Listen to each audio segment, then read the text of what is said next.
don't want to see a jack or a 6. Oh! Jeez.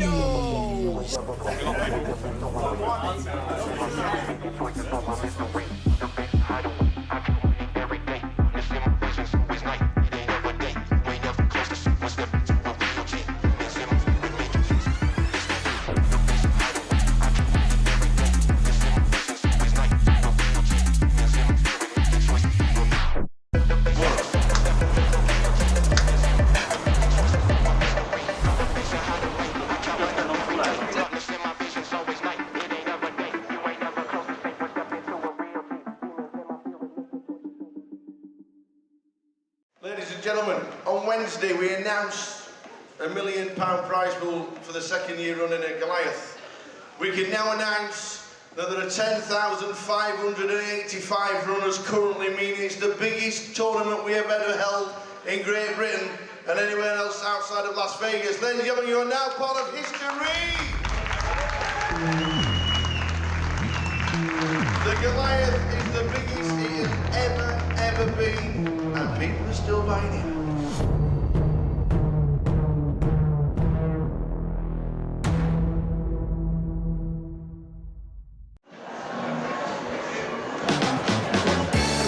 The Goliath 2023!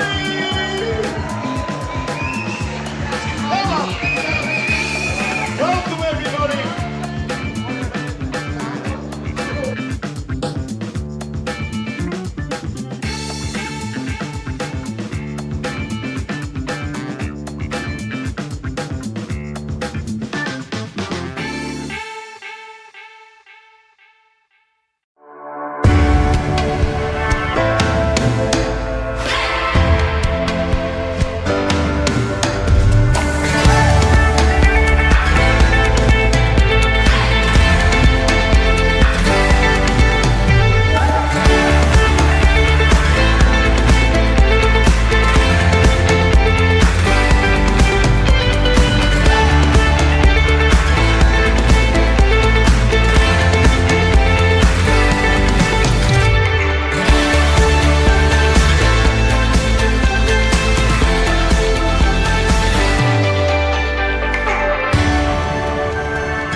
Ace, kings and clubs and queens fall on the end.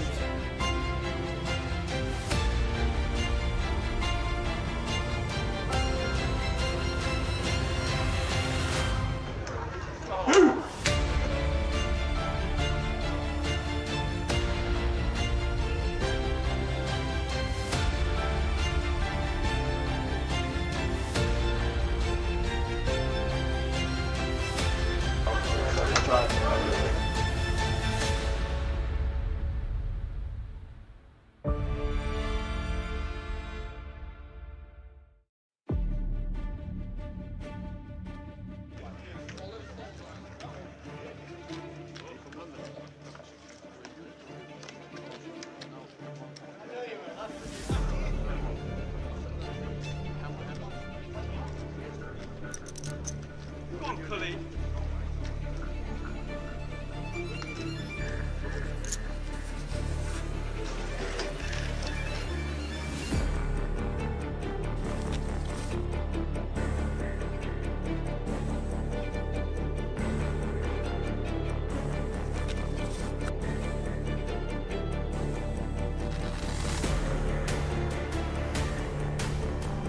Oh, there's the shout in the stream.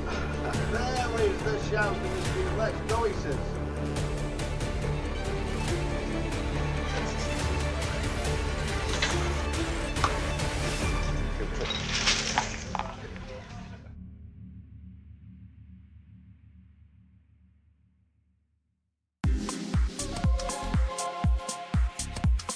To 44 players as it speaks, and there's 24 million going into one bag. Alex, what an unbelievable day you must have had. It was unreal. I started as a short stack and now I'm just leader. Yeah. I'll take it. Yeah, Jay said you were short. How short were you? I had 125k to start the day. Yeah. What did you do with the bubble? Did you just sit and wait, or did you just start? Yeah, I was short on the bubble, to be fair. Yeah. And you just sat and waited until the money went? Pretty much. I still took some spots, but yeah, after the money went, just couldn't lose a hand. Could you believe when we were on the bubble, 21 all in and calls in two hands? I can't believe it. Yeah. It's a huge amount of chips. What's the table been like in the last hour or so? Yeah, all right, to be fair. I had a lot of big hands, so that helps. So for me, it's been all right. Yeah. Sure. Well, we think you're chip leader. That'd be nice. We're pretty sure you are chip leader, but every credit for making day 3 of the biggest Goliath Thanks ever. a lot. Fingers crossed for tomorrow. Hopefully it goes well. Keep it going. Nice Cheers, one. mate. Alex Todd, a lot of chips. He has got an amount of chips that you want for day 3. We'll just have a quick word with Paul Murphy, Goliath. Day 3 tomorrow. Yep, We just bagged up how many? 19,025,000. Big stack. Nice stack. How's the day been? It's been good. Been getting nice cards. Yeah. Making good plays, so I've been happy. Yeah. Mixing it up. It's a lot of players. A lot of people just say recreational players. It's just you're just taking flips a lot of the time, and you're just playing totally different. How have you found your tables today? I've been on about 5 different Have you? tables. I've been moved around a lot. Yeah. Each has been completely different.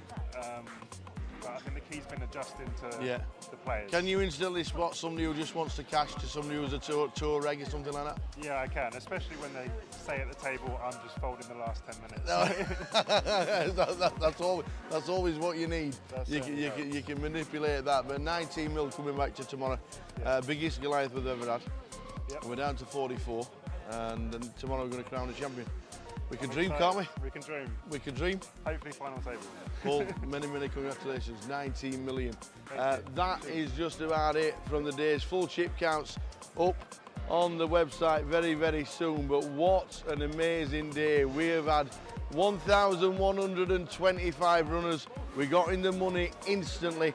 21 all in and calls for in two hands to burst the bubble.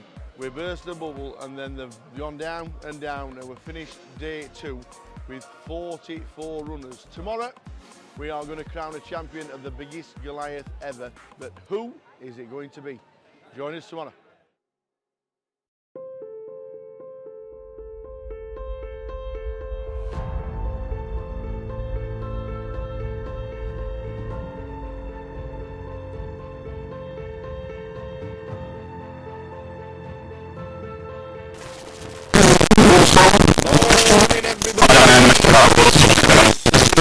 As you can see there, just 10 minutes to have a quick reset and get everything sorted perfectly. So we're back. Just missed the first 10 minutes of action. That's it. Linda win 227. Hamza Nazir 198. This was the main event yesterday. 96. Good numbers for day 1A. Yeah, great numbers for day 1A. I actually can't remember getting that close to 100 for a day 1A since being at the Vic. So yeah, Gary Miller, Wadey, some big names in there. Tony Filoni made it through with 78. Simon Higgins making it through, some good names. I didn't see Watto yesterday. Didn't see him at all, Stevie Watts, and he's made it through, so we'll see him tomorrow and give him a big cuddle. Not seen him a lot this year. And down the bottom, David just bought in, didn't play a hand, thought I'd bag up. 5 minutes to go in the day, thought there you are, there's me I'm 12, bed day too. yeah, there's me 12.50. Awesome. David used to play years and years ago, but he's now on the 20k mark. So, yeah, 26 making it through. Good numbers making it through. Good afternoon, everybody. Welcome to day 1B. We've got giveaways during the day today. Plenty going on. And can I just ask, you've had 6 tubs of mayonnaise there for 3 days. Can you tell me why? Well, Abdul walked in with it, and I was going to use it one day. It was until I saw him that day, and he goes, vegan mayonnaise, the best mayonnaise you ever had. So I didn't realise it was vegan, so he's brought me in some plant-based mayonnaise, but I've not touched it yet. It looks a bit, I'm not sure, just the consistency of it, it doesn't look very, I might give it a miss. But if you'd like some plant-based mayonnaise, help yourselves. Well, you maybe should open one. Grab yourself a cheese sandwich. Yeah. And then stick a bit of maybe, and then if it's for you, it's for you. Okay. If not, we'll just doesn't look like it's for me. It doesn't look like it's for me. So good afternoon, everybody. Plenty to give away today. All action for day 1B all the way through until midnight tonight. So a full 12 hours of live stream. Afternoon, everybody who's watching early doors, and we're going to do giveaways all day. So stick with us. There's plenty going on. Jay's going to get the teas and a quick wander around, and we'll just catch up with the action and give you the numbers and runners and riders around the room. So, oh, and also, Oh no. have we got Boz on the table? Yes, we do. He's bought you a present. Oh no, what's Boz got me? No, he bought you a present. It says present. It says a box each. Oh, is it chocolates? One for you, one for me, one for you. For you, he says. I says, but I think we should share between the team. Just quick box. There's a box. I don't know what it is, but Looks like tea, right? it's a Wilkes. Oh, thank you. It's a Wilkin and Sons tip tea, and it's got all dates on it. Yeah. All different dates. Yeah. Like in 1911, proud holders of a royal warrant from the reigning monarch. So it's a nice little box, but inside. Okay. Oh my word! I thought it was going to be like a little T-shirt with tea bags. I thought it was going to be a mug. I thought it was going to be a mug. Oh. There's only one in mine. Is there really? I need to share with the team. There's only one, is there? I'll have me one, and There's only we'll one. leave it at that. So inside the box are the most exquisite cakes you could imagine. Seeing as though, look at them. I'm not being funny, but this box is great. It's got all the dates on it and what they did in the years gone by and stuff like that. The first light railway in Essex, 1904. Thanks, Boz. I need that today. I need a bit of cake and a bit of cheesecake. Cheers, Boz. Tiptree is jam, says Razorkev. Well, there you go. Thank you very much indeed. Thank you very much indeed. Cheers, Boz. And he's on the table as well. He's on the feature. So, thanks to him. And well done for his cash in the high roller as well. So all is good. They'll go nice with the mayo, says Top Ball. Yeah. And Tiptree is jam. Morning, Razor Kev. Coming to play the seniors, is Kev? Is he? On Sunday.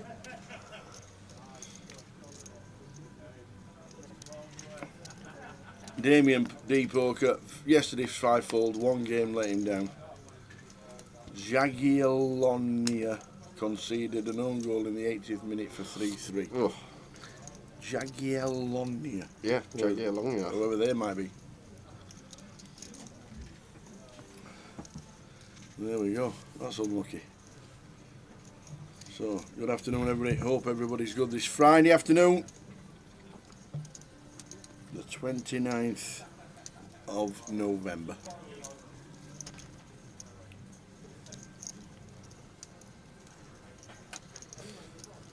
Tiptree, very famous for jam. It's about 20 minutes from my house. Often go there and have a spend up, says Kev. Well, next time, you're coming down Sunday, Kev. Have a little trip there Sunday morning. Get us another few cakes and... Absolutely. Here we are.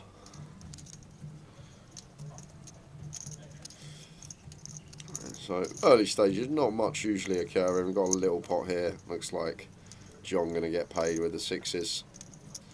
Chris with the ace jack paying it off. Difficult to find bluffs there though, as Chris. Guess price is nice, but when the board runs out like that against big blind, very hard to be good with just one pair. You have to get really creative with bluffs with John.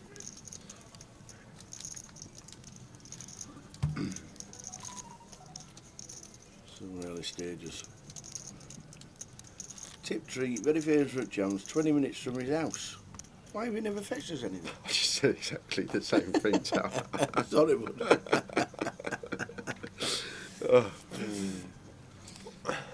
Afternoon, Coda. That's Botty. I didn't even realise Jamie Botty here nice and early. You know when you bet on anything? Anything, but yes. When you bet on anything, and the team that lets you down is in the Polish Conference League.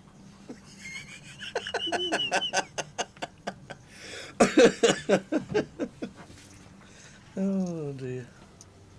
I don't think they were the team that let him down. I think they were the team that scored and let him down. Ah. I think he had the team that were playing Jagiellonia. Does Sam Trickett still play? I think that Sam lives overseas now. He plays FPL. He's in the FPL league. I know Is he that really? much. Yeah, Trickett's in the FPL. Oh, league. it's Saturday tomorrow. I know. There's no Premier League though. I know. There's hardly any. You give me a right bad week. No, there is Prem. There is Prem tomorrow. There's about 3 games tomorrow. It was Sunday as well, Tal. You realise that it's a whole weekend. It's a whole game week. You don't So just what get does the today's Saturday. what does today's match count as? Today's match. Oh, it's Friday. We've got to do it today. There's a game this evening. The deadline's at 6 p.m. Oh no. Oh no. Uh-oh. I'll tell you what. We'll get it up. What we're thinking for the prize pool? Yeah, it'd be over 400, I think. I think over 400. Maybe close to $500,000. I would probably say around about 450 as a line.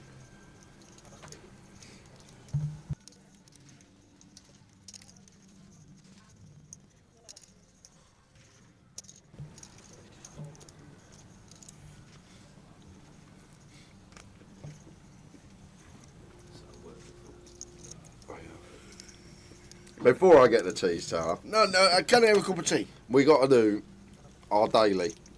And you're still... I think next year there's going to be a series. There's going to be a big giveaway. At the start of the year, we might have to do on Facebook how many weeks until Tal finally gets one wrong. That might have to be the giveaway that runs throughout the year.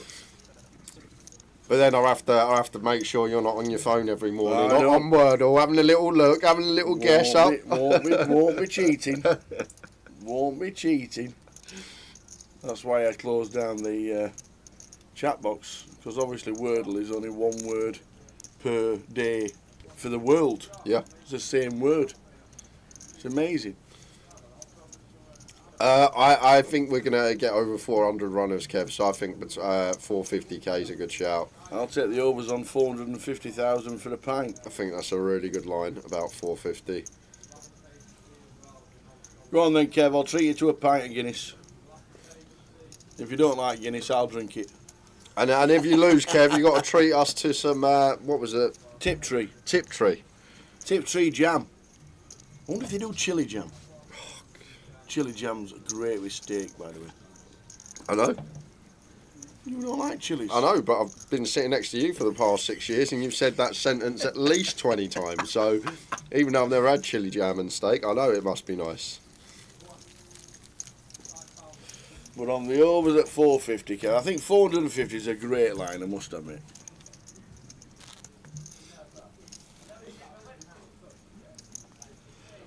I'd love to play this. I didn't win enough satellites. The 100% next year, I'll be playing some mains. Well, there's super ways to get into the credit satellites. So the £1 to £1 to 5 to 30s to 110s. Build them up online, save them, use them how you want to.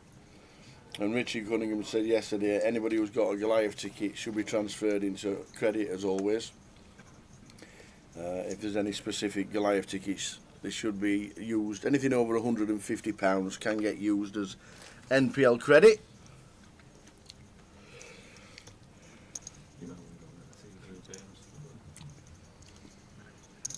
Well, off this hand, I might go get the teas. You're going for the teas? Good lad.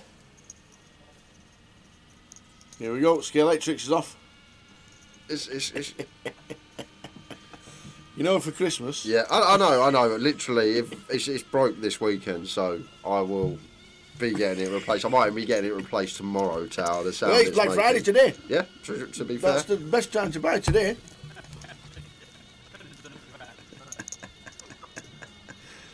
The Recorder won $12.50 and two $2.50s from £5 rebuys. They used the $12.50 at Walsall's 25th anniversary. How was that weekend? Did they run the Joker's Wild. Joker's Wild? Yeah, I believe it was ran. I believe it was only small, but it did run. I'm guessing there was no music and no amazing DJ and entertainer on the stage or anything. It was just a Joker in the pack.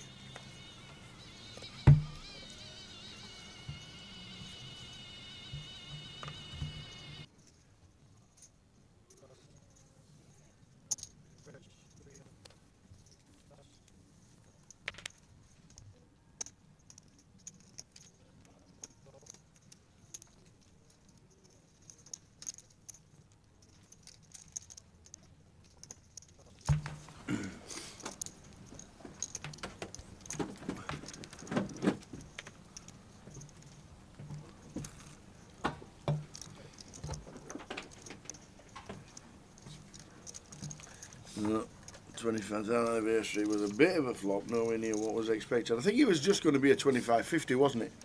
Yeah. For that weekend, Yeah. and then they added all the extras on. So, just one of those things. How was the party on the Saturday night? That's what I want to know. And why weren't we invited? Party. Yeah. They had the Saturday night, the Saturday night bonanza, didn't they, on the Walsall? That was the actual date of the 25th anniversary.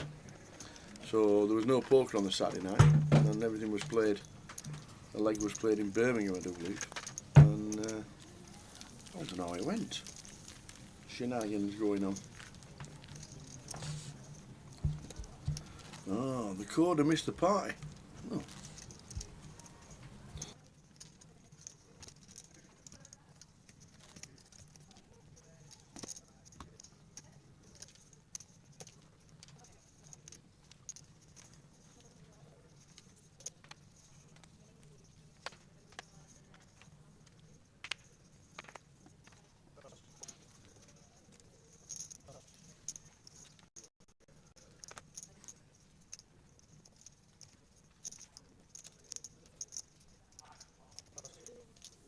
So, missed the party.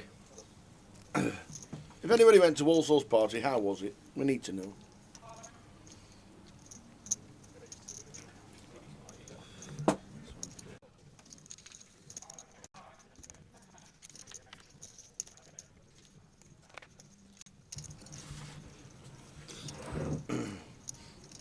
So early stages, lines being set at 450,000. Good stuff, good stuff, good stuff.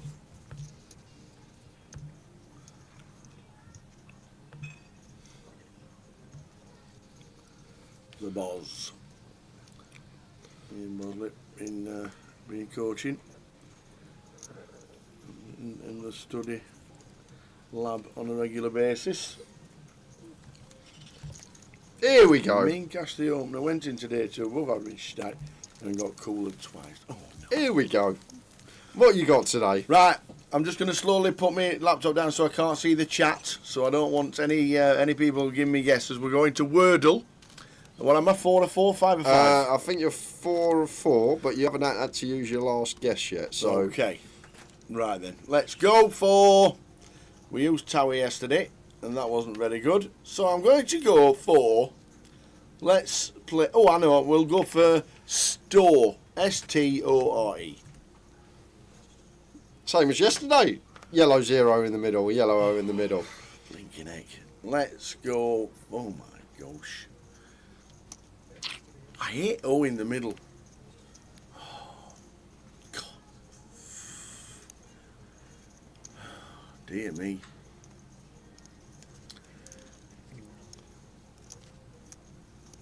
Let's go for Boing. B-O-I-N-G.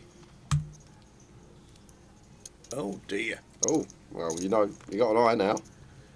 No N, no B, no G. Flipping heck. Oh dear. No, this is going to take some thinking about. Go get the teas when you come back. When I come back, you thought of your third guess. That's the way it's looking at the minute. This is tough. Let's go. Oh no. I nearly said pilots, but there's a T already gone.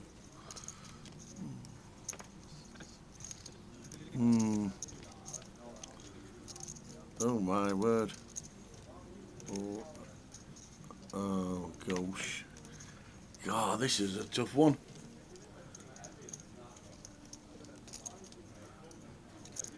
Oh dear me, Tower. Oh. We got crowned a champion Sunday. You realise that? Yeah, Tower? I know. You've got to think about it. When you start terrible, and you've got 2 letters already there, and then you're trying to fit them in already, trying to work it out. Oh dear.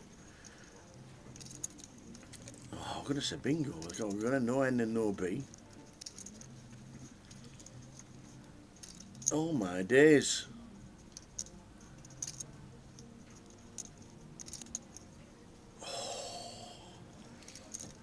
Let's go. Oh no, there's no T. Oh my God, I'm struggling, team. I'm struggling. Oh no, everybody's shouting as well. Yeah, neither of us got a chat box open, Everybody's guys. So shouting whatever's and going everything. on.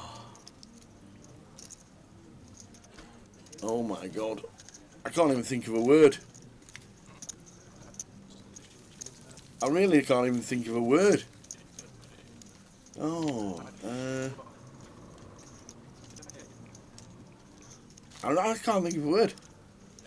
So I'll just say, let's go. Let's go for, see if we can get some letters. Let's go flak.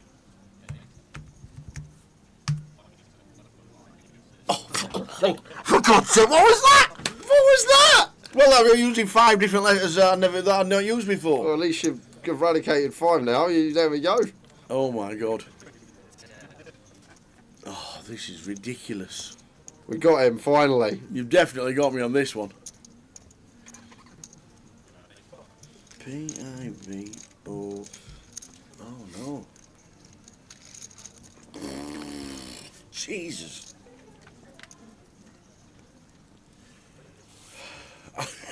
It's the letters left that you think, oh my days. I'm glad it's the first level and there's not much going on. Well, there's a lot going on up here in your head right now. That's what's going on.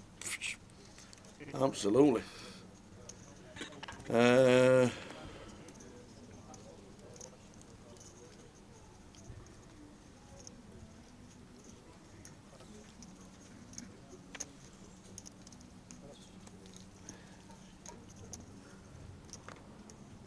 Let's go for the last vowel. Can't be another vowel in it, can there?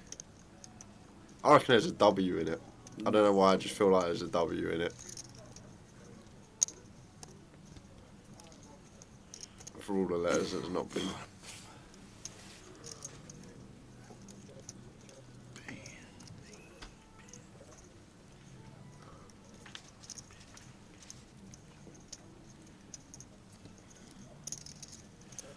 There's people sat there just shouting in and the shouting chat, and shouting. you know. And I'm not. We're not cheating. We're not looking. We're not doing anything. And don't look.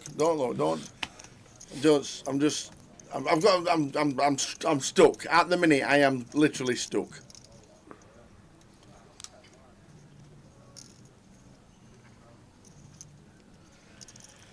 Oh, I'd like to say pivot, but there's no T. Well, you said flak and there's Yeah, no, they were 5 letters that were not used, you see. So I thought it was a good guess. Oh my God. There's no E, there's no A, there could be a U.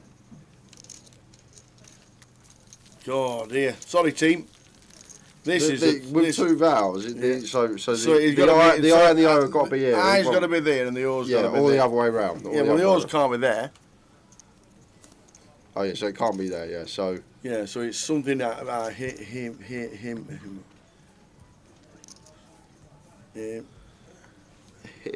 hide. Pivot, pivot. See, I want to say pivot, but there's no T. Oh God, what have I done? Why guess that stupid start? Oh dear.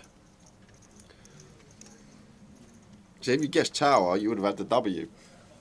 Well, I don't even know there's a W in there. There's no E or T.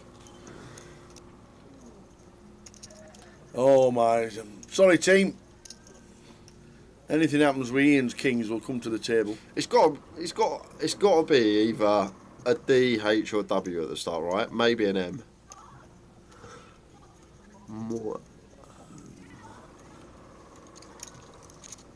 D. Window.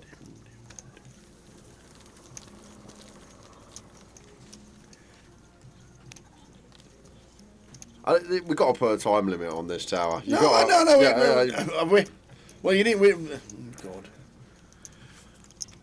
God, dear. I am absolutely stuck. Absolutely stuck.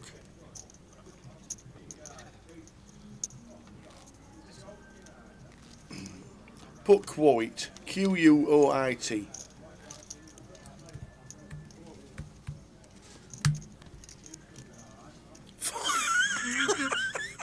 Oh, the old there. Yeah. I made a mistake. Yeah. So. Oh my God.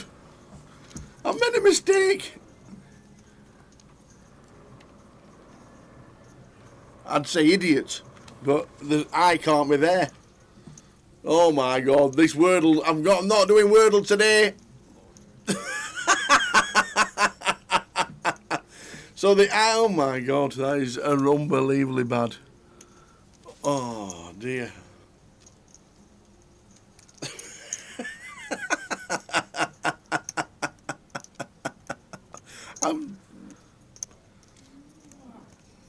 No.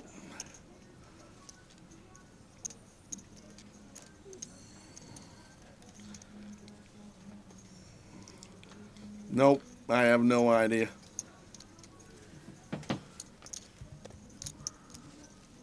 There's no E. There's no E.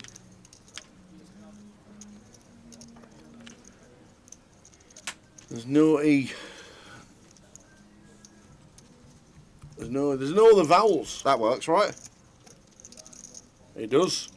That's me and Jay. So me and Jay's Wordle. Go on then, try it.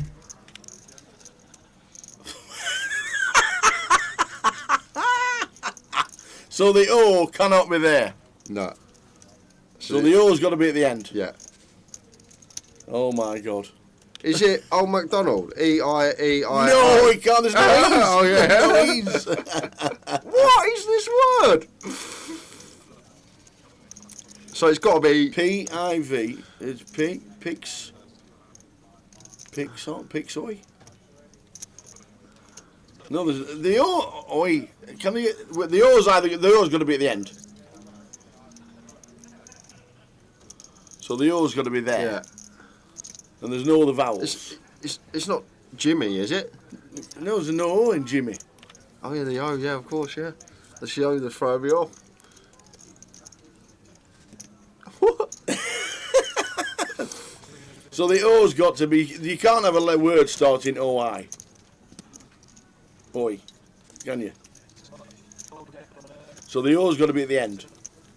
And everybody's shouting at us, and we apologise for being thick. It's going to be something so But easy. it's as going to well, be isn't like, it? why? So the I, so it's going to be.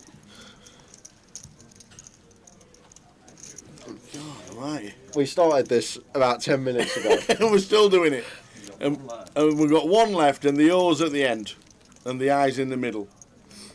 And apart from that, and it can't be video because there's no E. We've used every other vowel. We haven't used the U, to be fair. We have. Oh, we have Of used the course. U. That's Yeah, why. yeah, That's why I okay, used so- it. That's why I used it. P-I. What's a pimo? Pivot. Pizzo. P-I-Z-Z-O. Is that a word? Mizzo.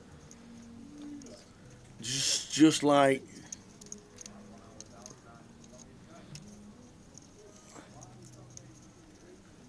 What is this? I have no idea. We're lucky it's level 1, but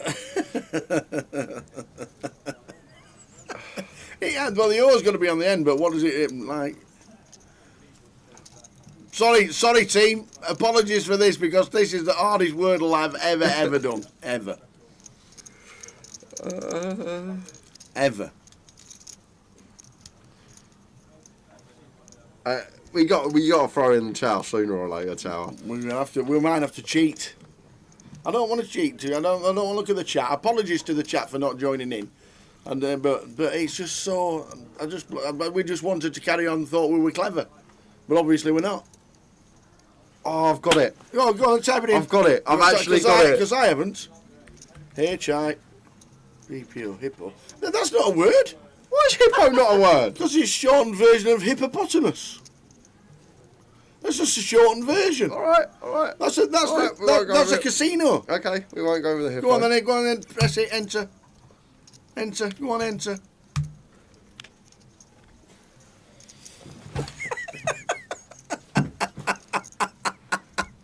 How is that even a word?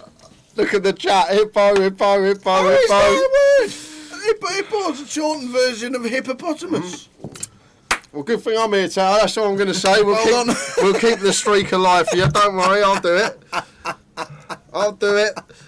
Oh my God, Yamo got it. Oh dear, who else got it? I nearly started with bingo as well, Jarrah. Hippo, fly. Craig said Yamo, hippo. Apocalypse got it 5 minutes ago. Hippo. Oh yeah, dummy. That's us. Yeah. Oh dear. Well done, chat. Hippie Chick said hippo ages ago. Karen Willis said hippo. Oh, we don't want to cheat. We don't. I know you like to join in, but we being Wordle. What would happen is because it's only one word per day all over the world. Somebody eventually is just going to type in the word to start with, and then obviously it's going to spoil it. So what I do is pull the chat box down so we don't have the chat box open. But you guys out there nailed it way before we did. God, dear me. Hippo. That was fun. Hippo. It's not even a word. That was about a 10-minute Wordle. You realise that? Most people take about 2 minutes out of their day on that, and you've taken a whole 10 minutes. The best guess was when you guessed flack. I was trying to use letters that weren't there. And obviously none of them were. Oh, and always start with learn and moist. Covers all the main letters. Cheers, Yamo. Cheers, Craig. Oh, that's not Yamo, because Yamo's Craig Charles Houghton. Oh, dear. Either hippo or zippo. What's zippo? You know, Pull your Zippo. You have your little Zippo lighter, don't you? Yeah, but that's a brand. You can't have brand names. Oh, dear. But why is hippo even a word? Because it's just a shortened version of hippopotamus. Croc's a word, right? Or it's shortened for hippodrome. Croc on the Barbie, that's a word. Croc's a word, short for Croc? crocodile, yeah. But it's an abbreviation, it's like a shortened version. No, I'm not having it. You know, They're scraping the bottom of the barrel. if people they with a use hippo. Labrador, they got a lab. Like, this is the thing, like, they're just short animal names. Anyway, sorry about that taking a long time, and Jay eventually nailed it. Our streak continues. It does. Just. Later on, via the stream, we're going to pull my FPL up. You can see my big 26 points I scored last week. And Tower is going to pick my team for I me. am. Oh, dear. Should we get the teas in, Tower? Have a warmed up, Yeah, get the teas. good job you didn't get them in. They're Yeah, being I know, cold. it's cold now. dear. Live in the shed, lol, just tuned in, you to a class. Oh, dear. Just us two looking at the screen. A bit, yeah, staring at the screen thinking, what on earth is this? Do you want a little spoon for your cake in there? Do I need a spoon? Well, I'm going to have a little. Oh, you okay? Yeah, they're perfect. Perfect. There we go. Hey dear. There are words to begin with. Yeah, oinks. Yeah, but we didn't have an S, you see, Karen. You have to look at the letters that you've already used, and we'd already used an S and an N, so we couldn't use those.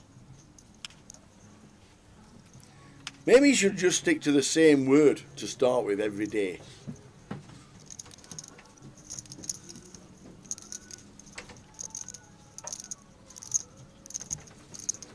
It's all about what letters you've got left at the time. So sorry it took a long time, that one. That was a toughie. Especially when hippo shouldn't be a word.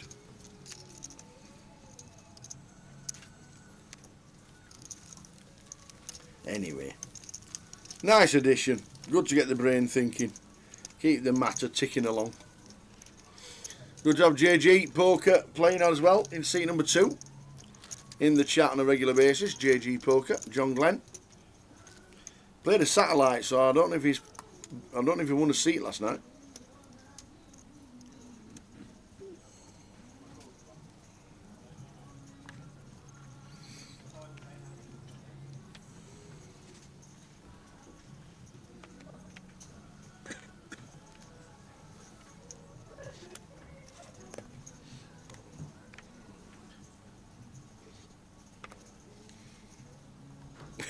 The concentration on your faces was brilliant.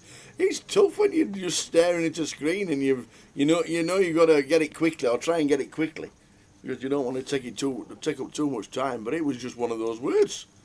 It was one of those situations where you could just started with the wrong 2 words to start with.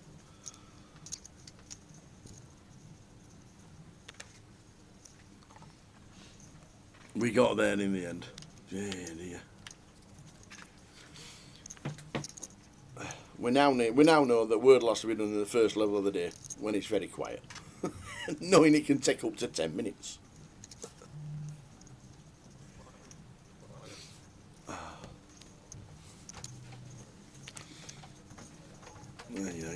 Thank you very much.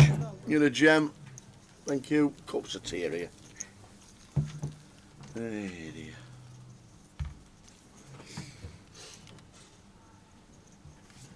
So we're looking at the cash out satellite from yesterday on the sportsbook in the app. Sorry, look at the previous tournaments so we can find out where the cash out satellite.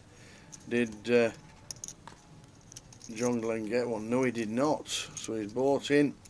Rennie Share got a seat yesterday. Michael Casson, Paul Scipione got one. James Parker, Lin Chen got one. Arya Sarkashik, he got one as well. Well done to those. But John Glenn did not get a 15 seats and £250 it created yesterday. 152 runners for the satellite. Wow. 152 runners for the 10 seats guaranteed, and it made 15 seats. Fantastic effort by everybody.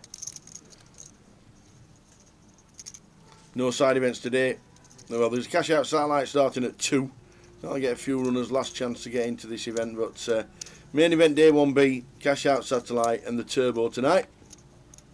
That is what is on in Luton today. All about the main event today. Last buying day, last real buying day of the year today. Apocalypse, is it the same word for every player, or does everyone get a different word? Yeah, it's the same word around the world. So there's only one word per day, which is why I close my laptop, because somebody will type in eventually, you know what it's like in the chat sometimes, that somebody will stick in the right the answer. If you do your own Wordle, Obviously, if you don't want to watch it, just tune out for a couple of minutes. If you do your own Wordle, then obviously, if you now click onto your own Wordle, you can get it in one. Hiya Gary, great to see you yesterday, sir.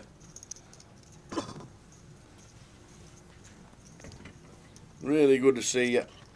Playing a bit of cash yesterday evening. Hope it was profitable. And well done to Uncle Mukhtar coming second. What a superstar. Went up to the bar area yesterday, got everybody drinks, and people he didn't even know. People who were just walking into the club. Would you like a drink? Would you like a drink?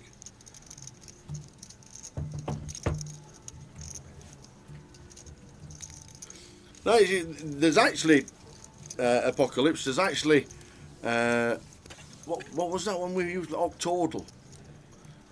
Octordle you can do with 8 boxes, and the same guess is for 8 boxes at the same time, and you get something like 12 or 13 tries to eventually get all 8 boxes. That's quite difficult. There's one with 6 letters. They're all different variations of Wordle. But the one Octordle it's called. Try that if you're a bit of a literary nerd. Apocalypse, try that. It's called Octordle. And it's 8 boxes. And the same guess is for every box at the same time. It's quite interesting actually. I want to see me and Jay try the 8-letter one. There'll be no stream for an hour. But it's actually quite good, the 8 one, because obviously when you guess the same word has to be guessed, and it goes into every box. So obviously every box is a different word, and obviously the letters are in different places. So it's if you think you've got one box, then you know you can't have the letters in the other box. But it's actually very good.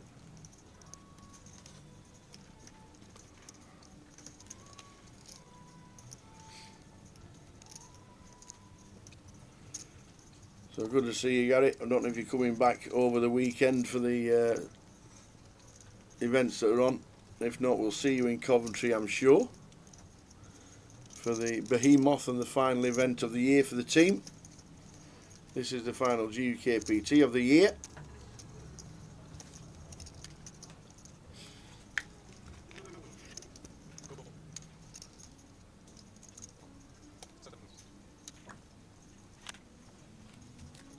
Keith Johnson won the high roller yesterday.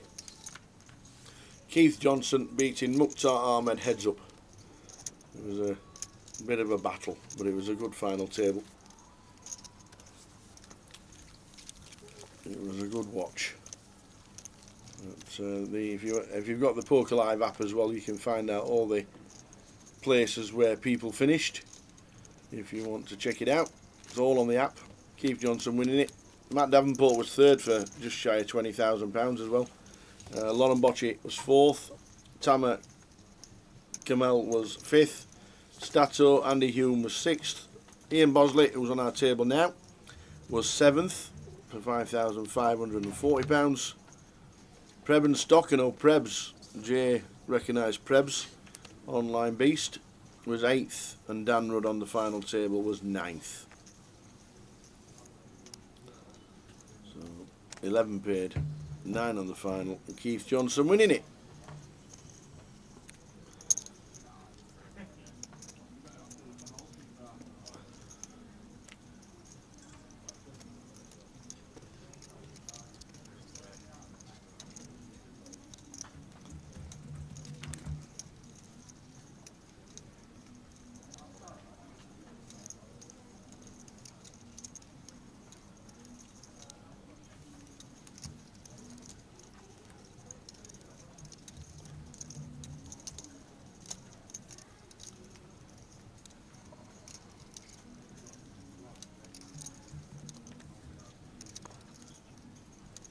So early stages of day 1B.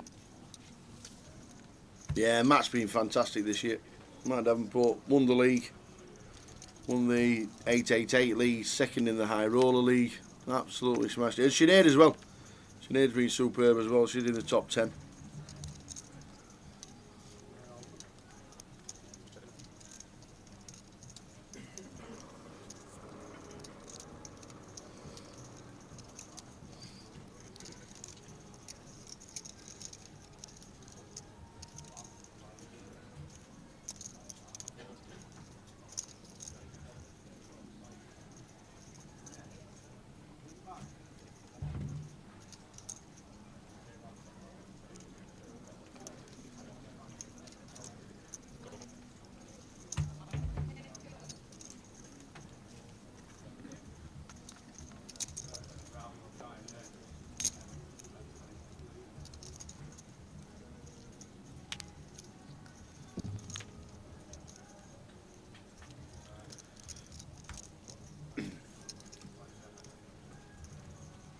So Matt Davenport winning the NPL. This last GUKPT for the NPL, and then 25-50s next week. We'll show you them for next week if you want to play the final NPL events of the year. See if you can get the points if you need them. And or if you just fancy a game somewhere. You're into it, aren't you? Yeah. Straight into the look at got to have that. some breakfast, haven't we? Are you offering PK1? Look at the face. Oh, he says. It's alright, PK can have one of mine. What is that? Look at that. If it's quiet in here for 10 minutes, ladies and gentlemen. I need a spoon. There you go. All ready just for you. Thank you.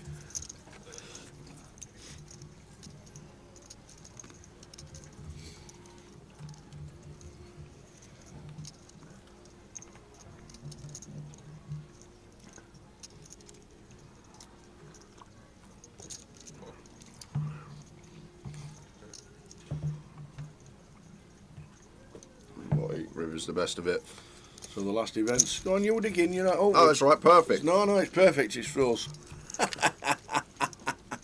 Last events of the year for the NPL in December: Walsall, Reading, Sheffield, Manchester, and Glasgow.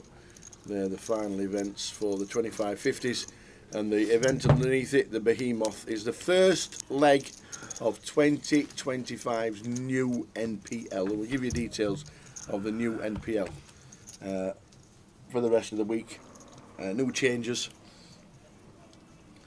and if the changes that have been made this year, the winner of the league would have been the Mad Turk. Mad.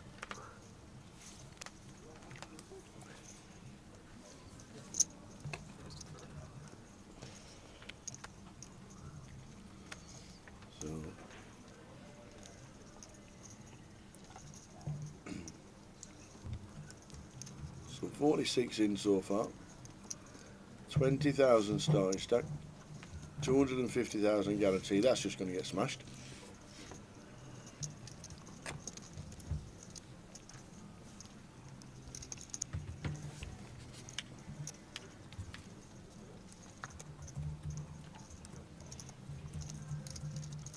Ten jack, 3 flop, whiffs them both.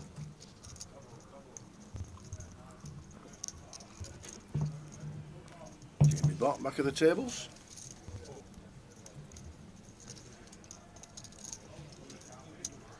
Check all from Umbran.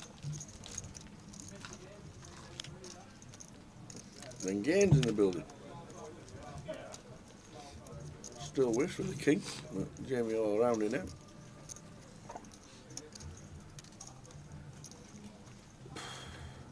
Was meant to be out for a lot of today, says the Apocalypse, but despite there's been no snow, the roads are solid ice, as it was minus 14 last night. minus 14. That is cold. What kind of gloves do you wear? What kind of gloves do you buy? Heated ones. I've got some heated gloves. Heated gloves? They're great, really good. Press a little button and they go red. They're really good.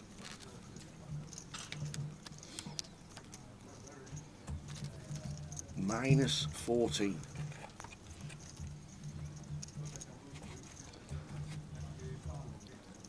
We were talking about Lapland yesterday.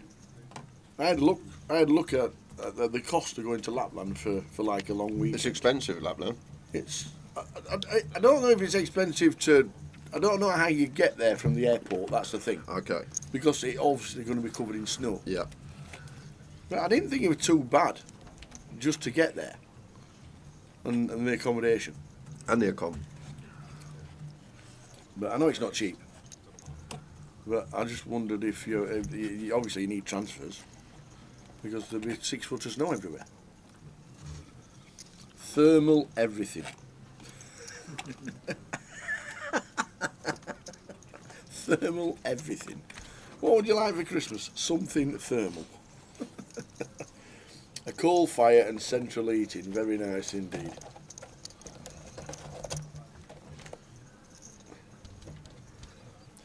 Buy a reindeer, it'll take you there. Number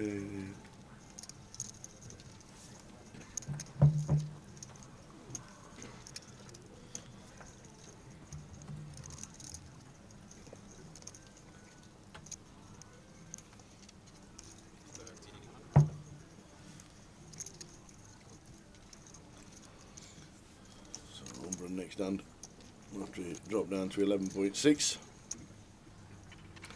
40 increase in his stack.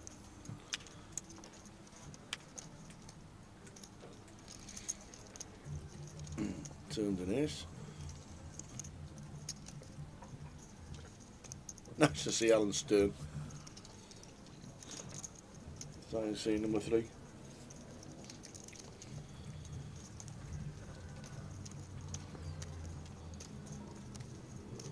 Been in the circuit for years and years. Doesn't travel around like he used to. Chris might triple off here, Tower. If we're going to barrel turn, we need to barrel brick rivers to try and dislodge some queen X and potentially some one pair ace X. So there is a brick river. So if Chris is betting turn, Tower, might need to be jamming this river. Not sure it will work versus ace jack, but I feel like our hand just wants to check turn. But if we are going to barrel turn, perhaps one that needs to triple when we got a nice combo, no spade in our hand, blocking some 2 pairs, blocking the king jack. Like, not the junction we always need to take. We can just check turn and play rivers, but if we are going to bet turn, I feel like our combo too good not to follow through. But Chris with a check back.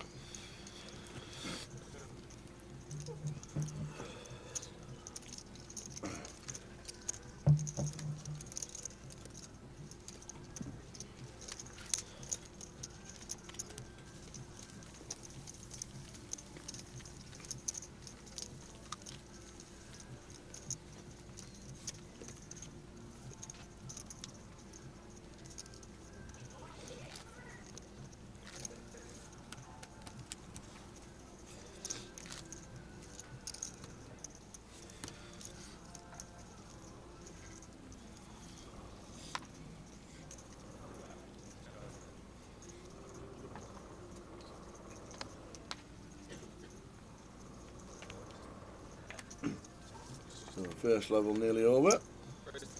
And that's because Wordle took 50 minutes. Literally. I saved you. I absolutely saved you. You did? I had no idea. I'd have got it eventually. But it could have been half an hour. Oh, you would have got it eventually. Yeah. Yeah, that old because, chestnut. Because you do sit and stare at the words and the letters. Under pressure. I'm trying to get it done quickly. Under pressure to that. Alan sits down, finds the boots. Free bet size is tiny here from Alan. Like when we're this deep, could even go a nice hefty like 1800 here out of position. Goes fairly small, keeps jack in. 8-3-3 flop from Mr. Stern.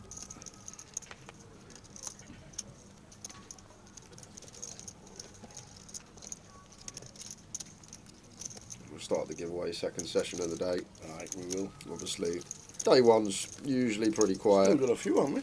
Until after dinner. Yeah, we've got plenty. We can smash out 7 or 8 today. Excellent.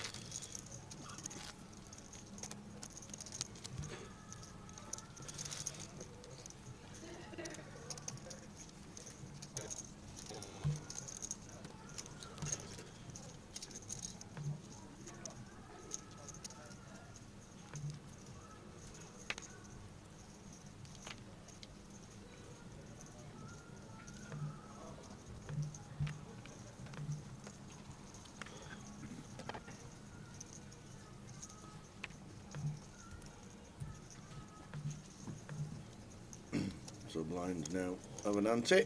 1-1-1. Change the deal the next hand.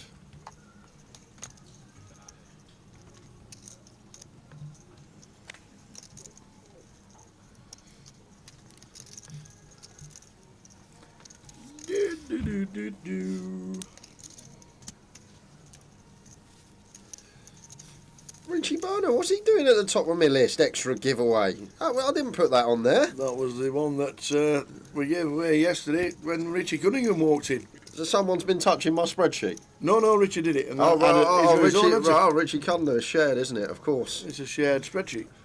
Your laptop wasn't open. We daren't open it.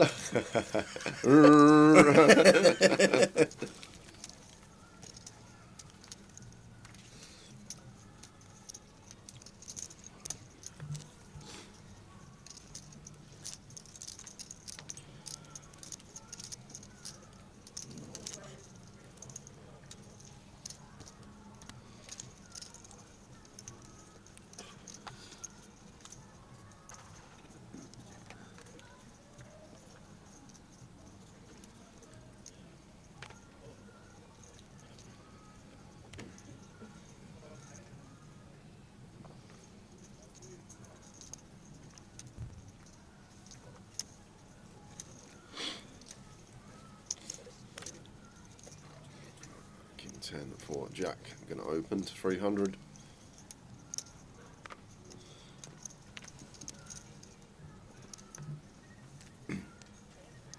Early stages. Good to see John Glenn at the tables. Watches the stream all the time, always in the chat on JG Poker. Starting seat number 2. Oh, is that JG? Of course. Yeah. John Glenn.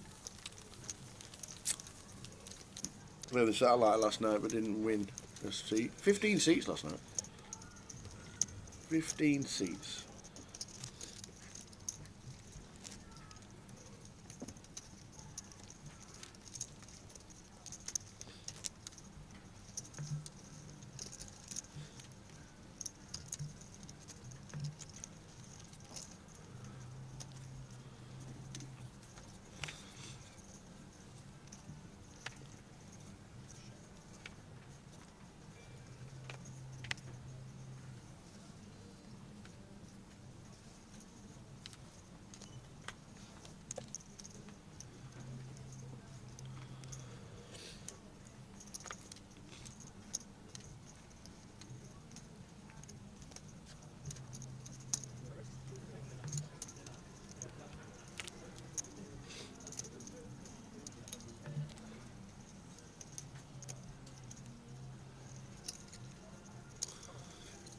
Alan with the ace queen.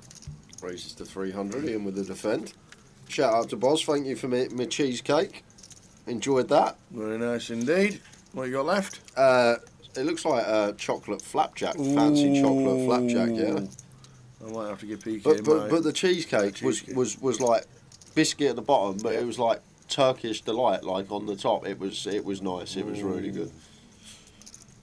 PK might not get any. PK's not getting anything. If PK don't choose one soon, he might not get any. Nice though. It was nice. Enjoyed it.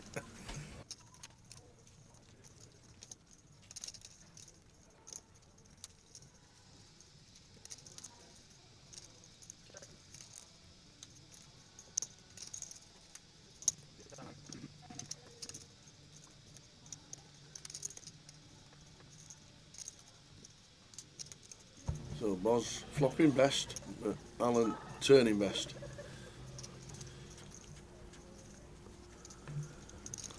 $2,000 to call for Boz, Ian Bosley. Plays a good game of golf, does Ian? Nice fold as well. Yeah, really good fold. Just letting the second pair go. Met with the second barrel.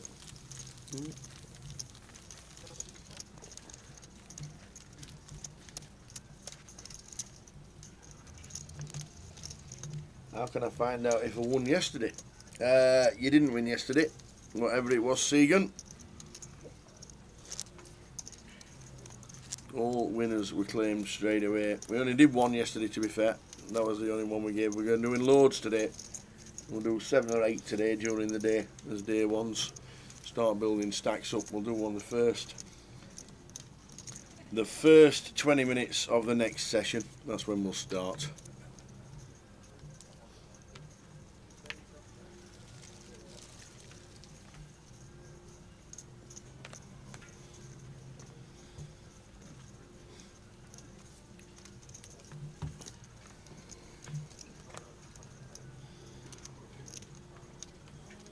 King 9 suited for John. Expect to see an open. Opening does 300.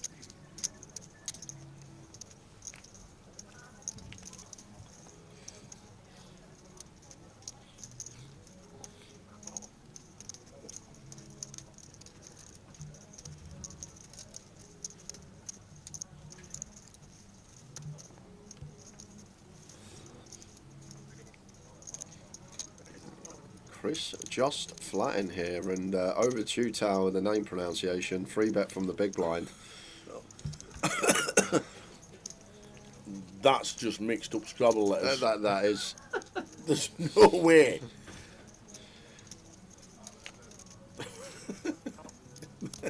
I'm not even going to try. I'd say Havoje. I think that's pretty good, Havorje. You struggled to get that one, and that was a Wordle. Consonant, please, Carol.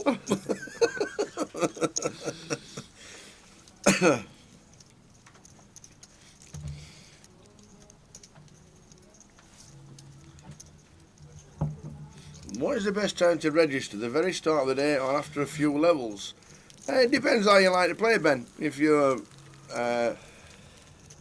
Jay and myself always recommend to play from the start. Play as many hands at small pot and small blinds as you can. Get a feel of the table from straight away. But if you're competent coming in after level 3 or 4 with the blinds slightly higher, then coming in at 1, 3 and 2, 3, starting with 60, 70 big blinds is plenty. It's a 60-minute clock, it's a superstructure. But if it was me, I would try and get here from the start and hopefully not have a short-handed table. As you know, people do come in all day long. But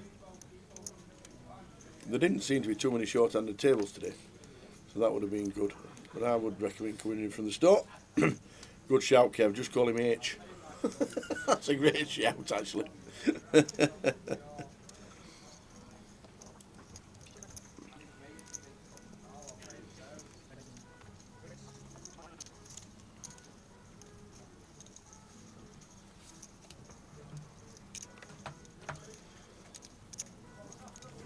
Big bump up from the big blind at 9x from Jack after 3 limps in front of him. Let's just pick it all up. Everyone out the way. How did the home game go last week, Kev? On the new table, the new Cardroom Direct table. And a big one tonight, Mark Allen versus Jack Lizowski. Wasn't Jack Lizowski going to be the next big thing?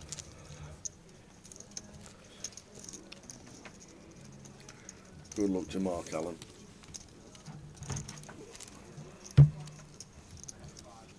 Bottom starting well, 30,000.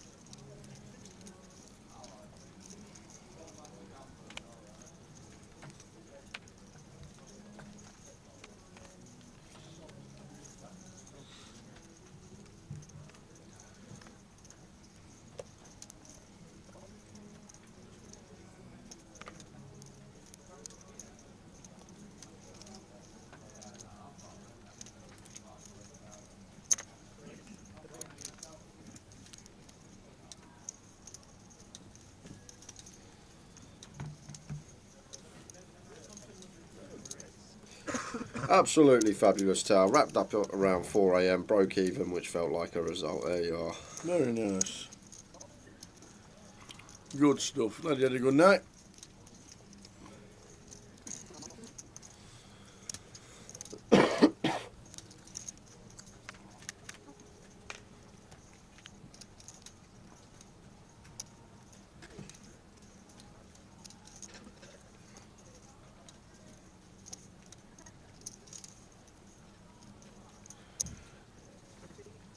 We're on here, going to take the initiative, like it. Nice little combo to use. Once check to against a 3-bet or a jack.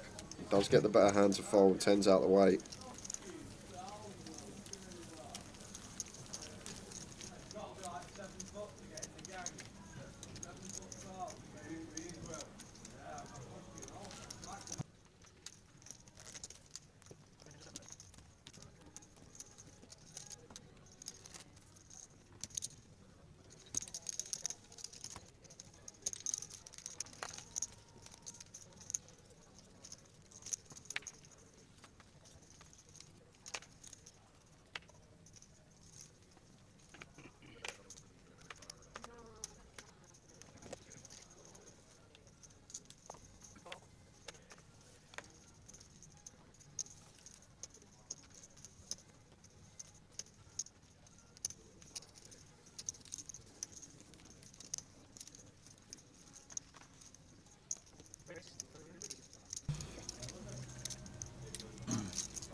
Alan going to limp call the 8-6 of clubs, and Baron in with the 7-4 of diamonds. Chris the opener with the pocket threes, up and down for Alan. And Baron jumps in front with middle pair. Looks like Chris going to continue into field. Gets called in both spots. That should be the last of the chips Chris puts in this pot after getting called here twice out of position to both. Expect turn to check over to Alan, who will then have decision. It looks like he is going to start barreling his 8 high tower. Don't mind it at all. Once checked to us, we make assumption that Umberon's probably going to bet a king when the original opener checks, and we also assume that Chris is just going to continue firing his top pair plus, so maybe believes that both these opponents capped. Maybe a queen at best or a weak king, so going after it is Alan, and I like it a lot. He does get 2 better hands to fold. Alan Stern with a little bluff with the 8 high. Nice one, Mr. Alan Stern. Very nice indeed.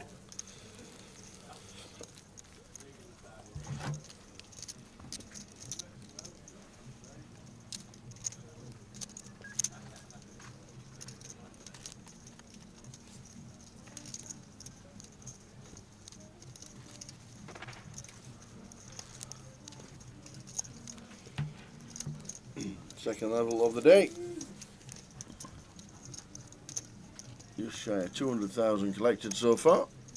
Numbers increase all day long.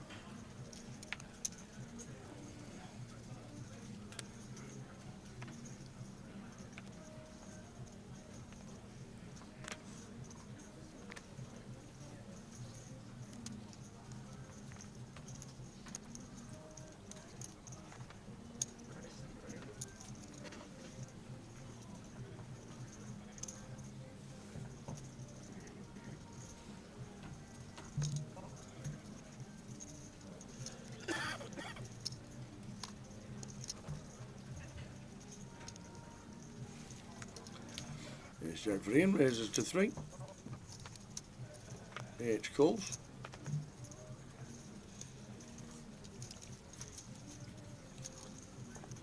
It is indeed Alan Stern from back in the day. It is indeed. Don't think I've ever seen him without a hat on. Ever.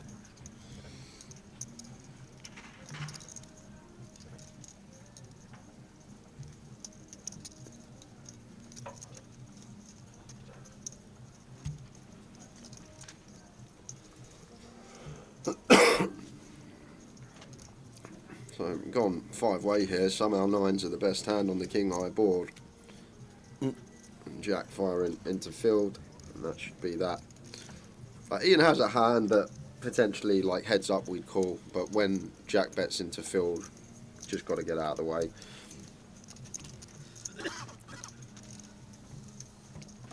And the bet to win.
Button open from Umberan, just a bit loose. Jack 3 off.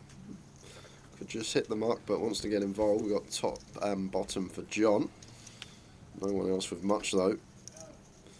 Top and bottom turned into a flush draw as well now. So leading out, trying to get some value.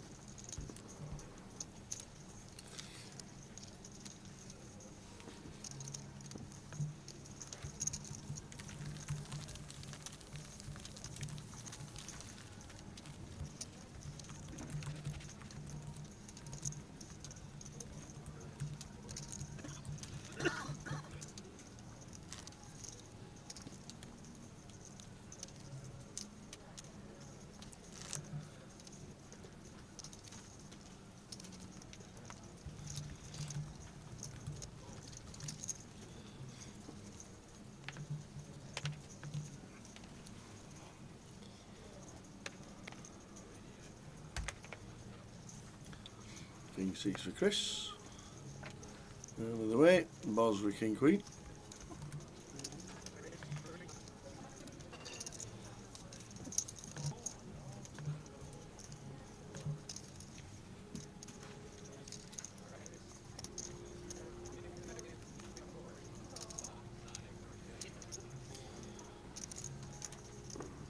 Free bet from Jack. Any cold fours from Chris Tower? King 10 of hearts. I always say don't really want to cold call, don't really play cold calls, just going to be fold or cold four, like fold there most of the time as Chris, but when we are at this huge stack depth, 200 big blinds deep, like the four bets can be stuff like King Queen suited, Queen Jack suited, King Jack suited, like the suited Broadway, King through 10 stuff that decides against, and it's Umbaran that's going to find the cold four, but for value with the ladies. And that should be that tower. Jack with the ace jack. He's going to come along against the 4-bet from Umbaran. So the ace jack off. Out of position. Loosey-goosey from Jack, but not going to do any more chips. 9 high board. Assume it's just going to be check bet fold.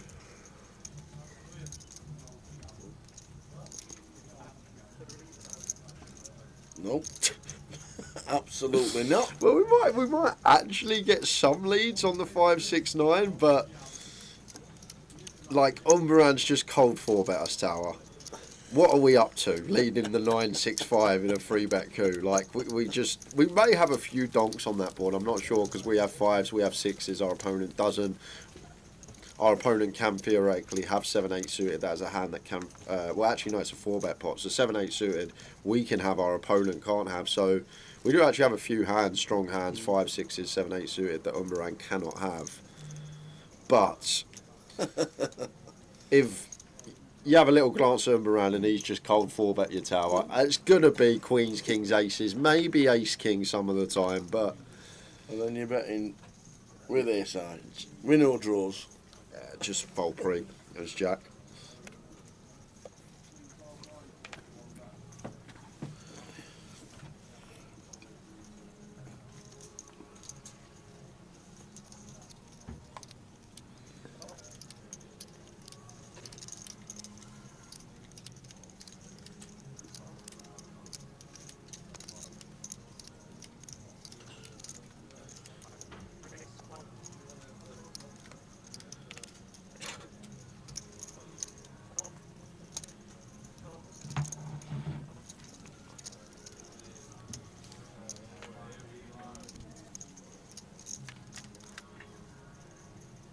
Yes, ace 6 flop.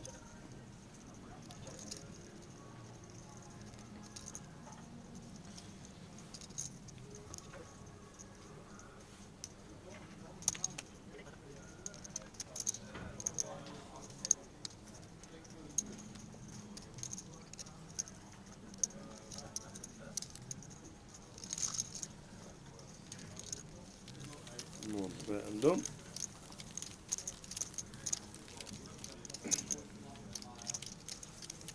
So early stages of day 1B. Numbers slightly increasing. Yeah, I think a lot of players will arrive after dinner as usual. Absolutely. The lay-in merchants.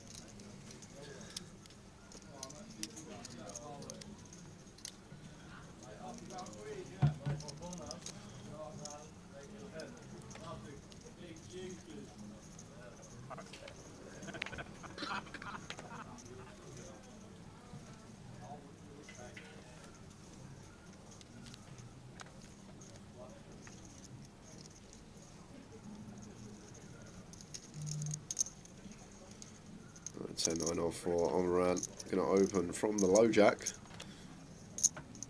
Wants to get in the mix. Botty going to call on the button. He's 7 off.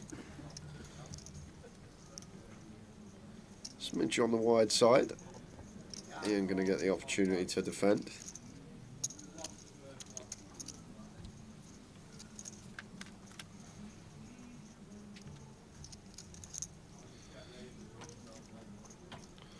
Got shot flush draw for both Umbaran and Ian. Just ace high for Botty here.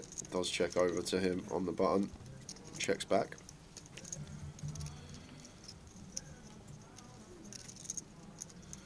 To the 3 of spades turn, and maybe one where Ian starts doing some leading from the big blind tower.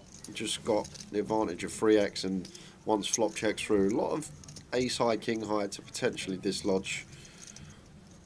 But chooses against it as Ian goes for the check, and Botty going to go for a little raise in position here. Makes it 2100, so now we're going to lose Ian. Botty just out of line.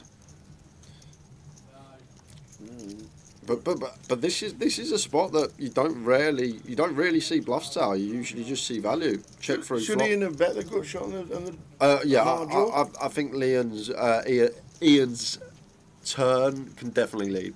I think we can definitely play some leads on turn as Ian. But now we just have to fold tower, unless he goes for some fruity old free bet. Imagine it if he just finds the little 4.5k here, but. That's what you expect to see out the way, and now on Baran. Still the same. Yep. This looks super strong from Botty. Like, we can be drawing dead here. Botty can potentially have some flop flushes and check back for a bit of a trap raising position. Ace 3 suited for value as well. And as I say, Tal, difficult to assign bluffs in these spots. People don't really bluff. It's an under bluff line. Check back in position, raise the turn lead. Most of the time we see this line taken. Usually the person sat there taking it has a value hand, but Botty finds a creative bluff with a optimistic combo. But maybe just an exploit. Maybe feels like once Umbaran checks flop, never really got a strong hand. Could be the idea.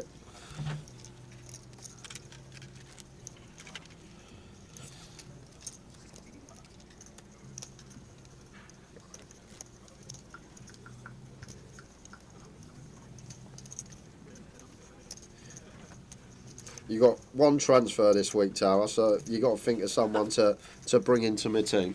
What for any position? Any position. Do you know what? I'll tell you what. If you want a couple of transfers, I'll let you have them, but I get -4 points. I'm just letting you know. No, I'm only having one transfer. All right. I don't even know who's playing. I'm having one transfer. I'll do it. One transfer, and it's got to be done by 6. To be fair, I've had a little look at my team. It's pretty easy because someone's out because of bookings, so they're definitely not starting. Right. Well, so I'm already handicapped. No, you'll be fine. You'll be fine. I'm already handicapped.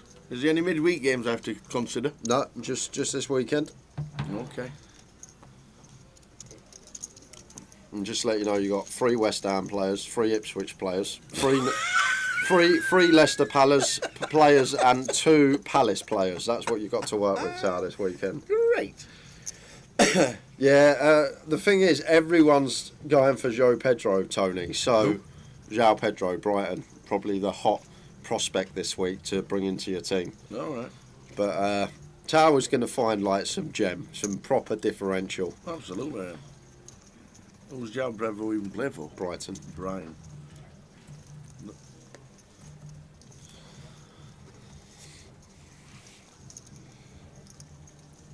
So potential bit of bother here for Ian. Top pair versus top pair. Chris? Did Chris just call? Ace 4 on 976 wants the overcall flop. Yep. He's drawing dead.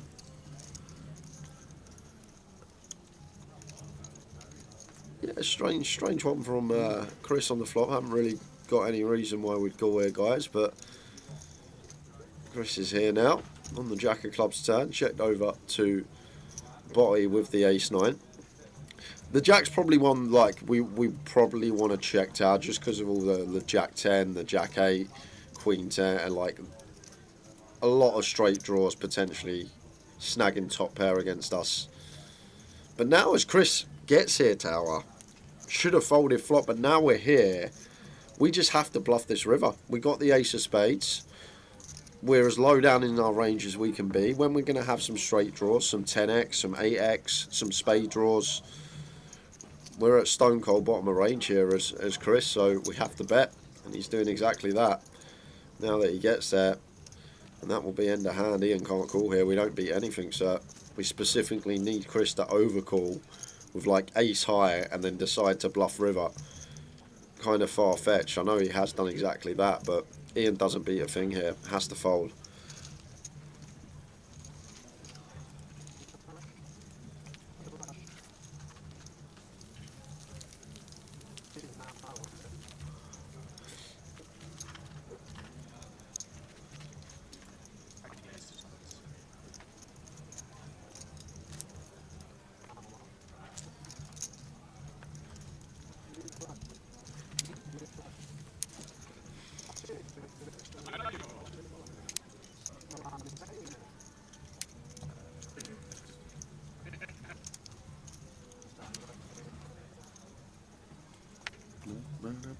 Half an hour to go, just hit the 200,000 mark.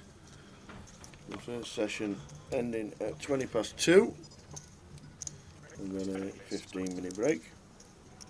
I think it's 15. Might be longer. Should be 15, really. Four or five tables, start the day.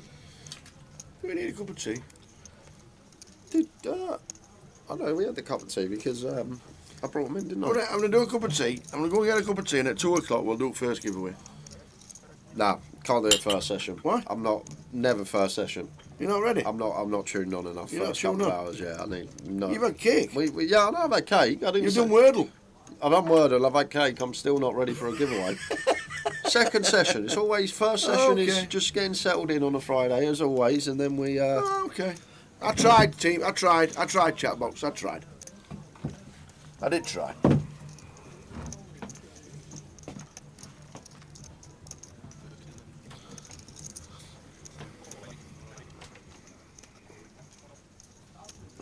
Free bet from Umberan. Does the trick.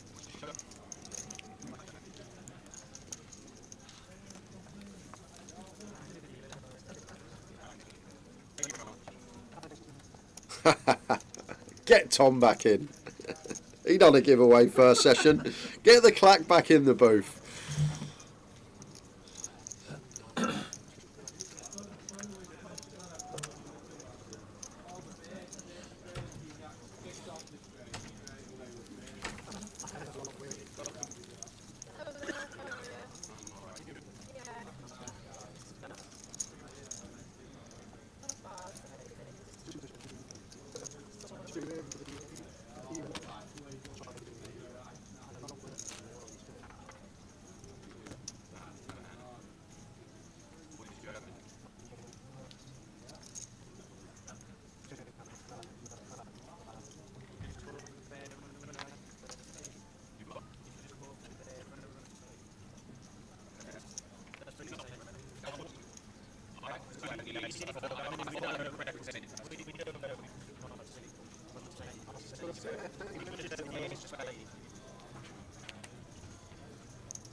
Chris with the ace queen raises to 300. Ian calls cut off. And Umberan back to back, big slick. Don't mind if we do. And this time should be getting some action though. And Ian's probably gets the call as well here. Going to be interesting what Ian does, but 6-7 suited closing the action here, getting the price he's going to be getting. Almost certainly would be coming along at this stack depth, so should be going three-way in a 3-bet pot. 6-7 spades with position for Boz.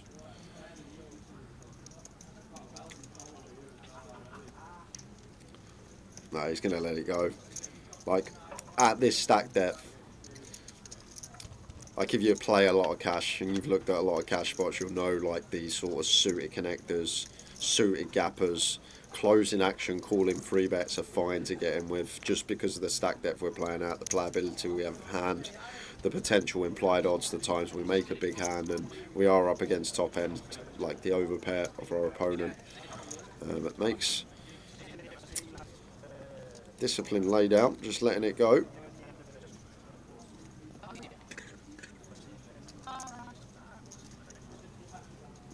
Umberan not c-betting the ace king on the flop. Checked it over. Chris didn't take the bait, to be fair, with his hand. Seemed like a nice one to check. But now Umbaran going for his value on the river, and Chris just going to be getting out of the way here with ace queen. Can't hero ace queen high here against. Like, the thing is, once it goes check check, check check, like Umbaran, if he is going to have a bluff, it's going to be on an earlier street. If he's squeezed an ace 5 suited, something like that, he's going to see bet flop. He's definitely going to delay turn if he doesn't. So, as Chris here, we should just always be aware that once, like, he goes check, check, check, check, like, the check on the flop's stronger than a bet, if anything, once Umbaran 3-bets and gets the king high board, because he's just going to continue on the king high board with his whiffs. So when he checks, a lot of the time he is going to be weighted towards some showdown stuff. So as Chris there, I would have personally folded the old ace queen. Ace queen hero on the river.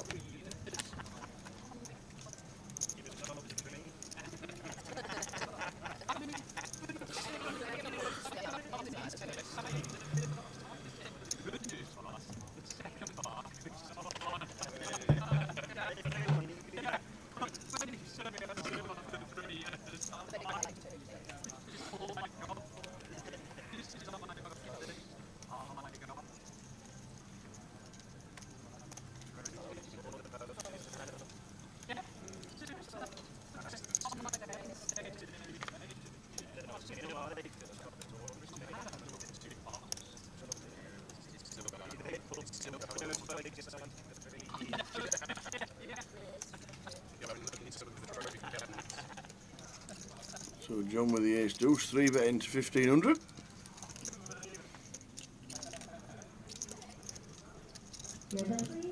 So Umbrella, who initially raised on the button. This will be end of hand.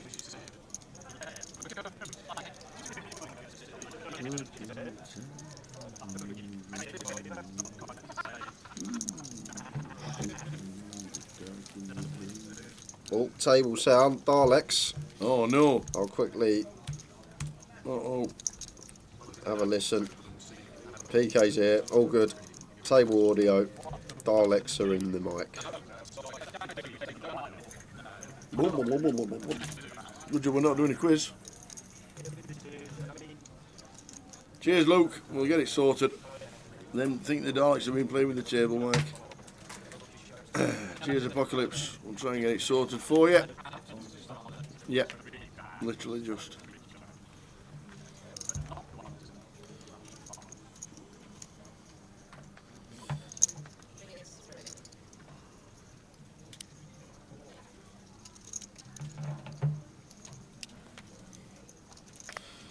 Pocket sixes for Ian, opens the 3-bet on call for Chris.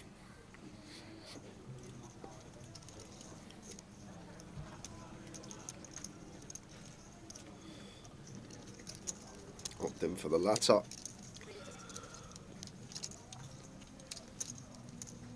Makes it 800. That will lose. No, it won't lose Umbaran in with the cold call with the Queen Jack off.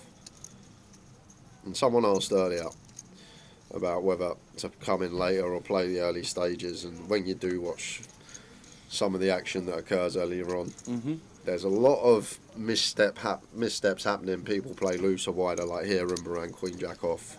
Should just go into the muck, but he's gone with cold call, and Ian now just going to get the prize to call with his sixes. See if we can flop a set.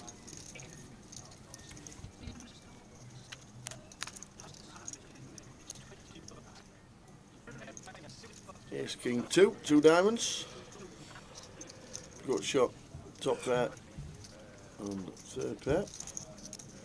So, no leads for Ian. Checks it over to Chris. He's just going to see that on the A-side board.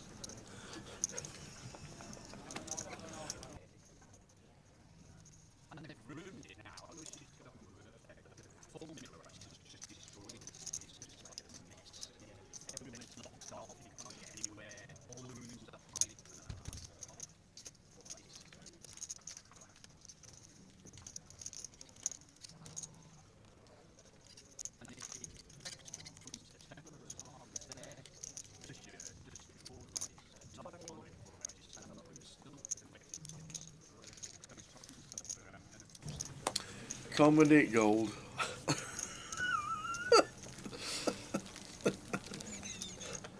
Oh, I don't even know if I can show you.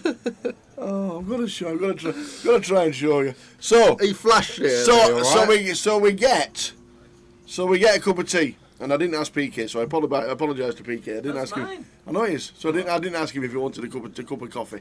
He drinks about 2 a day. That's it. So he asked for a coffee. So Lee brings him in a coffee, and we get the cup. Right. So the cup's on. There he is. That's the cup. Right.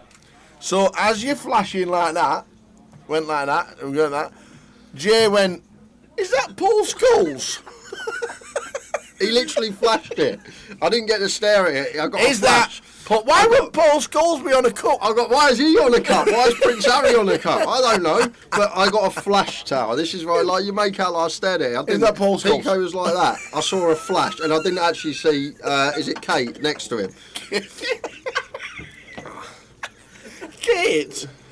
Oh, this is great. Oh, please clip this bit out. Oh dear. Kate Middleton is married to William. Yeah. He literally flashed it at me. He Come did. on, give it. I saw it for half a second. I didn't have a stare at it, so I saw. It actually looked like skulls from the angle. Is it Scholesy? So Prince Harry's on a cup with his wife Kate. Oh dear. What's her name? Harry's one. Oh dear. None of a turncoat for old Botty, is it? It just tables the 8-5. Meghan. She was in Suits. Meghan Markle. What a cup that is, though. There's no wonder it's been left in a casino for you to drink from.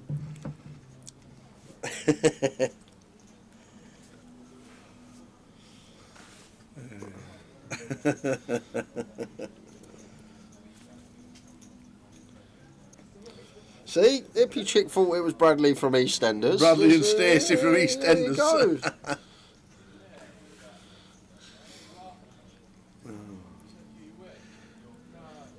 Just under 20 minutes to go until the end of the sesh. Satellite starting at 2 o'clock, which is just about now. Swifty in the background is here. Good Oh. to see the Swifty. Okay.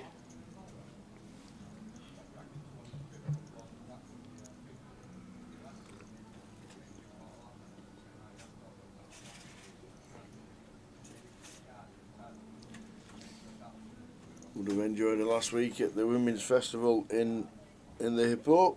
Time before that, she was in the in Malta with the poker team, all the Grosvenor team.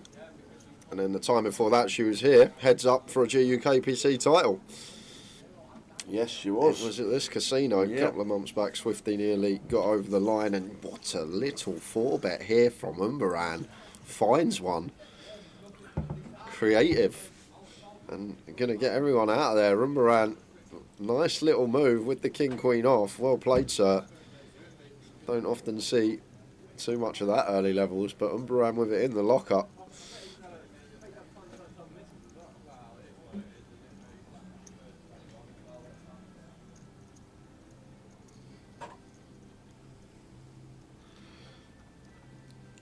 And to be fair, Tal, I actually only saw half the cup. Like You did. when PK showed it, it was Yeah. only the bloke I could see. So it could. I thought it might have been like a Champions League 1999, 2000. Like, you know, when they're in their suits and have their pictures together. Like, you don't know, do you? You mean the FA Cup picture?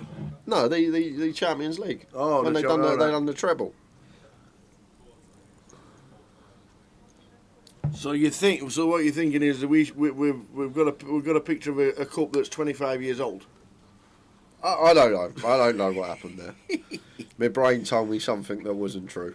There we go, Pish. There we go. It's Paul Scholes.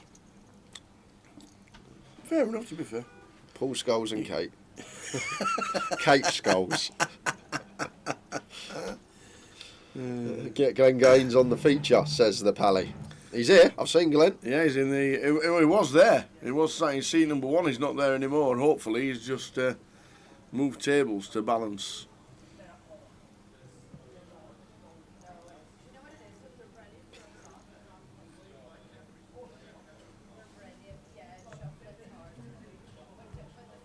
Oh, I can hear her now.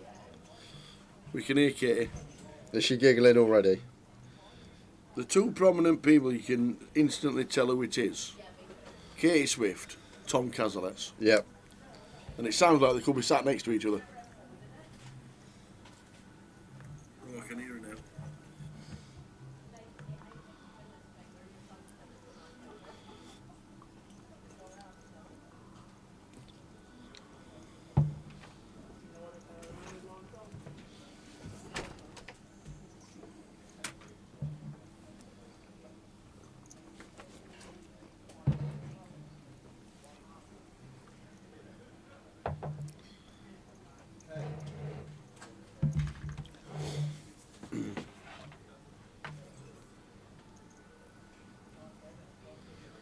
King on the end.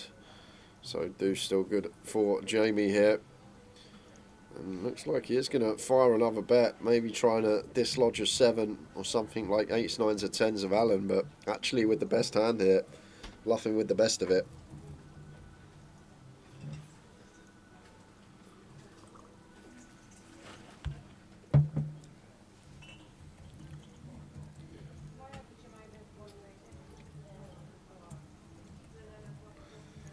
Jamie Watt, 32.8. Good start for him. 15 minutes of this session to go. And then a break. I think it's only 15 minutes.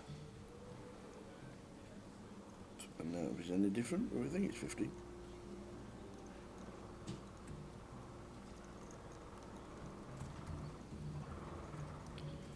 Is that my laptop or is there some drilling going on outside? It's the same sound.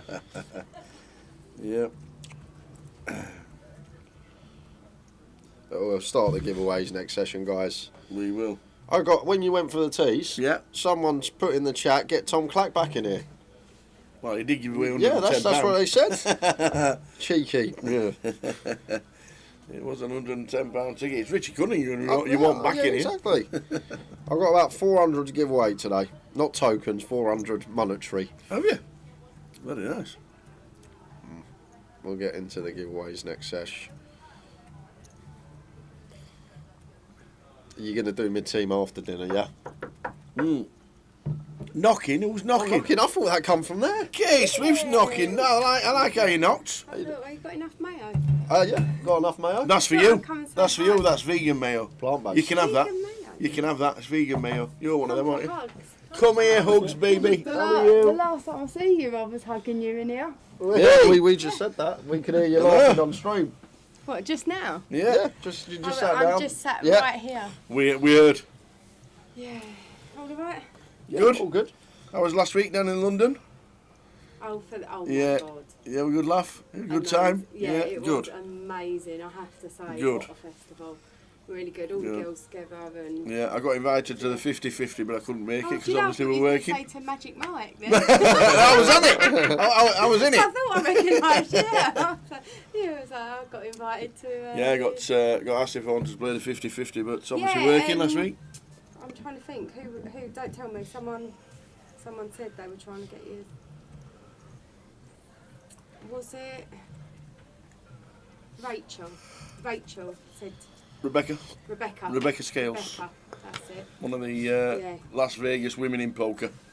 Yeah. Oh, Rebecca. Aye. That was it, Rebecca. Yeah. If you hadn't been streaming, I'd have been down there, but You could obviously have gone. working. You could have gone. Obviously working. I would let you go. Glad it was a good festival. The 50-50 was really good as well. Excellent. Well, the whole thing was Yeah. good, yeah. Excellent. It was. Nice to You just watch. bought in? Yeah, literally about 10 minutes ago, so fresh stack. Good on you. I'm on feature after, so Nice. How was America? really good. Good. Hectic, Yeah. really busy. Yeah, it's been a hectic few. I just said to PK, I had a car crash 4 days after. Oh no, where again? Yeah. Yeah, so you like to change And you cars, know, don't you? And you know what they're doing on Saturday, tomorrow? Go-karting. We're all going go-karting. And you had a car crash 4 days ago. I was like, no, 4 days after here. Oh, A few right. months ago, so I had the car crash, and then went over to America and was busy there, and Jack's uni and all of that, and then Malta, then London, then here. Yeah. So, yeah, it's been a busy few months. Good. But, yeah, saved my run good, so it was. Awesome. Yeah, very good. And he's chosen a university, Yeah, Kansas. Kansas City. Kansas. Yeah. You do know it gets to -20 in Kansas in December, don't you? Yeah, but their facilities are. I've never seen anything like it. It's Really? insane. Yeah. I'll bore you with it Awesome. later. Good yeah, on you. It's, he's done really well. So, Good. And he's out in Bahrain at the moment. So Playing. yeah, playing out there. He's on Good stuff. Some sort of compact there. Wherever. He could literally, he came from. I bet it's a golf tournament he's in. Yeah, he went to Portugal, came home for like, I think he was home for 18 hours, and then he's off to Bahrain. I'm like, what a life. This is man, it. What a life. This is it. Is it nearly 18? He's just turned 17. Just turned a couple of weeks 17. ago. Wow. So, yeah, he'll be driving, hopefully better than his mum.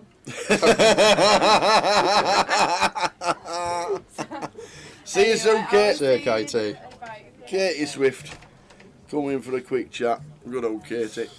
Plenty busy with the family. Could be bother here for John. It's too good a spot to squeeze here. King, queen off. Boz looks down at the aces. It's a well-timed flat. I might have been getting in trouble against aces here. With all this dead money up there, seems like prime candidate to squeeze it up. But very well-timed flat because Boz is sat there with aces. Good luck, sir, going six-way.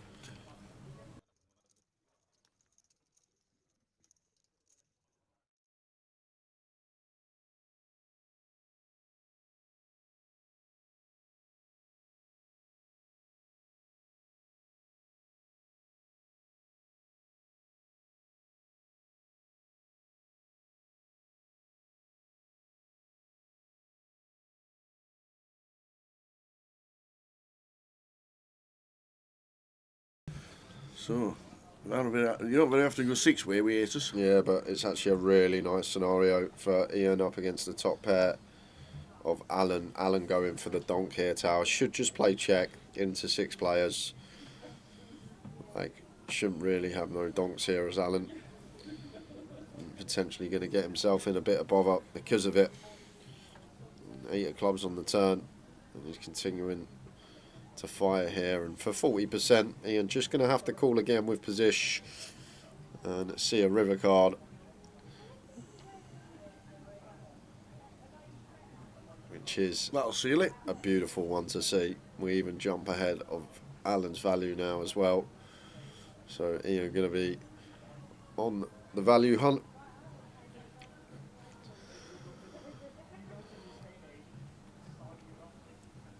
And this ace potentially going to save Alan from paying. Does get out of that.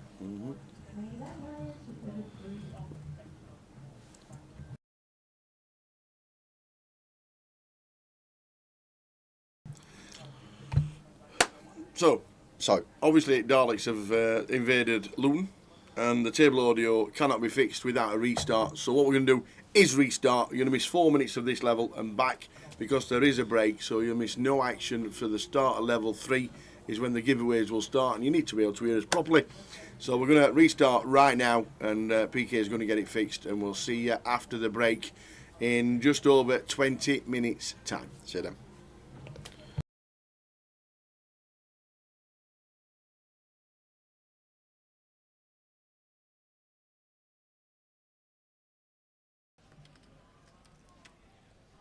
It's actually nice to have John the feature as well, because funnily enough, every year, the way he busts out of this tournament is just cruel. And no one ever seems to see it, but he always says, oh, this happened, I got aces in against kings, king on the river, I got queen 10 in against queen 9, 9 on the river, I flop quad sixes, he makes 5 of a kind on the river. Like, it's like every year, but no one ever sees it. So, 5 of a kind on the river. so we're Look gonna. at this. Here we go. Look Let's at see if this. it does happen. Couple of kings. Making it 800.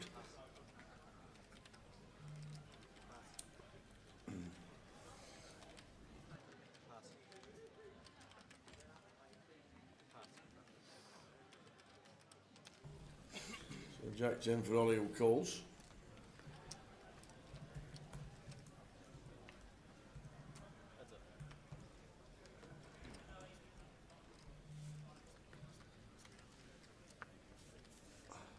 The 9-7 boost. Imagine the 8 ping. Oh, do you know what? I'd give it the biggest boom ever, Tav. If the 8 rolls off here, there will be a boom coming from the comms booth. I'll tell you that right now.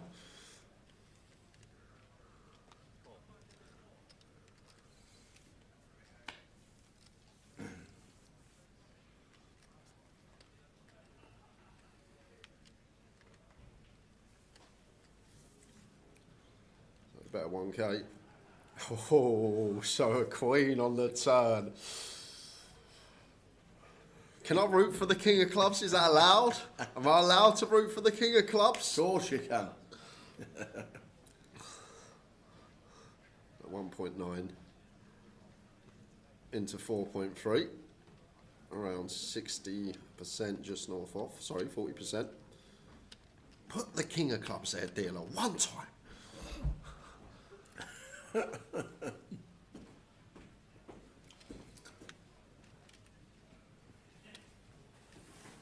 Oh, yes! Yes! Come on! See you later, Saunders. What's that, 2 hands? Have you managed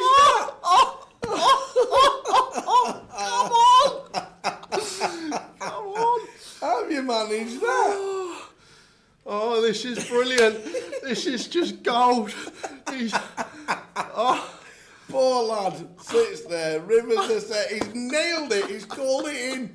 One time, dealer, he says, King of Clubs. Oh my word! Oh dear. It goes for the raise, the all in. You got Jack 10. Yes, you have. What else has he got? He's free bet the river. Of course he's got Jack 10. You got Jack 10. Oh yes, of course he's got Jack 10. See you later, Joe. Back to the. See you later. 2 hands he lasted, and believe it or not, that's actually his record run in the Goliath Tower. Level 3 for Saunders. Well played, sir. We will see you on your second bullet. You owe that dealer.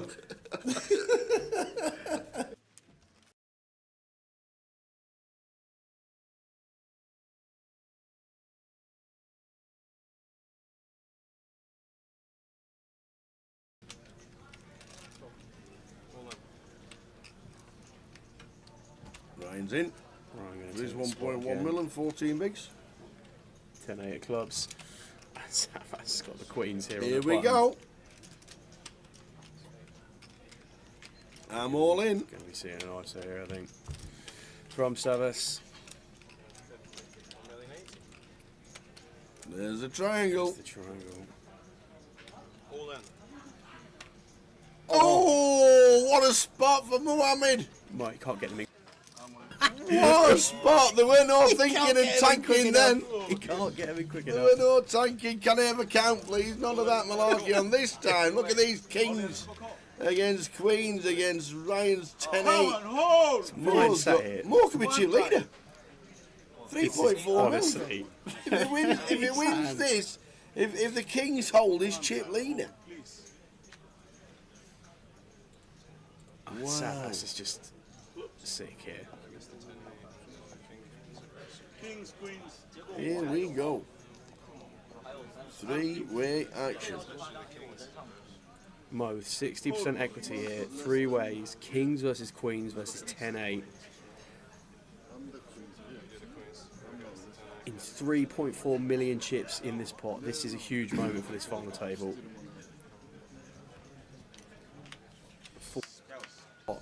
Ace 10-7.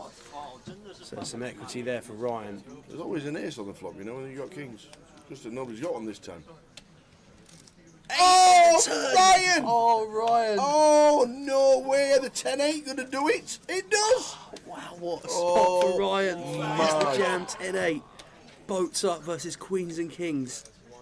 And I think he had Mo covered. They're just going to double check the counts here because it was pretty close. But Wow. that is some hand. 10 on the flop. 8 on the turn. 8 on the river. Are you kidding?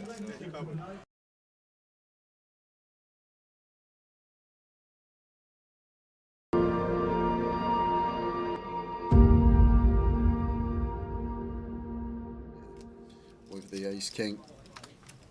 just going to be 4-betting here. Size-wise, probably want to be... Could even just...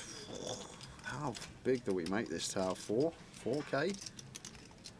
It's like 3.5. Yep, it is. Yeah, so gone the size we'd go if we were heads up versus the 3-better. I think with a cold call in between, we do want to add a little bit more juice on, but making it 3.5k here. And Jamie Lee with the 7 deuce. These two are really deep, but I'm not sure how we can continue here out of position when Boovy's just showing immense strength. Well, saying that,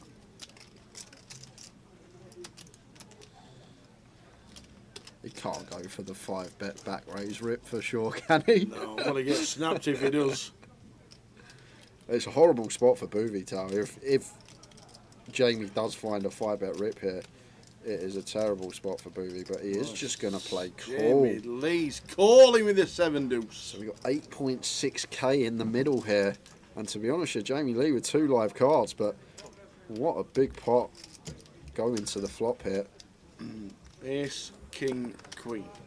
What a flop.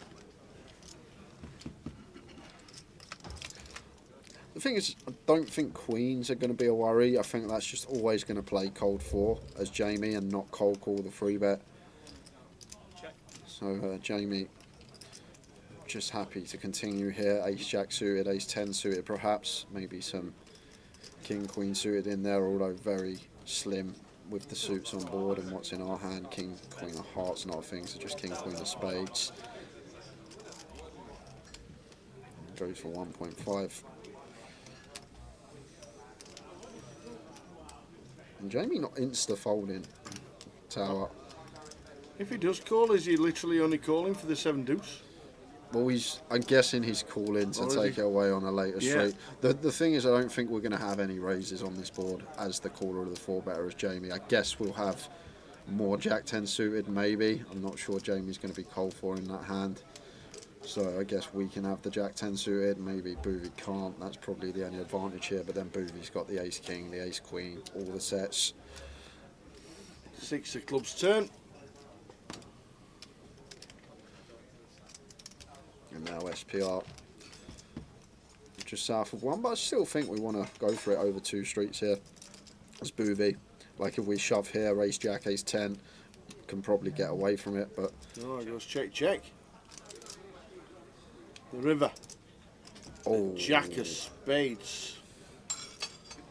Well, if there's ever a river to bluff on tower, if we're floating the 7 deuce out of position, this is probably one that we are going to go after it with. But God, it takes some kahunas to shove it in here for 10 bag with 7 highs. Jamie, he's got to go for it. He said, I'm all in. Wow! 10.2k river shove. We could have a 30k pot here. This is gross for Jamie. Now let's think about what 10x Jamie Lee's going to get to the river with here. So he's cold called the 3-bet from Mitch originally pre-flop out of position. Obviously the stand-up game's on, but a lot of people standing, so I think that's sort of a factor not to take into account. But what hands is he going to have that contain a 10 tower? Because that's all Jamie's repping here, and basically it's going to be all the suited Broadway combos. Maybe start peeling some Queen 10, King 10 and Ace 10 suited pre. Maybe having a little punt at it, getting a decent price.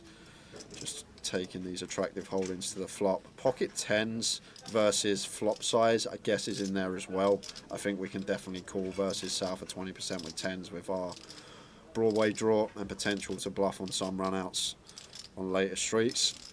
So More folded the 10s pre. he did, you're correct, he did. I totally forgot about that. But from Boovy's perspective, this is an ill spot because it's one of these situations that Jamie can plausibly have a 10. And what bluffs is he going to find? That's another question we've got to ask ourselves as Jamie. What on earth is Jamie Lee meant to have as a bluff here? Cold call the 3-bet, Jamie 4-bets, then calls closing the action, off to the flop we go. Calls south for 20% C-bet on Ace King Queen. Check, check, turn, and now wants to shove for just under pot on the river. Like, find me a bluff tower. Like, I'm really trying to come up with something that we get to the river with here that wants to potentially run it Like, we can't even have like the king 9 suited, the queen 9 suited. They're all going to fold pre. They shouldn't be in there. Even like the suited ace-x should be folding pre, so they shouldn't be in there. So I'm guessing the only bluff that he can really have is this particular hand with the 7 deuce game on. But then we need a lot of different variables to happen as booby. We need Jamie specifically to cold call the 3-bet with 7 deuce, then call our 4-bet closing the action, float this flop out of position, having to fold to a double barrel if Jamie does fire turn. Like, it's a big ask. It's a real big ask for Jamie Lee here to have 7 deuce. I know we can see he's got it, but we need all these variables to fall into place as booby to be good here. And we can see that he is actually good, but I can't find any other bluffs for Jamie Lee other than specifically 7 deuce, and I just think most people with 7 deuce are just going to check fold flop tower because they can't do anything on the turn if Jamie double barrels with less than 1 SPR. So I think we might have to fold as booby. I know you can see he's got the best hand, potential to win a 30k pot, but I think we are supposed to let this one go because where are we finding bluffs from in Jamie's range? What is he supposed to turn up with as a bluff here on the river, the way this hand's played? This is sick. So I guess like ace 10 suited, king 10 suited, queen 10 suited and jack 10 suited. I think jack 10 suited is probably the most viable. I think Jamie's more inclined to start peeling this suited Broadway, which is going to have better equity versus the ace king and ace queen, rather than peel like the king 10, queen 10, ace 10 suited, more likely to be dominated. So I guess value going to be the jack 10 suited, 3 combos available of that. Like queen 10 suited only, or 3 combos available of that, and then from Jamie's perspective only 2 combos available of king 10 suited, and then there's no real bluffs. There's just no bluffs I can even. I'm does the 7-2 get through? And it does. It does fold it. Jamie and Jamie, Lee. is he going to show? Jamie Lee.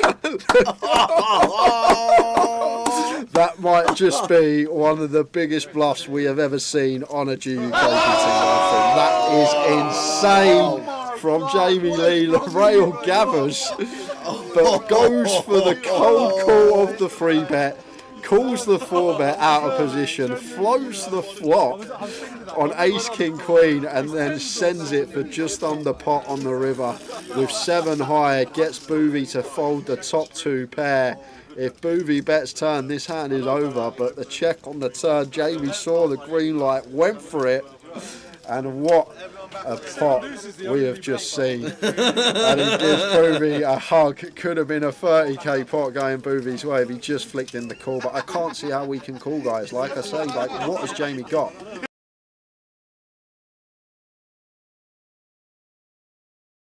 I'm going to show you a little trick. It's called Finding the Kings, but it's a trick that only works with the 4 kings, okay? I'm going to ask you, sir, to touch the back of any one of these cards, okay? Anyone you like. This one.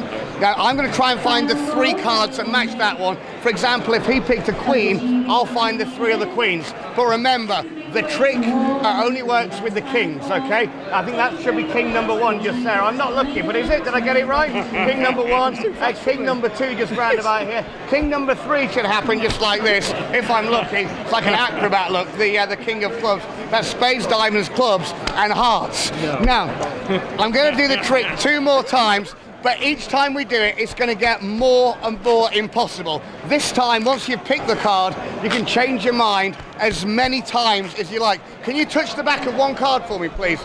Anyone you like? This one? Now, do you want to stay with it or do you want to change it? Your choice. Stay with it. Remember, the trick only works with the kings. You remember I was telling you that? It only works with the 4 kings. Now, stay with it or change it. You're sure you want to stay with it? Because I hate to think I was cheating, but you can change it if you want. No? You can change it. Do you want to stay with that one? Perfect. That's king number 2. King number 3, I hope, should be round about here. And that's diamonds, clubs, hearts, and spades. I've watched that card all the time. I did not take my eyes off that card. I said we're going to do it 3 times. This time, you can change its mind as many times as you like, and we're not going to look at any of the cards until the very end of the trick. Remember, it only works with the 4 kings. So just touch the back of any one for me. Which one? This one? Do you want to stay with it or do you want to change it? You sure? You can look at it. Don't show anybody else, but you can see whether it's right or not. In fact, I don't even know if there's a king or not. He doesn't. In fact, you can lie or tell the truth. It's up to you. So lie if you want.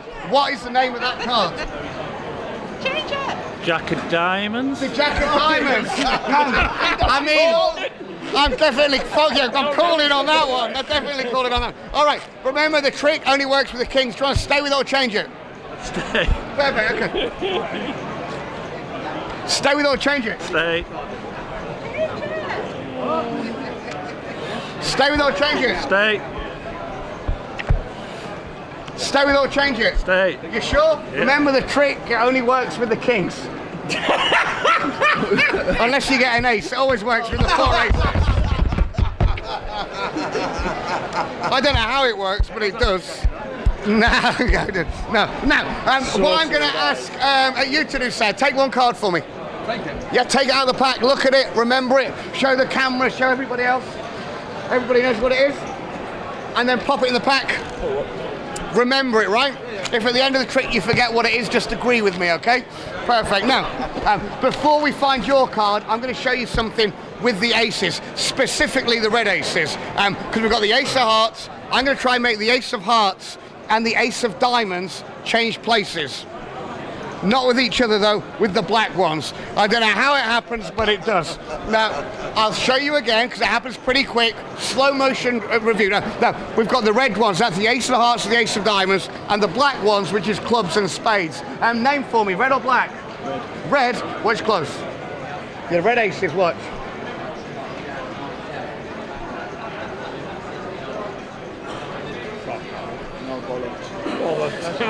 So what card did you pick?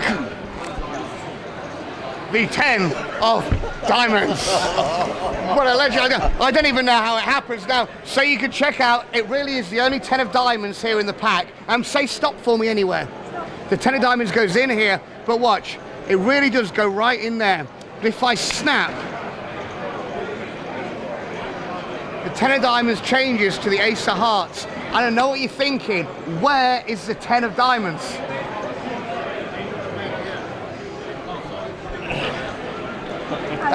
Have a look, sir. Turn it over. Show everybody. Now, like I said, it does happen pretty quick. In fact, watch.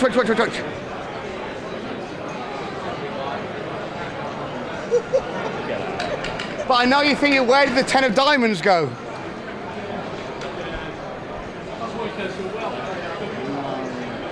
Yeah, now, some people think I cheat. They think that when you're not looking, I take the 10 of diamonds. They think I hide it in my hand, put it in the box. That's not how it's done, because it's not the 10. To change the ace back to the 10, you shake it like this, that's when it happens. Some people think maybe there's more than one 10 of diamonds. If it was true, it would look hopefully something just like this. Obviously, that's just a lie, because you see, all I've got is the 4 aces. And if you want to know where the 10 is, have a look just here underneath the box. Now, you're not watching any of this. Pay attention. Now, I'll show you again. The 10 of diamonds, so you can see, it really does go down here into the pack. So I don't cheat, sir. Please push it in the deck. And then have a look up here, in my mouth. You know, I don't even know how it gets up there. Now watch again, the 10, it really does go in the middle. Now if I snap, instead of the 10 disappearing, look, the whole pack disappears. I know what you're thinking, where did the deck go? Now, very finally, we'll bend it in two. The bent card, the 10 of diamonds, really does go down in here, so you can see, watch. 1, 2, 3.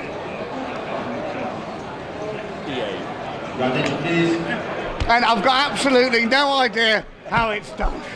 Sean Hayden, ladies and gentlemen. I need to lie down now.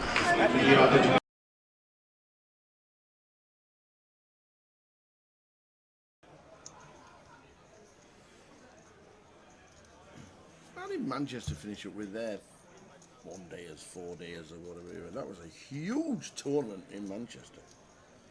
If you didn't play in Coventry, one of the big ones around the estate was in Manchester. Berry New Road, their October special. £45,000 in a prize pool for a £80 buy-in. that is some value. 693 runners it got. 693 runners for an £80 comp. You stick it on a Berry New Road and they turn up. Yes, they do. And Woody, who has been the big mover this session, 10x his stack plus more, opens ace king to 25. George, queen 10 on the button.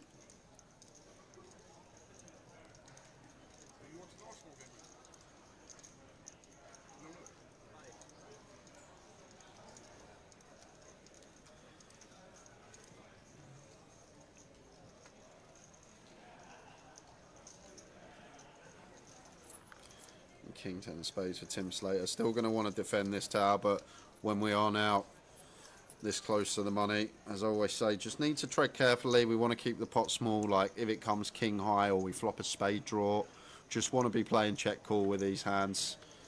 Don't want to play a big pot with potential to bust.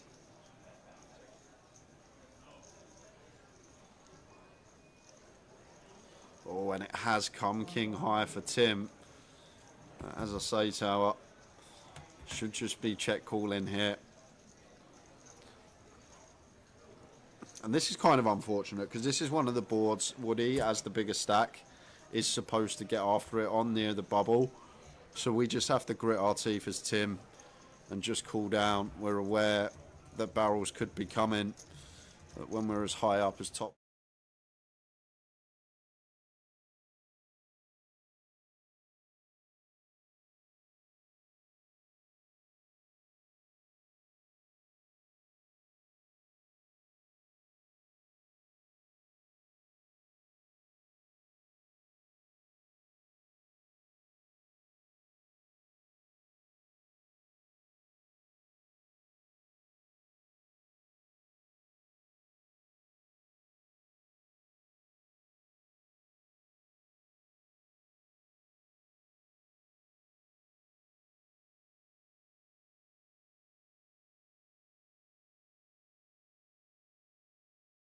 Yeah. And a nice little chat with Nathan Slater at the break. Nathan Slater? Yeah. A nice little chat there. Oh, we've got bees in the building. Yeah. I think I'll close that letter charge for a bit. And you need it open soon. When we start giving ways. When we start the giveaways. that is true. I'll get it later. You're going to need it. Welcome back, everybody. Only a couple of minutes we lost for the table audio to sound. The audio that you can sound now is Jay's laptop taking off. Luton Airport's only 5 minutes away. That is true. But welcome back. Level number 3 of the day. Numbers increasing all the way on a regular basis. It's off. It's off now. It's just. I know. It's just slowing down. Down with the Kings. Hope everybody's good, ladies and gents. We're going to start the giveaways in about 20 minutes. Make sure you're tuned in and ready to win some free tickets for online, and I'll be able to get a few people back from the break. So that just goes to show what happens to your laptop when you think it's turned off. Yeah. It's actually not. It's all going on inside there.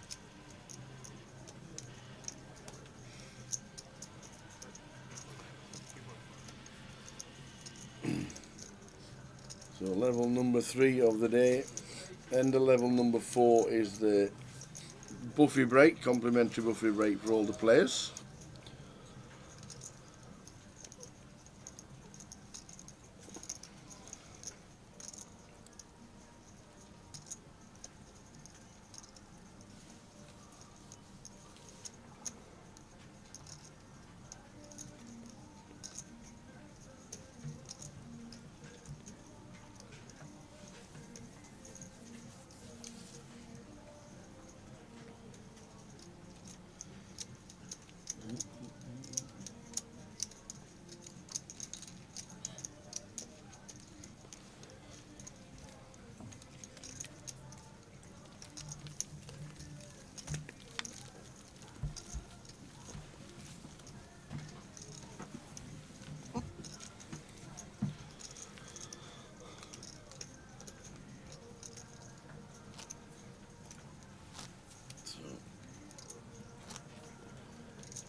Katie Swift in seat number 2. Who's in seat 1? I like that hat. There's Dan Skeggs in 1, Katie Swift in 2, Guy Taylor 3, Ken Chow 4, Albert Sapiano 5, Gary Smith 6, Turjay Bankston in 7, and Jitin Dhawan in the 8 seat. So, Turge.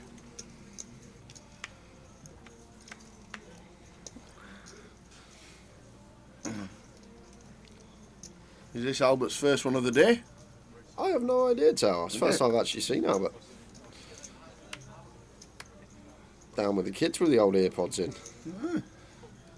Never listened to Well, the yeah, stream. well, what do you reckon he's listening to? Mantovani. Mantovani? Ah. Not even going to ask. So.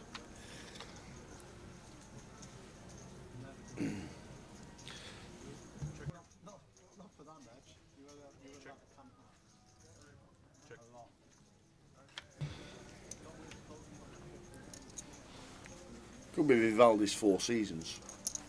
That's a great piece of music.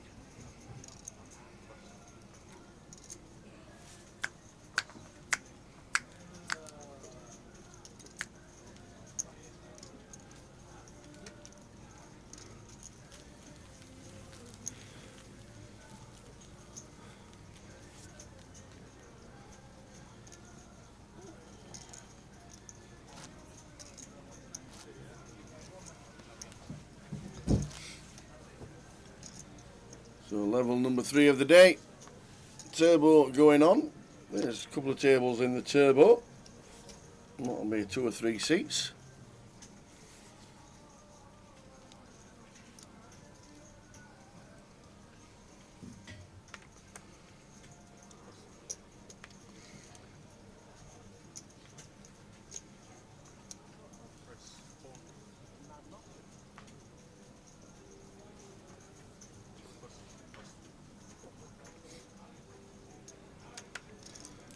Deuces for Dan opens the 400.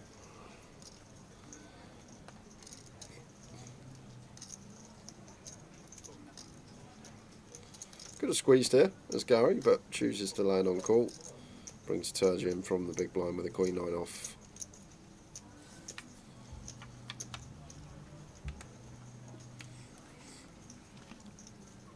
Well, Gary potentially going to get in some bother here. Albert flopping 2 pair, top and bottom. Never shy to bet. Makes it 3,000. Yeah, huge tower, 3k into 1.8, so healthy old size here, like 166% from Albert. And Gary with the ace jack making the call.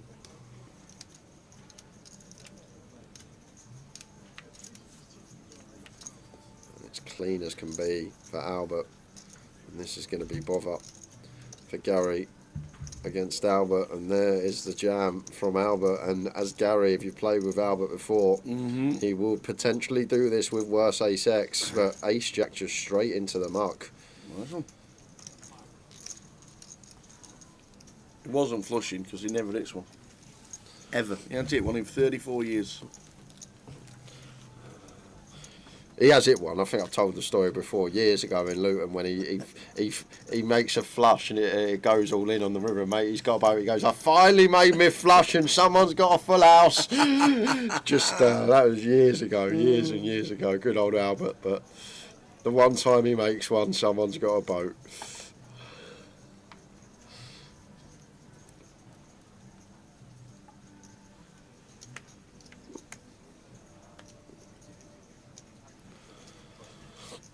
How you doing, Sean? Afternoon, guys. Geez, that was a late one last night. Well worth it, though. It was fantastic viewing yesterday for the high roller final table. Well done to Keith. Mukhtar treated us to a pint when we finished. He did. He was well happy. He got people in America watching, people in Canada watching, all his family were watching. Yeah, fantastic.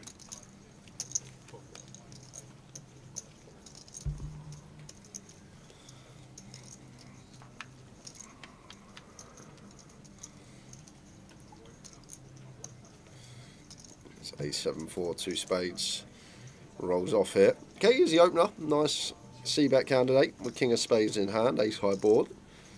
Does C-bet with the king queen. Jitan and Albert both going to call. Fairly small from Katie, went for the 20% up. Getting called in both spots to the deuce of hearts turn. And I feel like this is where white flag should be waved. The Swifty, once we get called in 2 spots, definitely can be some ace-x out there. Rolls off for G10 on the river, backdoor flush. I'm going to go for some value now. Katie does snag this king on the end. Still Albert behind to worry about. 1600. And from the big, like, G10 can have a lot of bluffs here, Tower. He can have the 5-6, 5-8, 6-8. He can have some spade draws, all this type of stuff. Maybe Katie feeling as well that G10 not going to value bet stuff like ace-8 downwards, so maybe feels like he's going to have 2 pair plus that get here. So it looks like she is going to count out the hero call after river in this king. I'm going to see the flush for the 9-4 of hearts. I understand the call, like a lot of the stuff from big blind specifically, bricking out the 5-6, the 6-8, the 5-8, the spade draws, and probably doesn't expect you 10 to bet 1 pair for value, so going to then be 2 pair plus, making his value range a little bit more condensed.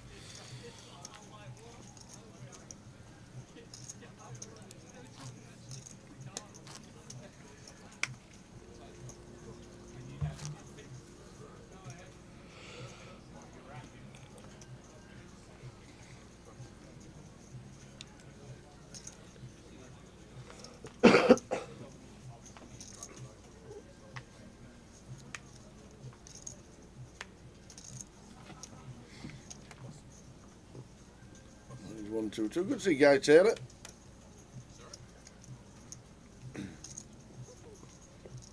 Last time I checked Guy Taylor's whereabouts in the world, he was playing 45 million buy-in, pots. yeah, 45 million buy-in. Yeah. Yeah, 180 million in one comp.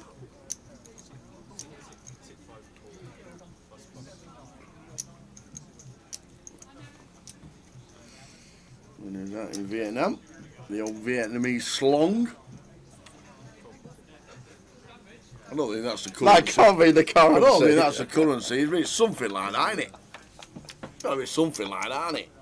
When you've got 148 million buying.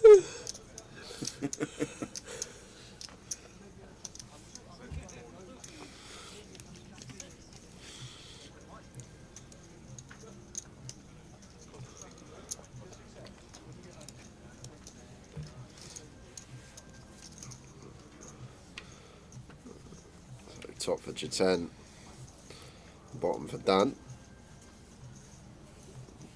Maybe hand we can check out a position now as G10 against a big blind, but is choosing to just barrel with the ace-6. One of them hands that really struggles to get free streets from worse, so sometimes good to find that junction to check, go for value on the clean rivers.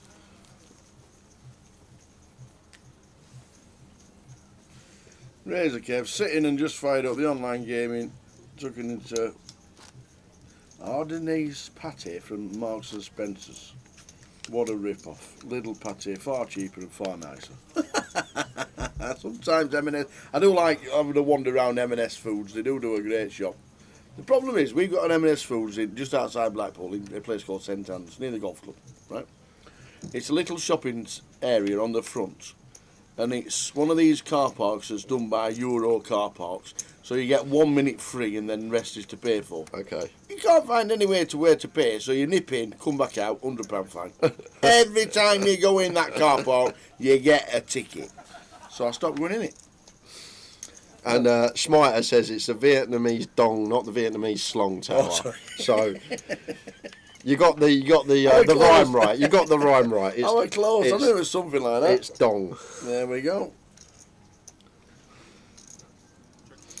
Yeah, see, sauces and pickled onions. You can't beat them from M&S Foods. It's great.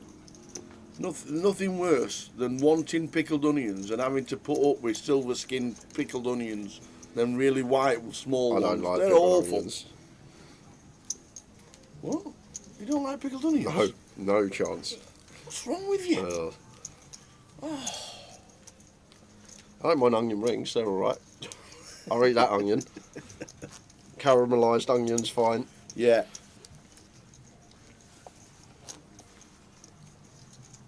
Yeah, they're just pointless. They're the smallest. As a farmer, you're farming onions, and you get to a consistency of about 10 millimeters width, and you think, yeah, that'll do. Why?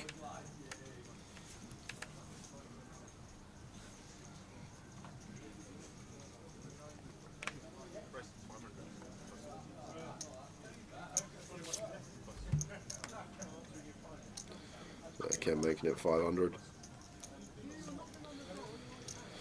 With the ace-10 suited. Done on the button. 3-bet fine, call fine. At this stack depth, either or. Goes for call. Guy is going to defend the 4-3 off in the big. Getting an attractive price. Complete bluff for both Guy and Dan, so should be end of hand. Just expect c-bet from Ken on the ace-high board. It's going to mix in a little top pair check. Good to have these some of the time. Feel like it's a board that we will bet relentlessly though. As the gun opener. Jack of spades turn. Now Ken picking up Broadway draw to go with his ace-x here. Shortly now we want to start trying to hunt for some value. Does exactly that.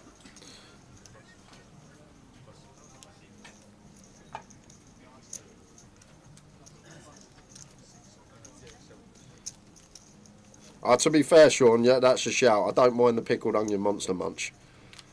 No. They're all right.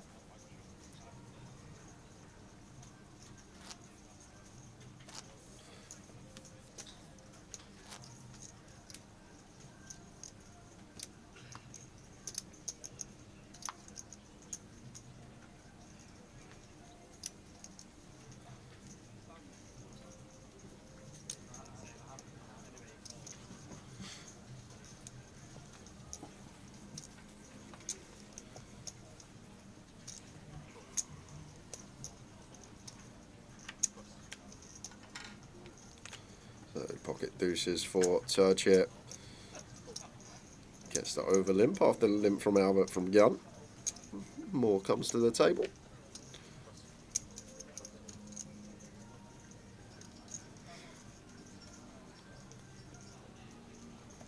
Katie on the button. Defending the old 5-5 deuce. 4-way to the action. 4-way to the flop, and the highest cards are 6. A 6. Oh, the case deuce rolls off and set for Turge. Albert gut shot. He's gonna fire with his 6 high. Imagine the case 5 on the Oh, turn. that would be crazy. If the case 5 rolls off on the turn, it would just be the most mental hand we'll probably ever get. But only going to happen. I don't actually think there's a 5 even in there with Ken no percentage by his name. Oh, there is a 5 in there.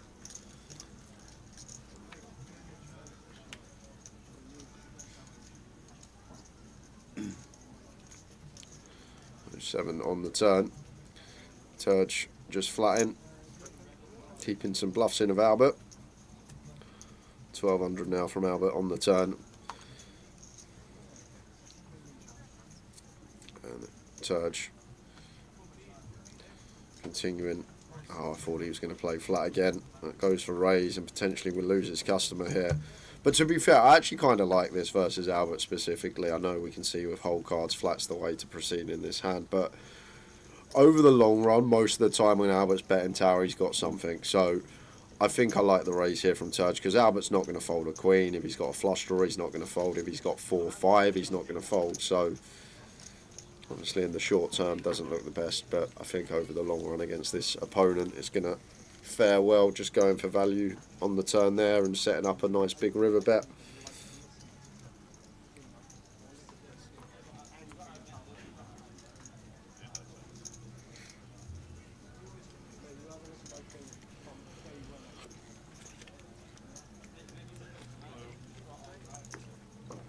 How you doing, Mr. Miso? Mr. Miso.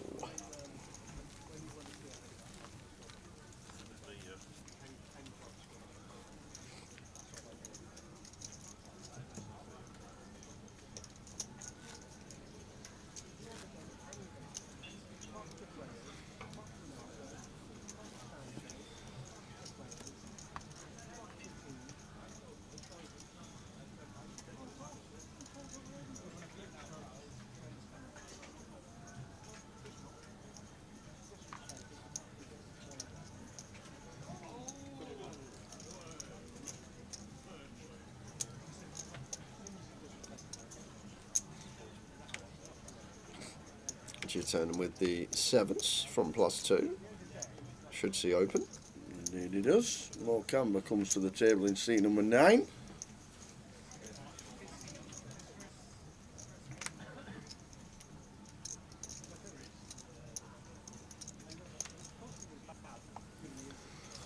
Would have been at the Women's Festival down in London last week.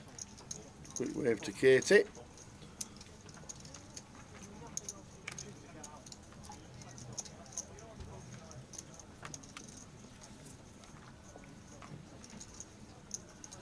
Is 10-6 flop.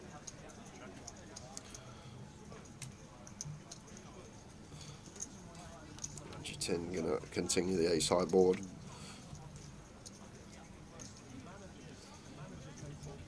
Albert does have a 6 and any pair he does like to stick around. Of course he does.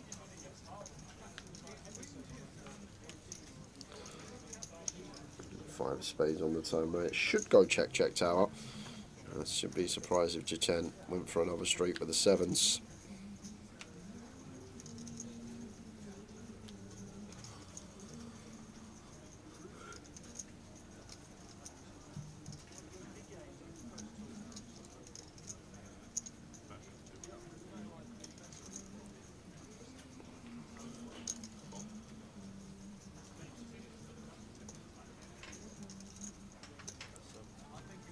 Wow, Albert bets 200. Just 200 on the river, as you do. Little block with the 6 on the 4 to a flush board. And 7s pay.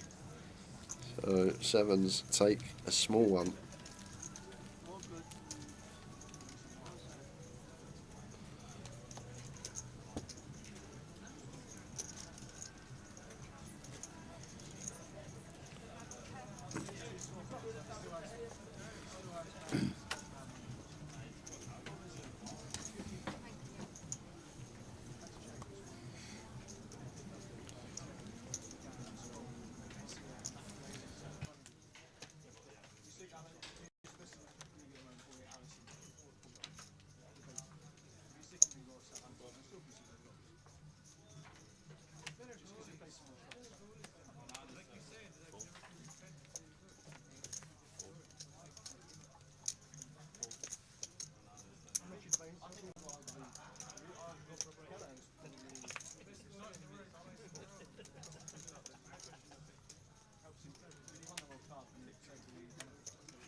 So heading towards the $250,000 guarantee. Numbers will increase all day long. Grand final here in Luton. 90, 100 runners exactly at the moment for A1B.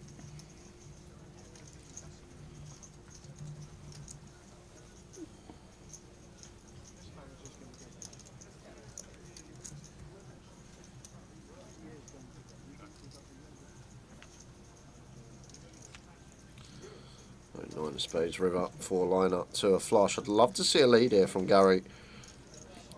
Turning this bottom pair into a bluff on the four liner seems really good.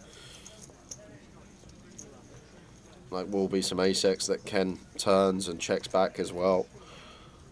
And just from the big blind, we're going to have a lot of these just one spade hands, but Gary not choosing to bluff at it. And with a 6 against the big blind as Ken, we beat enough. He's just going to check back, and that will take the pot.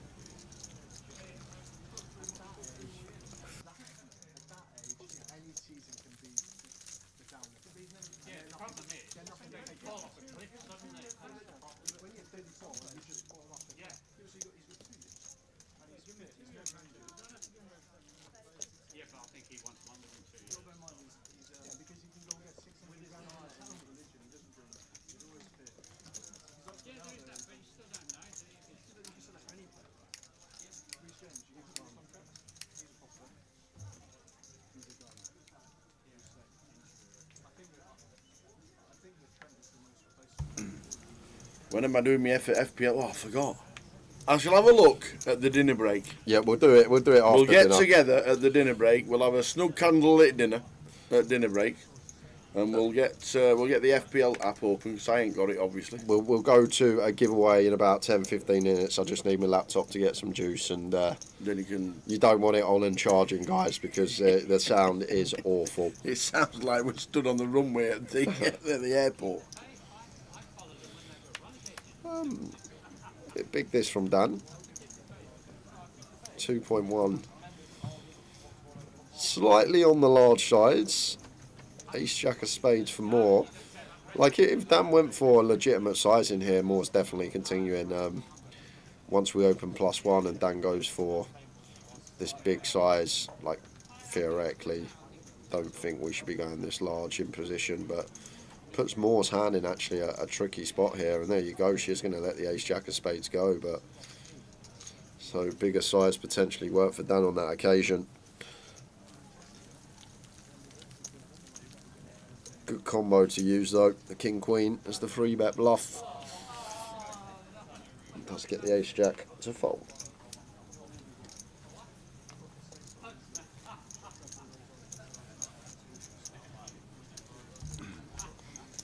And what about Mr. Dan Charlton overnight? Oh no, what's he won again? Another ring?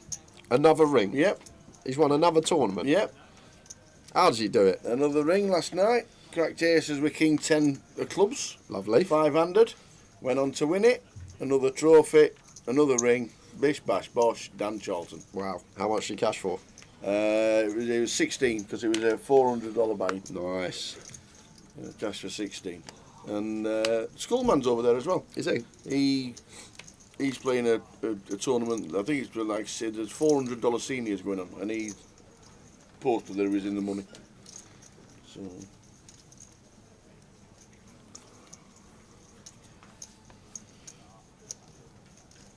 Raise and take for Albert. 6x up. Gets it through with the ace-9.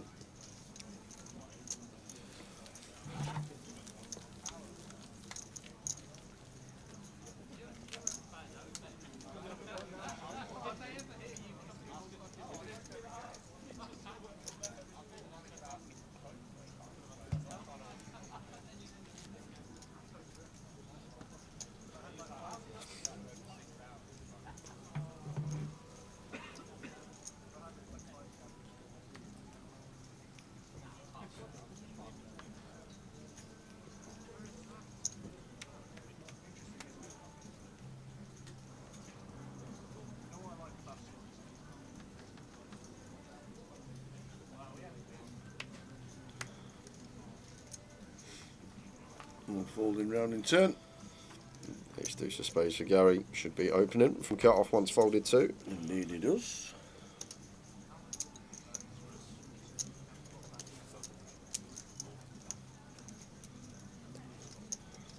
More in the big blind. with the ace jack here. Both options available. A lot of merit to flatten this spot though. We don't keep in all that dominated stuff obviously that would open from the cut off. Jack 8 suited upwards. All the ace X upwards. As we see 9 7 7. 2 diamonds. So Moore checks it over to Gary. Doesn't choose to see bet the ace 2 suited. Pairs the 9. Looks like a little chop. Yeah, unless we see an ace or a jack on the river.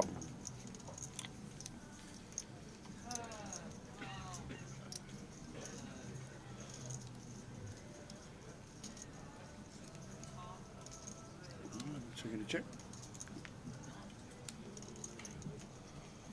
King on the end. Not going to love that card as more will be hitting a lot of Gary's range that's checked to river, so they're both going to show down the ace high and they will chop it up.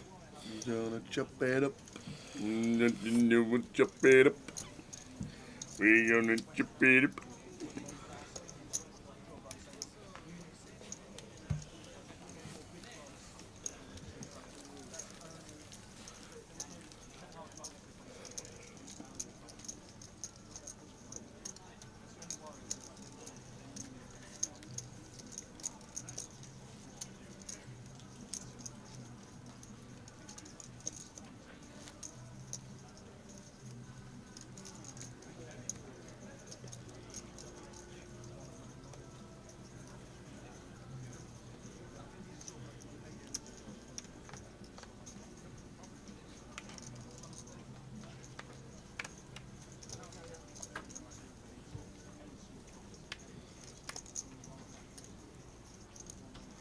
Limping from Albert with the ace 3.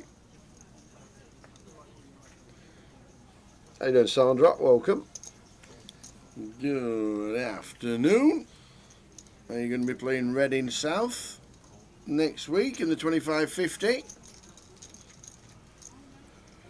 Last 5 25-50s all on the same weekend. In Walsall, Reading, Glasgow,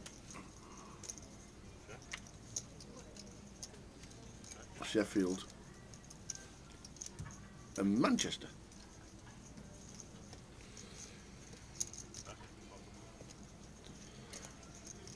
They're going to do a giveaway in about 10 minutes, guys. Who's kicking off? It's always the Tower. We might as well start with you. We'll let the chat decide, but I know the first guess in will be Tower anyway. So we'll probably be going to a Tower Finks. Okay. About 10 minutes when there's 20 minutes on the clock. Yes. See if my laptop's charged.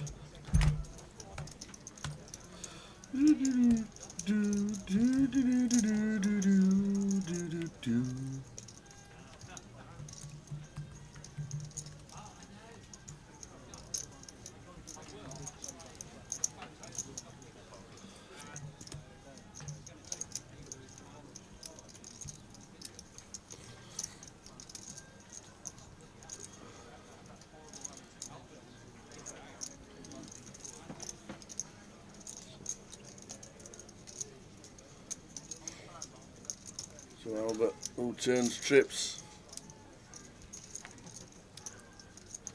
Gets the check mark. Doesn't value bet though, Tower. No. Misses some value on the end, does Albert.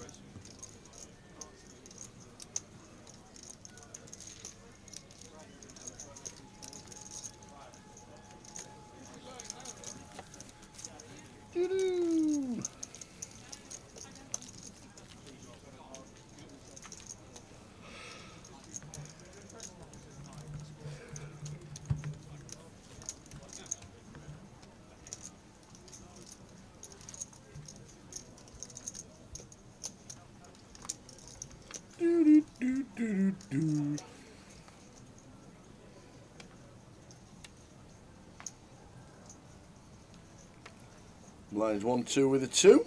Getting close to the $250,000 guarantee.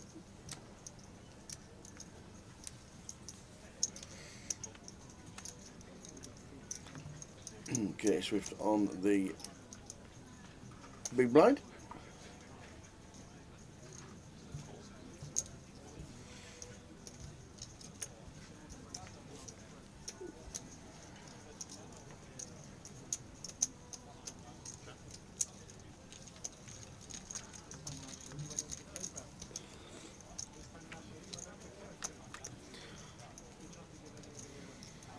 Jack 7 6 flop. Top pair Albert.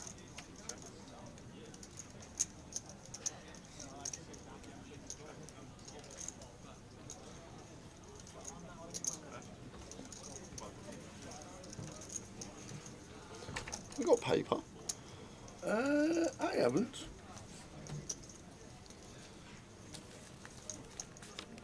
One of them will do. That will do. That will do for the first one. Okay. Think of a question. 6 minutes time.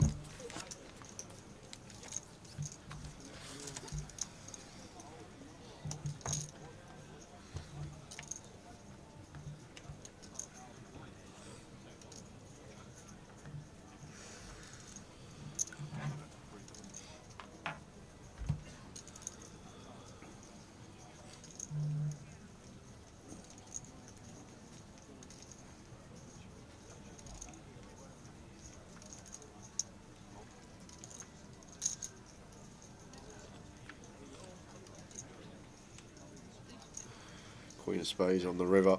So Albert with the check mark. Doesn't call in twice. With his pair gut shot. And Albert going to show down the winner. Up to 36k is Mr. Sapiano. Still chip leader. Guy Taylor 77 bigs, plenty of play, 15k.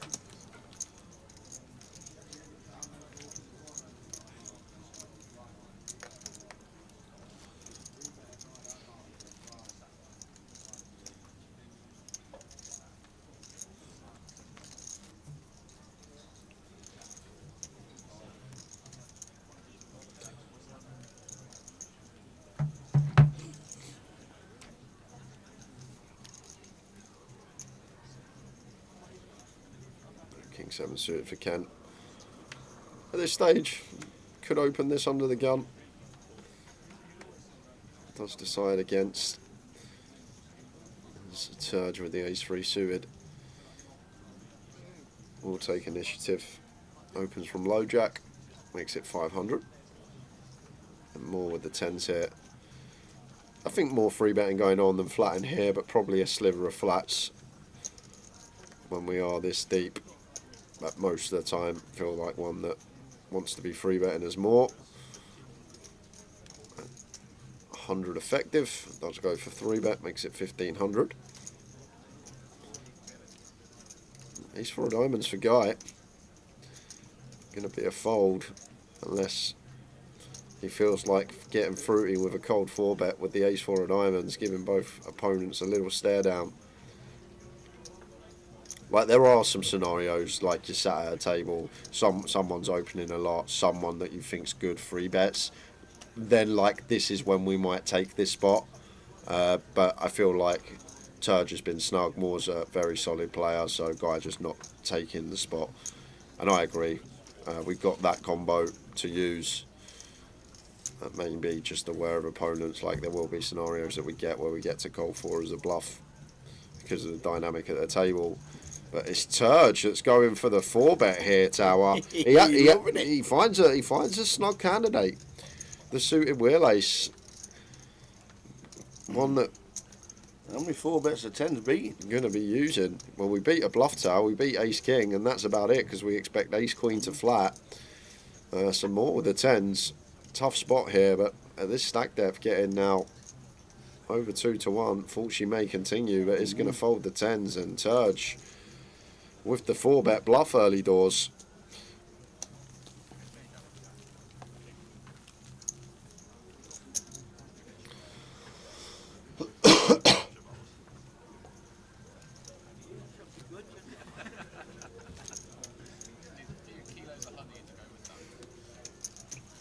So the grand final main event's well underway.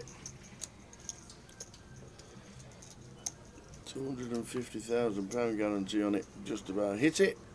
And then there's buy-ins for the rest of the day, turbo at 9 o'clock, and day 2 buy-ins as well.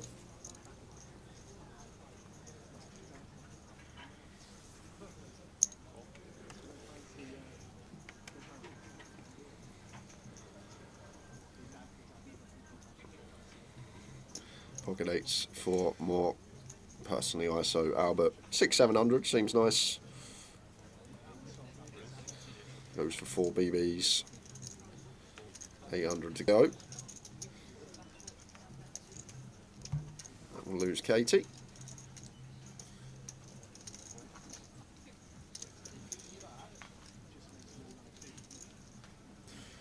Going to be back over to Albert, who won't be limp folding, even with 10-9 off. There's the call.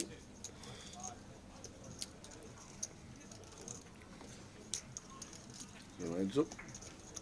Albert's never folding once he's limped.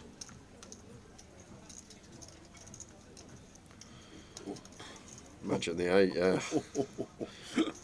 You don't want to see it, do you? But imagine the carnage.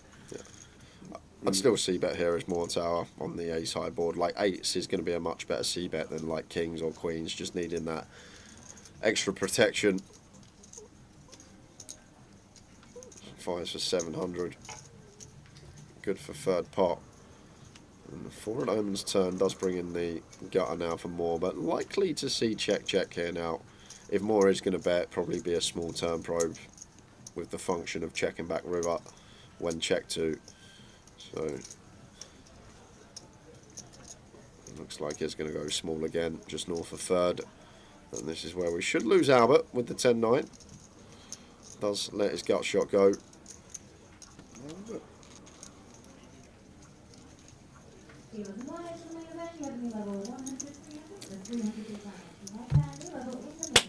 So guys, first giveaway of the day. We've got plenty coming up. Right now I have got 2, not 1, but 2 €20 Masters tickets to give away.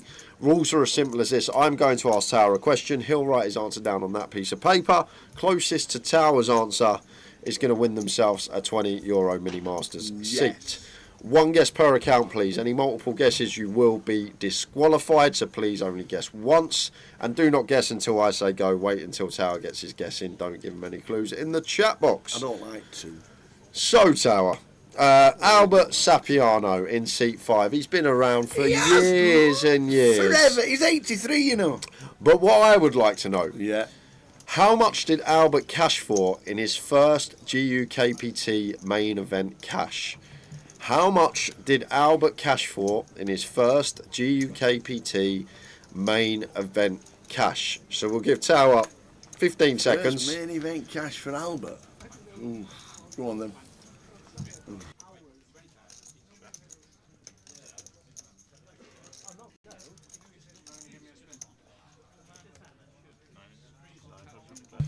Tower's guess is in. Good luck, everyone. Good luck, good luck, good luck. It could be anything. First GUKPT main event cash. Oh, obviously I was there. Of course you were there. Of course I was there. Bringing the champagne out tomorrow. Tell you.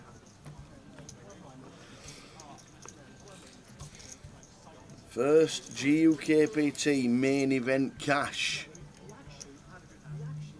There we go. Good question on Albert Sapiano, relevant to the GUKPT. I like it.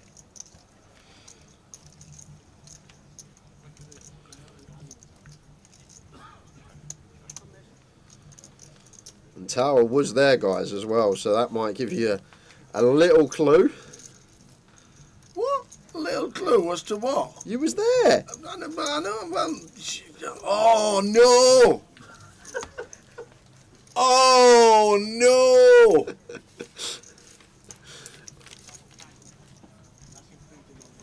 Flip.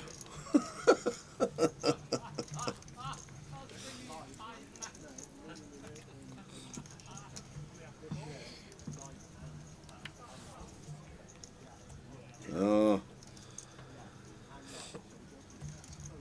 So get your guesses in. How much do I think Albert Sapiano's first cash in a main event GUKPT? Yeah, 1 guess per account, per platform. We can't monitor it, so that's how we have to do it. You can have 3 different accounts across the 3 platforms and have 3 guesses, but there's no way to monitor it, so everyone... Good afternoon, Mr. Andy McKenzie. How are we doing, Andy? Hope things are good. Nice to have you guessing on how much does Tower thinks Albert Sapiano's first main event cash was in a GUKPT.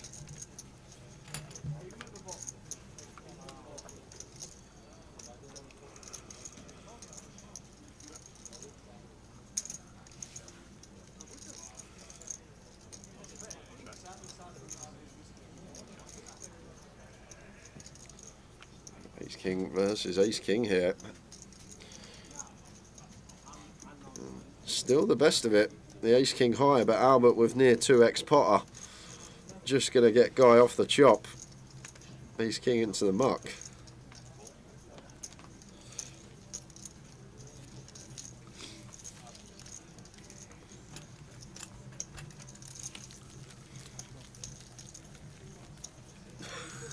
Do you want the answer in shillings and pence? It's not that long ago. Well, it probably is, actually.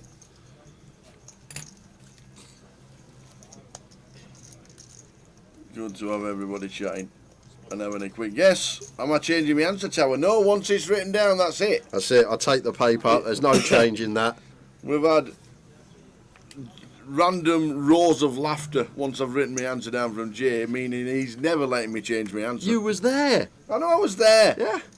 Obviously, I remember everybody's cash. Yeah, exactly. You Ever. should. You should.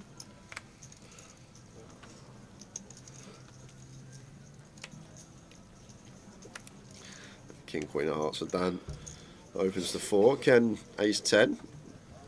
Can go either way. Flat fine, 3-bet fine. Looks like it's going to land on the aggressive route here. And now this is one when it gets back to Dan. At 100 effective, these are the 4-bet bluffs, Tower. This is where we find them. King, Queen suited, King, Jack suited, Queen, Jack suited, King 10 suited. Like these are where we are going to dabble in the 4-bet bluffs. At this stack deck specifically, we want to choose suited Broadway, potentially some suited Wheel Ace X. Dan not choosing to go for the 4-bet. Guess when Albert's in and we just get to take our price. Call seems fine. But Albert flops best. And top pair nut kick up. And we got Ken with the nut flush draw here with the Ace 10. And Ken starts with check over to Albert. And he puts in 2.5k. Just shy of 60%. And now over to Ken, who I assume's just going to play check call here. Yep. I don't think we want to really check raise Albert too often as a bluff, Tower. He's just won when he put chips in. He's not going to do too much folding, so I think this is the way to proceed. 3 of spades turn.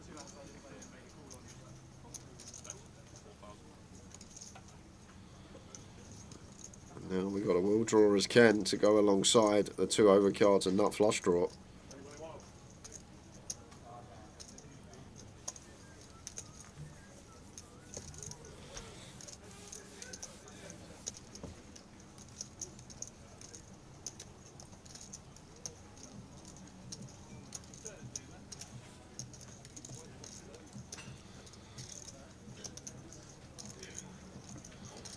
There's the check call from Ken.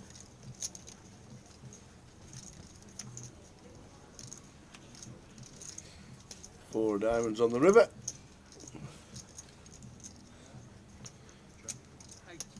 Just check and ace 8 off. Going to be good for Albert. Indeed it is. Up to 41. Indeed it is. Indeedy. So the question was, how much does Tower thinks the first ever cash for Albert Sapiano in a GUKPT main event?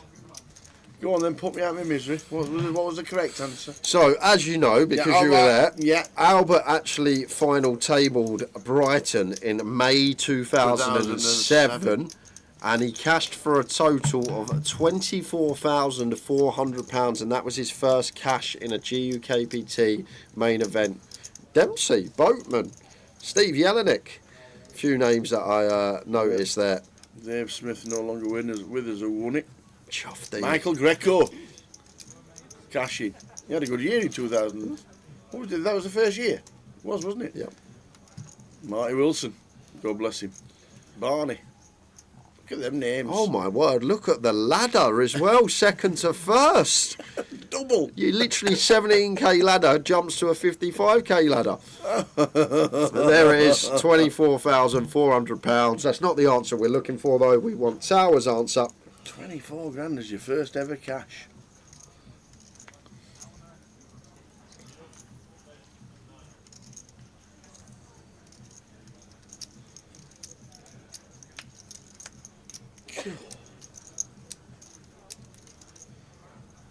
Albert in the cut-off, limps in.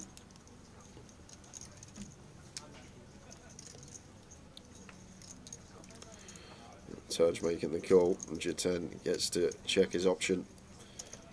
So going 4-way, and somehow Queen 5 off the best of it. A big flop for Gary. Combo draw, up and down, flush draw. I think fine to just bet here, thin the field down. Try and go heads up to the turn.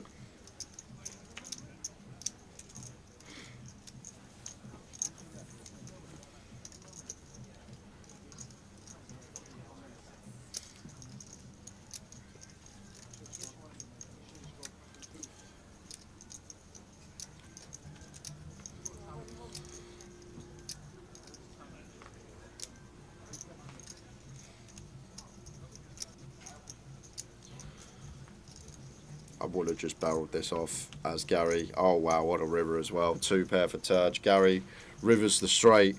The bottom end of it.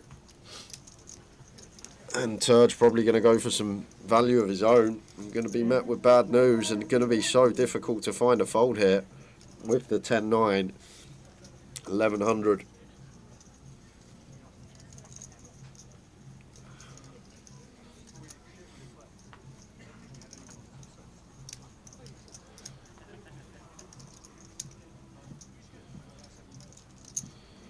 There is the raise from Gary, makes it 4k.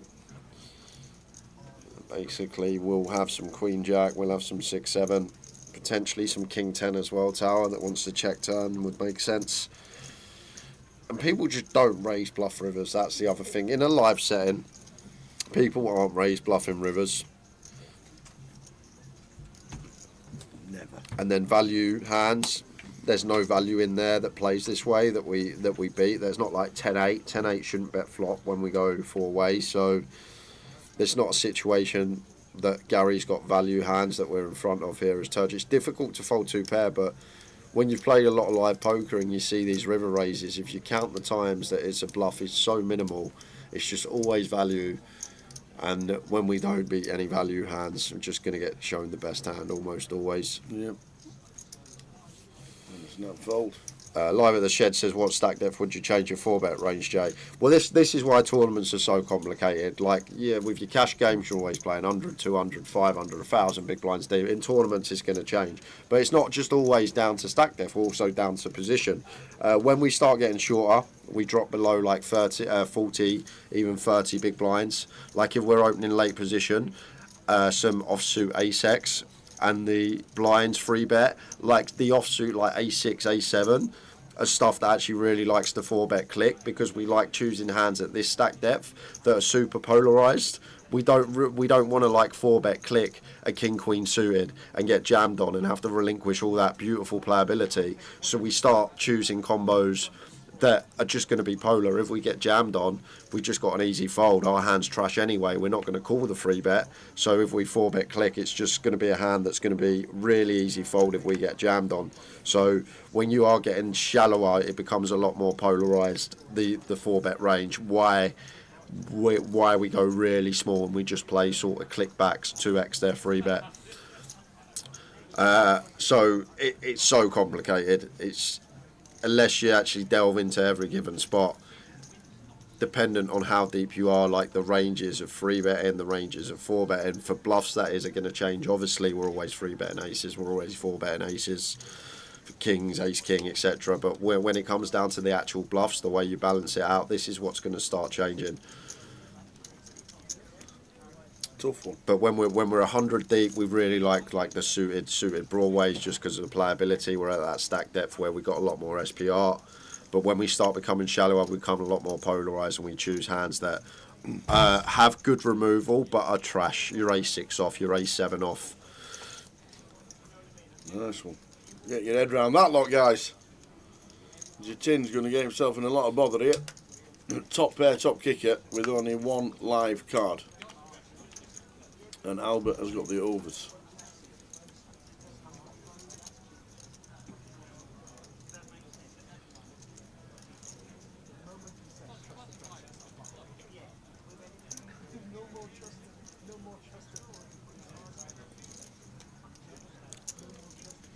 Yeah, Jatin. Albert bets it all. The way Albert's been playing, he's seen all the limping, he's seen all the V-pipping. We're going to have a real tough task getting away from this one as Jatin hit. Such a dry board. I think he's going to be calling to see the bad news. Did this go open?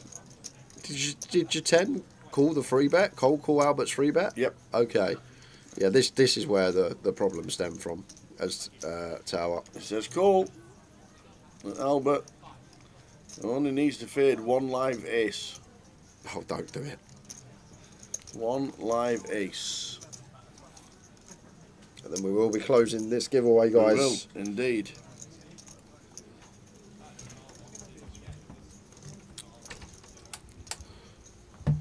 And it's not the ace. So we're going to lose Jatin. Unlucky indeed. Well done, Albert. So final 30 seconds, get your guesses in. If you've not had a guess already, how much do I think that Albert's first GUKPT main event cash was?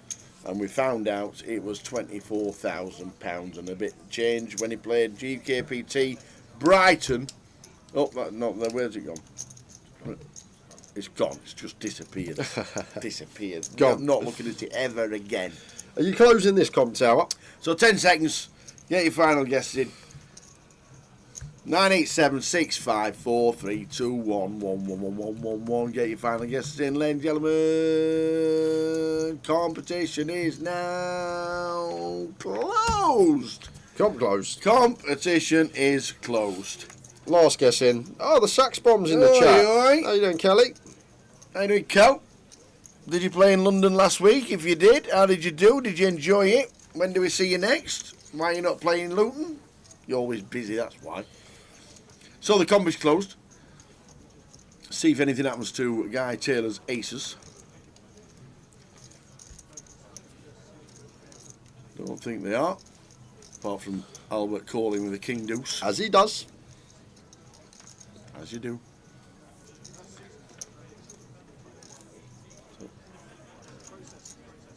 Okay, defends. Well, not defended yet. 1,000 call.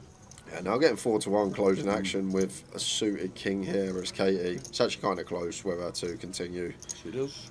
Once Albert's in with this cold call, feel like we got a bit more incentive to get involved. Oh, and two spades, 997. That's not good for Albert. He's always getting to the river with a king iron out tower. I never hit my flashes. 34 years I've been playing this game.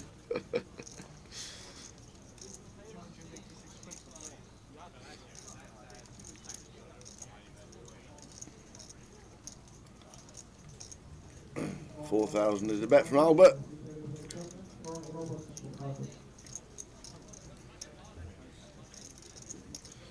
It's awkward now for Katie because we're in this sandwich position and Guy obviously good enough to play checks with his kings, his queens, his aces with a spade, and Katie makes a good lay down there facing the meaty bet from Albert. 80% up on the flop here, and Guy with the aces. I get like usually here we just check call as Guy, but maybe there might be some exploit just running it against Albert because he's not folding a flush draw, he's not folding 10-8, he's not folding 8-6, and he wouldn't be folding any pair that he has either. So totally missed. Directly shows it and tells the table that he's not made. Never hit my flash ever. 34 years I've been playing. So we've closed the comp. Kelly played last week and really enjoyed it. And it's supposed to be in America for Thanksgiving. Happy Thanksgiving to the Americans for yesterday. Oh, we had a great day. John Madden Turkey Day. That's what it was. John Madden Turkey Day. It was great. Oh, we had a great day.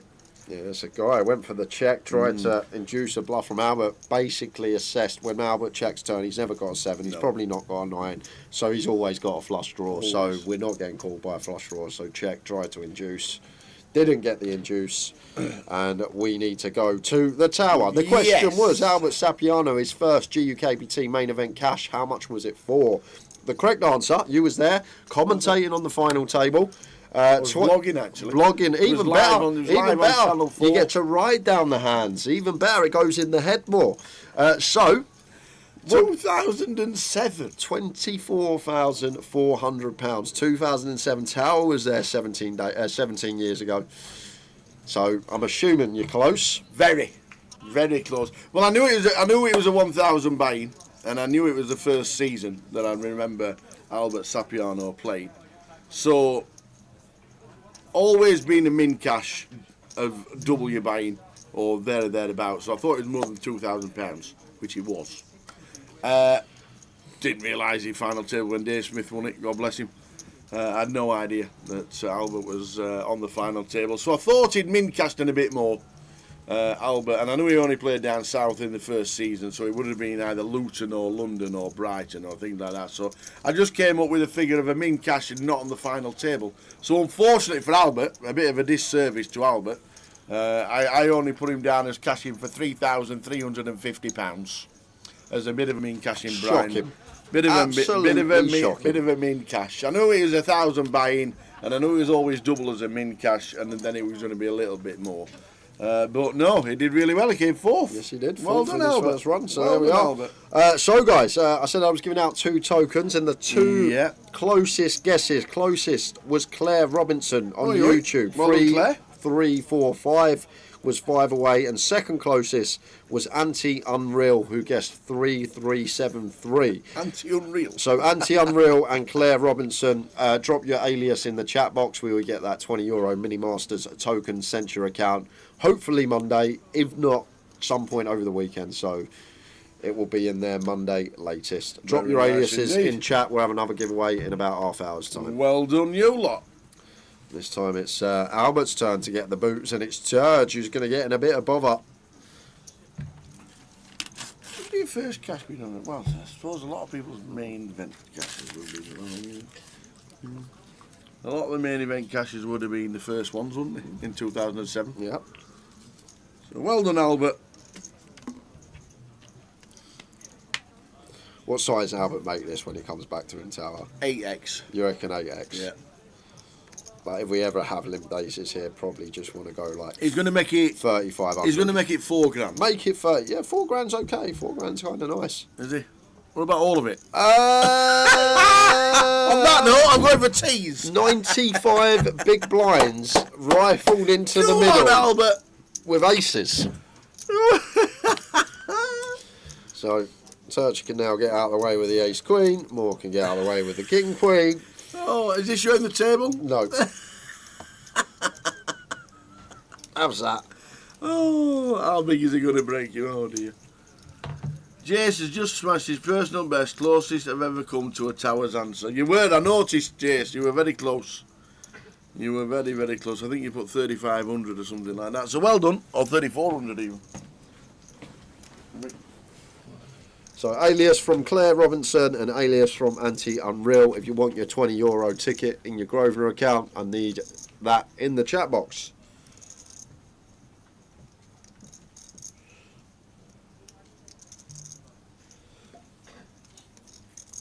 If you missed out, we got loads to give away this weekend, guys. Got about another 700 quid over the course of the next 2 days.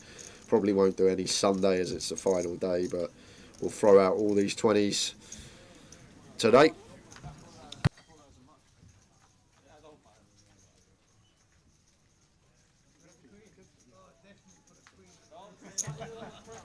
Thanks, Claire. Yep.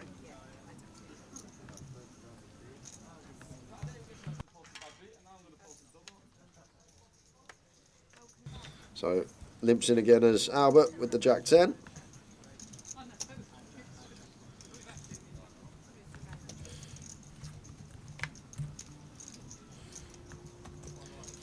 That's not for you, is it, Claire? That might be for Harry. Harry's won one before. Guessing partner, sister, daughter, whatever it is. Good luck to him. As Katie with the ladies. Getting to 3-bet. Makes it 2.5k.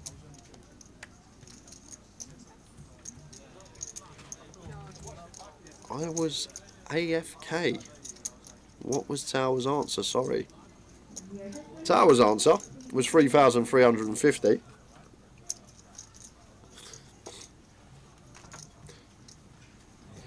Can someone tell me what AFK means? Because I've actually started playing RuneScape again and I hear it all the time, AFK, but I don't actually know what it means.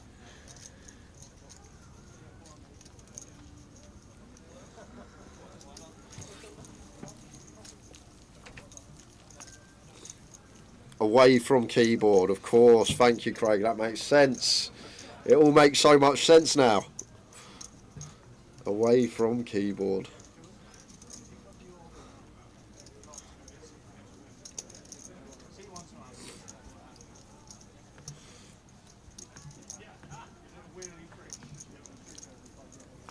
Gamer slang, yeah, I got it.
King 6-7, all spades, gut shot for Albert. Not much going on for Dan here. Nothing like pinning a 3-bet with the old 8-4 as Albert does flop this gutter. Dan going to c-bet small and expect that to be the end of it.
Pocket jacks for Gary, 2,700.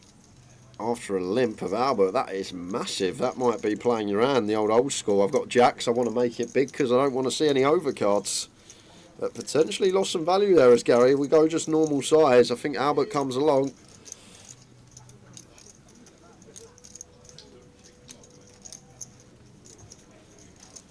Is it?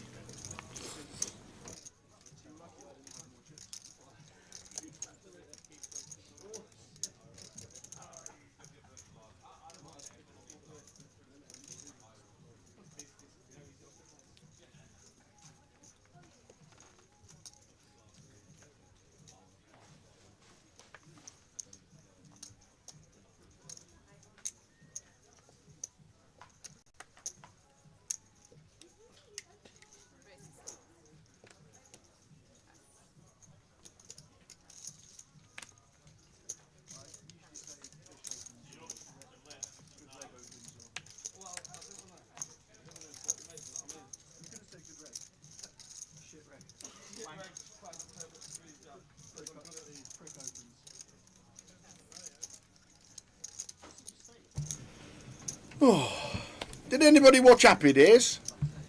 Monday, Tuesday. Happy days. Monday, Tuesday, Happy Days. Because this is Richie Cunningham. The Happy Days Richie Cunningham.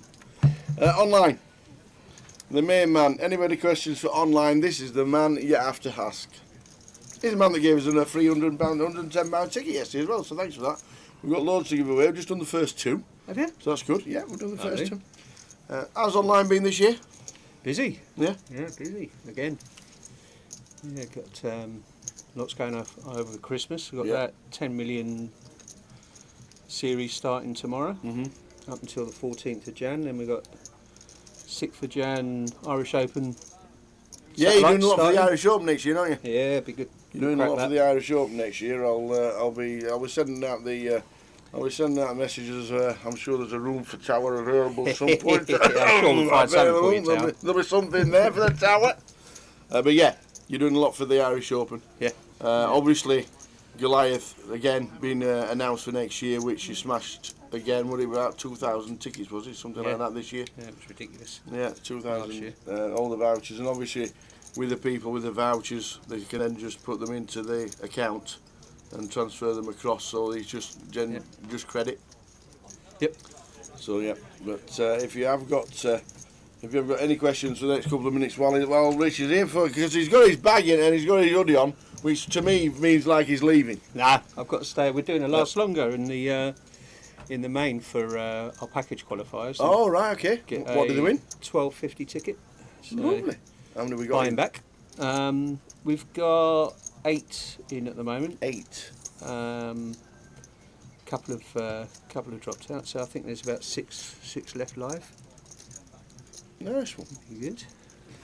Claire Robinson says, you haven't got an account, can I give it to me husband, the Quads Harry man? Of course you can. Of course you can. You can, Claire, yes. We'll let you. Seeing as though Harry became famous with quad 5s against a straight flush a couple of years ago, and everybody started saying, "Here, you're going viral, mate. They ought to pay you." What? What do you mean pay you? Yes, Claire, send us the details, please, and in it will go. So well done, you lot. Well done. So Rich Cunningham online. You got 2 flights for the Behemoth as well. Yep. Which is great. I think it's fantastic. Really good. Next Sunday, Monday. Really good for the Behemoth. £300 satellites, £30 buy-in, running all week. 5 guaranteed until Sunday, and then we go to 10 guaranteed for the rest of the week. Excellent. How's the cricket going? 6th oldest person in history to make a debut for country. Yep. Correct? Yep, that's right. 6th oldest person in the world in history to make a debut for a country. And we've got in Gibraltar, we've got the oldest women T20I debut as well. Really? Yeah. 68, I think she was. 68 making a debut. Wicket keeper. Diving around at 68. I don't think she was diving around now. She was just stopping it. I love it.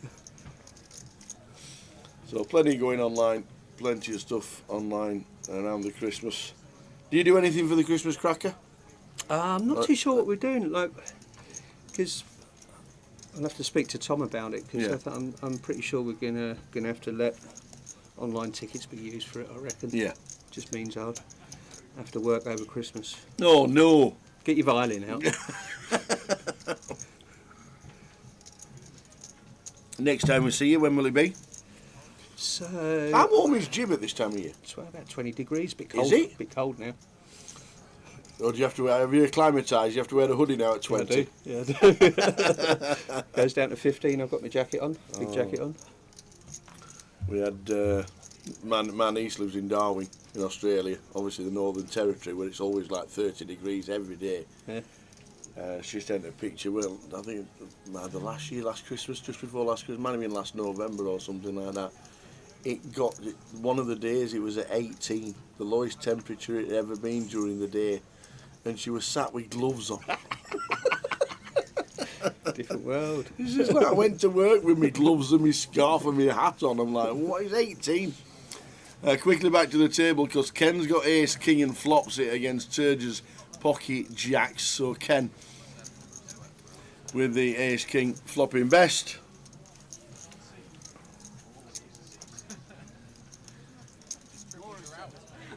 Jack on the river. That would be interesting. It is not. It's another ace. So Ken doubles up, tears down to 7. Why does my online connection always disconnect for a few seconds every session, no matter when I log in? Internet. Tinternet.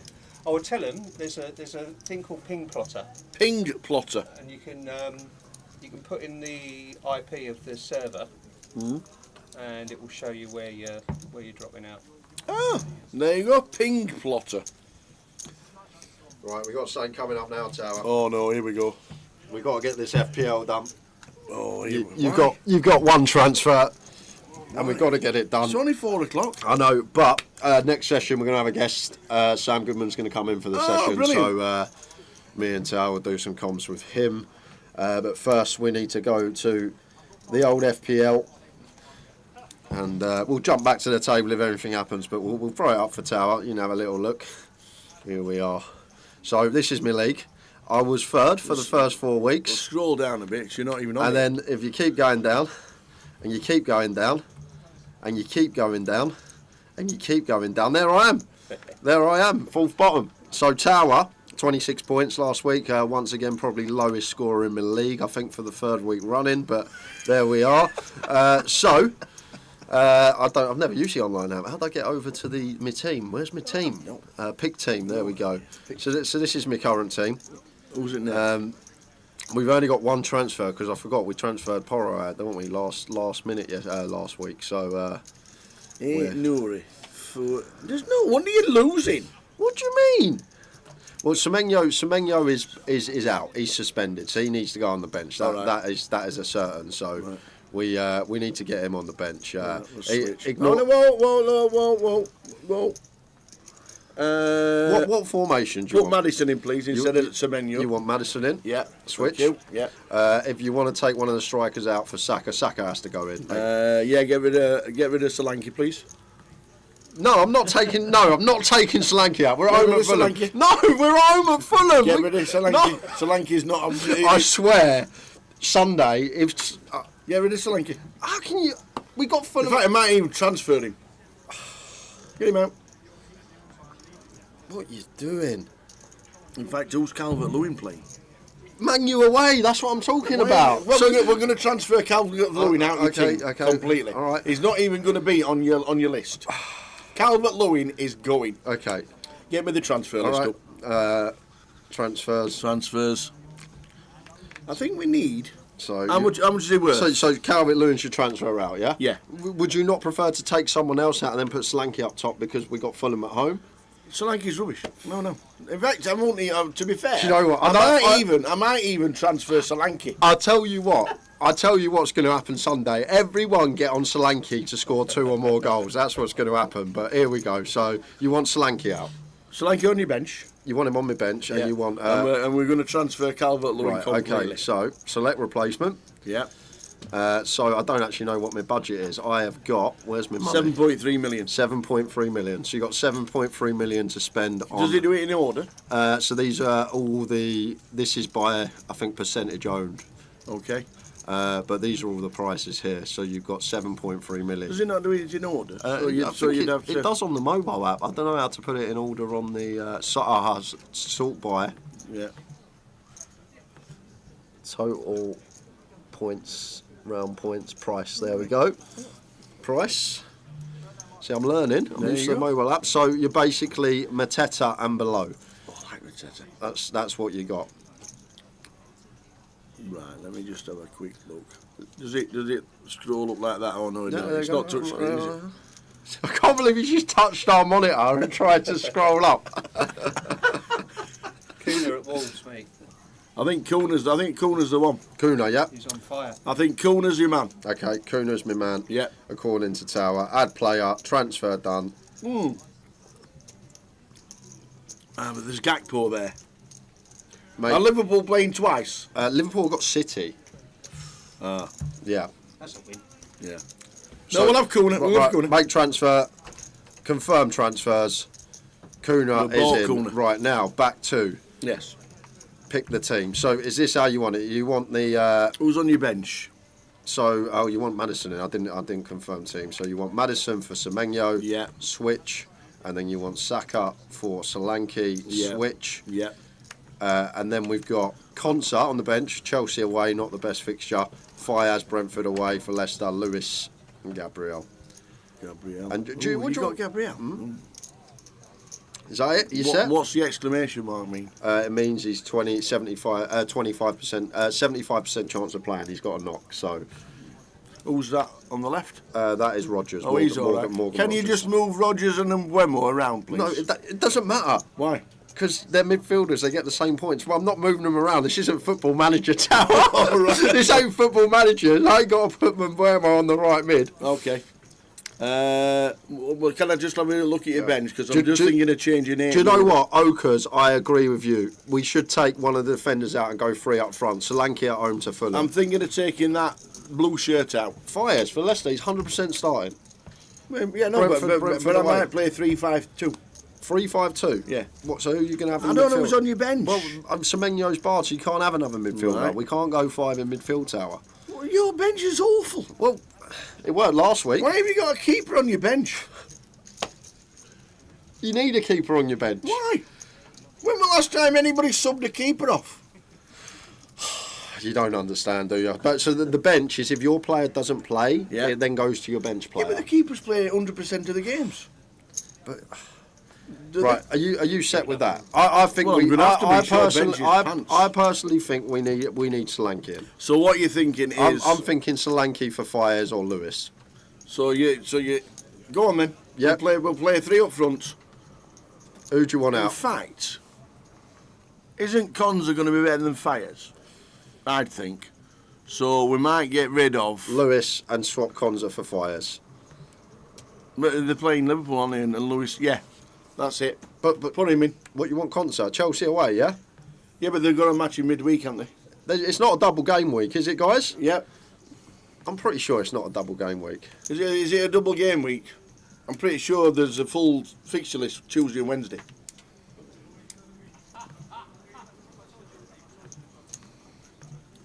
Can't even say his name. Right, that's the FPL. Tower's got it in for us. No, it's not double. It's not a double. Okay, so we're sticking So with that. Gabriel, Konza and Aitonui. I like Aitonui. He shoots every now and again. Maddison, Saka and Bueno and Rodgers. That's a great midfield. And I'm not too sure about Solanke, but we've got to play him because we're playing 3 up front and we can't put Fabianski up front. That'll do. Do you know what I'm going to do, actually? I'm going to do it live on stream because this is how confident I am over the weekend. I am going to do this Do I have to have a captain? here and now. Yeah, I was going to put Solanke as my captain this weekend. Can we have... I'm going to have... Can we have... All right, I'll tell you what. Who will Arsenal play? As it's Tower's pick, Who will you Arsenal can play? pick my captain. Arsenal will play in West Ham. Oh, we'll have Saka as captain, You please. what?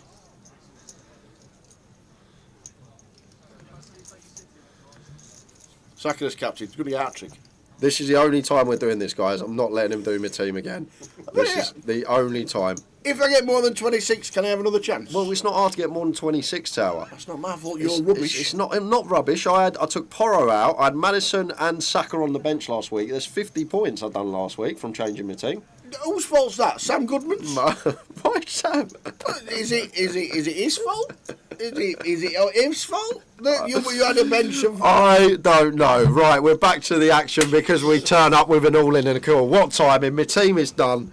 We are set for FPL this weekend, thanks to the Saka captain, though. I'm a bit sketchy about that. What about that? Get me... I'll tell you what, we're going to have... If there's a bet, Saka to score in the first 20 minutes. That's the bet. Well, we will see. We're going to pick up with this big flip here. It's 35 bigs effective. And it's an ace on the flop for Katie. So fading jacks. Looking like we're going to be losing Jitin. Did Jitin come back to the table in the same chair? Yeah, I think he did. Jitin bust out. Yes, he did, yeah. You don't get that very often. So, feature table C8, Jitin does not want to come back to the table. If you're going to buy in again, make sure that seat's full. That's what I'd be doing. Katie Swift up to 100 bigs. Do you know what's going to happen? That's a great team. Rico Lewis and Fayez, even Your though they're bench is defenders, awful. they're good. It's not awful. I've got Semenyo on the bench. He's just banned because he's had 5 yellow cards. He'll be back next week, don't worry. And I'll tell you what. I think I might have dropped him. You can pick my team every week. We're on stream if you surpass my score the previous week. Like it. That is fine. Like it. But back to the action, guys. We've got another giveaway to go to. May save it for the session. Do a couple with Sam. So can you team viewer into my laptop next week when you're in Poland and we're at the... I could. We're in Coventry. I could do that if you wanted me and to. when I beat 26, I'm going to pick your team again. Okay. Excellent. Like that. Why didn't I get a transfer? Oh, I didn't get a transfer. I picked up Kuna. Come on. Get in there. This is where Calvert-Lewin gets hat-trick at the weekend. Everton won't score 3 for the next 10 games. Pocket nines for Albert. Big 5x open. And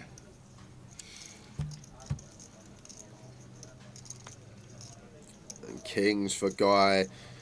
And the potential spot to win a lot of chips. And that's Guy here. When Albert chooses his size, like we just exploit, we know he's got a hand that he's going to be continuing, so we just go big tower as Guy. Like I don't think there's any folds coming from Albert once he makes 5x and puts in a healthy 17 big blinds. Albert with a quick call with the nines. Going to need some overcards to come off to potentially save Albert. 8 high board or less. Going to get in trouble. Well, that's a good flop to see for him. Yeah, all hearts for Guy Taylor with the King of Hearts redraw. I love the fact Guy's got red kings and he has to check if he's got a heart. And Albert's got black nines and he also checks if he's got a heart. There's Guy with a check mark.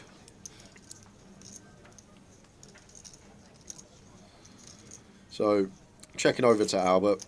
Kings with a king of hearts seems like a nice one to check one of our strong hands when with the insurance of the flush draw. I think the way he's been played, he's going to check again. He's not doing anything really untoward today, Albert. That's because Albert just does his own. When he's got a decent hand, he does his own betting, and Guy knows that. So apart from going 90x with the aces. Yeah, that was a bit much. So the Guy's going to bet, and that'll be end of hand. How much Steve Evans in or out? Definitely out. Didn't want him back in first place.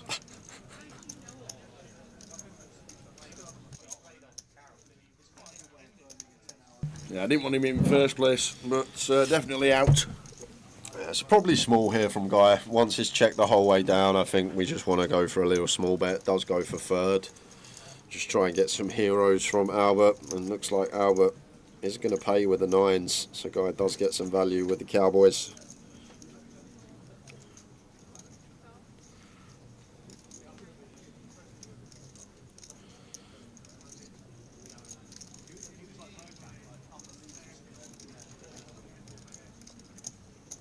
So 30 minutes to go until the hour dinner break, guys. It's been a slow start, as usual, with 100, 200 big blinds deep. Very rare we get too many all-in and calls. Saw the Katie flip, but Albert sat there, you never know. Can be carnage any second.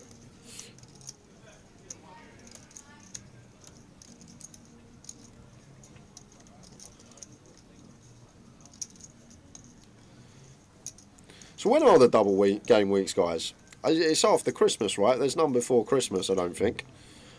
Because I remember reading at the start of the season, they were second half of the season. Obviously, it's when you want to use your bench boost, free hit, all that malarkey. Jack 10 for Terge, out the way from +1. Should be an open from more though. King Queen from +2. And she will make it 700.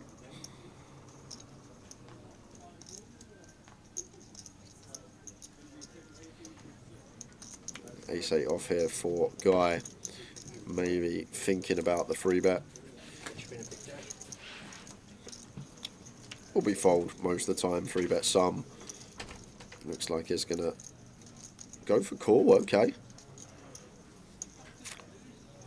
I'm surprised at this from Guy. I think what this is, he knows Albert's in the big blind, so more incentivised to call with position, knows that Albert's going to call any two, potentially what's going on here from Guy, and also got this scenario as well, times that we do flop a decent piece and Albert's caught a piece as well, ace king 9 rainbow, so more checking it over to Guy in position with the ace 8 off.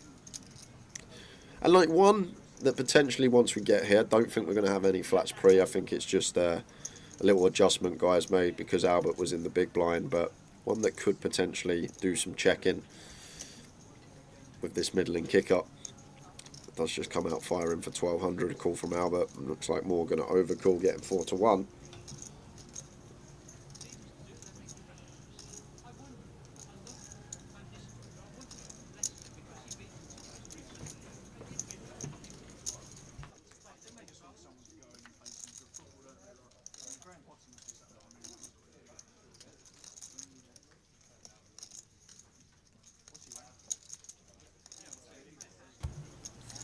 Oh, great. There's a full Premier League fixture next Wednesday and Thursday. Does that count to our points? Not this week, it won't. So it's usually some over Christmas, depending on each team, whether they got the double game week or not. Oh.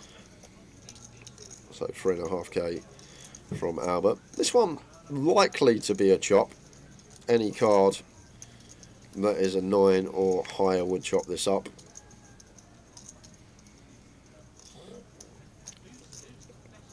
Six would also chop this up.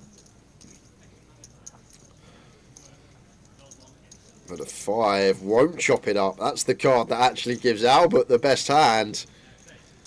And he says, all of it. I'm all in. And a snap jam as well. And Guy, just with ace 8 off here, doubt we're going to be calling against Albert once he jams this river.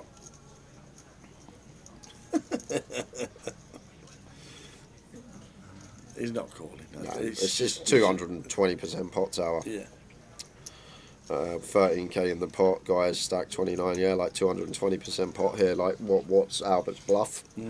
That suddenly calls flop, leads turn, and shoves river.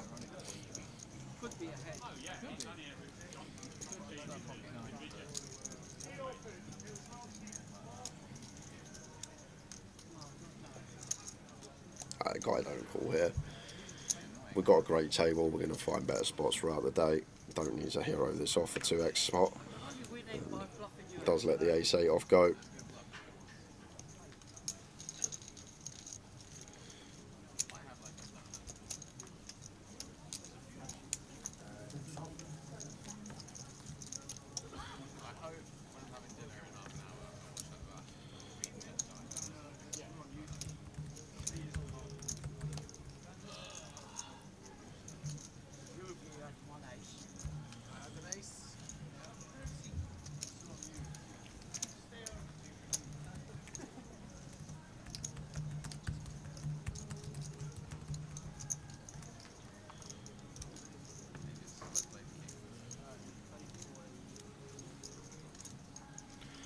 Surge King Queen under the gun.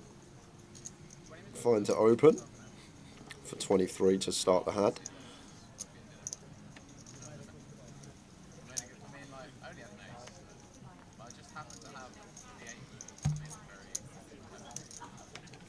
Down here. Like could free bet call tower just because of Turgis stack size versus the gun usually open here will play a lot of flats with 10s. But against this 23 big blind stack depth, we're fine to free bet call. Just a call with the 10s. Wasn't expecting that. It's one of these things, like just how things change. Like under the gun open, let's say if Turge had us covered, yeah, we're going to play a lot more flats with 10s. But when Turge opens off at just north of 20, we have a hand that is a comfortable free bet call, and we can just get it in, as Dan. But chooses against it, and now we got Albert finding the old jacks in the small blind, and he's actually found a good size tower. Found a good old size, Albert. Not one of his extortionate raises. Makes it 3.6k. Back on Terge here. Now going to have to get out of the way, but Dan with the 10s behind Terge shouldn't be going anywhere.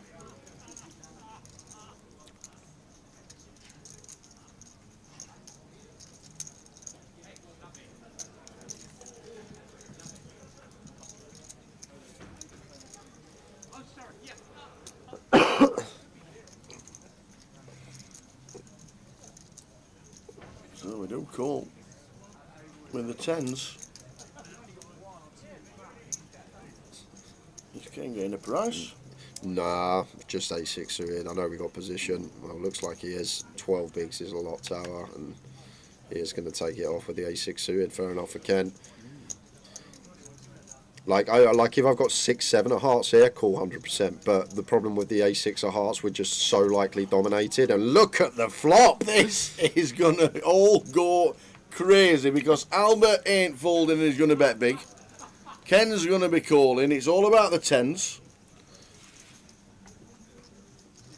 So we bet 7. We bet over half. And that's 65%. Overs with the back doors for Dan. So on to seat 1. Ken's. Ken's running it. When we got this SPR, we're 100% running it with the A6 of hearts. It's just whether Dan can find the hero fold here, just because of Albert's. The thing about Albert, he limps a lot. But when he free bets, like he's not free bet bluffing tower, he's just going to have value. He's going to have ace king, he's going to have jacks, queens, kings, aces.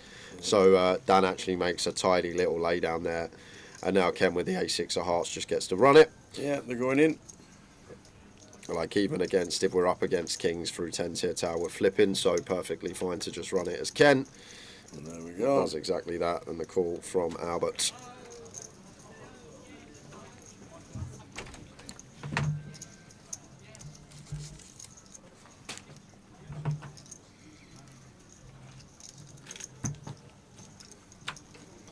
So the 10's folding. 3 of clubs. Turn makes no difference. Ken needing an ace or a heart. And it's the 9 of diamonds. So Ken is going to be eliminated by Albert. The 10's is a good fold. Albert up to 80k, 4 stacks before dinner. Yeah, flying. 23 minutes to go until the break. And he is flying. Flying, flying, flying.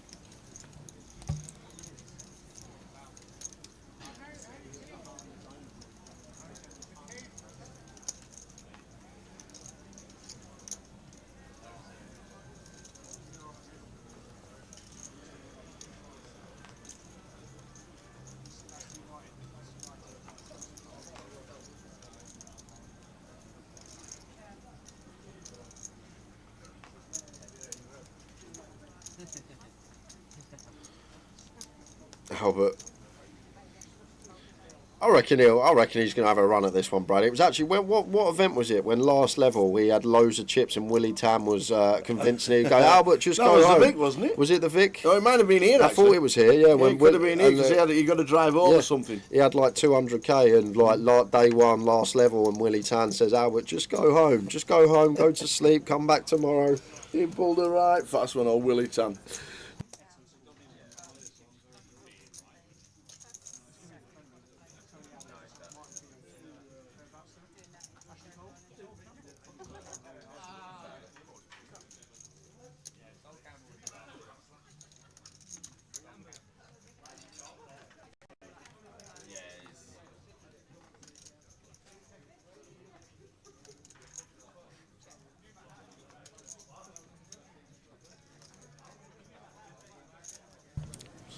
Oh.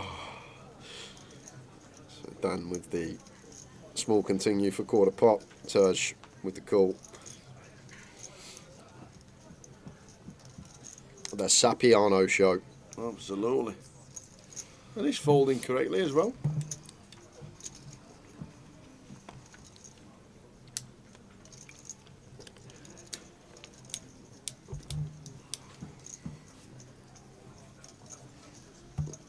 Dan just backdoors trips as you do.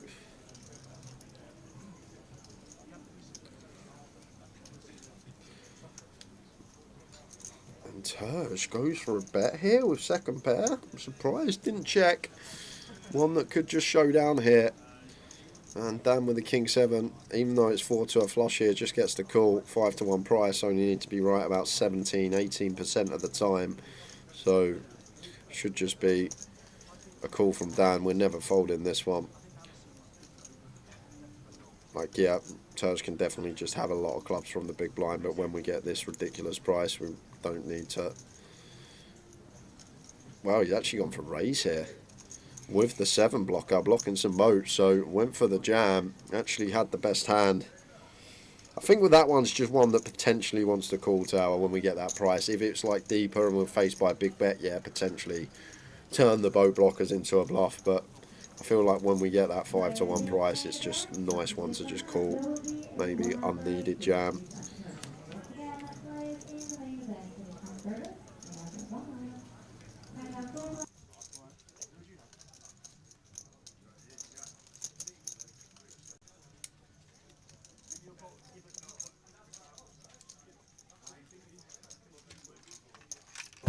And the Slater comes to the table. The Slater. Had a few good results. Good result in Nottingham. And a couple of results locally as well. So well done to Nathan Slater.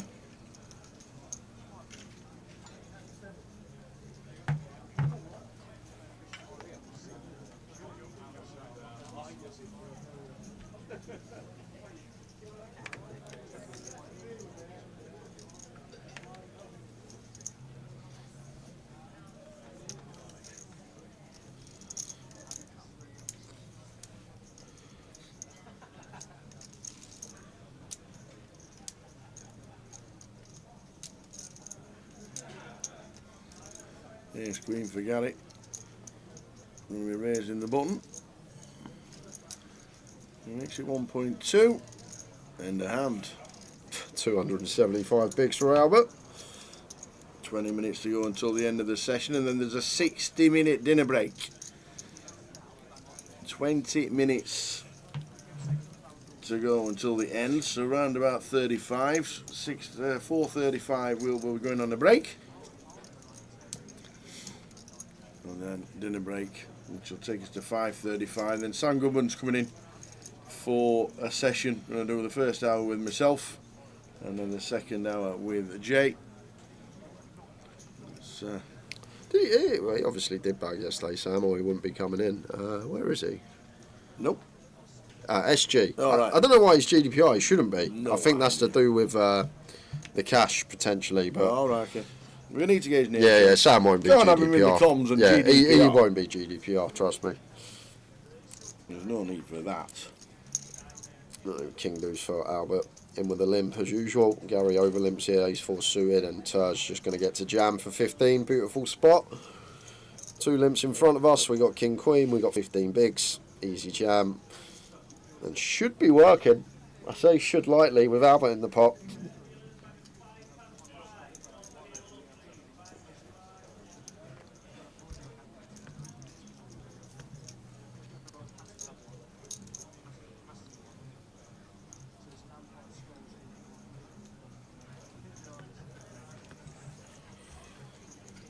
Turge does get it through, keeping himself afloat.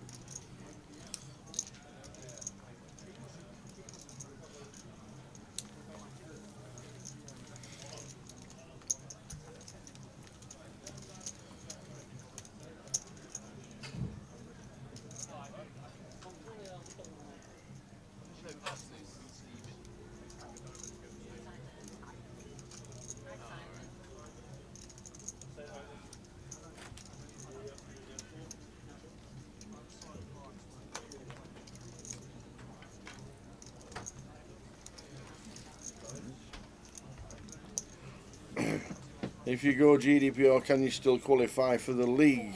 Yes, you can. You just can't mention you, that's all, so you'll be anonymous forever.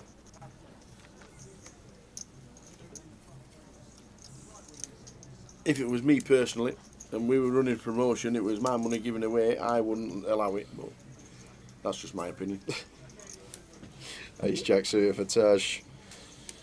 Opens for 700. I actually really like how Turge is playing this short stack. It's easy early levels when you're so short to just rifle it in and go and have a re-entry, but he's been grinding the short stack, and just here as an example decides to open off of 18, which is nice, rather than jamming.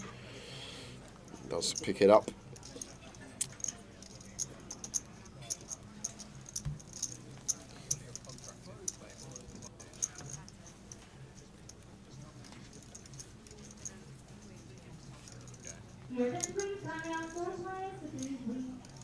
So 15 minutes to go until the end of this session, and then a 1 hour dinner break.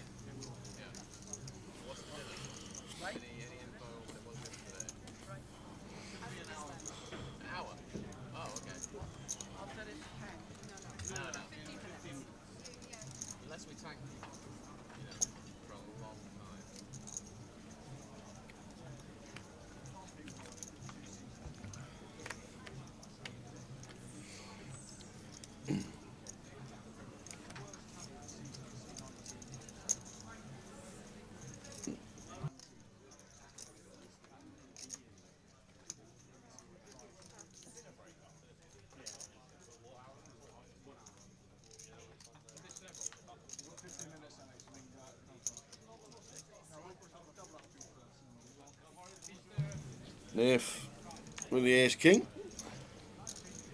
Here's into 800, and that will do it.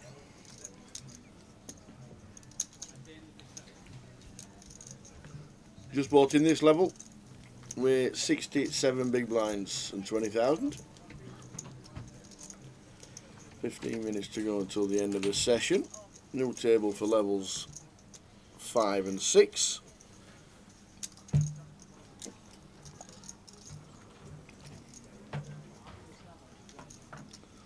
Might even do a Sam thinks. Yeah, get him on the, get the cogs turning. What's his favourite subject? You're his best mate. He's probably got into the gym lately and know all he that has. healthy eating stuff. He's dropped loads of weight, hasn't he? He told me, he told me about portion control last night. I said, no, I never have big enough portions. He went, no, wrong way around. He's actually asked me to be a guinea pig in the new year for his social, because he's doing a like fitness social and he wants some people to like train up, and he's asked me, and I should really do it, to be fair. I'm glad he didn't ask me. I'm getting on now, and I should. I'm getting on. You're 30. Yeah, but like I can feel the aches and pains now, Tar. This is the problem. Like I need to stretch more and exercise more. I'm getting on. So I might have to, now I'm in my 30s, have a little health kick next year. He told me, I need to walk 10,000 steps every day and eat less. Yeah. Can you remember when I started this job? You saw me at the grand final 2017, and then you didn't see me to the end of January. The transformation in what we don't want PK to do is pull up a picture of you in the first week. No, I'm not talking about that. I'm talking about in 2017, in the December, the grand final, November, the last leg. I had a lot more pounds on me. I looked a lot different, and then I turned up in January, and it was just like a whole transformation. I might try and do that again. Oh, why not? Sam's done it. Yeah, yes, he has. Sam has done it. Done very well. Yeah. And if you follow Ginge Poker, so Brandon Shields' brother, you'll see a transformation there, let me tell you.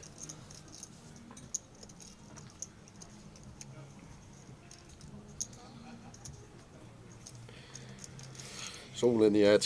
It is, you're right, it is.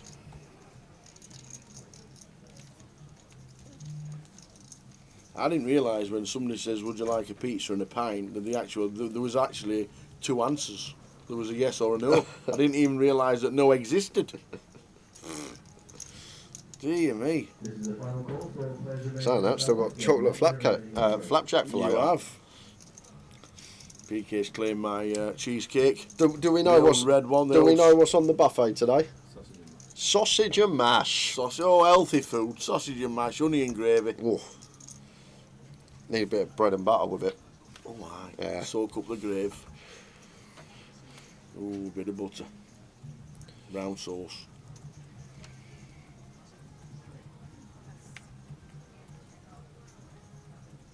Warm, healthy dinner. Sausage and mash.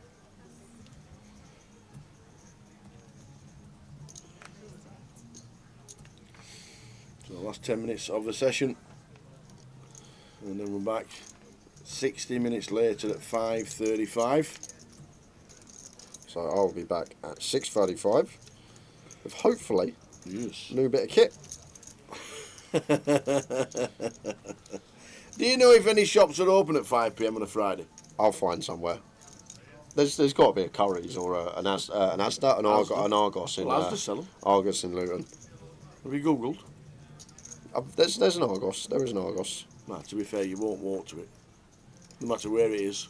I probably won't. It's pointless to Google and where the shop is. Yeah. You just need to Google the taxi Exactly, number. exactly. That's it. Or just Uber and just write curries. That's probably what I'm going to do. I'll waft my sausage and mash down, and then go and. Sam Goodman also asked Razor Kev. Oh, Razor Kev, mate. Me and you were past that way. We're past it. Why are you past it? Why am I? Hang on a minute. Why am I not past it and I can do it but you can't? Because I'm a quarter of a century older Well, it than doesn't you. matter. Look at Jace that watches the stream all the time. Yeah, he's but your age and he's been doing that 50 years though. Yeah. Well, you can start. You at 105 tower, you'd be just as good as Jace if you started today. You are 30. You're in your prime. You could still play for a Premier League team at 30. Yeah, that is true. There's not many 56-year-olds playing football in Premier League. Probably getting the Rotherham team these days. Yeah, that's true. You got your boots, son. Why? We could get a game. There you go, Kev. I'll smash it over 10 years. But I did say yesterday, all you need to do is walk 10,000 steps a day and eat less. Yeah, that's it. That's all he said. I said, so why? I'll do. Free advice. Thank you very much. I'll take it on board. To be fair, I've been doing a lot more steps recently.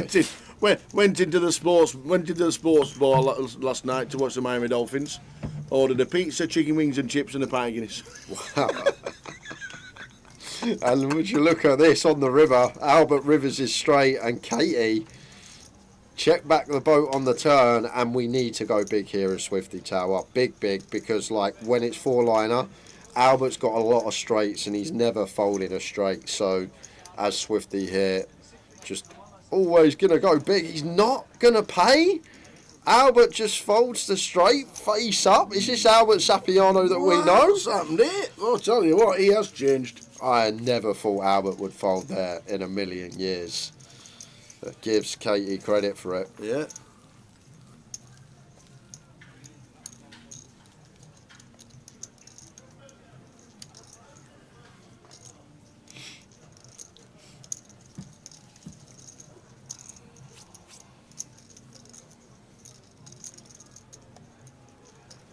As Albert tightened up, he's Do you know just what? changed. I would have put a fair amount of money that he would not have folded that hand on the river.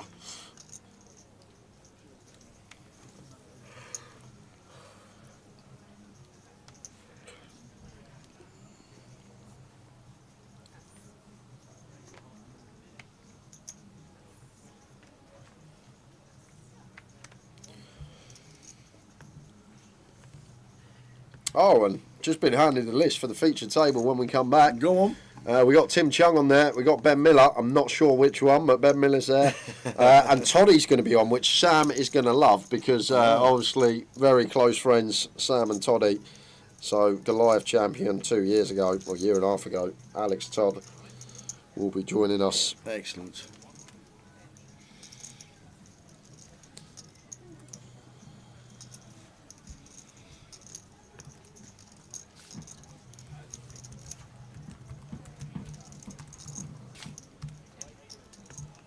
The last 5 or 6 minutes to go of this session, and then a 60-minute break, which will take us to 5:35 p.m.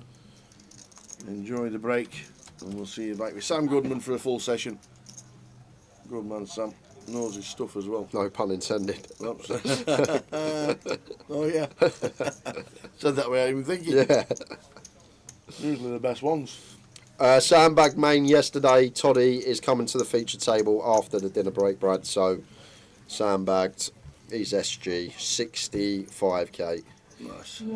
Higgins is here. I didn't even see the Higgins. Alex. No, Simon. Simon Higgins.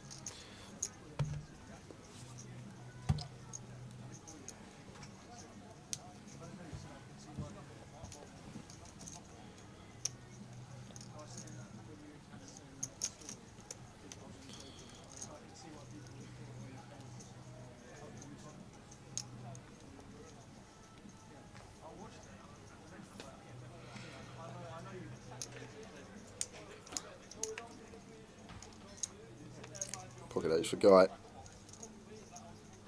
Raises to 700.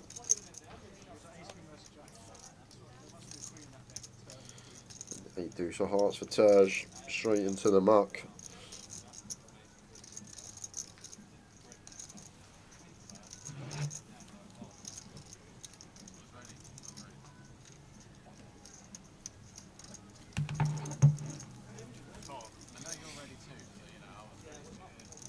So the final 5 minutes, just tell them they're going to be changing tables. We're good to see Tim Chung on the table as well. Doesn't play as much as he used to, or just picks and chooses his events he wants to play. Another one that knows the game inside out. Talks a lot of sense about the game.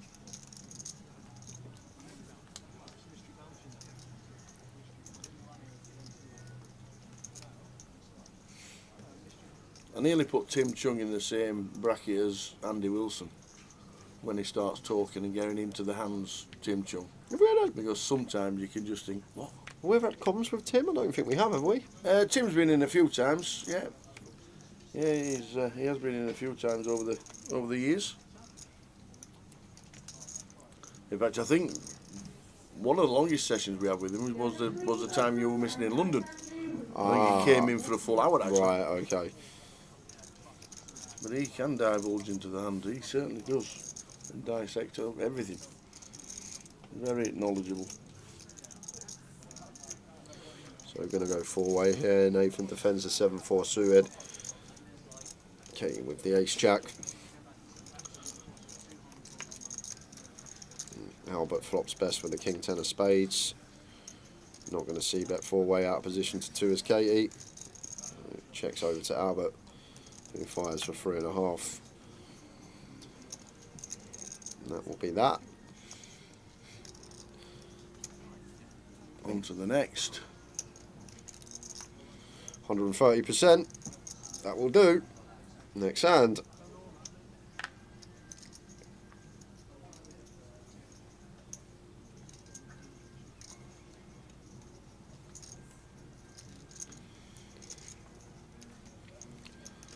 So a couple more hands, I reckon, guys, and then our dinner break.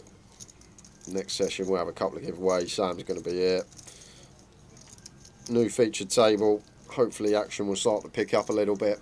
We've had Albert here the last session, so it has been a few fun hands. But as always, these day ones, not much occurring early stages.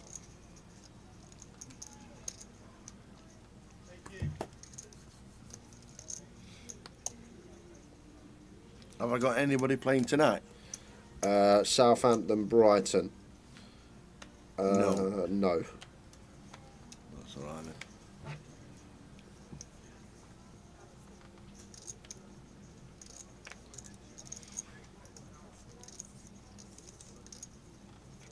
Who are you playing to this week? Who am I playing this week?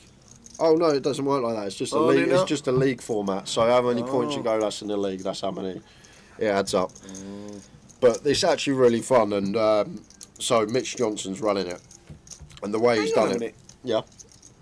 It's actually a lot of fun.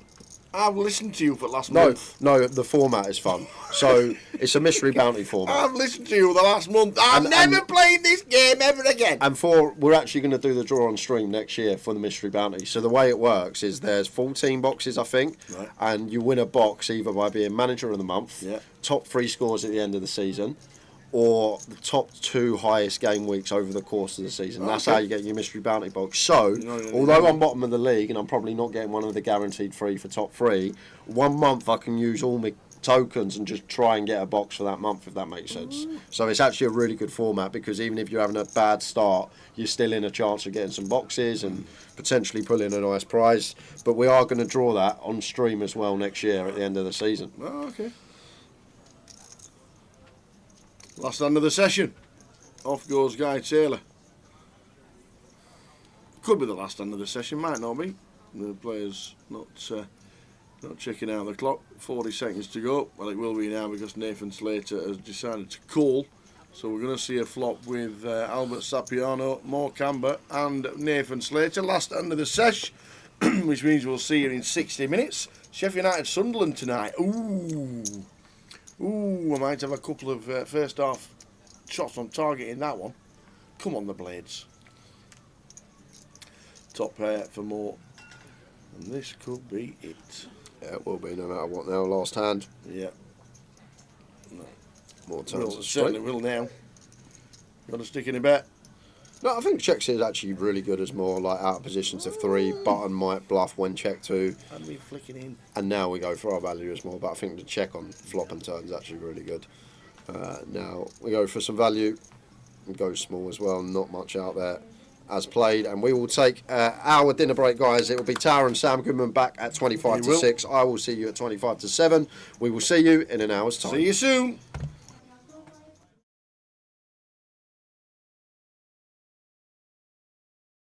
I'm going to show you a little trick. It's called Finding the Kings, but it's a trick that only works with the 4 kings, okay? I'm going to ask you, sir, to touch the back of any one of these cards, okay? Anyone you like.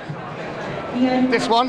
Now, I'm going to try and find the 3 cards that match that one. For example, if he picked a queen, I'll find the 3 other queens. But remember, the trick only works with the kings, okay? I think that should be king number 1 just there. I'm not looking, but is it? Did I get it right? King number 1, king number 2 just round about here. King number 3 should happen just like this, if I'm looking. It's like an acrobat look, the king of clubs. That's spades, diamonds, clubs, and hearts. Now, I'm going to do the trick 2 more times, but each time we do it, it's going to get more and more impossible. This time, once you've picked the card, you can change your mind as many times as you like. Can you touch the back of one card for me, please? Anyone you like? This one? Now, do you want to stay with it or do you want to change it? Your choice. Stay with it. Remember, the trick only works with the kings. You remember I was telling you that? It only works with the 4 kings. And stay with it or change it.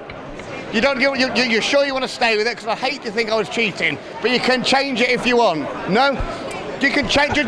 Do you want to stay with that one? Perfect. That's king number 2. King number 3, I hope, should be round about here. And that's diamonds, clubs, hearts, and spades. I've watched that card all the time. I'd not take my eyes now, off that card. I said we're going to do it 3 times. This time, you can change your mind as many times as you like, and we're not going to look at any of the cards until the very end of the trick. Remember, it only works with the 4 kings. So just touch the back of anyone for me. Which one? This one? Do you want to stay with it or do you want to change it? You sure? You can look at it. Don't show anybody else, but you can see whether it's right or not.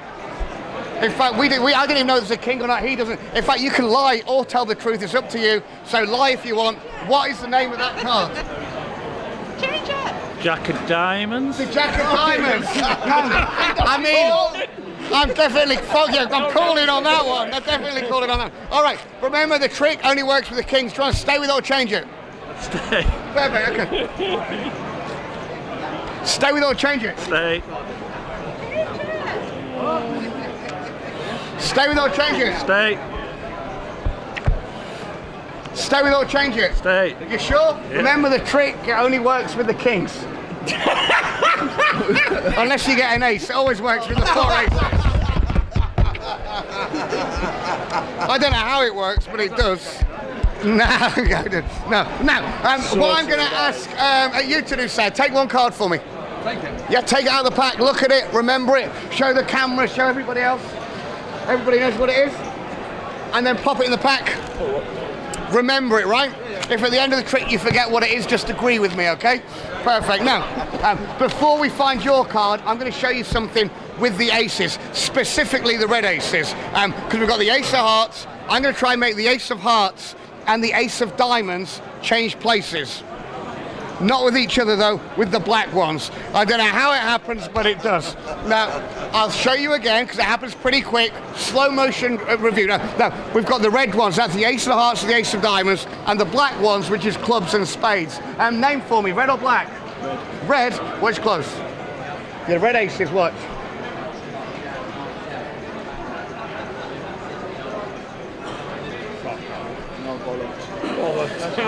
So, what card did you pick? The 10 of diamonds.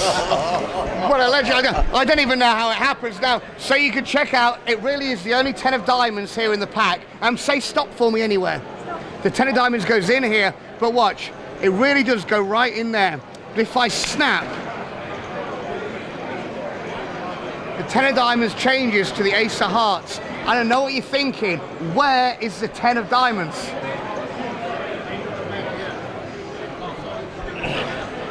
Have a look, sir. Turn it over. Show everybody. Now, like I said, it does happen pretty quick. In fact, watch.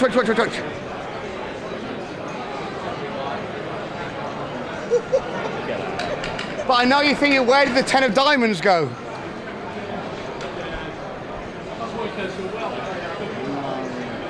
Yeah, way. Now, some people think I cheat. They think that when you're not looking, I take the 10 of diamonds. They think I hide it in my hand, put it under the box. That's not how it's done, because it's not the 10.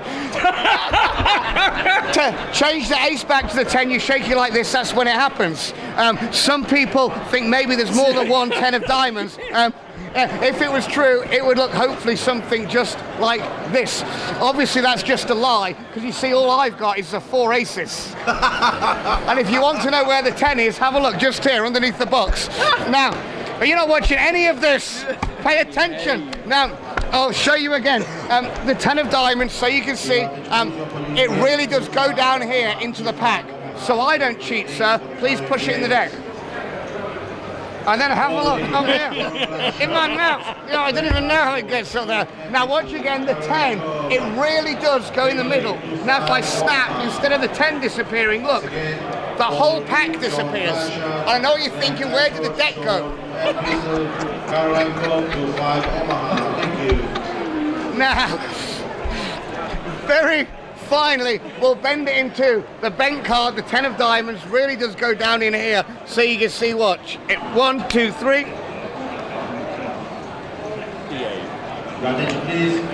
And I've got absolutely no idea how it's done. Sean Hayden, ladies and gentlemen. Need to lie down now.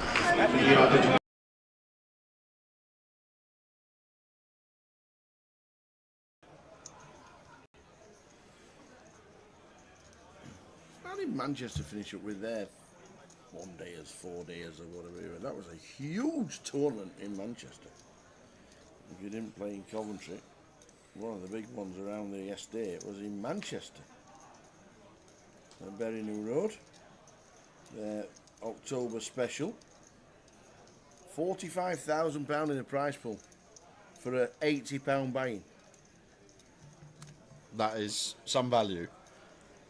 693 runners it got. 693 runners for an £80 comp. You stick it on a Bury New Road and they turn up. Yes, they do. And Woody, who has been the big mover this session, 10x his stack plus more, opens ace king to 25. George, queen 10 on the button.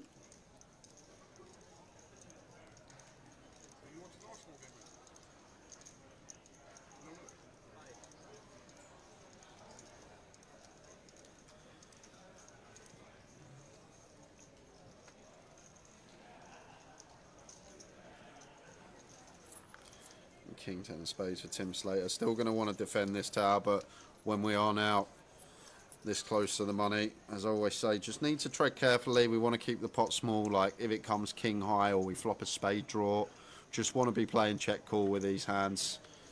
Don't want to play a big pot with potential to bust.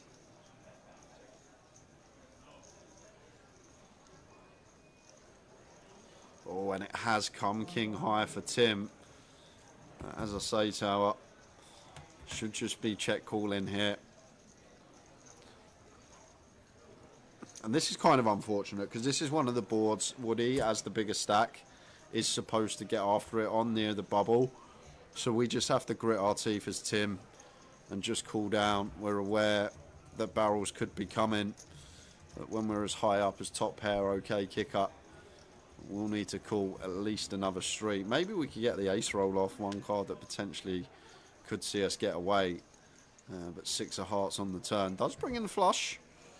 So Woody may play some checks now on this turn tower. Tim is going to have a lot more flushes here. And if we bet, we probably would have to bet call as Woody if Tim elected to jam. So I think we will play a lot of checks here on this 6 of hearts turn. Exactly what he's just done. Tapped his arm. Check mark for Woody 2-pair river. Yeah, and it's a very nice river for Tim to see, Tower. Now going to give us some potential to get away from this one. Woody going to have all these ace highs that open, c-bet, king high board, check back, and now river the top pair.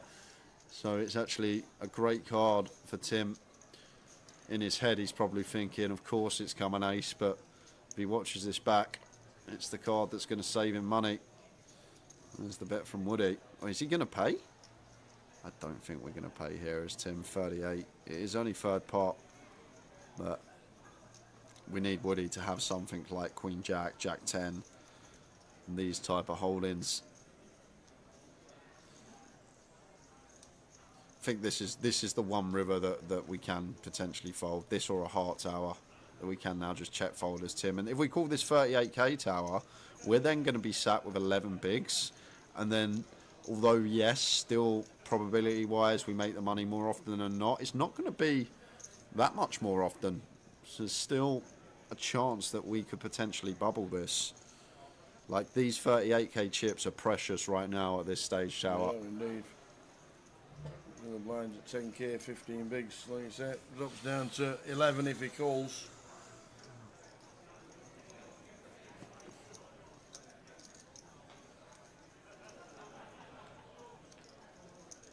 I think we can't just fold all our King X Jack. Jack says, what hands does Tim need to call to not get exploited? So maybe we call like our King X with a heart, some of our better King X with a heart. So if he had King 10 off here with the 10 of hearts, I think it's going to be a more viable call. So blocking Ace 10 that opens. King 10 no hearts seems sucky. Like, getting the price, I wouldn't fault him, but at this stage, I feel like this 38k is really valuable. Did he just jam? He didn't just jam. He's just jammed. What? Wow. Well, I know he's good mates with Jamie Bottow, but this is one out of Botty's playbook. Just turns the king into a bluff, basically saying that Woody never checks back flushes on turn. But Woody can't just call flushes, Tower. Like, we need other calls, and obviously the better calls are going to be stuff like this, our 2 pairs and our sets. But what a move from Mr. Tim Slater. I'm not sure about it, Tower. Not one I'd be taking, but I love the heart on the bubble.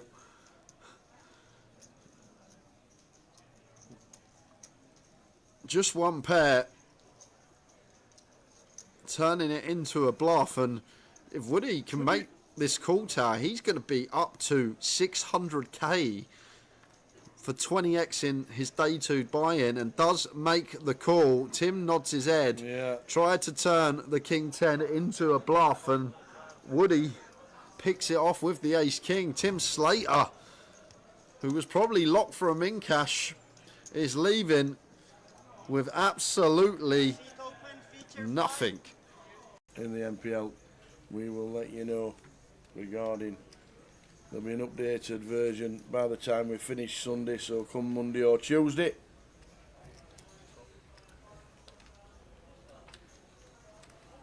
On the leaderboard.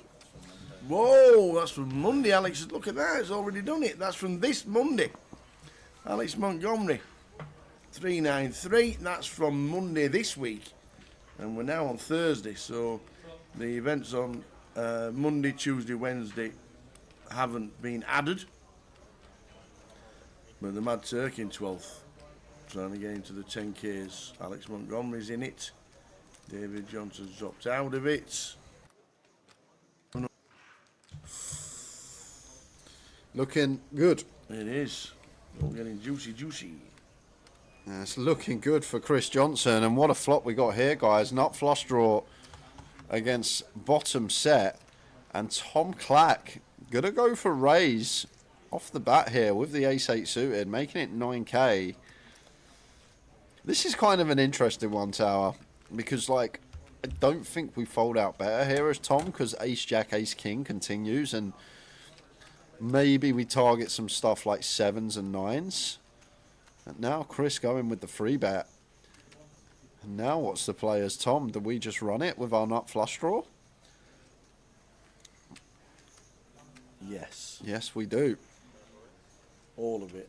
A snap call from Chris, and Tom going to see he's on the hunt for a spade, and Chris Johnson could be chip leader going into first break if he can find the hold here. Whoa, then flush completes. Now we need a pairing of the board, which it doesn't. Thomas Clack up to 102. Getting there against Chris Johnson, flopping a set of Mickey Blacks. Jack 10 of clubs for Arian here in the cut-off. 9 big blinds. Time to run it. Does leave himself some chips back just in case some fireworks occur behind us. An ace jack of hearts for Abdul Qadir. Is it finally going to be the time that this bubble bursts? Because Abdul's not folding. Cut off jam from Arian. This is well ahead of range. Will dominate a large proportion as well.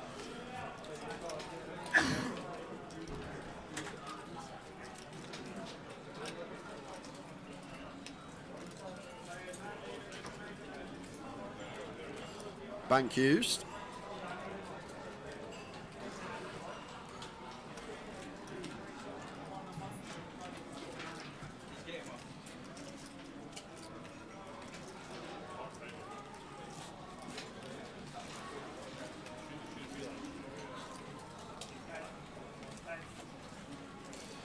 And does choose to go for the ISO. And Mizzou, King Jack off, has to fold in the blinds, and Arian not going to leave himself with 4 bigs, so we'll be calling this off with a Jack 10 of clubs. And is this the time that the bubble finally goes?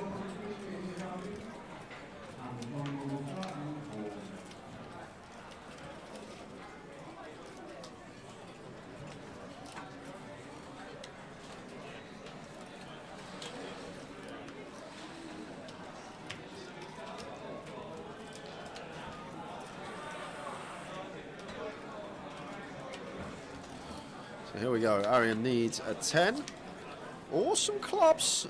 Clubs will work as well. We're robbed of the 10, but we don't mind because we pick up this flush draw. Turn card. 8 of hearts. Not changing anything. Yes, Abdul picks up the nut flush draw, but it doesn't mean anything. Arian still needs a club. Oh, and he's only gone and found it on the river. Queen of clubs. Arian just will not die. He will not bust this tournament. He's now got 635k, north of 20 bigs. This man had 2.5 BBs less than an hour ago, and now suddenly I think he's third in chips, perhaps fourth. What a spin up from Arian. 2 bigs to 20 bigs, and he's not going to be our bubble boy. The bubble goes on, guys. Queen Jack of diamonds for Phil.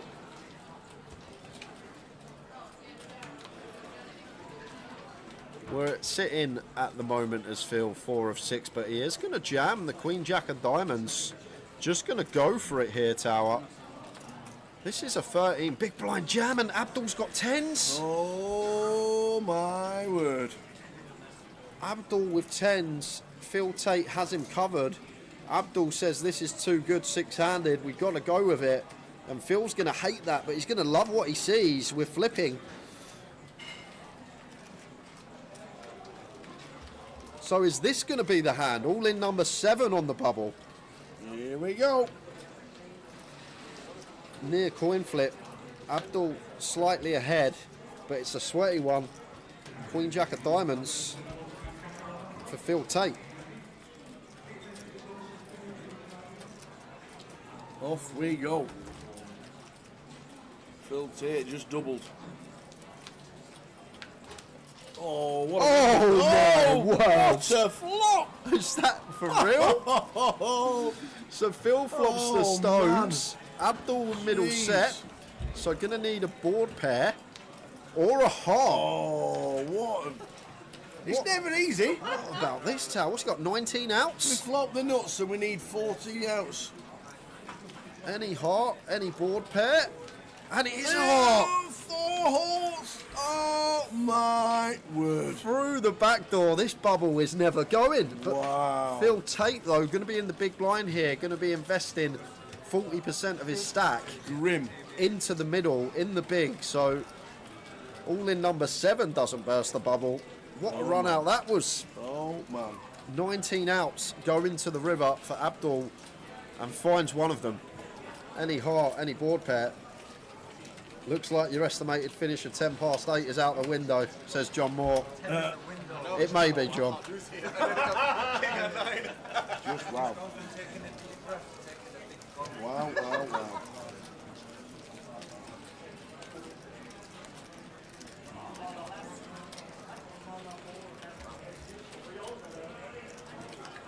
Unbelievable. Crazy. This is fun.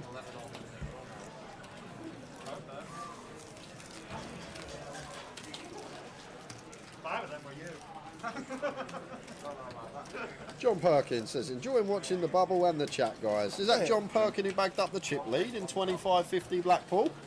Is it really? I saw a John Perkins. Blackpool has a 25-50 this weekend. Yeah, plenty to get your teeth into around the estate. We'll show you Absolutely. after this hand where we're off to in form of 25-50s this weekend. Liam Gorn says, this is amazing. It's amazing for us, but for the 6 at the table, they're thinking, oh. And you start to think, Tao, when you're sat there as a middling stack and you see all these short stacks doubling up around you, you think it's going to be me. I'm going to be ending up bubbling. It will be me, the unfortunate bubble boy.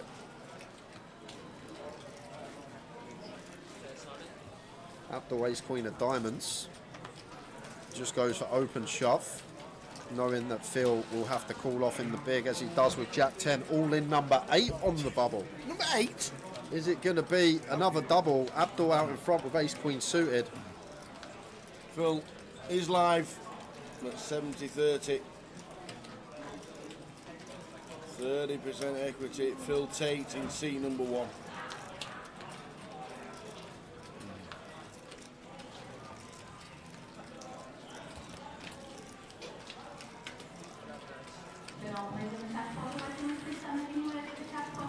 Oh my word, how does this keep happening? Is it going to be another short stack double? Amazing. Phil flops the best of it, fading Ace, Queens and Jacks. Oh, but it's not over. It's not over. Imagine a Jack or a 10 for Phil Tate. 4 Jack outs. of Diamonds. Oh, no way, man. It had to give eventually. We finally burst the bubble. 2 hours of bubble play, 6-handed. And eventually we lose Phil Tate in 6th place, and everyone is relieved. They've locked up £3,070. Give Harry and Kashani a hand, ladies and gentlemen. That is how to play the bubble when you short stack. Work the clock to perfection. He's nearly chip leader, Tower. Work the clock to perfection.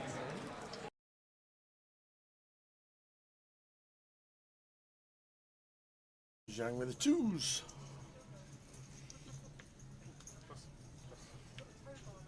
Sandeep out of the way.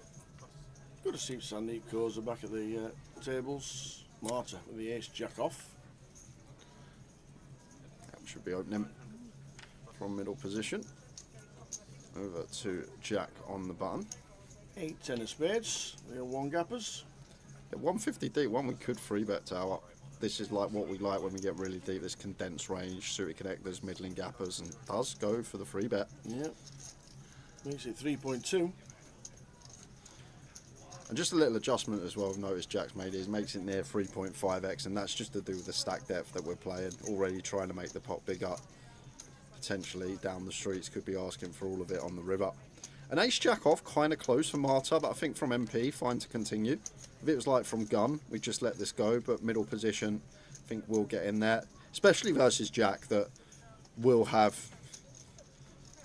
hands like this in there. Some Jack 9 suited, Jack 10 suited, we dominate. Like ace 10 off, maybe lean more towards fold. I think ace jack from MP against this particular player. Just going to be too strong. Off to the flop. Heads up.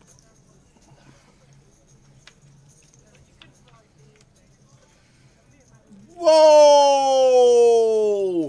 What a flop that is! Where's that come from? Did he just flop a straight flush in a free bet coup.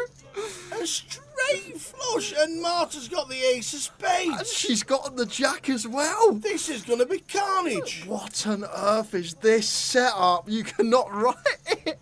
Wow.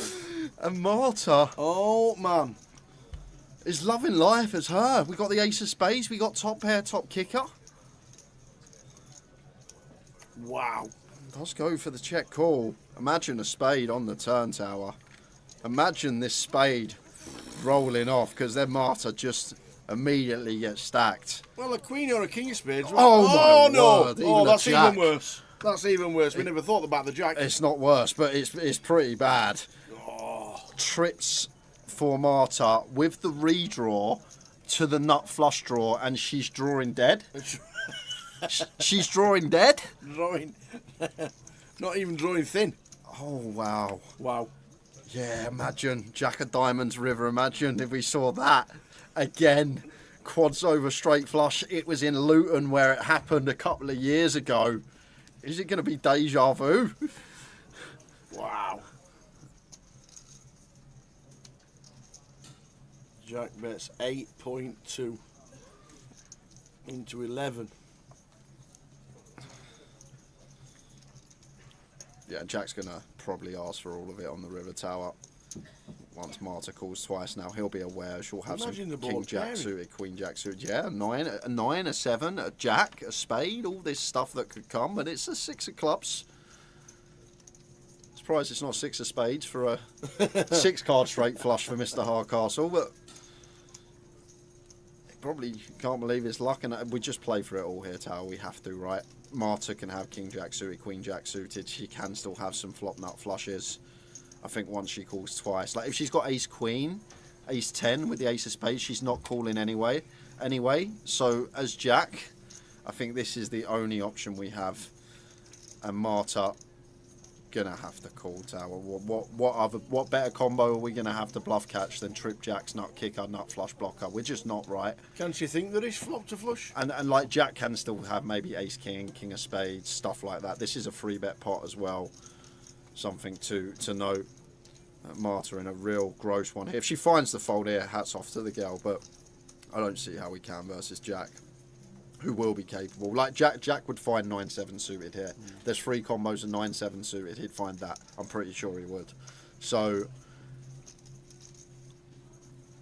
we'll see what she does. Yeah, and she's there. Wow, the flopped straight flush. Classic Jack Hardcastle. 170,000 chips, level 6. What can you do as Marta? Wow. And Jack is just romping it. 170k and we're not even at dinner break.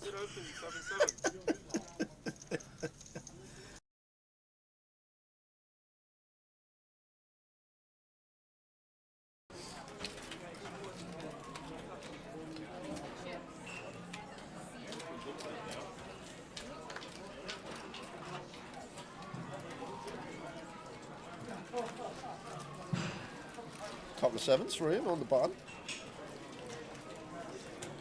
That's just cool. Fill out the way in the small. Arian, queen 10 of clubs in the big blind here. Not going to be going anywhere. Do expect to see him defend.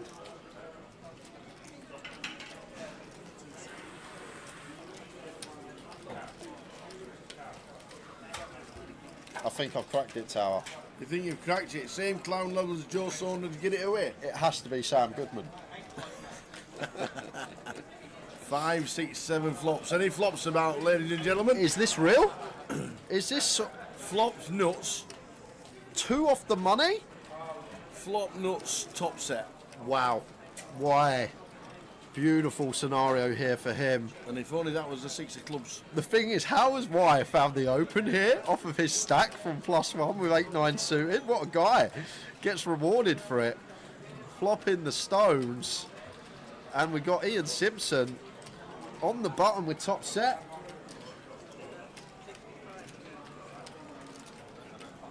So bet 55. Gross quarter. Call from Ian. Yeah, all the talk about Ian running good on the feature. Yeah. He's getting collared here. Why is his kryptonite, the man that cracked the 8s? Jack of spades turn. Still the nuts.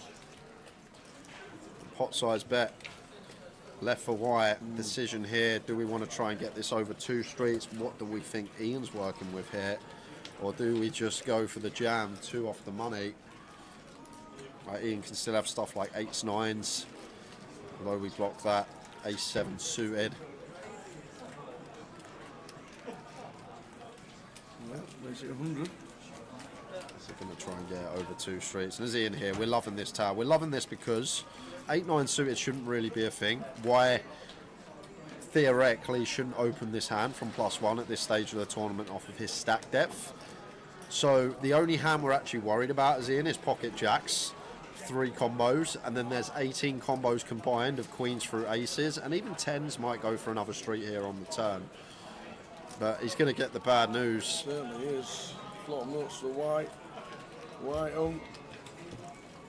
Oh, white! It's Ian Simpson. He's obviously going to be. Oh my days! How does he do it? Every time. Oh man! I said maybe the variance was changing for him on the feature last time against Y, but Not a chance. forget that. Just rivers quads. And Y with the flop nuts is going to be gone. 3rd pot left. Ian. Can't do anything else but stick He's just them in. he's just sitting there saying, say the words. Say the words. Say you're all in.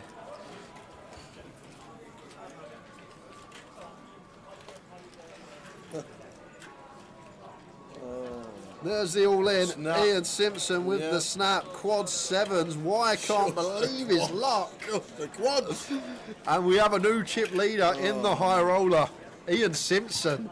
Quads on the river. Don't mind if I do. Oh.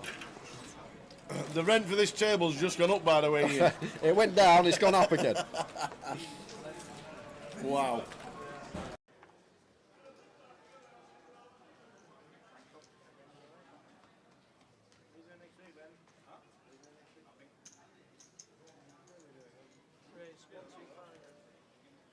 Chris, as we're just talking about De Silva, with the jacks. Yes, there is John Binns. John Binns on YouTube. It's 888 Poker.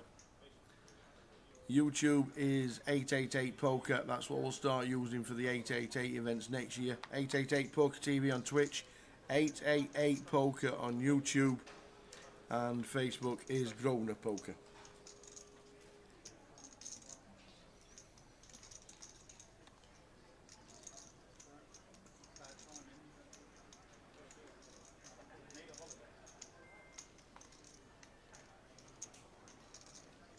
Jacks for Chris under the gun. Making it 1, 2, 5 to go. And Lee in the big blind here with the ace queen. Real awkward one for Lee. Don't mind free bet, but if we free bet, maybe some calling going on. So that's the problem. Do we really want a free bet call here for like 32 bigs? Difficult. So Lee does just land on call, don't mind this. Chris with the jacks. Lee Wang checks. 1.6 million is just under 30.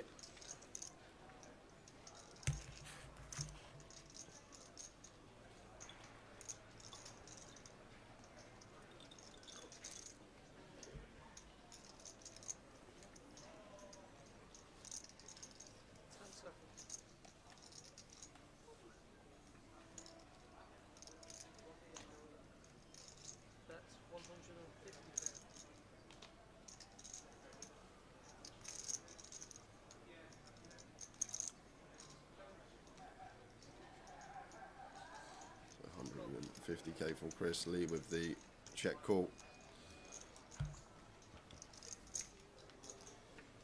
5 of diamonds on the turn.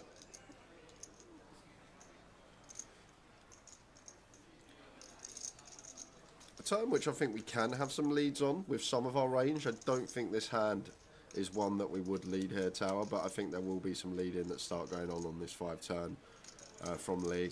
Like obviously we'd start leading some 5x and 4x, then some stuff like 6x, some 7x of spades to balance it out.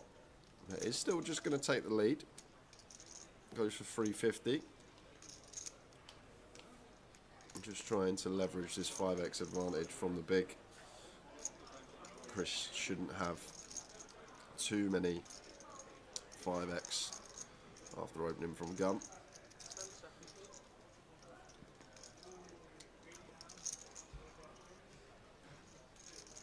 He needs to call.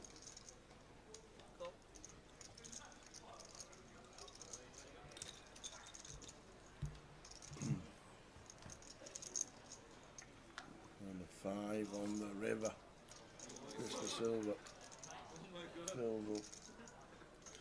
Right, Mr. Lee Wang. Surely we check here, Tower, and the reason I say that we check is because now if Chris has 6s through aces, on this 5 river, they never fold. So, like, we only specifically target stuff like maybe ace 3, ace 4 suited, stuff that we block, but he's going to go for the jam. Can I have a count, please, instantly from Chris? Basically saying, I've got quad cert, I've turned trips, and I've rivered quad 5s, but when you look at Chris, where he is in his range, Tower, like, Jack's just going to be too good to be folding. This would be too tight, in my opinion, if Chris let this one go. It's one of those, if you got quad cert, take my money. And it's only quads that we're worried about. Just expect Lee to 3-bet queens through aces pre-flop. And like, as Chris, we need to, we can't just call when we have quads the nuts. We need other calls in range as well, Tao. So the best ones are going to be obviously our over pairs to the board. Is he already surmising that he'd 3-bet with queens, kings, aces pre-flop? Lee, not just calling? So say that again. Chris having the jacks. Yeah. It would Lee 3-bet queens, kings, aces pre? Yeah, he would. That's what I was saying. Yeah. If he gets the decision correct, this is a huge part for Chris. And he's made the call to see the good news. Lee Wang with ace queen running it. Yeah, I'm not. I don't mind the line. I just think with our particular hand, Tower, it's not the combo we want to choose there. Like something like a really nice combo potentially would be something like ace 6, ace 7 with the ace of clubs, blocking the last remaining combo of ace 5 suited, trying to fold out some ace king, ace queen, ace jack. But it's one that Chris, I can't see a world where we'd ever fold that hand there, Tower.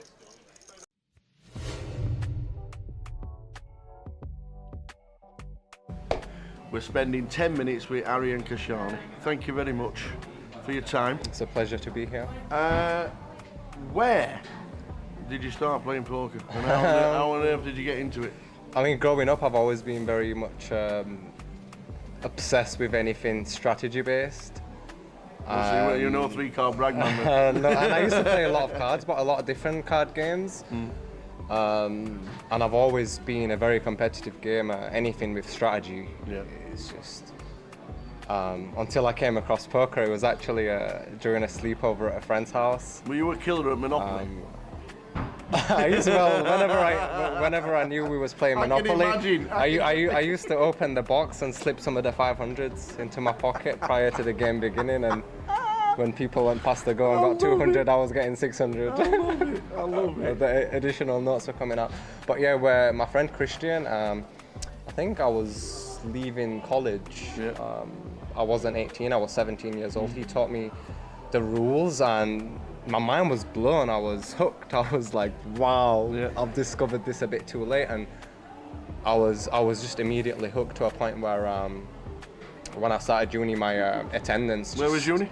Huddersfield. Oh, yeah. It's funny because growing up I wanted to be a pilot, then I wanted to be an architect, then I studied accountancy and finance, and now I'm a poker player, right? Well, accountancy, facts, figures, Yeah, numbers, for sure. maths. For sure, yeah. So I joined uni. I didn't really enjoy it.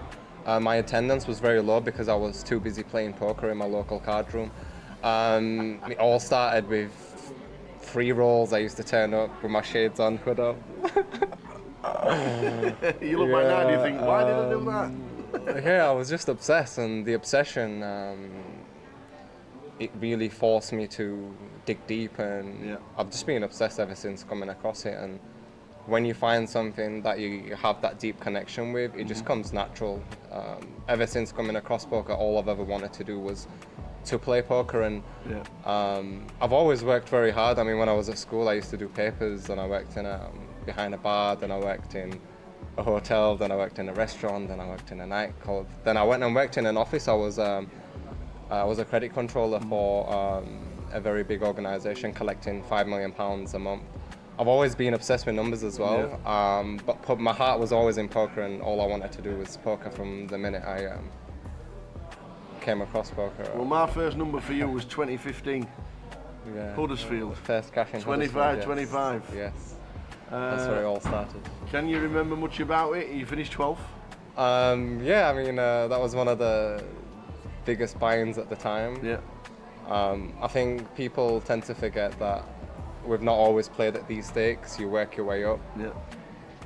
But at the time, yeah, it was really, really big. Was it a direct buy-in? Or it would have most likely been been a satellite win for sure, yeah. Nice one.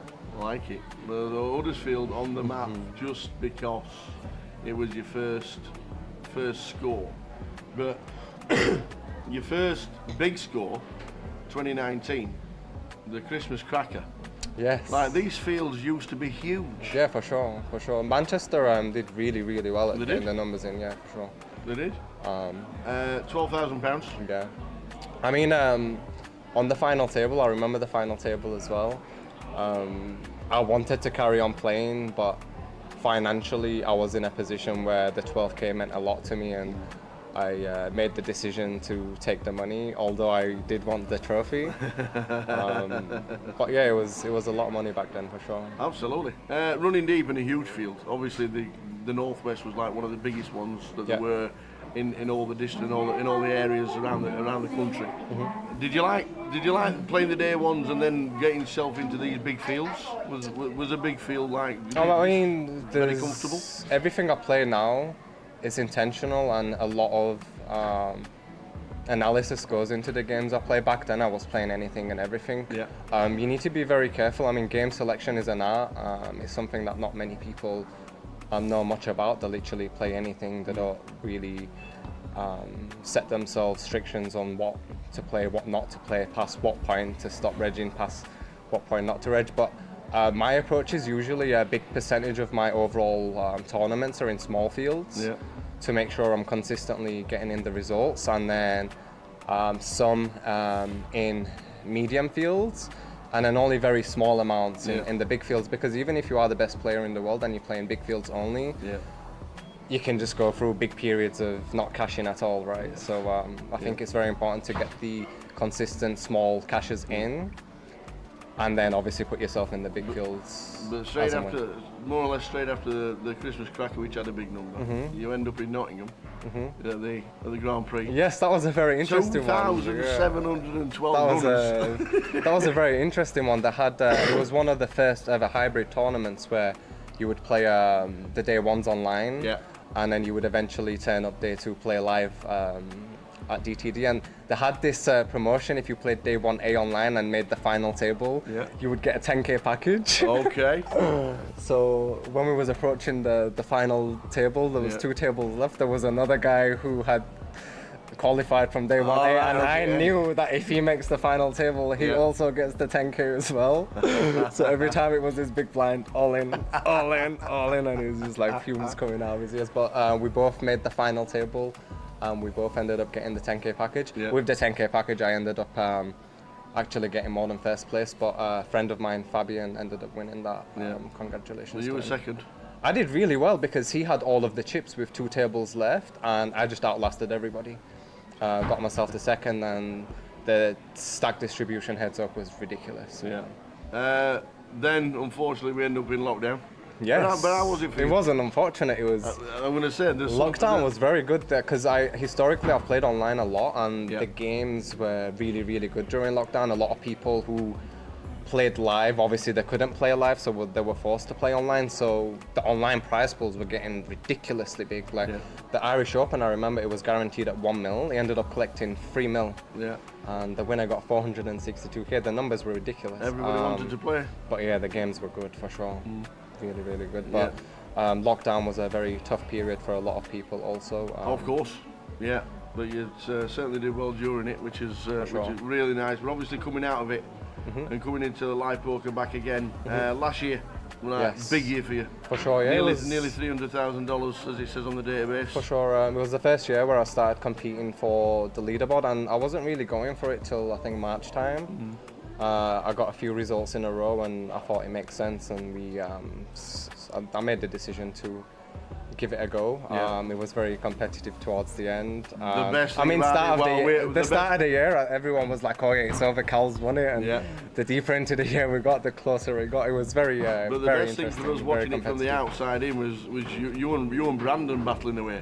Robbie as well. Robbie was up there as well. It was very, very competitive year. I really enjoyed it.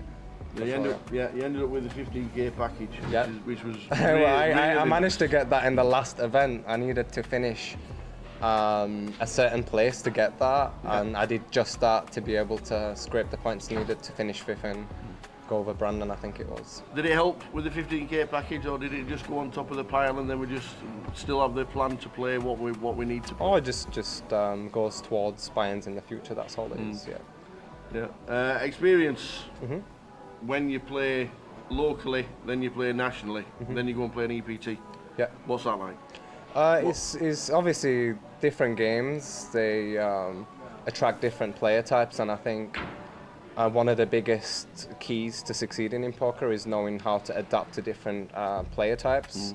And different players, they play very differently. I mean, it's one game, poker's one game, but everyone has a different understanding of the game and everyone plays very differently.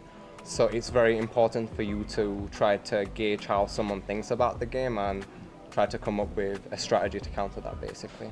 I don't think it's realistic to play this unexploitable balanced strategy versus everybody. I think you want to be choosing to do X intentionally rather than doing it to randomize and to balance, etc. I think everything should be intentional, for sure. When you go to an EPT and the fields, you don't know 99% of the field. Can you sit down and within 10 minutes work out an online reg? Or very. I mean, a lot of the times from appearance, from how people hold the cards, how they put the chips in, what the table presence is like, etc., etc. If people are regulating the behavior well, all it takes is one showdown. You see one showdown, you play the back in your hand and the hand back in your head, and you start making assumptions about your players.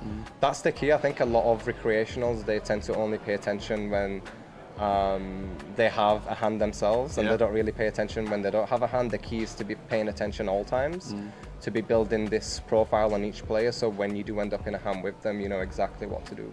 Yeah. Do you prefer live? Do you prefer live now more than the online environment? I enjoy them both. I think live poker is a lot more competitive for sure. There's a lot more competitiveness to it, and running deep in a live tournament is very thrilling.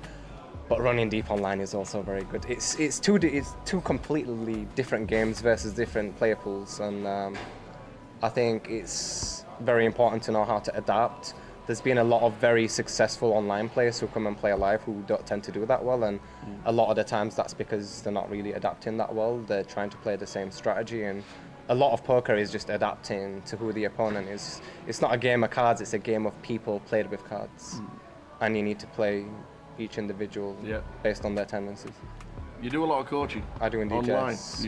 You're very successful. Do you like it when your prodigies get a nice little touch somewhere and you keep in touch with them? And for sure, it's very rewarding to help people become better at something that they care for, and that something is poker, which I love very much. So it's very rewarding to be involved in the journey of some of these guys, to see them grow, to see them get these results. And I've actually built a community. There's between 30 to 40 people, very close knit. everybody's helping each other. We have constant, regular hand discussion channels. You're always studying between yourselves? Yeah, for sure. I mean, poker's all I do. Even when I'm not playing poker, poker is all I do. I mean, of course, besides spending time with family, I'm very blessed to have a very supportive partner and to have a 7-year-old son. Yeah. So whenever I'm not playing poker, because poker can be very, very draining, and for me, I'm very lucky that I have my family to lift me and re-energize me when needed so I can go again. I think your off-table routines have a big impact on your performance at the tables, for sure. A lot of studying obviously leads to a lot of results, and like you say, you do a lot of chatting between you guys. Is it nice for you to sit there studying knowing that these results are coming because of all the hard work? Yeah, for sure. I've always believed in hard work. There's no such thing as talent. There's no such thing as talent, and if you believe someone is more talented than you, all you have to do is outwork them. And a lot of it comes down to mindset as well. I think in any industry, if you want to succeed, you need to have a bulletproof mindset. In poker, very much so, because it is very mentally challenging. You have a lot of obstacles and a lot of challenges that you need to overcome, and there's a lot of injustice, and people tend to have entitlement issues. So having a mindset that allows you to play your A game is very, very important, but that's actually a very difficult thing to achieve. Do you set goals for yourself? Yeah, I have yearly goals, I have monthly goals, I have weekly goals, I have daily goals. You have to, because if you don't, you're just living life. Life just passes you by, time goes by very quickly. But when you have a plan and you're taking baby steps every day, it accumulates, law of compounding over time. Those baby steps accumulate and the results will eventually turn up, for sure. Just quickly run through the AK. I absolutely love the AK. The name just fits with the game, and it just looks perfect. Thank you. It's like every time somebody walks in with an AK, it's got to be Arian. It can't be anybody else. I've had a lot of people ask for it, but if I start handing them out, it's not going to be as unique, is it? No, absolutely not. You're still young in the game. You've had a lot of success. What's the future? Short-term success, I don't take it for granted. Absolutely, nobody does, and nobody should do. Sure. But what's the plan for the short-term future? To keep doing what I'm doing, but on the long term, to me, success is not getting a few results, it's to be able to beat the competition at the highest level possible for as long as possible. If I can carry on doing what I'm doing for the next 10 years, that will be success in my eyes. Right now, obviously I understand the game on a deeper level, and I have had this success, but when you look at it, it's only like 300 live games, and that can be very much dictated by variance, good variance, right? But if I do what I'm doing for a decade, then it can't be all variance, right? Absolutely not. Absolutely not. And so that's the aim. It's great to walk into a card room and Arian walks in and people look round and they spot who you are and they know who you are, and they're now getting to see the name sitting down at the tables and thinking, you know, it's just a little bit tougher. It's very overwhelming. I mean, even when I went to the EPT, I mean, some of these guys I used to watch on the TV and to turn up and to share a table with them is one thing, but to be able to compete, that's another thing. It's very rewarding for sure. I've made a lot of sacrifices. I was doubted a lot. I was laughed at a lot. I remember before I started playing full time, when I was still working in the office, someone said to me, "Oh, what you got? I've heard you're leaving. What are you going to do?" And I said, "I'm going to play poker." And they just started laughing in my face. They thought I was some form of deluded. Well, I hope they're watching the streams, realising how good you've got. Degenerate gambler who is lost, but you can't expect other people to share your views. Everyone has very unique views in life, I think. Yeah. Only you know truly what you should do, and you should do it. I love what I do, and I think that's the main reason why I've had the results. Is I truly love what I do. And if you look at any field, the people that do really well are usually those who love what they do, because when you love what you do, you never have to work. What you're doing is not work. You're doing something you enjoy, and because of that, you give it more. Because of that, you have more resilience. When things go wrong, you've got more of a reason to push forward. And doing this for a living, I mean, all of the money and the trophies, it's very attractive. But the things that you have to actually go through to make that possible it's not easy. It's not made for the average individual. But if you work hard enough and you develop certain skill sets, then it's possible. Yeah, for sure. Well, long may it continue. hopefully. Keep that smile on your face. Fingers crossed. Always walk around with that smile because sure, it's a little bit infectious. Arian Kashani. Thank you very much. It's been a pleasure, man. and thank you for having me. Cheers, Arian. Cool. Thank you.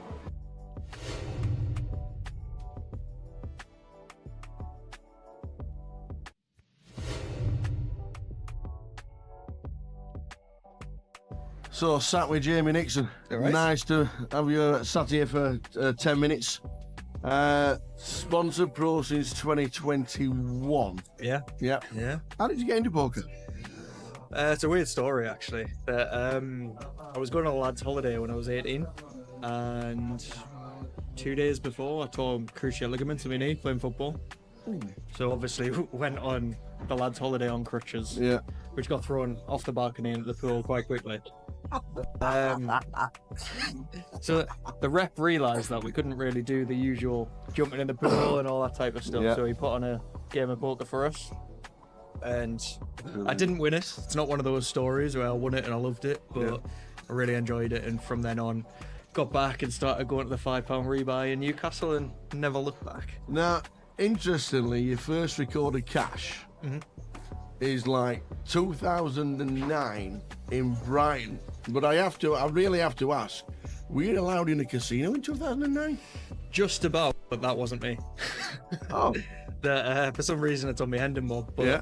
wasn't me. Well, don't take it off, it just had to take cashes. Yeah, it does, yeah. So So what was the first one? the first one was in Newcastle in 2015, around 2015, and it was a £100 tournament, and I won it for 3.9k, I think it was. So your first tournament was just a win? There was plenty before that, but that was the first recorded one. There's a plenty of 7th place in the £5 rebuy for 20 quid, but no, that was the first big one. Going back to the £5 rebuys, they were so much fun back in the day. Oh, they were class. I mean, that's what made me fall in love with poker, because I went there and I was a skint student with a tenner in my pocket, and I was fuming if I had to rebuy. And then there was guys buying in 20 times. So, but it was just a different world to me, and from then on, just loved it. Yeah. Moving on to like 2018, your first cash in Vegas. Yeah. Was that your first trip? Yeah, the first trip. You seem to do a lot firsts when you first get there. Like we win on the first database. And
Spend yourself around fucking roulette table.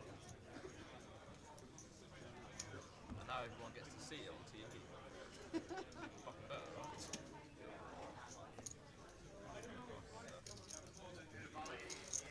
Paul, good luck, bud. Good luck, man.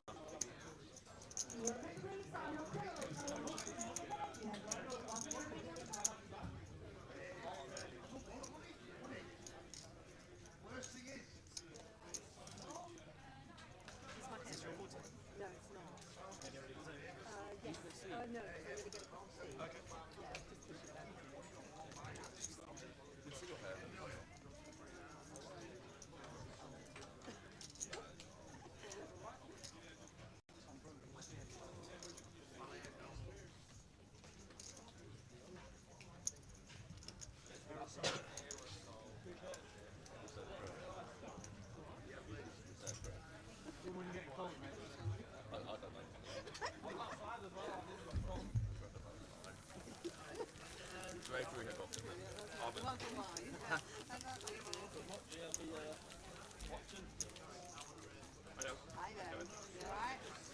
Busted out one after the other day. Yeah, that's right. You went first. Did you go to the same guy? No, no, I didn't actually. He knocked out everyone. No, he was in the spot. You won the Goliath. Apparently. How much did you get for that? 180. Sorry? 180. Oh, that's very nice. Look, that's a grind and a half. It was worth it for 3 days. Welcome back, everybody. We've got Mr. Sam Goodman. Not the first time you've done it. Not the first time you've come in and had a chat with us, but not the first time on the comms either.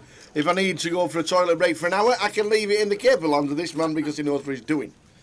Sam Goodman, how's 2024 been for yourself, sir?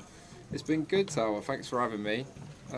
Poker results-wise, not been great, but been out grinding. Yeah. Been doing well. Yeah, in a good spot. So yeah, there were a couple of times we saw you on the feature, and I thought I'd noticed that you'd done a bit of studying and what have you. You get change the game a little. That's it. Yeah, I've been putting a lot of work in off the table. So we're hoping to get to like be a real consistent player. You see like some of these boys out on the tour that are winning tournaments. And so next year, hopefully, we're going to get there. Yeah, well, there's plenty of poker around, that is for sure, isn't there? That's it. Whatever you are, whatever. I see a lot of people asking for some real poker commentary. They've been sick of Jay, so now we've got a proper commentator in. That's it, and then you've got one of your good friends, old Toddy, sat in seat number 9. That's it, yeah. So we'll be on to if you're making any mistakes here today, Toddy. We're going to be on to him. But so we see here Michael opening, Tim Chung calling the button with the 5s. Good to see Tim as well, because Tim talks about the game so well. Tim's a very good player. Yeah. Been around for a long time. Has some good results this year as well, Tim. And Michael starts with check, out of position. See if Tim wants to stab here for small with the 5s. Get a bit of value, get a bit of protection from some overcards. You can see here Michael not going to fold his king though. Probably just going to proceed with check call. Which he does. King 7-7 flop. Turn to 5. Tim bangs like the Tim. 5 straight away. And Michael's in big trouble here because Tim's only got 11.5 back. And he's probably going to want to start playing for stacks now and betting big. And Michael's going to have a very tough fold unless this river is maybe a heart or an ace. Because he's definitely going to check all the turn. Yeah, and any kind of bet with his stack is probably going to just go be a jam on the river. Yeah, it's such an unfortunate turn as well, because even the 5 of hearts that comes with Tim is like a card that Michael can probably get away from his hand, but this 5 of clubs, the 1 out, is going to be a really tough card for him. I expect Tim now to probably size up to like 3k. It does look like he goes up actually on the small side. He goes small, maybe he wants to target some ace highs, maybe some smaller pairs. Doesn't think Michael has too much king x, I guess. So Michael, I guess, is just going to call here. King Jacks feels a little bit too thin to value raise at this point. Does come with call. And Michael's going to need a scary card on the river here, otherwise he's in trouble of losing a big pot here. Yeah. 10 of diamonds on the river. Not going to help him too much. It's going to be very tough to get away from this one. Does Tim size up? Only got 10 back. For Tim here, he can either... He's going to bet big either way. He's either going to bet like 75% or all in. I'd imagine he's probably just going to shove. The flush draw misses, he can have plenty of bluffs. Michael can easily check call a king twice. But we'll see what he comes with. Maybe he will go smaller just to try and get paid. But I think the way Tim plays, I'd imagine he's going to jam in here for about 1.5x pot. And Michael's going to have a very tough decision with King Jack. Yeah, he's a decent kicker as well. So all of it does go in. Let's go all in. And this is just a really tough spot, Tower. Like, Tim can easily have a bunch of... Oh, he just snaps it off. Yeah. I can't blame him. I can't blame him. And Tim, first hand of the feature table, getting a nice double up. Beautiful. Lucky turn card, but tough spot for Michael there. Michael Tudor dropping down to 17. I noticed we're an SG. Why are we SG? I don't know why I'm SG, Tower. Let's get that changed. We need to get you out there. Middle of the pack, 65-6. Yeah, good day yesterday? It was a decent day. A very tough table all day. Some very good players out there yesterday. But one bullet bag, which sweet. For me this year, Tower, that's a bonus. That's a bonus. But yeah, that was a good day. Yeah, very good. Hopefully we can spin it up tomorrow. Absolutely, 26 out of 96. Good day one as well, 96. Yeah, Very lot good, of runners here very this good week. day one. Guarantee's already gone, heading towards the 300,000 mark in the main event at the moment. So plenty of, and also plenty of levels to buy in later edge open all day and the start of day 2 as well. And yeah, nice bag 65 coming back at 1200 big blind. Yeah, plenty of chips. Such a good structure, especially if you get a nice start in this tournament with the 20k start stack. You feel like you're always pretty comfortable. Yeah. So I had a pretty smooth day yesterday. But Good. Let's see where we get on. There were no 90x shoves like Albert did earlier with the aces or anything like that. I had Albert on my table early on yesterday, and there was definitely some of them plays. So Tim opening the ace-4 off in the cut-off. We've got Ben Miller here, the new Ben Miller. There's a couple of Ben Millers out there. There is. This is Goliath Ben Miller, I think. This is. Yeah. Calls the button ace-6 suited. Janice in the big blind here, going to complete the queen-9 suited. All seems pretty standard. And off to a flop 3 ways. No, flop 9-7-2. Janice flopping best. Oh, Janice, you probably proceed with the check. See if Tim wants to see bet into 2 people. Probably not. And it's going to be on Ben here. Does he want to take a stab with his backdoor flush draw, backdoor straight draw, and ace high? Checks it back. Yeah, decides against it. Jack of spades turn. Jack turn. Janice not loving this turn card, but still with by far the best of it. No one else with really anything going on. Probably won't see either of them stab with 0 equity, 0, no blockers to the board, no nothing. So probably just see this one get checked through. Indeed it. King of River, another bad card for Janice. Checks again. We'll see now whether Tim wants to try and represent this king. He does have a decent amount of kings in his range. Has pretty much no showdown value. He's going to come out firing by the looks of it. Oh, Janice gets Puts her under and Janice snap folding the 9. Can't really blame her. 2 overcards coming. And nice pick up for Tim there with the ace-4. Very nice bet on the river. Toddy.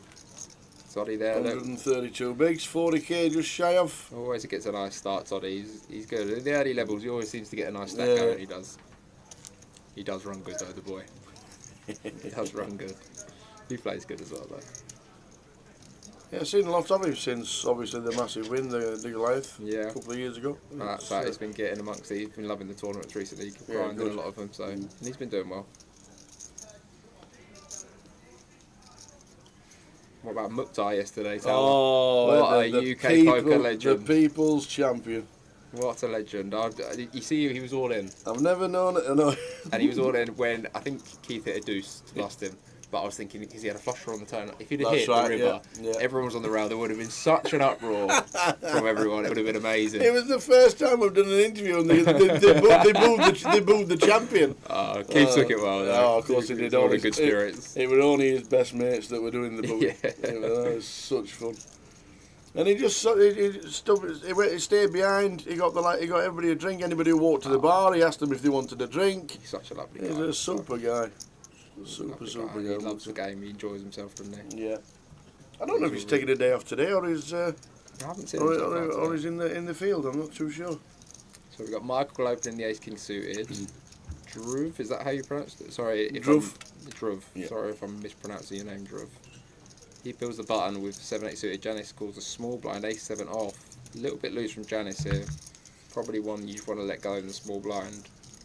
It does pill. 10-10-9, 2 spades. Open ender for Druv. He's going to take a stab. And we'll see if Michael wants to check call with his ace-king.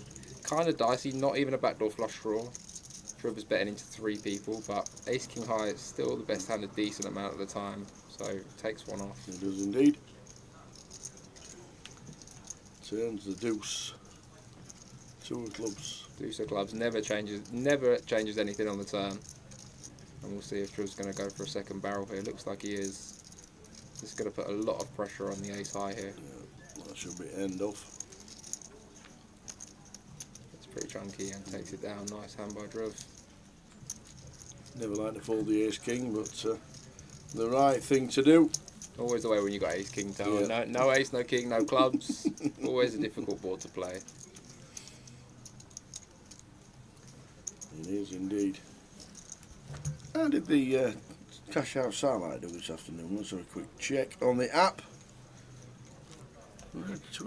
25 runners by the looks of that. Which can cash out. Whoa, 25, 77. 77 runners in the cash out satellite this afternoon. Whoa.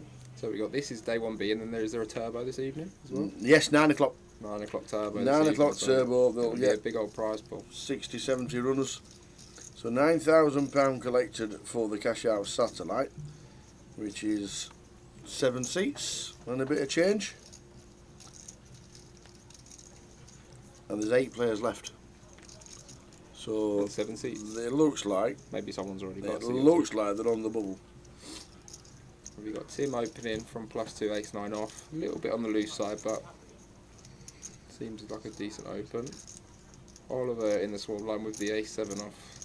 Same spot as Janice just had. Probably one you want to let go. Maybe if you want to play, you would 3-bet, but yeah, I like the fold from Oliver. No action for Tim. Takes another one down. Tim, Alex was telling me on the break, Tim had 400 chips left about an hour ago. 400? 400. Really? He spun it back to 30k. Wow. 400 he was down to, so nice spin up for Tim. Yeah, because he obviously came to this table with just over 11. Yeah. Wow, that's fantastic. Instant double 400 chips. That is pretty good. Collected so far 290,000 in the prize pool. 155 players today so far. There's already 12 registered for the turbo, which starts at 9 PM. If you bust out and the turbo started in 5 minutes time, do you flick it in the main or do you flick it in the turbo? I think you probably flick it in the turbo, get the earlier levels in. Yeah. Especially if you like playing deep stacked, and depends what you're good at. Some of the boys will be playing a lot of tournaments, they'll be comfortable 20 big blinds, 50 big blinds, but a lot of people, especially for me, I prefer playing a little bit deeper, so I'll play the turbo. Yeah, 20-minute clock, starting at 1-1, 20,000 chips, so you're still at 200. Gives you some time to pick up some hands, get some playing. We've got Ben opening the ace-king, Oliver on the button, king-6 suited. Goes for call, could 3-bet, could call. I think you definitely want to V-pick this hand, and Toddy completing the big blind with the ace-8. 5-5-8 flop. Toddy, no surprises. Was dominated, now reverse dominated by Ben. Flopping the 8 with a backdoor flush draw. Ben probably wants to do a lot of checking on this board. Doesn't have too much 5x in his opening range. Checks through. 7 interested. So Oliver picking up the open ender. Now it's on Toddy. Probably going to want to bet this. Hand needs a lot of protection, can get a decent amount of value. He's going to come with a big bet, I think like 75% pot. Seems reasonable. Then I think in the sandwich here, 3 ways with just the ace king, gonna have to get out of the way. Yeah, it does. We'll see what Oliver does. This is kind of dicey. It's a big bet from Toddy. Only has the open ender. Yeah, I like the fold. Like, because half the time when he gets there on the 4 or the 9, it's going to be a spade or a club. Yeah. And then it's not very clear whether you're going to have, you know, you don't really want to face a big bet in that spot anyway. So I like the fold there. It's a pretty bad draw. Toddy taking one down. Alex Todd, seat 9, Goliath champion last year. Seems forever ago, doesn't it? A long time ago now, isn't it? A year and a half ago? Yeah. Mad. Back again next year. Imagine winning the Goliath. What a lucky player. Imagine. Back again for another year. There's one at the end of the month. Is there the Behemoth at the end? There is. Another there is. Goliath-esque tournament, isn't it? It is. With that one as well, there's 2 online flights. So you can bag up chips and head to Coventry for day 2. Yeah, nice. In the comfort of your own house. Showing the schedule for the Behemoth very shortly. Folds to Genesis, 9-8 suited, where was she the hijack? Pretty tight fold, but does decide to get out of the way, and now Oliver ace-5 off in the cutoff. Loose but fine open.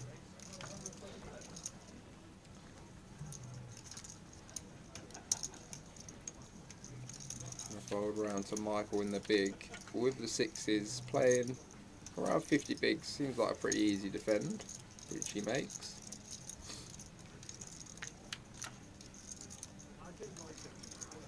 Queen 9 flop, Queen 7-5, 2 spades. A little bit for both. Oliver picking up the bottom pair, backdoor spades. See if he wants to c-bet it. Seems like a fine play. Michael facing the half pot bet. Pretty easy continue with the sixes, backdoor straight, backdoor flush. Pretty easy check call. Turns a spade, the jack off. So this should just go check, check, tower. I mean, Michael is going to check this turn card, I would imagine. And Oliver, too good a hand to start bluffing with, I would say. Can still beat some other 5x in the big blind range, can still beat some straight draws. So probably not one you want to start bluffing. However, if he did, it would probably work against sixes. Maybe. It does check it back. Yeah, it does check. Okay, reburn. I would imagine we're just going to see check, check, although Michael has no real reason to bluff here. His sixes can still win. But Oliver, he's been cool on the flop. The straight draws have got there, the flush draws have got there. So the 5 is not looking like it's got too much showdown, but it probably has just enough to check it. Like, he can beat the hand like 5-4 suited, 6-5 suited, so probably doesn't need to bluff this one. Although it wouldn't be an awful play. It does look like he's going to come back to a bluff. Looking down at chips. Impressed with this play, actually. Realises that it's very unlikely his 5 is actually going to win at showdown. And Michael in the big blind is going to have a lot of pairs like this, 6s, a 7 and 8. They're going to have a really tough time against the bet. Yeah, this will be an impressive call. Yeah, actually, Michael actually has a really nice hand to check raise all in here. It would be kind of an aggressive play, but like, he has 2 6s which interacts with the straights. He has a spade in his hand. Oliver check back the turn, probably doesn't have a flush. Probably value betting like a 1 pair hand or maybe 2 pair. If you go all in here, Oliver's going to have a very tough time with those hands. I mean, we can see he has the best hand, right? But I don't really think calling exactly what he's he done. does do the all in. This is, I love this play. Exactly what he's done. This is a really nice play. Well played, That sir. was a very nice hand from both. Oliver realising he didn't have too much showdown, turning it into a bluff. And Michael with the rebluff. Did have the best hand, but really nice combo selection there from Michael. Very nice play. indeed. Very nice play. Well played, sir. Some good players out there, Tower. I was playing yesterday. It was tough game. Getting some tips for tomorrow, that's what you need. That's it, yeah. Look at how good this table is. There's some very good players out. I mean, it's the grand final, and it brings a lot of the good players out. It's a tough tournament, so it's what you expect. But the tough fields, when you look at like Keith Johnson, obviously mentioned with Mukhtar, but Keith, when you look at the field and then you look at the final table of that event, just names everywhere on the eye roll. It's just, and you see all around. A lot of the UK boys this year have been absolutely flying. One of the best things for us is that when we got here Wednesday, there were 11 players left on the mini, and we recognised one name. Yeah. Which, because it's a 220, and even though it was 30 grand up top, which was a phenomenal field, we knew one player, and the rest were just wrecks. It was great. It's nice to see. for everyone to see, isn't it? That you could, anyone can get there. Like in these poker tours, there's so much variance, so much luck that anyone can get there and have a big result. So you see Cyprian now opening the cut-off. Alex with ace king suited on the button, standard 3-bet. Cyprian 1, I would like to see him fold or 4-bet, but it does come with a call. Very dicey to call this sort of hand out of position. You're going to be dominated a decent amount. You don't really know what you want to hit, and you're up against Toddy. Absolutely, he's got the extra 3% just because he's called Alex Todd. Who, as per, flops reasonably, and I'd imagine here he's just going to go with a range bet for very small, like 1200 probably. Yeah. Spot on. Quarter pot seems good here. I mean, it's tempting to check, right? You have the board absolutely smashed, but I think with everything that he's 3-bet he just wants to bet 1200 probably. Cyprian's floating. Looks like he's going to check raise, Tower. Which is a check raise. This is terrible timing. And Alex Todd, how does he run? Gets check raised by the ace-9, drawing basically dead. If you check raise and at least have a redraw somewhere. Oh, and this, if Cyprian doesn't shut this down, it's a complete donation to Toddy because he is never folding. Does check, and Toddy with the snap check back. Love the snap check back. Oh, just the quads. Oh, what just is he quads. like? 4 kings for Well, Toddy. oh, here we go. Oh no, Cyprian's going to try the bluff. this doesn't really make too much sense. So check raises the flop. Now he bets small. I guess he's saying he has like pocket 8s, pocket 9s for thin value. Because if he has a king, he doesn't really want to bet this small. He wants to bet big. So I'm not really sure what story he's trying to tell here. But for Alex, it's not going to matter. He's got quad kings. We can see he's going to be raising it up. We can see he's telling a fairy tale. Puts him all in. And now Cyprian having to think, but yeah, he's been caught. And nice pick up for Toddy with the quads. Show him the king. He does show. There's the king. Is that the card you were trying to rep, he says? I thought, I'll come in the booth, watch Alex play for a little bit, and so far, he's out-flopped someone with 3 outs, and he's made 4 kings. How long have we been here, Tower? 7 minutes. About 5 hands. Some things never change. Nice. Yeah, Cyprian getting a little bit out of line there, gets punished running into the quads, but luckily doesn't do too much damage on the river. I could have bet a little bigger there, so. Good job he didn't hit. It's a good job he did it.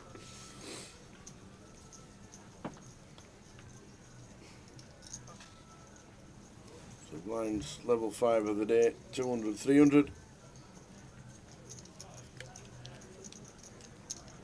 155 in the mix. See Oliver opening up the Queen 10 off from +2. Again, a little on the loose side, but acceptable. Cyprian now with the aces getting in there for a flat. After just blasting some off, wants to flat the aces, and that's going to let Toddy in with the 6s. And maybe Tim will get trapped. Maybe he will pull a little squeeze play here. I think he will at least call. Tim, on the aggressive side, may elect to squeeze here. Does look like he's going to go for it. And yep, that's 37. Cyprian's trap is going to work perfectly. 38. I wonder now, Tal, so Oliver's going to get out of the way with his Queen 10. Yep. I wonder if Cyprian ever flats again with the aces now, because he's very short. Or does he think, I go all in, Tim's going to be committed? Yeah. And unfortunately for Tim, I think for 7,000 more, he's going to have to put it in, and yeah, he's not in good shape, but... Yeah, that was never anything but a premium, but Tim probably thought he was priced in. Yeah, I mean, Cyprian could jam some 9s, some 8s, some pocket pairs that Tim does reasonably against. So he's going to have to put in the other 7,000 at this point. And he's going to need to get very lucky. Not on that board. Draw into running straight, or running kings or queens, Tower. Well, ace. that'll do it. Will ice it on the turn, so nice double up for Cyprian. Straight away after losing some of the hand before, instant double up. Not the best flop you've got with King Queen. So he's here to play, we know that much. His old Cyprian comes to the table.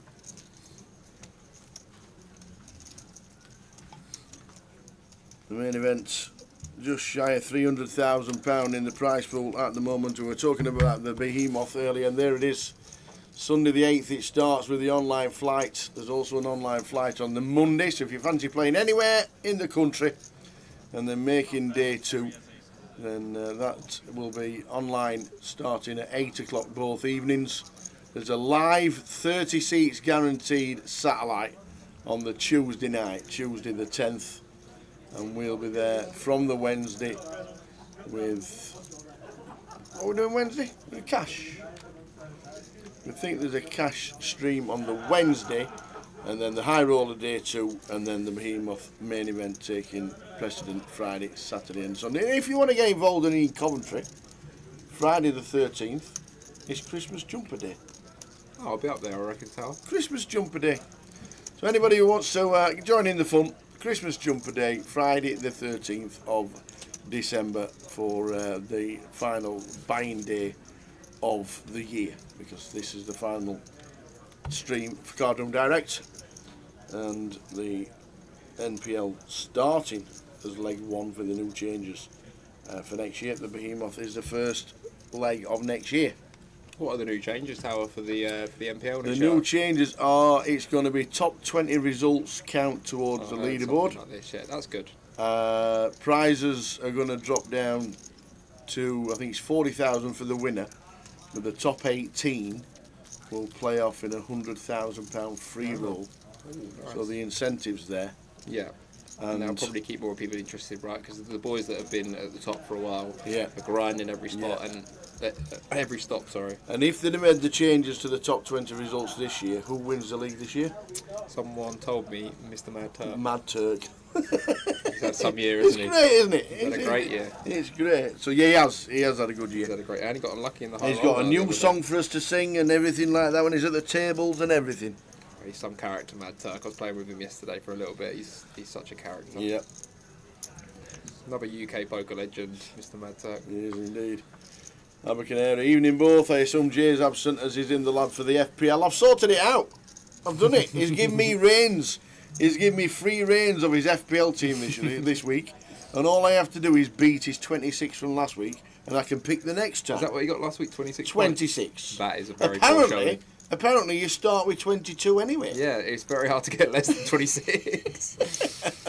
so Toddy opening up the 9-6 suited, feeding himself on the feature. It's a little loose, but he's going to get in there. And this time, not going to flop the best of it against Mr. Ben Miller. We'll see how he wants to proceed. Ben won't be folding to any bet. Certainly not. And Toddy's looks like he's going to come out betting. Here's a board you could bet somewhat often out of position. You mainly want to do a lot of checking out of position in these spots, but these ace high boards, some king high boards can have some betting frequency. He does have a backdoor straight and flush, so Ben with a pretty easy call with the ace. Two of diamonds turn. Yeah, I want to see Toddy give this one up now. Like just no equity, anchors on, nothing going on with the board. It would be very out of line to have a second barrel here, in my opinion. Nice give up, and then now a decision between bet and check. Could see him going either way. Let's check it back. He does. Exercising a bit of pot control with his ace-9. And now Scary River. Yeah, flush draw does complete. Toddy with the 9 high. Maybe he's going to try and fold out some King Jack, King 10, maybe some Queen X with a big bet. Maybe even some ace X, but no, just does wave the white flag. And that's going to be it, the end of this hand either way. You would imagine anyway. Close spot for Ben, whether he wants to try and value bet this or not. Does value bet. It's kind of thin. It's kind of hard to get called by worse, but at the same time, once Toddy checks twice and bets small on the floor, it's very unlikely he has ace-9 beat at this point. So, pretty good value bet, I think, by Ben. Now Toddy having to think whether he wants to bluff shove. Don't think he's going to do it though with this hand. Not even a club in hand. No. Oh, we've gone dark in the booth. So I'm already upset, Jay. So he gave me reins on his team. Yeah. He pulled it up on screen. He started scrolling up what I could do with it. I were allowed a transfer. I've made Saka captain. Yeah. Which instantly didn't go down very well. Being a Tottenham fan. Being a Tottenham fan. I dropped Solanke because he's trash. So he's on the bench. And who was the transfer? Did you make a transfer? I brought in Kuna for Wolverhampton Wanderers. So I brought him in, last week, and then we've gone 3-4-3. So yeah, it was, and all I've got to do is beat 26. I think it's nearly impossible not to. If you don't beat 26 Tower, you shouldn't be on there. You shouldn't get the reins again. Well, it's the first time I've ever seen the league or anything. I've never do the FPL. So it's good fun. I actually did do the FPL this year, but I normally do it every year. It's good fun. Good fun. Big weekend for football as well. I'm a Liverpool fan. Liverpool City this weekend. Yes. Well, we had to do it today because obviously there's a match on tonight. Yeah, there is actually, isn't there? So we had to do it today, you see. Normally it's while he's sleeping. Saturday morning he'll wake up in a panic, in a blind sweat. He's like, I'm going to change my team. Missing the deadline all the time. Jay seems like someone who definitely missed the deadline quite often in the year. Yeah. It says there's a guy in his league that's about 8 spots above him in the league. There's got he's not touched his players all year. Really? And he's got a player who's now playing in Spain. And he's still in the lineup. And he's beating him. And he's still beating him. How many chips has the Mad Turk got? Did you also play yesterday? Was he playing today? He did play. I don't think he bagged though. All right. So we've got Cyprian opening here and Driv calling the button King Deuce suited. Pretty loose peel. And he's going to bet once checked to with the nothing. And Cyprian going to call with his gut shot and overcard. 9 of diamonds turn. So Cyprian picking up the open ender and Driv picking up a gut shot. Not too much though, but he is going to come with second barrel. And Driv looks like once he starts betting here, likes to keep the aggression up in hands. Second time we've seen a nice double barrel from him. But he's going to need to find the triple unless he can connect with the river to fold Cyprian off this ace jacks. Because he's called the turn. Oh, pings it. And the nuts on the river. But the good thing for Driv is he now has showdown value. So if he gets checked to, he doesn't need to bluff anymore. But Cyprian going to lead out with the nuts here. Yeah, Cyprian's never checking this. For 7k, and for Driv, even though we've made top pair, sure flush draws have missed, but so much Jack X in this range that check calls twice. King Jack, Queen Jack, Jack 10, Pocket Jacks, Ace Jack. So makes a good fold. Good fold. Good solid fold there. Good fold. When's the Christmas Brain Tree event? Says Razor Kev. Razor Kev, I'm not sure yet, Razor Kev, but I'll send you a date soon. But there will definitely be a game, a Christmas game.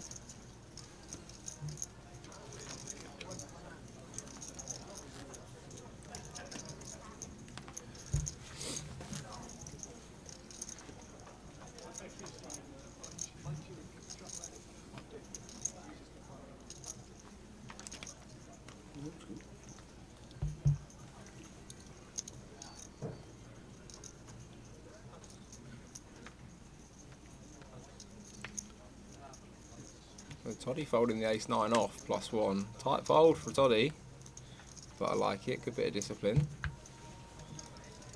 And folding all the way around. Will you honestly tell him how he's playing?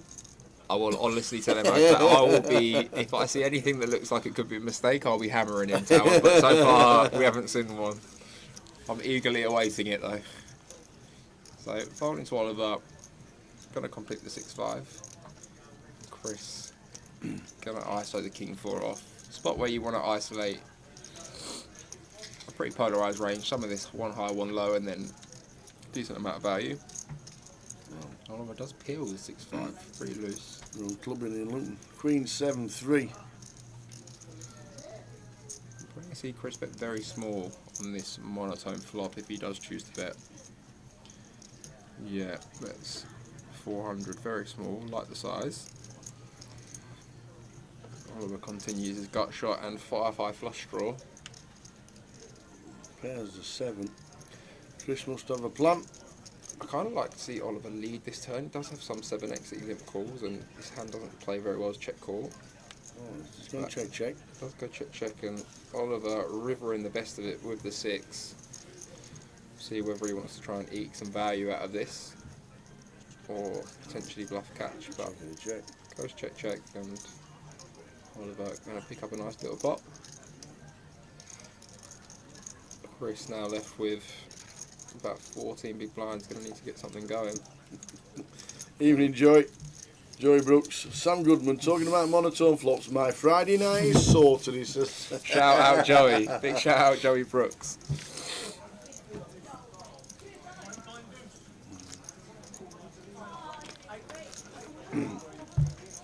Jay back in 30 minutes. He's gone laptop hunting. Yeah, it's because his laptop sounds like an aeroplane taking off at the minute, It unfortunately. does. So It does. Every time he turns it on, we look up to the sky expecting, oh, that's close. But, he will be back. And Andy Wilson's in the chat. How are we doing, Andrew? Hope things are well, Bowie. Sure you've got plans for the end of November and December. You've either got Vegas or the Bahamas, whichever you choose, for the big ones. Or Coventry in a couple of weeks' time. yeah, all the behemoth. The Behemoth is in Coventry. It'd be nice to see you for the final event of the year. So we got Michael opening +1, 9-8 suited, and Driv 3-bit in the hijack with the King Queen off, getting after it again. Michael here decision between, I guess, call and fold. 8-9 suited, typically not a hand you want to call through bets with, just because when your opponent has ace king and you get like the queen jack 10 flops, it's not actually ideal. So I like the fold here.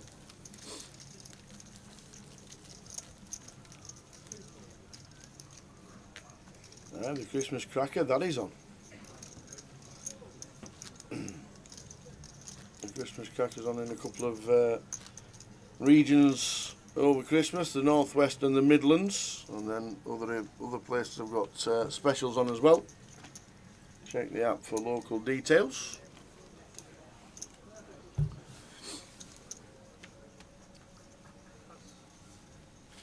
Prague's an option if you fancy a cold trip away. A lot of stuff on for the boys at the end Yeah, of the year. there isn't is. Yeah. I'm staying at home now, Tower, for the end of the year. Is that It's it? Christmas, but at home with the kids. Nice. And get back on the grind next year in terms of the live poke up. You're going to see me win some big tournaments next year, Tower. Love it. That's what I'm on next year.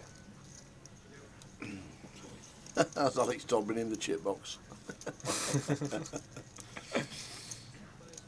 Janice opening the ace-5 and Chris on the button with his 13 bigs. Puts the ace-king. Oh, Cyprian. And he's going to get some action. He says I'm all in as well. Just rips it in. And we're going to have a flip here for Chris to stay alive and get back to about half a starting stack. Jacks for Cyprian, just in a jack folded. Ace king for Chris.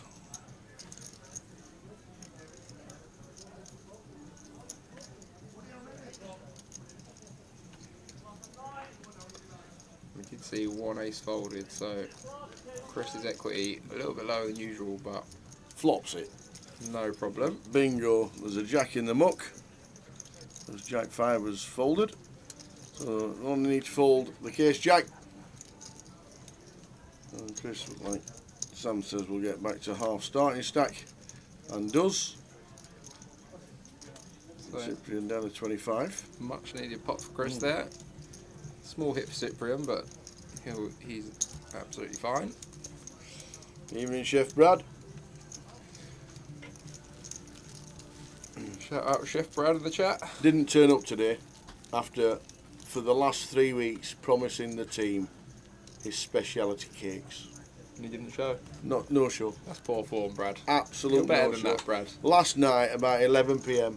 Sorry, lads, I can't make it. Oh. You know what I mean? Just... Shocking. Tower, can you confirm, please? He looked on the poker app earlier. It says the old Gits comp on Sunday is 3 o'clock. It's definitely not 3. And looked at... It's definitely 1 o'clock. But if it does say on the app, senior's 1 o'clock. There we go. Yeah, it's 1 o'clock, Kev. It is 1 PM. Obviously need to know if I need extra Ovaltine for the journey. No, it's 1 o'clock. So we'll see you here. Druv opening the 9s, raise and take it for Druv. He's been chipping up nicely on this feature table. Up to 122 big blinds, plenty of chips. Nice. Toddy on 160. One thing we have noticed on stream, because we've seen Toddy on the stream quite a few times, he's absolutely mastered using the clock to his advantage when you're close to the money. Yeah. Absolutely mastered it, he has.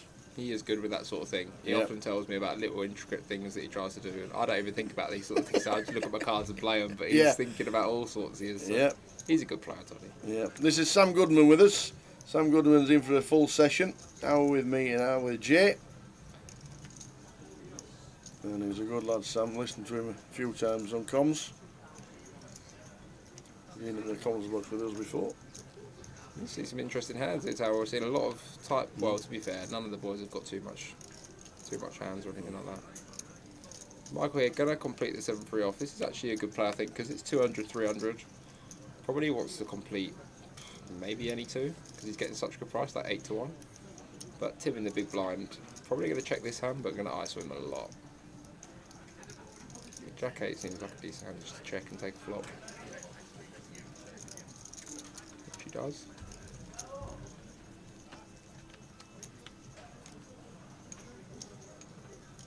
Ace high flop, ace 6-4.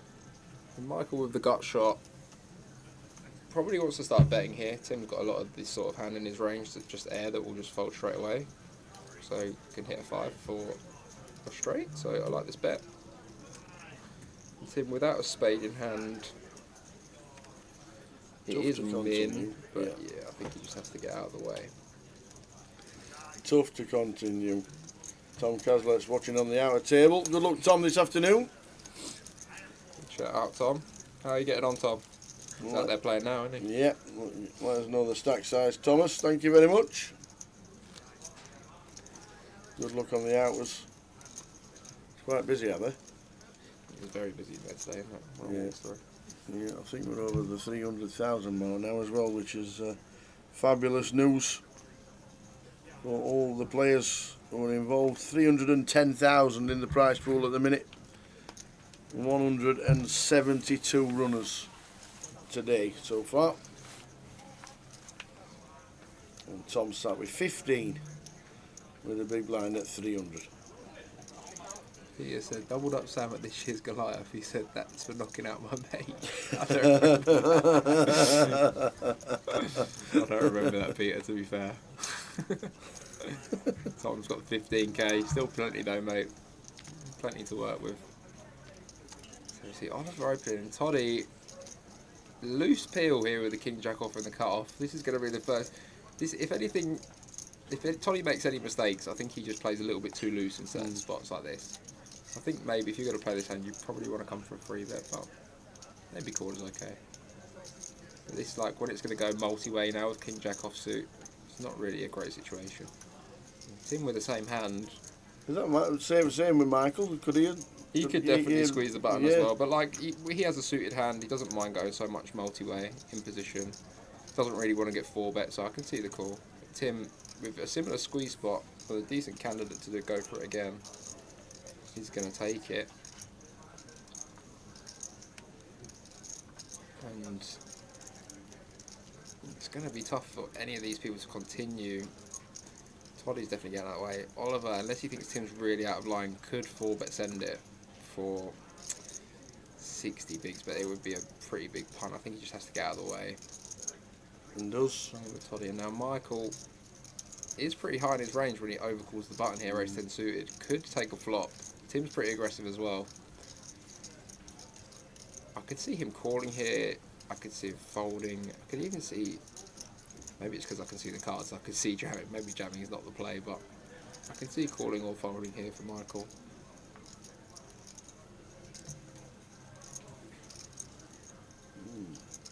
Barry says, has Tim ever not treated himself here?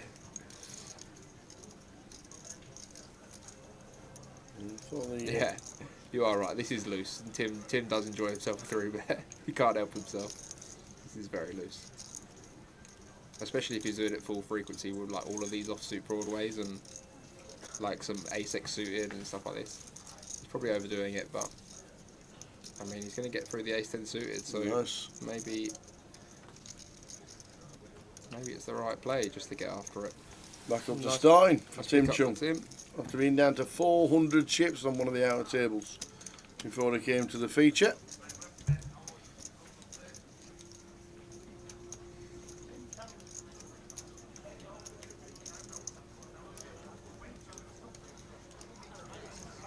So just over 15 minutes of this first level to go after the dinner break. All watered and fed.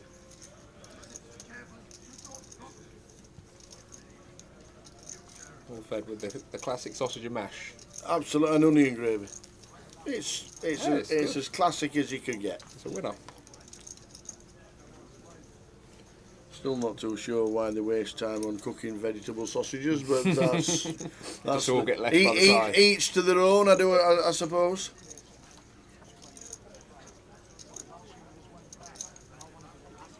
Has to be a vegetarian option, and that was it. Larry says King Jack off in the cut-off on a V-pip. Yeah, I'll probably just play more 3 bets rather than calls, but Barry definitely knows better than me. Maybe calling is fine also. I tend to play 3-bet or fold.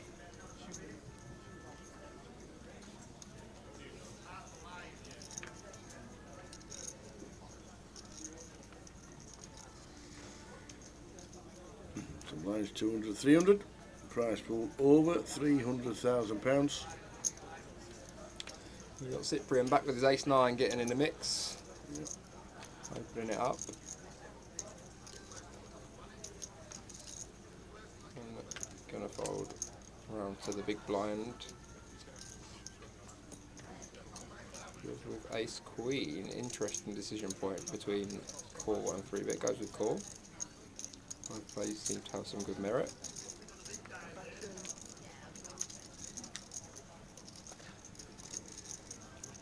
Flop time, king, king, 5.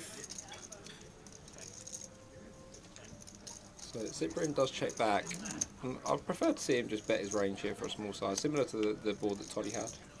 It just works better if you just bet your range. Big blind's going to have so much air that he just has to check fold or you put it in a tough spot. But he's going to just try and get this to showdown. And Druv now facing snap check back twice. I'd actually like to see Druv value bet this ace queen on the river. I'll go check check. Well, check all the way down. It's very unlikely that ace queen is behind by the river. Cyprian should bet like most of his pocket pairs on the turn. Just going to have a worse ace high most of the time, so I think maybe could have eked out some value there, but does check it down.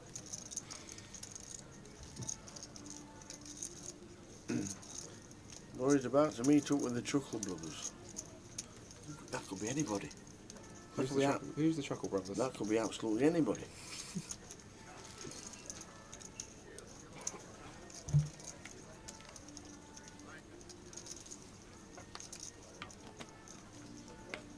So why Liverpool? So my family's all from Grimsby, which is not in Liverpool, but they're all from up north. And it was passed down from my granddad to my dad. Okay. So me and my brother have been lifelong Liverpool fans. Oh, right, okay. But living in Essex. Yeah. But we've been amazing this year compared to what how we thought Liverpool were going to play this year. We're having an amazing season.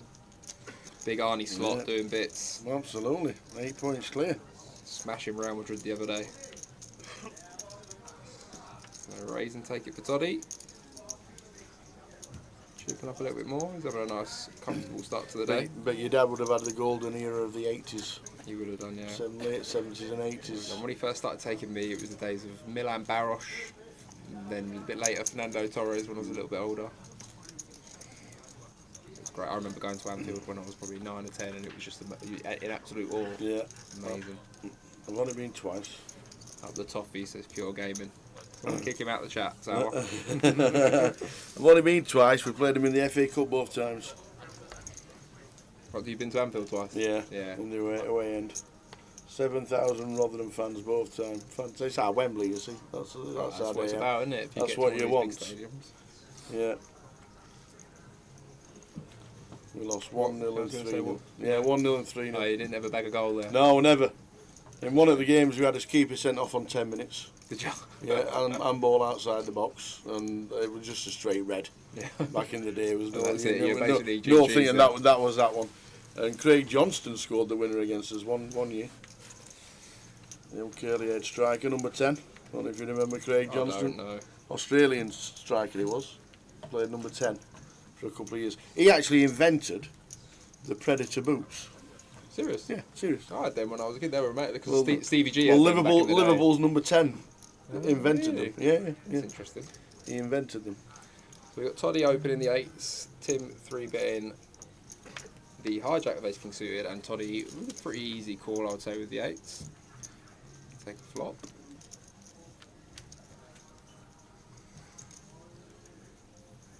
Queen 4-3.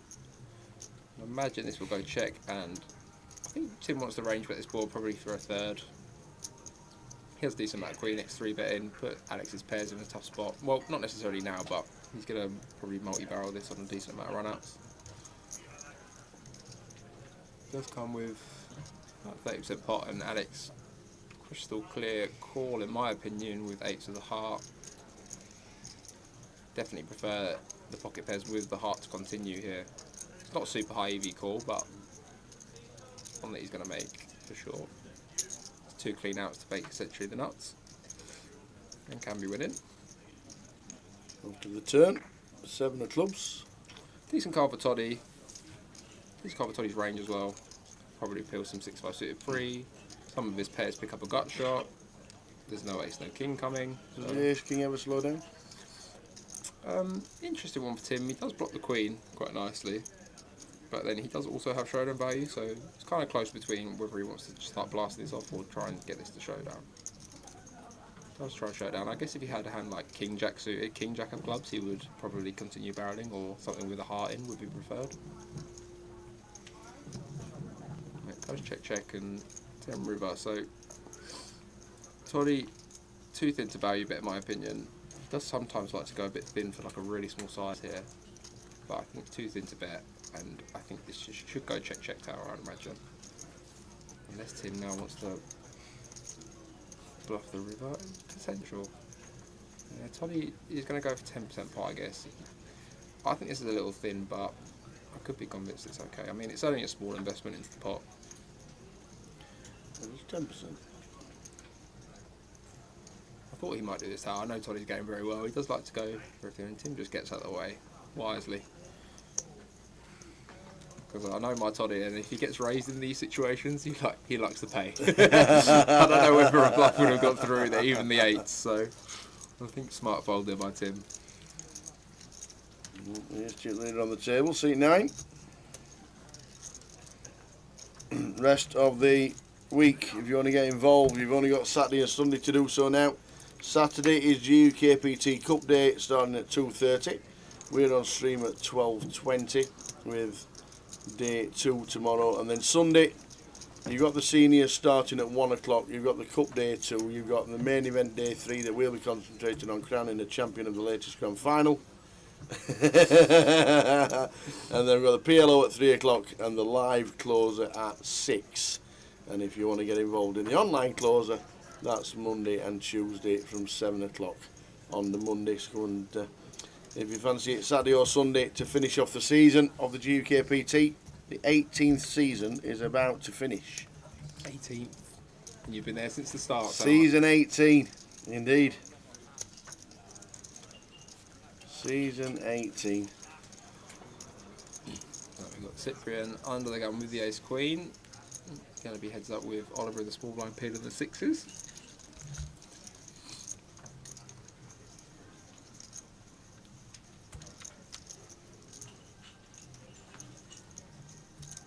Jack 3-3 rainbow. Check from Oliver. Cyprian against the small blind probably wants to bet a little bigger than usual against the big blind. Small blind's going to have a decent amount of pocket pairs in range, a bit more of a condensed range, so probably want to size up when you do bet, like this 1200. Oliver with an easy call. Jack turn. Interesting turn. Oliver doesn't decide to lead the 6s, could have been an option. And Cyprian now with the ace high, checking it back. And now Oliver with the 6s does snap check. Probably another spot where he could have maybe bet small for value and tried to get called by these ace highs. But does check it and takes it down. Simon, great commentary, Sam. Thank you, Simon. Appreciate it. He is class, Sam.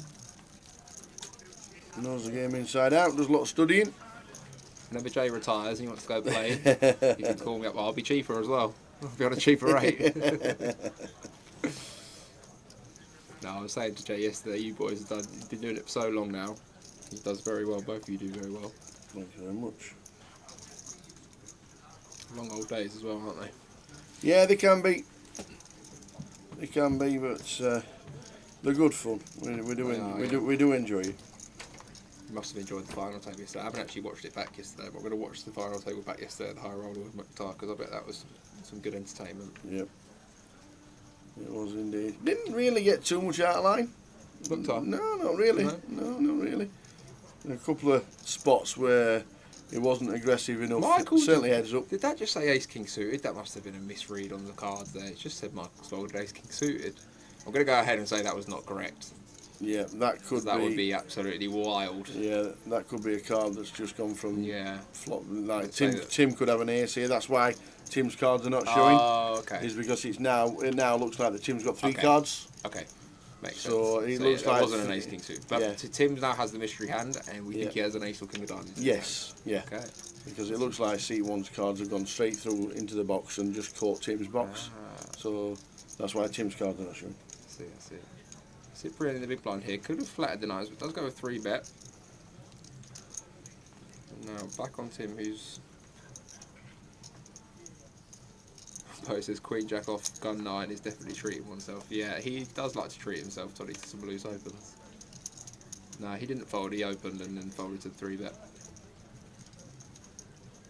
So Tim calls and then calls the squeeze with the mystery hand. So Cyprian with the 9s, probably a spot where you want to bet small on the flop, quite a lot. Tim going to have a decent amount of pocket pairs in range, I guess, and some suited hands, some suited broadways. Cyprian has a little bit more Queen X, I would imagine, in range, so I like this small bet. Tim going to continue. So tough spot here for Cyprian now on the turn. When you get called pre-flop and called on the flop, Tim is going to have some pairs that you beat, 6s, 7s, 8s, but also some Queen X and some other hands that beat you, maybe like pocket 5s, pocket 6s now also get there, so looks like he's going to bet the turn. This is kind of dicey at this point, but does bet for a small size, which seems okay. You can still get some value from like 7s, 8s, maybe ace jack of diamonds, ace 10 of diamonds, but he's definitely getting thin now.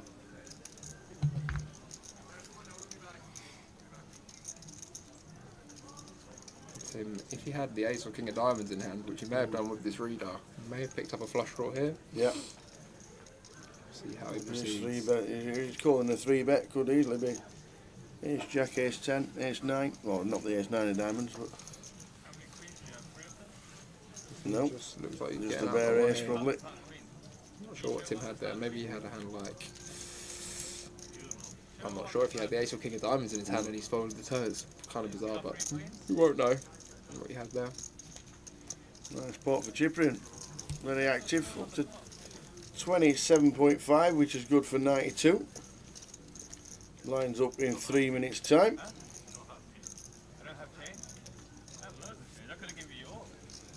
I'm just going to quickly pop to the toilet. Yeah, absolutely, you man. You'll get yourself for a couple off. of minutes and then I'll be back. Sam Goodman in the chat with us for this session. Jay's coming back in soon. We're brilliant to listen to Sam. I've listened to his commentary before. He's done some guest commentary with us before. He's done some guest commentary in other places as well. Really enjoy Sam. Talks a lot of sense. And he's got a very calming voice, hasn't he?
Six-four flop.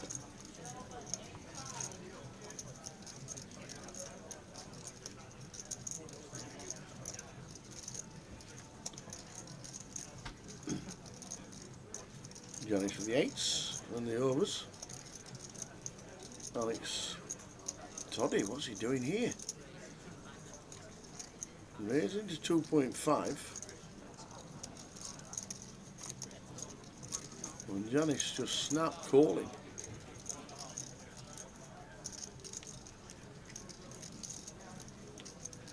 How do we get there? How? How do we get there? There's Alex Todd. Oh man.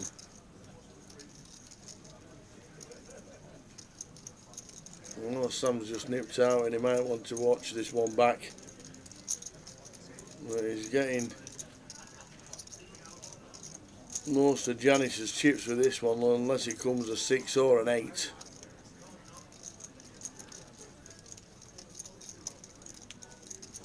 And it's bang in the middle. It's the check mark for Alex Todd, and just instantly puts Janice all in for 9.4. The 5 is not the best card for Alex, but Janice does well to get out of the way. But after rewatch that, Sam's going to love that one when he comes back. What did I miss? You've just missed Toddy just absolutely doing it with 5-2. No, he wasn't. I missed a good one, have I? Yeah, it was interesting. We'll watch it back. It was interesting. Jay can do the old watch back on the YouTube. But Jay's in the building. Sam is back, so I'll leave you with the capable hands of Sam Goodman, who's been superb, and Jay, who, as we know, as always, excellent for this end of the session. And you never know, you might even get a Sam Thinks, a virginal Sam Thinks. Did you not do a giveaway? We didn't. One job. We were because Toddy's been here. Sam's been engrossed with Toddy, and just missed an absolute beauty. But we've got Jay and Sam, and if there's a giveaway, then enjoy it, and I'll see you after the break.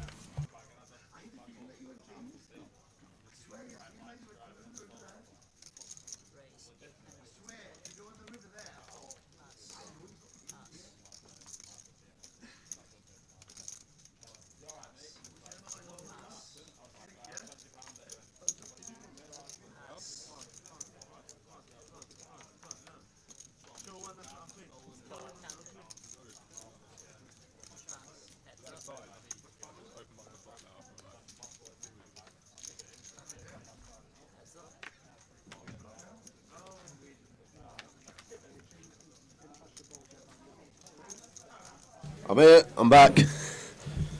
Last hour of the session with Sam and myself. First bit of comms with Tower, right? I know you've done a few hours with me in your time first hour for with GUKPT. Tower, hour with Tower. That was good. I've got an hour with Jay now. Hour with me. Get some proper insight now. How's the lad been in Trap 9? He's been playing well. He's been playing pretty good. You know what he's like. He's a little bit loose in some spots. But no, he's been playing good.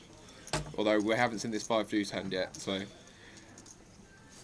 we'll try and pull it up, and we'll pull it up with everyone, and we can watch funny. it back together with the chat. So we started the stream. We're about 4 hands in, and he's got ace 8 the ace king. He hits an 8.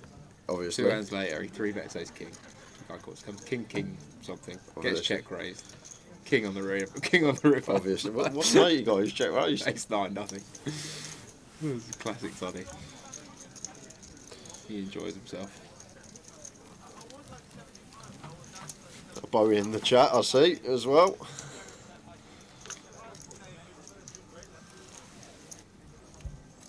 So have you got your laptop sorted now, Jay? Well, the famous, infamous Eddie Johnson, One Push Eddie. He is dropping me a brand new laptop here tomorrow, so I have to make do with the aeroplane type. It's only when the charger's in, to be fair, so I'll charge it up, let it go for an hour, and then we should be alright for a bit. But we'll do a giveaway in the next hour, guys. We'll try and find this Toddy hand and run it back together, as both Sam and I missed it.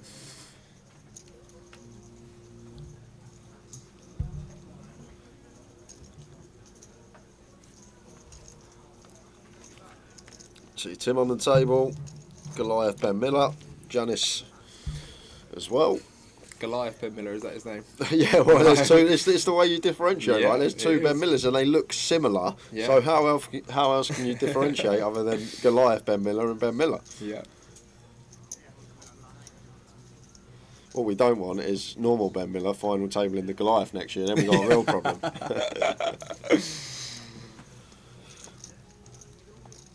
Toddy 61k. How does he do it? It is a bit white magic. It reminds me a little bit of Helmuth. He's got a little bit of white magic in his game, Toddy. What are you playing so tight today? TTO we call it, not GTO, not J2O like Turk. Toddy theory up to TTO.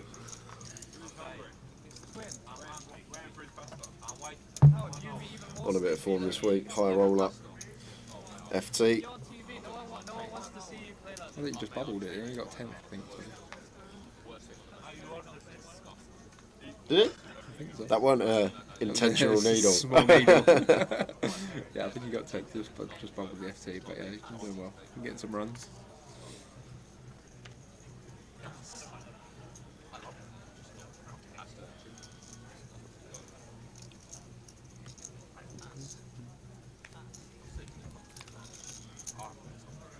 There we go. Cyprian was the man with the ace-9 against Toddy. He certainly was. Yeah, I've seen a lot of Cyprian on the stream. Here a bit of TTO. Open limping the cut-off with the deuces. I guess this is because Tim has like 25 bigs, doesn't want to get reshoved, doesn't mind seeing a flop. Oh, and Ben is also short in the big blind, but I mean, I'm not 100% about this limp, but he does do it.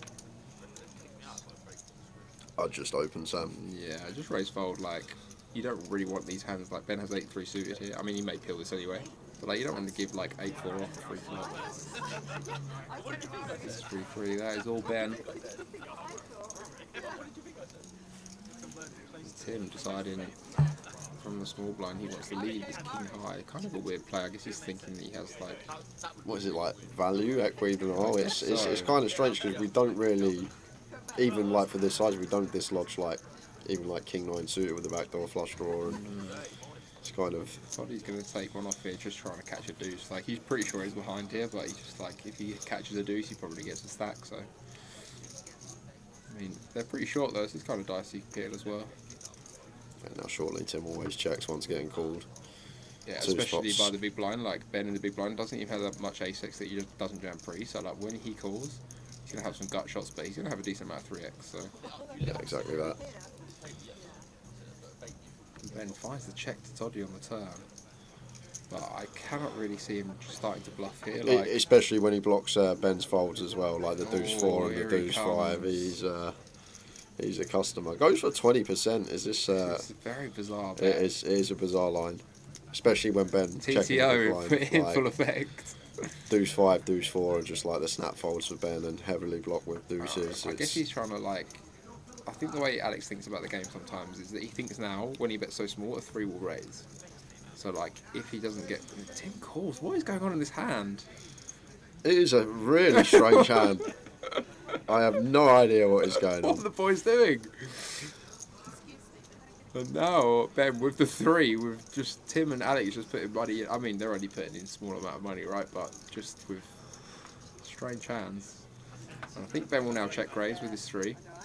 He does, and I think this is what Toddy was thinking. Like, if he just gets check call on the turn, he will probably blast the river. Yeah. When he bets so small, but now he thinks Ben or Tim will always raise a 3, and now he will just fold. And Tim will do exactly the same. I mean, if Tim doesn't fold now, his cards are just wrong. Because this is already a bizarre line by Tim. Tim he's one of these guys that he just likes to like make reads and make big plays sometimes. So maybe he just looks at Ben and thinks he has like 5-4 or something. Oh my word. Jay, what's going on here? Oh my word. He's called? King deuce. What is going on this hand? And if this comes a blank, like, that doesn't fill any of these straight draws, I think Tim's going to check call this all in. I think Tim's going to call, because, like, well, how can you call this turn without a brilliant, like, do you just think Ben's always got, like, 4-5, 4 deuce, 5 deuce, 4-5 of clubs, 5-6 of clubs? But then Ben's just got all this 3x. You also have a deuce, like, this, I don't know. It's really strange, and there's the all-in from Ben, and Tim not snap folding, so genuinely believing on the turn that King High are going to be the best hand enough of the time here versus this big blind check from Ben Miller.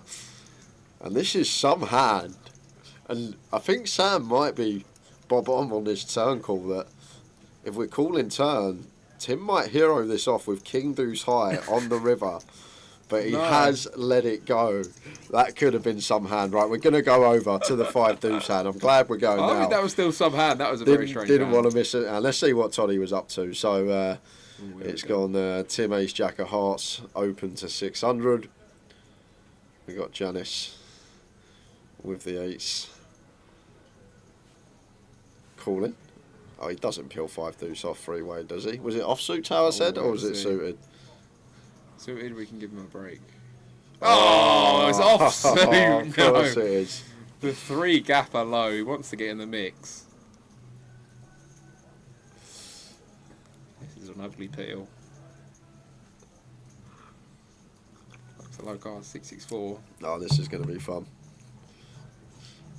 I'm guessing this goes check, bet, toddy check raise. Just snipe the 3. Has to be right. TTO.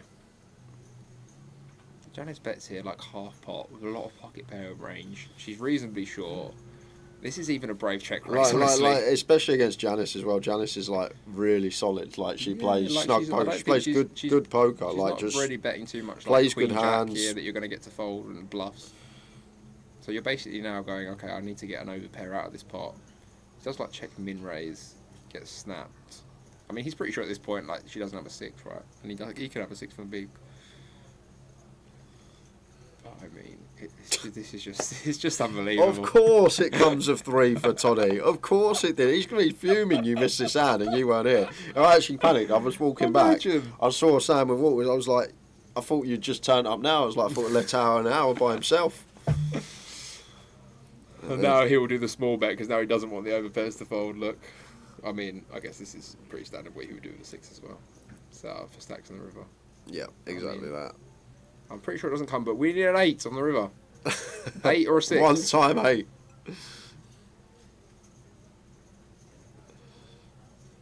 And it's a 5, so maybe Janice gets away from it. I guess he's gonna. Oh, he does shove. Okay. I mean, it's a short SPR. It's actually a really good river for Janice now to fold as well. Yeah, and she has 7s the as well, so she does make the great lay down, and we're back to the action. And look who's involved again. Goliath, Alex. Oh, Alex with the up posture on the turn.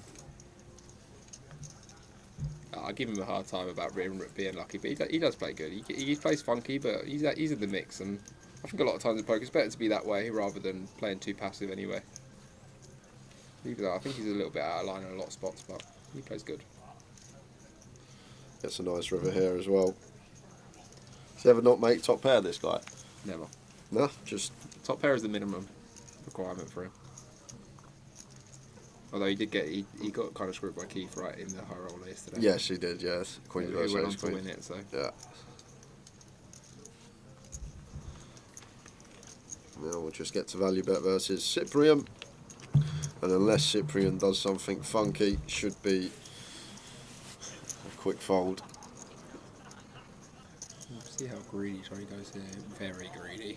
Greedy man. Cyprian not going to call with the That is greed right there. That was very greedy.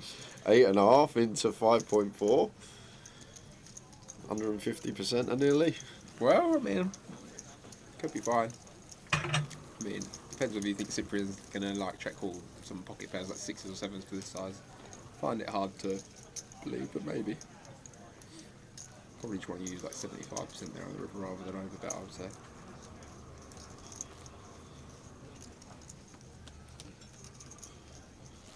Hal was telling me about your fantasy football team, Jay. Oh, it's the worst, mate. I was flying first 4 weeks, first season playing, and I was just like top 3 first 4 weeks, and then since then, I've not had a. The last 5 game weeks, my highest score has been. I got 19 one week. You know that? 19. Yeah. People sent off. Yeah, goals. Something like that. Yeah, something like that. No, conceded goals. Defenders, a couple of defenders got -2, -1. You're actually not guaranteed. Yeah, exactly. Yeah. So bookings and stuff. So I've not had a score higher than 30. And last Saturday, I said with Tao, if I don't score higher than 30. You can do it for me next week, and I scored 26. So obviously he's now doing it for me this week. So, but 30 is actually one of my highest scores in the last 5 weeks. I think. But like the run bad has been unreal though. Like if I actually done what I usually do and slept in and missed a deadline on the Saturday last week, I would have got 50 extra points because I changed my team. I had Madison, I had Porro, and I had Saka. My captain stayed the same, but I had 50 points there. Porro, Madison, Saka, 50 points. Oh jeez. I know, mate. Don't. But there we are. We live and we learn, don't we? We're going to jump back to things. Janice with the second nut flush draw. Michael flop flush, and we've got a no flush draw for Janice. I thought that was 3 diamonds I saw on the flop. I know the graphic says Jack of Hearts, but we will see. Ah, there we go. We got Michael with the the gut shot straight flush draw, and Drew turning the queen high straight. Gonna come out leading from the small blind for small. Cyprian gonna peel the king 10. Middle pair and gut shot, and Michael just gets Price now in position as well. Yeah.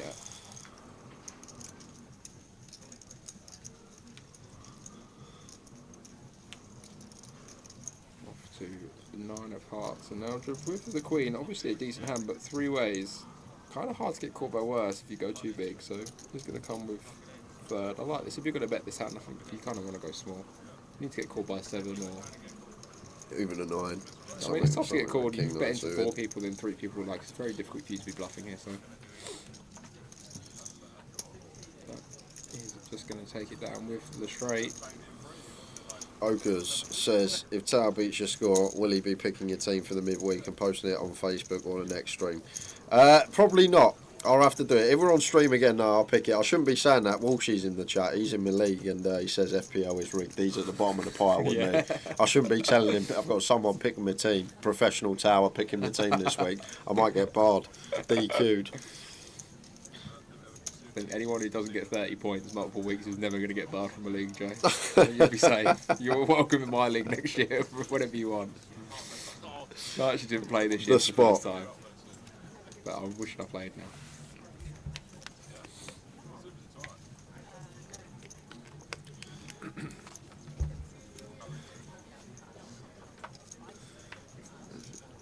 Seven, 8 suit for Chris, like the fold off of 24.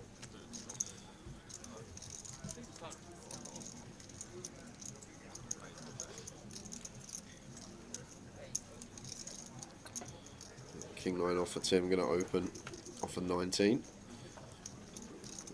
One that does actually like to flat LP versus LP for Ben, but against Tim's stack size here, we're just happy to 3-bet call once Tim opens LP off a 19.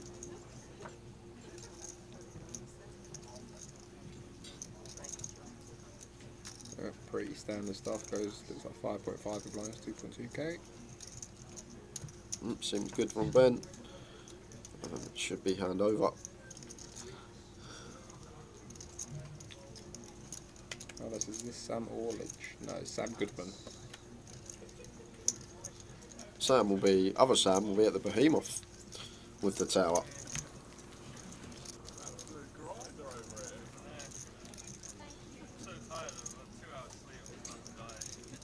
You doing any stops over Christmas? Nah, mate, literally just staying at home now, chilling with the kids and stuff over Christmas, and then gonna have a good go of the new year. Probably gonna start doing some streaming or something like that in the new year, start pumping out some poker content. So anyone out there, go follow me on Instagram, Sam Goodman PKR. Shameless plug. PKR, what a PKR. The original. Yeah. Yeah, gonna start posting some poker content and stuff on there in the new year. Get out some tournaments, and next year, I want some trophies, Jay. I want some titles. I want all the money. When was your last trophy, other than Harlow? Mate, I've never won a decent trophy ever. I don't play so many tournaments, but I've played enough where you'd think you'd Did you not win a GPS? Was that you that won a GPS? I chopped one. Yeah. I've chopped a few and then not played off the trophy and not won the trophy. I've got about 5 seconds or something. But yeah, never You'll get one next year. Yeah, that's the plan next year. I'm gonna put some time in, really study, really make the effort, go play a lot. Yeah, we're going to be taking something now next year. We've got Cyprian here limping under the gun with a suited king.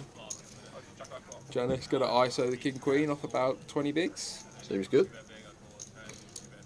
Let's play for Cyprian. Guess he's going to come with a limp call now. So heads up to a flop. That's a dangerous one for Cyprian. At this SBR, king, queen, 9. And it's going to come out betting big, and Cyprian in a tough spot now against the big bet. Wouldn't be surprised to see him just check raise all in here for the other 5k. Yeah, I think out of position. Just may about run to a this flush against draw? Janice here and now, and he's counting out the raise. Yeah, and Janice going to be in great shape to find double up. 94% equity. Yeah, just backdoor hearts. Only way that we lose this one. Obviously running sevens, but not going to happen very often. We're running Jack 10 chop. But clutching at straws is Cyprian here. And that will do it on the turn, so nice double up for Janice. Yeah, back to just south of starting. 40 minutes left of the session. We're going to do a giveaway in 10 minutes. I'm going to think of a question for Sam. I'll get him some pen, some paper. I'll get him a pen and some paper. There's one there. And that will do. You know how the game works. I'm sure you do. Yes, I do.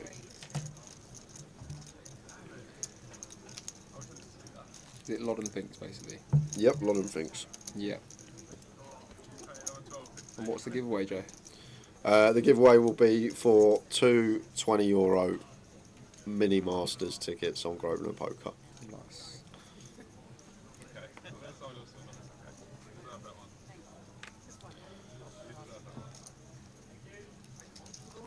Toddy nearly got what I bagged yesterday at level 4. No surprises there.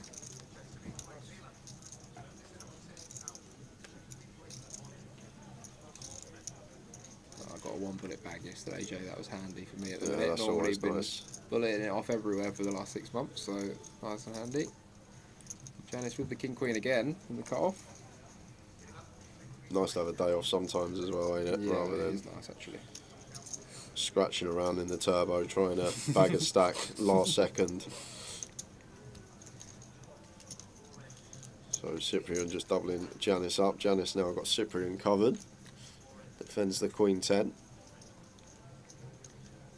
A chance to get some back. Janice got a C-bet. I like this C-bet. 2 overs with a gut shot. C-bets are small. I think this is a good play, probably with her entire range from this position against big blind. Cyprian just check calling the Queen 10. Pretty tricky. We'll see if Janice wants to keep barreling or take. She does have some showdown value here with the King Queen. Can beat some other straight draws. And King River. Dangerous card for Janice here. Probably going to lose a little bit of money. Yeah, going to be difficult to fold now. Unless Cyprian does go for a larger sizing. He does go for 5k and even against that 130% pot. Janice with a quick call. River and top pair. Yeah, tough spot for Janice on the river. Not in love with it against the over bit, but it's pretty high in our range. Difficult to find the fold there. Better think of a question. Are the questions just completely random, or are they poker related? Completely. What? Give me a subject. What subject would you like? Give you a subject. Geography. Geography. Okay.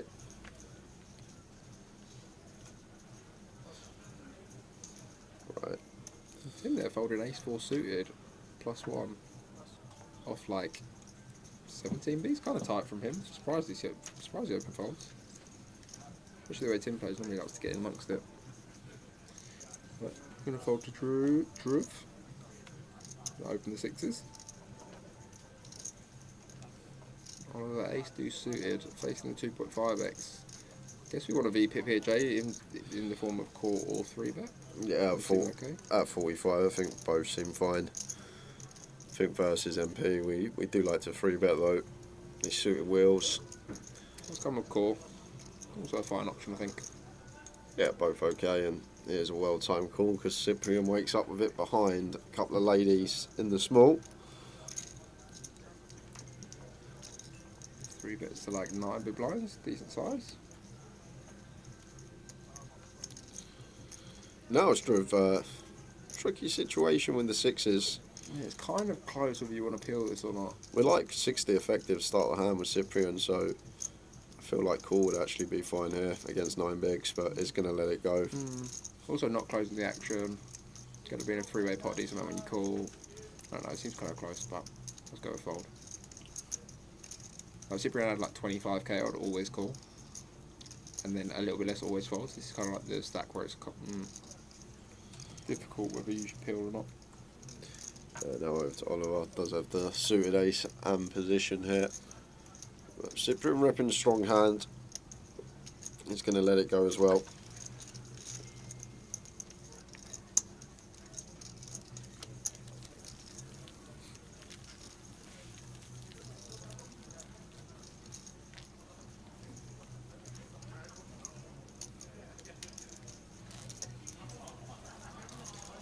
So 5 minutes, guys, and it's giveaway time. I've got a question for Sam. He's chosen the subject of geography.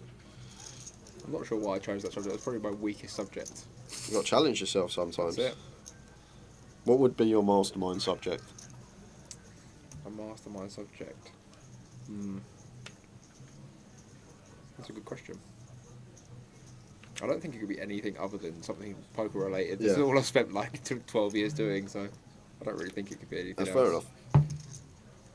Unfortunately, I haven't got that much knowledge for a mastermind of anything else.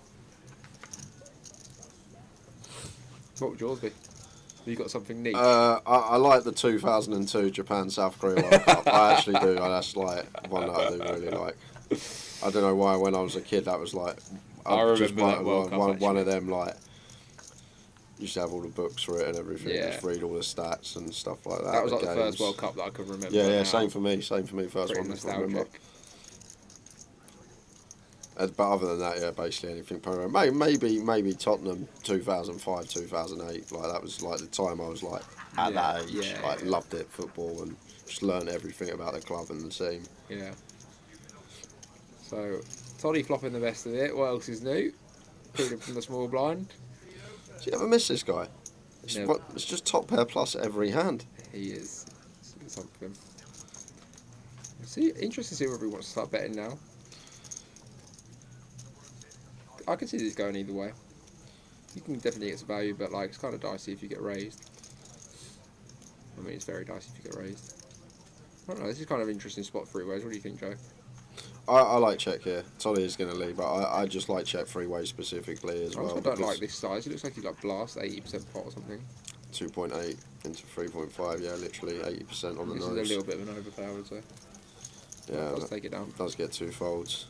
But I just think check's good there. Obviously, we don't have ace queen. We're always squeezing that when he goes cut off open button call. It's just a board as well.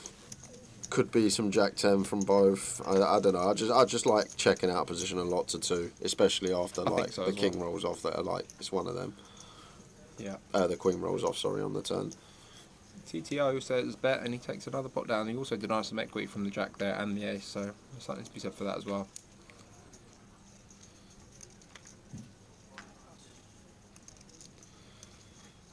And because it's your first giveaway, Sam, I actually gave you an absolute, like, one of the easiest questions you can find. So okay. You're not going to make yourself look silly like sometimes Tower and I do. Like I've done before on this stream. Yeah, of course. Yeah, that was here in Luton, It was wasn't it? here, yeah. It was here That's in it. Luton. I've been making an effort not to read the chat today. To be fair, that product, I think it was, is still in the chat. He's been here in the chat today. So if he hears you back in, he might try and trip you up. No, so I'm not reading it. I'm I'm double reading before I read anything from the chat today. Debating maths at the poker table. You left me for 2 minutes. Yeah, 2 minutes I left Made you. a fool of myself in 2 minutes. One job. Queen Jack 5, 2 spades, not much going on, but once again, Toddy flops the rest of it. We should have a little counter in the corner. Are you all for the limp on the button here? 6-5 off, Sam, after a limp in the cut off. Limp in the cut off? Do you know what? I'd like to give him a hard time, but I'm kind of for it for a couple of reasons. I mean, this is what I play cash games a lot, and this is something I do in cash games when you're super deep. These hands that can make like straights and they're quite disguised, they do, and you're only in for like one big blind. The problem with this is though, Tim has like 15 bigs in the big blind. You just jam loads and you just fold. So I would have just folded this spot, but. And Tim gone for the check raise against Toddy's 800, and now Toddy gonna have to let the 5 go. Puts that king of spades to work off of his 20 big blind stack. Nice play by Tim. So one more hand, and then we will give away some tokens. 30 minutes left of the session.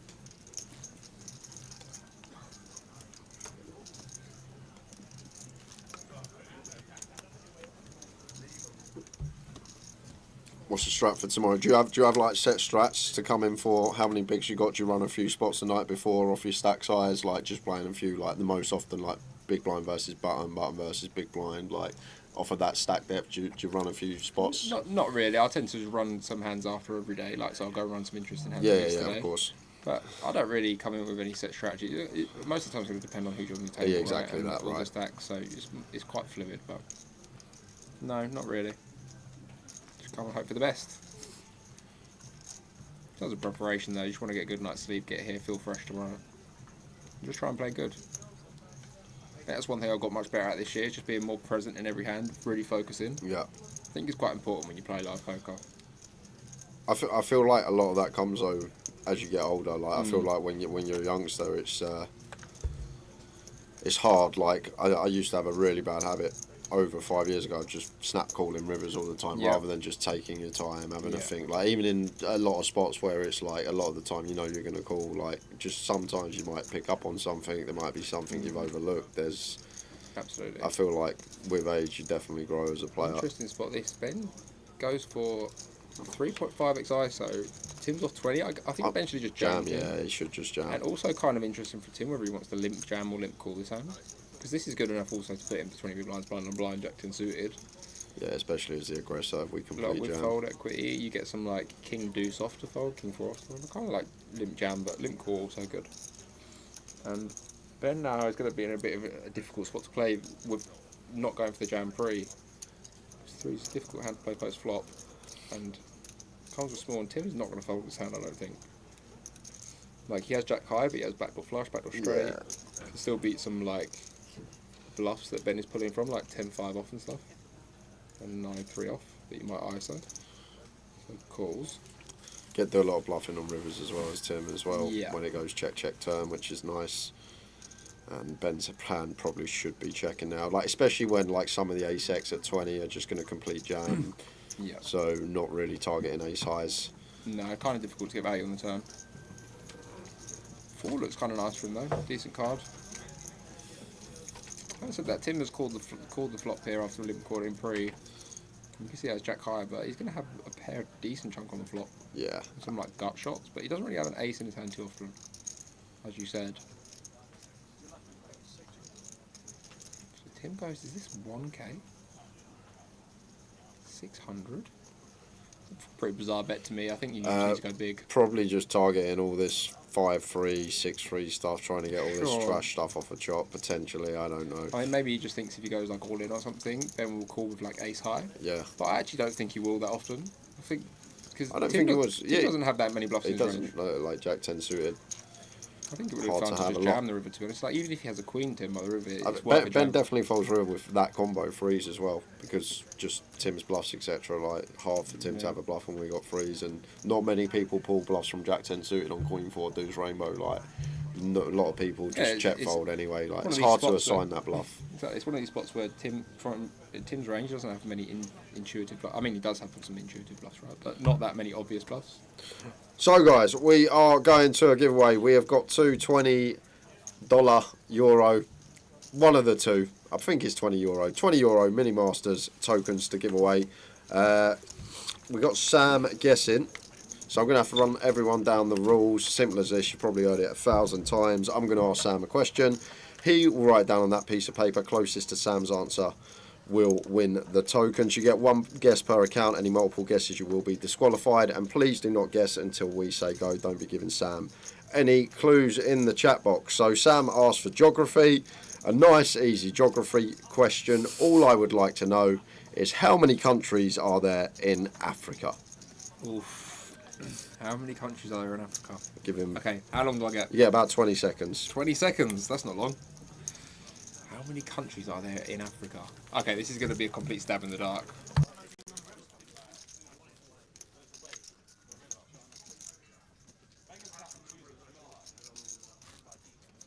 I've never seen anyone write their answer down that small, but it will do. Sorry, I didn't. Go. Good luck, everyone. Go, I'll write it down big. I didn't know it was going to get shown. 2 $20 tokens for the Mini Masters series on Grosvenor Poker. Do you know the real answer, Jay? Yeah, I actually do know the real answer. Did you know it before you looked it up? I didn't, but I did just look it up about 5 minutes ago, so now I know the real answer. But before that, no, I did not.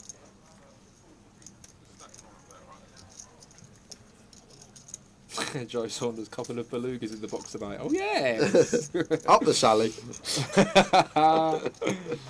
Kick on the toddy. Shout out Saunders in the chat. We've got Tom Parker in there. That's Tomash, I believe. Shout out Tomash.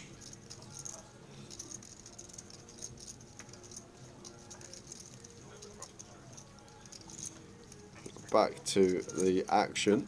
Chris opening 8-9 suited off a shallow stack. Fairly close from +1. Depends on table, these ones really. Some tables you're going to let them go depending how active it is. Some just open if it's playing fairly tight. It does get called. In 3 spots. Janice actually had a really nice shove here, by the way, Toddy. Sam. I saw. I was about to. I was about. Pre-flop, yeah. She has like the 25. Yeah, behind. like it's beautiful spot. Like really these, clean shot. Yeah, these squeeze jams when it goes open, call. These Queen Jack suited, Jack 10 Mainly because suited. you're going to get a hand like Drew's to fold. Exactly. And then you're going to clean up a lot of equity, right? You're going to get called by some pairs and some ace king. And which you run people well in against. live fields fold ace queen as well. Like people like Yeah. don't And if like that ever calling off happens, 25 like, with when that you do hand. get called, you're going to have good equity anyway. Exactly that. And you're going to pick it up a chunk.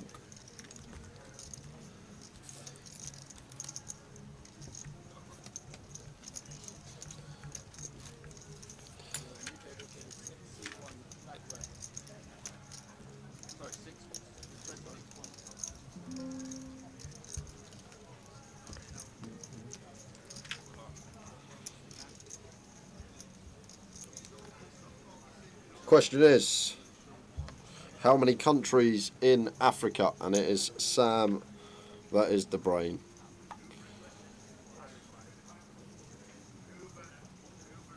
Could we know the real answer, but while the people are still guessing? Yeah. A lot of people wait. Well, I'll give Oh, the go on. real answer out after this hand. I'm intrigued now. See how far away I was. We've got Toddy raising the 6-5 suited. This is his favourite hand. This is actually called the Toddy. Is He's it really? very lucky with it. It's actually normally clubs. The 6-5 suited, he's a very lucky player with this hand. Well, he's somehow managed to get value from a hand he dominates. 6 of Janice going into the muck. A very loose peel here with a 6-3 suited. Wants to play a pot in position.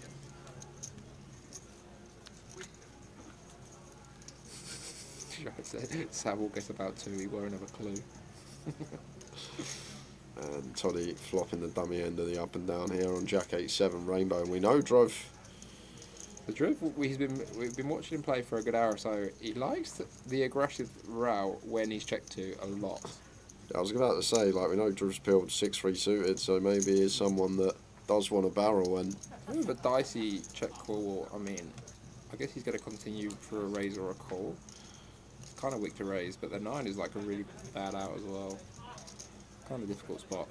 Does have a flush draw. And goes check, so that's gonna. Obviously. It was gonna be a tough spot for Toddy. See what he wanted to bluff, but he's made his flush. And he does find the check on the river. Drew's gonna give up the 6 high. So no more value.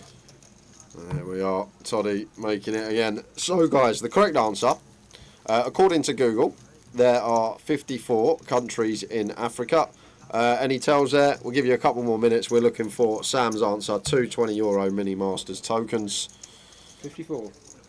That was the real answer? 54 is the real answer. Is Jonathan de Hommel in the field? I haven't seen Jonathan.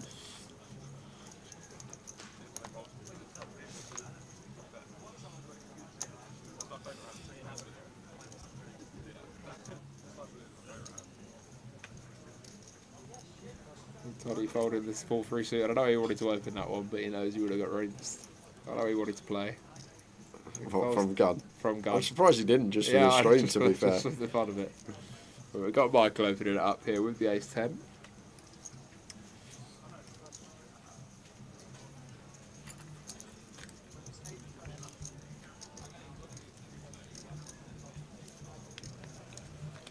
Card round all the way to Cyprian. Looks like he wants to defend this big blind with the 6-4 off. Seems okay. And big flop for Michael, but not going to get too much action by the looks of it. Yeah, and seems like board should just Bet range, it's... Yeah, when you open the offsuit 10x, and it's like a double Broadway board or like this sort of structure, you just range bet. But it does take it down.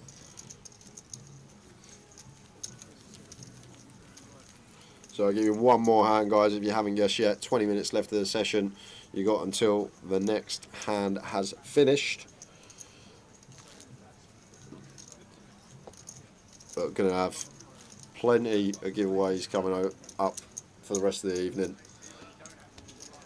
Big shout out Chris the Silver in the chat. Yes, lads, doing a great job on comms. Yes, Chris. Yes, Chris. Shout out for 888 champion Chris the Silver. Of course.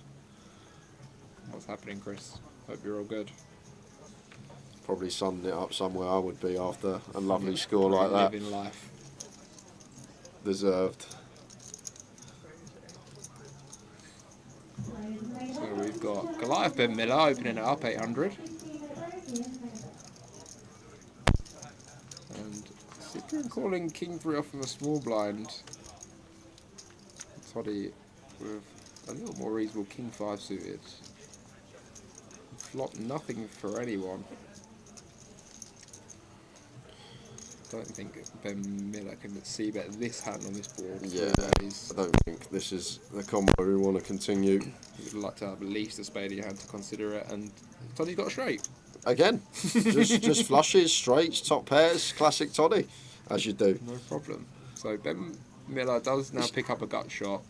Could actually now consider bluffing. I mean, I wouldn't bluff this combo without a heart or a spade in my hand. But he does have, you know, I mean, he is going to bluff. He does have a decent amount of 10x that will check back the flop. And he does have a gut shot, so I don't mind this play. I think you would probably just prefer having one of the suits for the board. But this could be fine. And Toddy... Just check call, obviously. Pretty easy call.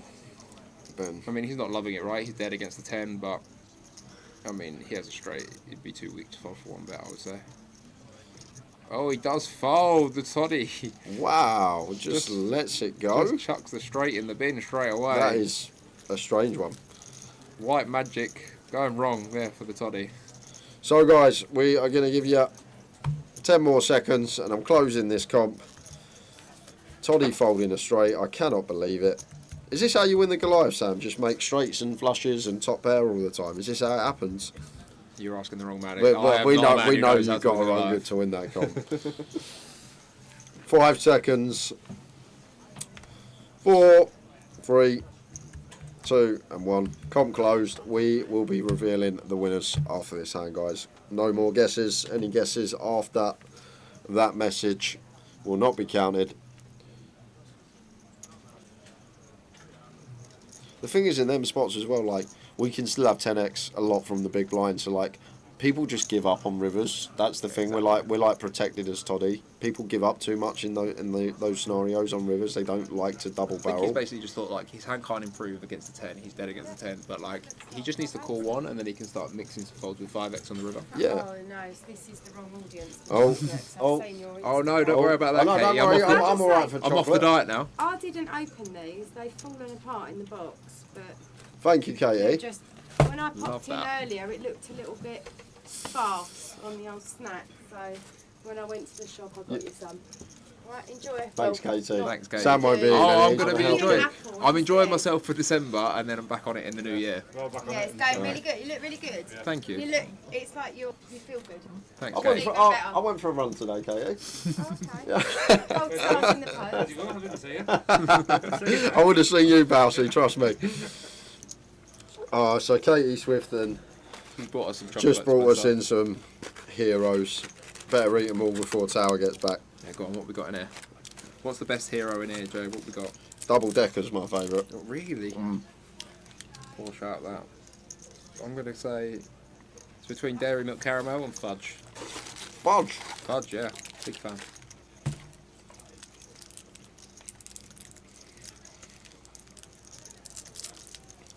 So pocket tens for Michael. In the small here, can comfortably 3-bet call against Chris's stack size, so that should be the avenue we take here. I don't think any flatting going to be going on against 23 big blind stack open. Well, just going to rifle in the lot, and rightly so, of course. Tim sat there Okay. fairly short behind, makes sense. Hanged in 50 bigs there, but it's 20 effective. Yep.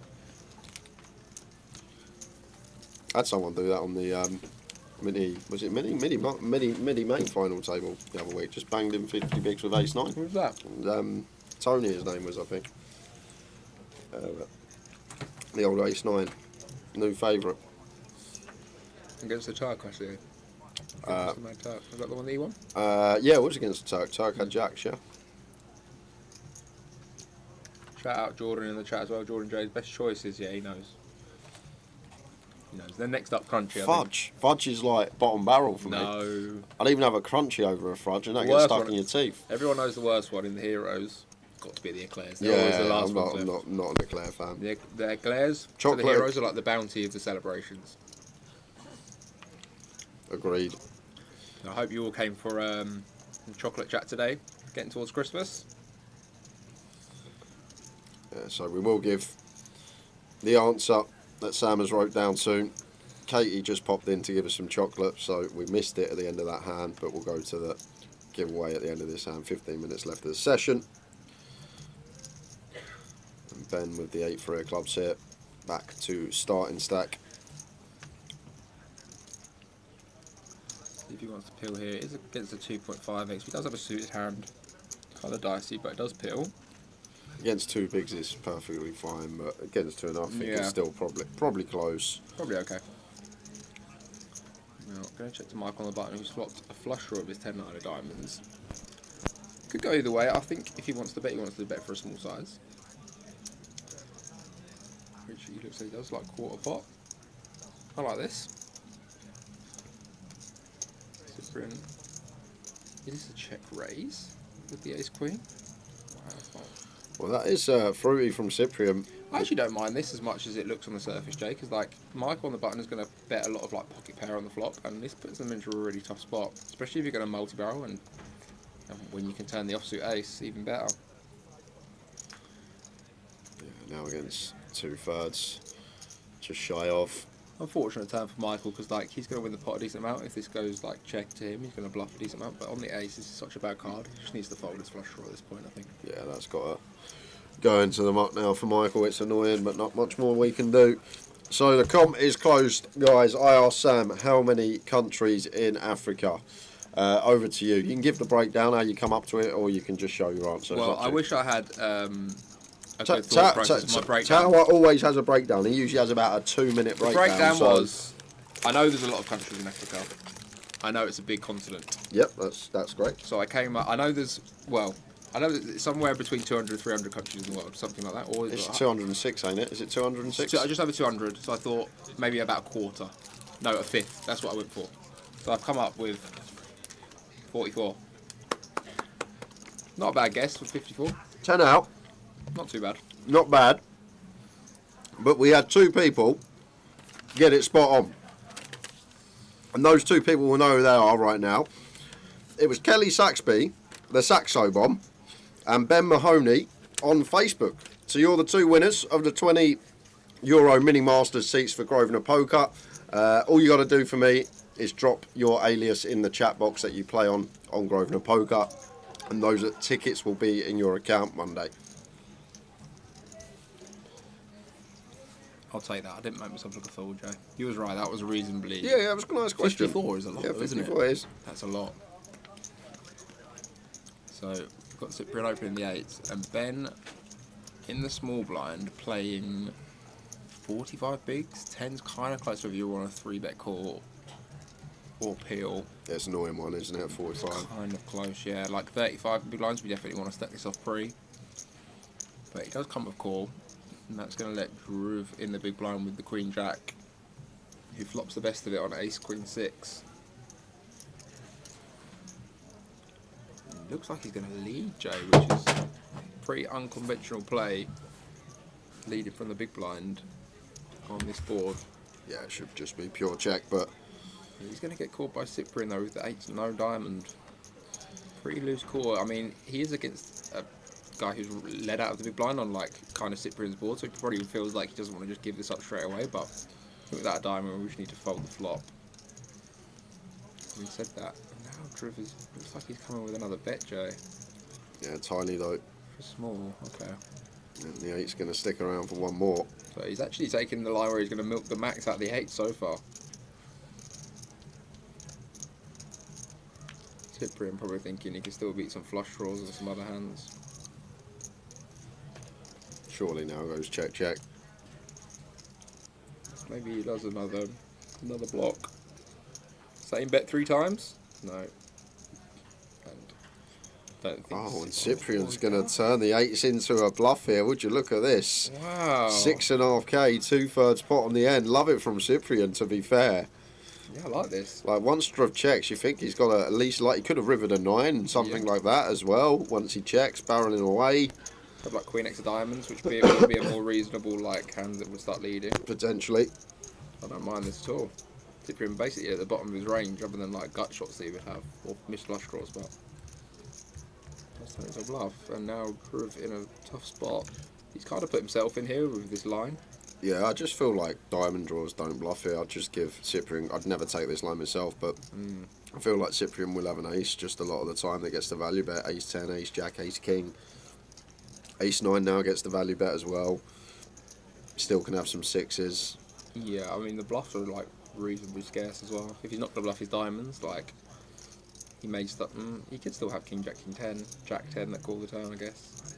So he does pay it off and gonna win. Bit of a suspect line, but it does come out on top in the hand and takes down a nice pot there. Thank you, guys. Got both them aliases.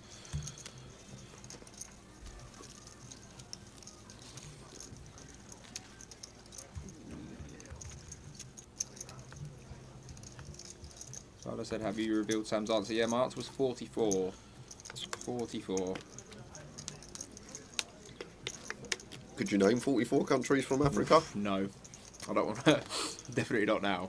I could give it a good go. Yeah, I reckon we could get 44 together, probably. I'm going to try it when I leave here. Okay. 44 is tough, that. 54. There are going to be some obscure ones. Yeah. There?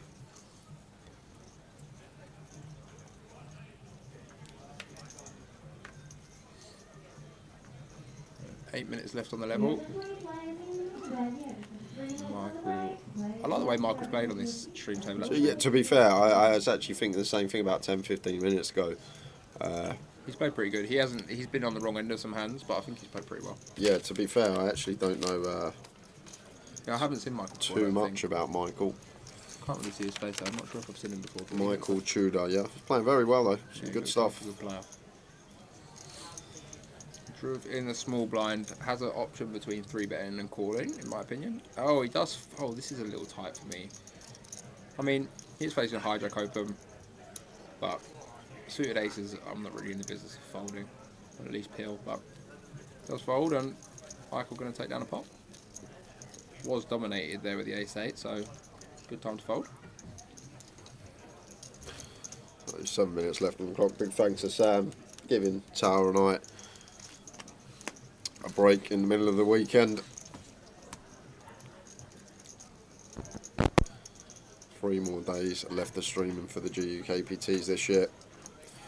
Tower and I will be back with the giveaways after the break. We'll probably just be 15 minutes, so back at 10 to 8. And 2 more sessions to close up the day, but it's looking like a fantastic prize pool. It must be nice sitting there, bagged up a healthy stack, and just seeing all these buy-ins go in today and seeing that prize pool increase. And it's good. Bagging off 1 bullet especially is a very nice feeling. Could have had a bigger stack, but didn't really get much going in the last couple of levels, so we take it. So Ben Miller with the Queen 10, folded him in the cut-off opens.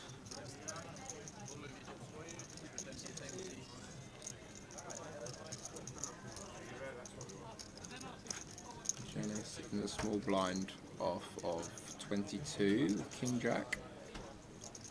I think some calls and some jams. Either could be okay. Wouldn't like to see. I think fold would be too tight. Against the cut-off open. She does fold. I mean, I say too tight. It's not super tight, but it's definitely on the snug end. It's going to allow Chris to defend the big blind with 5-4 off. Off for 20, just shy. That's the call and gets a nice looking flop. So this looks like a board Ben is going to bet his range for a small size, and I wonder how Chris wants to proceed with the open ender here. Because if it, say Ben now bets like 600, 700, which I expect him to do, it's kind of awkward. You don't want to play any jams here. So do you have 5-4 and a pure check raise here, Jay, or are you going to play some calls as well? Well, probably just land on call most of the time. Like if we are check raising, we've just got a check raise call. He does go for check raise call. I would always check raise this hand. Or just check raise call off, yeah. Yeah, at this stack depth. But maybe that's not the correct play, because maybe you want to check raise some more gut shots that you're going to fold. That's what I maybe think this is too. But like, we'll just stack this hand off on the flop. Maybe that's too loose. Not sure. But he does check raise and take it down. I like the play.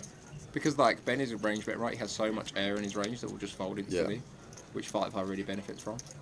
So like if you just fold out Jack 9 suited, all of these hands, that's really good for you. Instead of letting him potentially turn a pair and then. Yeah, so I prefer the check raise line. How you doing, Ian Needleman? We're just about to go on break. Sir says, hi Jay, just joined the stream. Good evening, and to your co-commentator. Not sure of name, apologies. It's Sam Goodman I'm sat with. Lumped on Alloa away in the Scottish FA Cup. Dumbarton 0 points this season. Backed Alloa at just under 2-1. That's Ian Needleman. You may make me some money or cost me some money this weekend, because I'm now getting on Alloa this weekend. Ian Needleman loves a football bet. He does love a flutter. Is he sharp on the football, or is he had a big one up the other week. What was it, Ian? And then he missed one for like it was a ridiculous amount of money off a small bet, but he does like his football bets, Ian. Just puts the stream on, puts the football on. Can't get a better Friday night. We'll probably order a takeaway. Toddy here, open under the gun, ace-9 off, loose open. Tim jams the 12 of blinds. Toddy gets out of the way wisely with his ace-9. Oh, I forgot there's Prem football as well tonight. There is. Who's playing tonight? It's Southampton, Brighton. Might have to get a little £5 bet on at the break. Actually, I owe Michael Roserman, 78p from a swap on the lottery. Oh, swap on the lottery. So that I promised him that we're going to get that on a bet builder for a game. Okay. It's going to return at least £1,000. Swap on the lottery. That's a new one. Yeah, it's a new one, just in case. So maybe we're going to get that on a bet builder for this game. Go on then, chat box. Do your thing. Make me feel some pain in about 2 hours' time. They usually give me a tip. Someone does. Usually the first in, anyone can say anything and I just throw it on. So yeah. There's a few though. There's a few that are good that I know in the chat that are good, that are genuine and do tip me some winners from time to time. Oh, nice. I'm going to get on Allo at 2.9. I like the sound of it. Not that Smiter though, if he's watching. Stephen Smiter Smith. Never take a football tip off him ever. Okay. So we've got Chris, opens the button, Cyprian calls small, Brian Jack 8 off, loose pill, but Cyprian's a loose guy. Toddy with the 5-3 completing, and not much of anything for anyone. Toddy with the gut shot, ace high for Chris. So I imagine the way Toddy plays, he's going to start bluffing here, I'd imagine, with a gut shot. The problem for him is he's so easy to overdo this spot with all of these gut shots, but he's going to blast 3.1k. I mean, he just takes it down. Yeah, little pot size bet does the trick. Well, it must be fate, Sam. We've had 3 people come in the chat box. We've had Ryan Birch on Facebook who says 1-1. We've had Frank Beatty on YouTube who says have a bet on a penalty. And we've had Razor Kev who said Lamptey booking from Twitch. That's 3 different platforms, 3 different Twitch. I feel a little bet builder coming on right now. 1-1 penalty, Lamptey booking. That is the bet for me tonight. We're betting that. There we go. That's the sweat. From the 3, we're going to combine them together. I'll work out what odds that is. You can tell everyone after the next session what odds we've got. 1-1 penalty and a Lamptey booking. What odds do you reckon we should be getting? I reckon 1-1's probably about in that game. 8. 7, yeah, about 8. Lamptey booking probably 2-1. Probably, I reckon we're probably getting 70, 80 to 1. Yeah, 70, 80 to 1. 60s and 80s, something like that. I think you're about right. Does Lamptey play the whole game? Does anyone know? This is a bit dodgy, isn't it? Are we going to be in danger of Lamptey getting taken off? Yeah. We're going to have to do a bit of research in the empty booking, I think. I'll have a bit of research on break. This is the last hand before we head out on break anyway, and Toddy's in the hand, so he'll make sure it's the last hand. He likes his full 15 minutes. Toddy V-picked Hamlin, like lost it in this session. I'm not sure he has. Not too much. Oh, he had to bet fold bottom pair when Tim Chep raised the king 3. Oh, we did. Oh, and he also folded a straight. I remember that one actually. Oh yeah, we folded a straight. How to can we king forget? Here he is with the gut shot that bet Miller with the top pair. Looks like Ben's open from +1 in 10 to the suit. It's pretty loose, but to be fair, there's a couple of tighter players behind. He probably is going to start opening his range up a little bit. And now B40, check call from Toddy. Michael out the way with the jack deuce suited. So last hand before break. Big thanks to this man. Sat next to me, helped us out for a couple of hours. Good to get some insights. We'll see him tomorrow. What a better way to leave the stream. Like, it's Toddy just turning the nuts.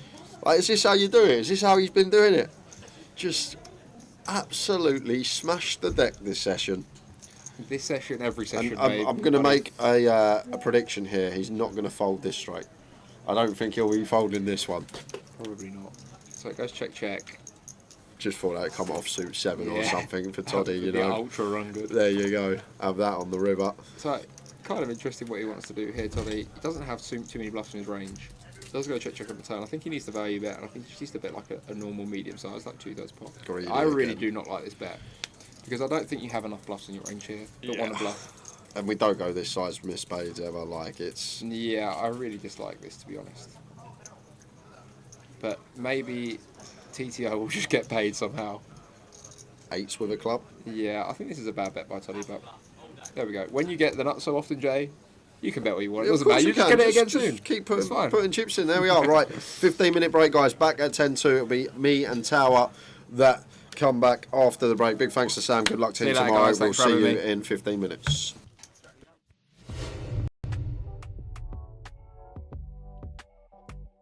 So, sat with Jamie Nixon. right. Nice to have you sat here for 10 minutes. Sponsored pro since 2021. Yeah. Yeah. Yeah. How did you get into poker? It's a weird story, actually. But, I was going on a lad's holiday when I was 18, and 2 days before I tore cruciate ligament in my knee playing football. So obviously went on the lad's holiday on crutches, which got thrown off the balcony into the pool quite quickly. So the rep realised that we couldn't really do the usual jumping in the pool and all that type of stuff, so he put on a game of poker for us.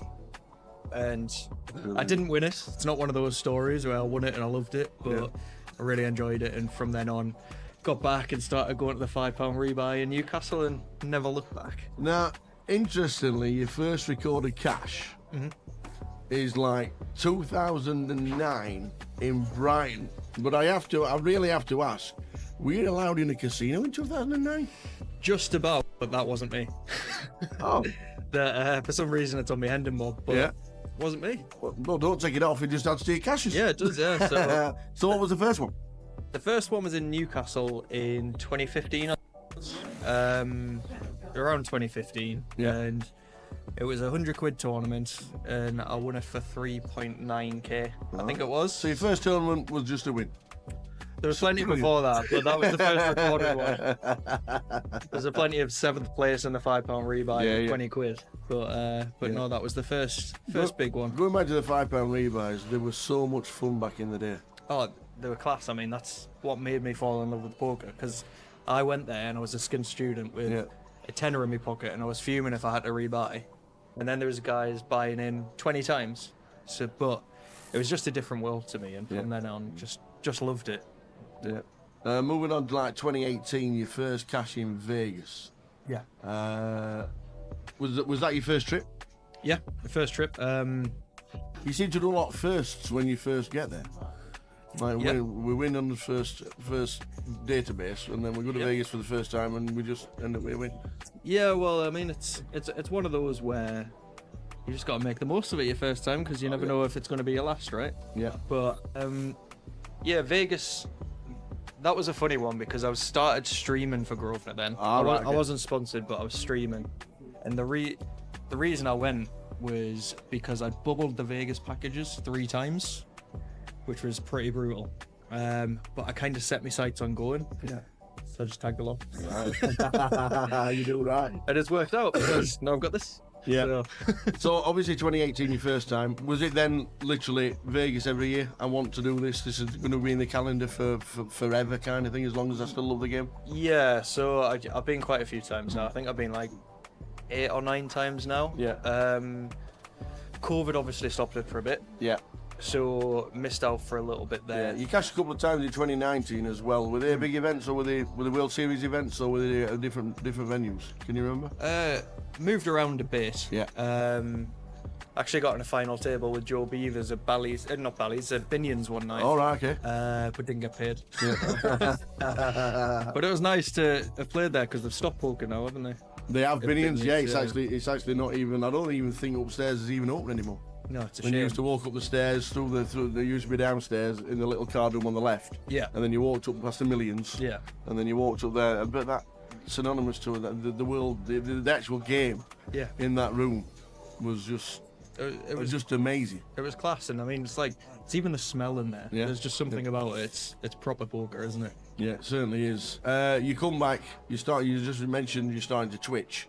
How did that come about? How did you want to tell everybody what you were doing? How did you want to see the hands? How did you want to tell people this is what you should be doing in these spots, or even like your opponents seeing what you do? It was a strange one, really, because I really wanted to give poker a go and go full time, but at that point I still had a job. And I said to my now wonderful wife Ellie, I really want to do this, but as a lot of people know, I've got 2 kids, family. So I thought, if I'm going to do this, I need to find ways of making money from poker, but not just from poker. So I realised that the majority of sponsorships and the majority of money in poker outside of just playing was coming from creating content. Yeah. So I decided that I was going to start doing that and got in touch with Grosvenor because I realised they didn't have a streamer at the time. Yeah. And just managed to build up that relationship. And that's literally how the sponsorship came about. Yeah. Regarding the streaming and the Twitch and getting in touch with the guys from Grosvenor. Yeah, pretty much. Just my way in, basically. But in terms of like showing your cards and everything, that can be a detriment to your game because obviously you're giving away a lot of information. Yeah. However, on the other side of it, you have to talk through what you're doing, and sometimes vocalizing what you're doing can help you make the right decisions. So I'd say there's pros and cons to it. I always think in the background that when we did the Goliath, some of the online Twitches, and I was there in the core comms, and I obviously helped your career push a little bit forward. You did. It was all you, Tower. It was all you. But they were good, weren't they? They were a lot of fun. Yeah. Obviously lockdown was like tough for a lot of people. Yeah. So doing the comms with you and having a laugh and doing what it was and just watching your game, I actually loved it. I thought it was great fun. Yeah, it was. It was kind of like playing live without playing live. It was like having the banter at the table. Yeah. Without actually being at a table. So yeah, it was great. Yeah. 2021 WPT, the high roller. Yeah. Nice cash. Which one? The 33 online.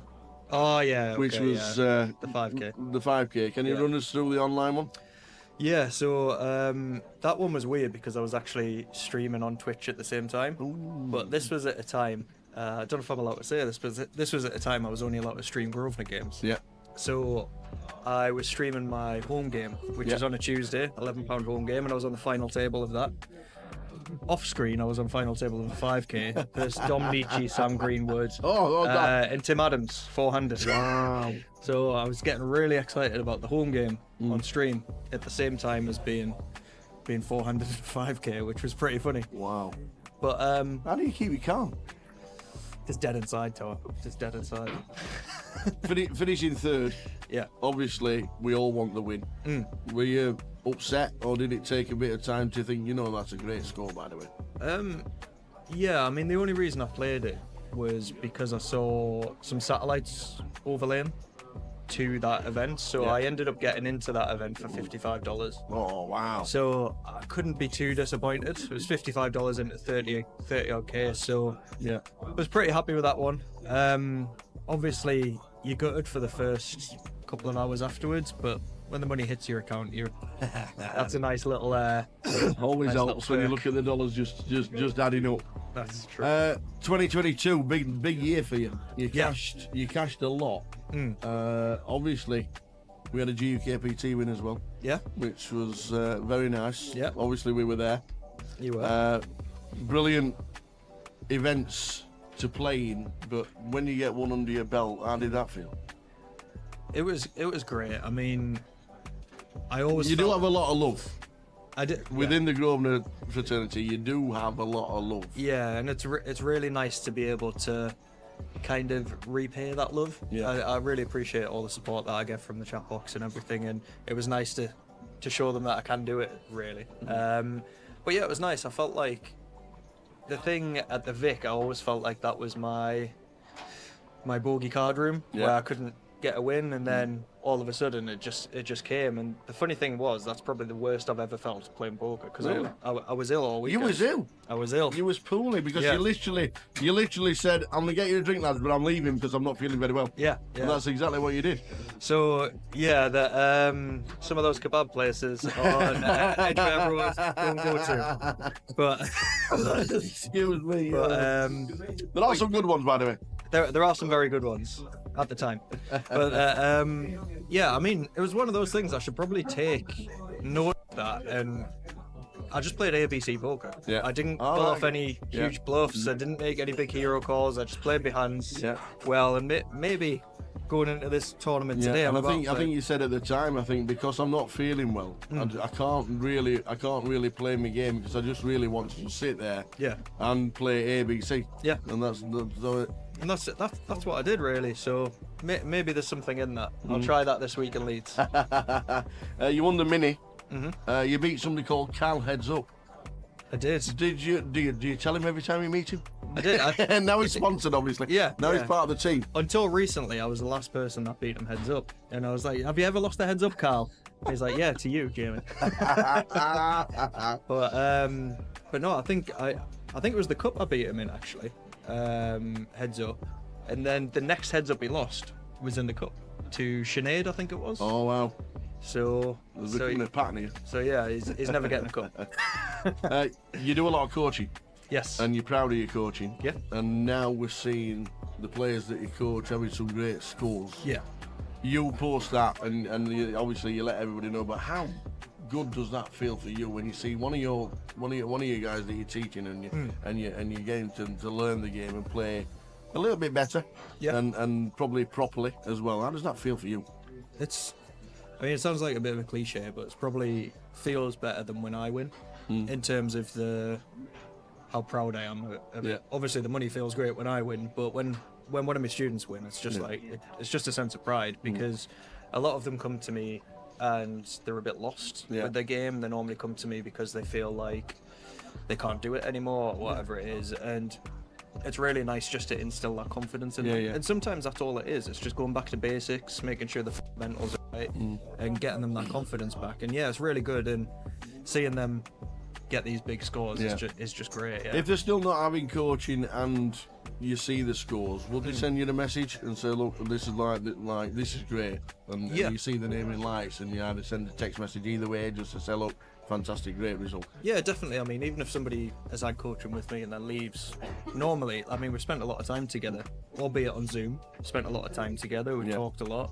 You become friends with these people. So yeah. Even if they're not getting coaching now, we still talk. Sponsor Pro. Yep. We're heading to Goliath. Yes. What does it mean? It's the pinnacle, right? It's the pinnacle of Grosvenor. Absolutely. I mean, if you can turn 200 quid into 200 grand, that's just the dream, right? Yeah. It really is. It's the Vegas of the UK.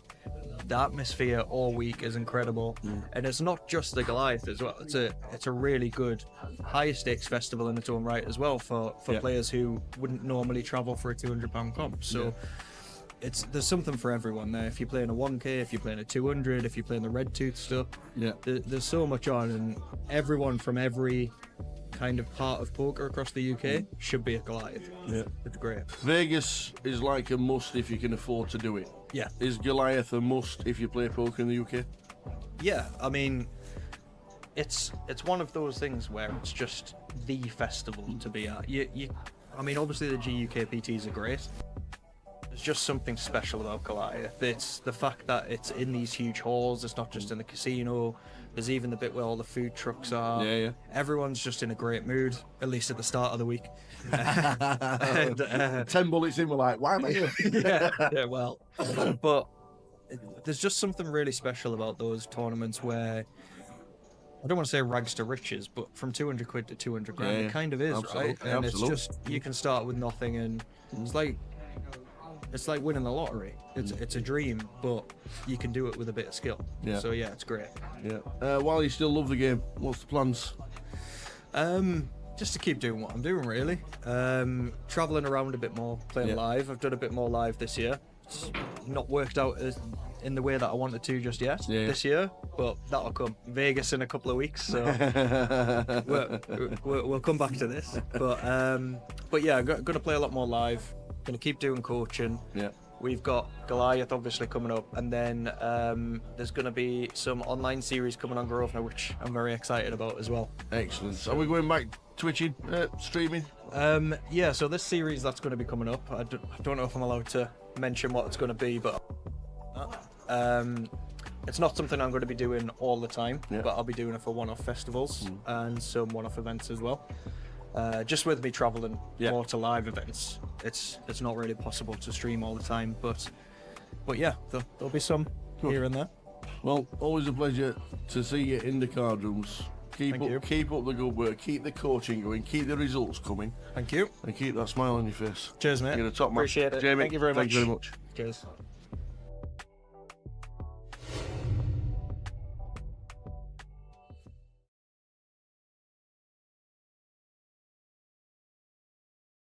I'm going to show you a little trick. It's called Finding the Kings, but it's a trick that only works with the 4 kings, okay? I'm going to ask you, sir, to touch the back of any one of these cards, okay? Anyone you like. This one. Now, I'm going to try and... First and back, how we doing, everybody? Hope things are well, thanks to Sam Goodman. Top lad, nice to get Sam in. You had a bit of a laugh. He's a good lad. A new feature table. Switched them over. We have indeed. Going to run you through the lineup. Jack Nolan in 1, Phil Clark 2, Lewis Brown in 3, David Morris 4, Choppy in 5, Andreas in 6, Steve Lucy is here. Yay! And playing and on the feature table. His car broke down the other day. We didn't see him in the midi, but Steve Lucy has made it. And Chris Wallington completing the lineup, 8-handed at the moment. Another 2 hours of poker will take us up to the final break of the day. We're going to have 2 giveaways this session. Awesome. And action should start to pick up a little bit more now. 40 bigs is the starting stack, so should be some more all-ins. Hopefully a bit more going on the feature. Can't just watch Toddy run good for 2 hours again, can we? Just can't. What do you mean? What do you mean, lucky? When you wasn't here, because there's Premier League football on tonight. Is there? I asked for a tip from the chat box. I said, first one in, I'm just going to do it. Yeah. And at the same time, it was almost fate. I got one in on Twitch, one in on Facebook, one in on YouTube. So we had Razor Kev on Twitch that tipped me Lamptey booking. Yeah. Ryan Birch said 1-1 on Facebook. And Frank on YouTube says there'll be a penalty in the game. So I've had the treble. Yeah. Pays about 90 to 1. 90? About 90 to 1. And 90s? Yeah, about 90. That's some treble. So we are hoping to have a sweat. Get early Lamptey booking. 1-0 up one of the teams in the 80th minute and we're on. That is some treble. That's my apology, that. Take it on, I'm going to be very upset now on the camera. Wowzers. No, I'm going to give you that. You choose your drink. Choose your drink for that as an apology. And the Grosvenor can't say That is some treble. Now to put them there, yeah? That's it. Just wow.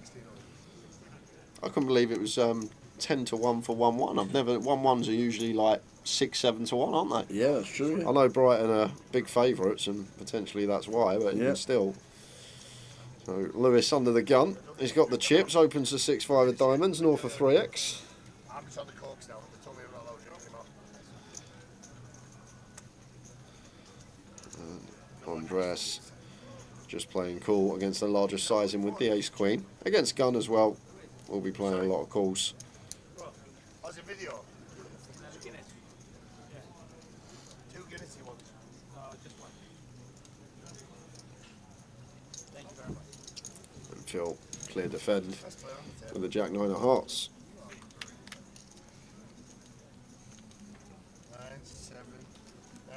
90 to 1, some sweat that. I feel like I'm in a fiver myself. 9-7.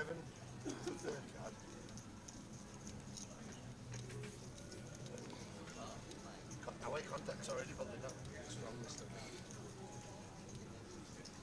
strong. Andreas, 4,000 calls, so does. Or is that race? Should just No, be a just call. call. Big size as well from Andreas, goes for the big bet.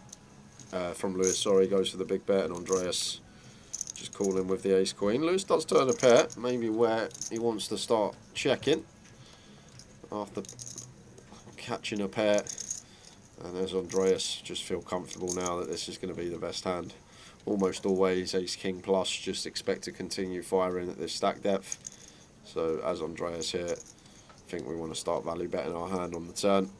Can definitely go for 2 streets. Nice healthy 10k. Snap fold from Lewis with a 6. If it comes in, the Towers treble will be a thing of the past. You're not wrong. That is some treble.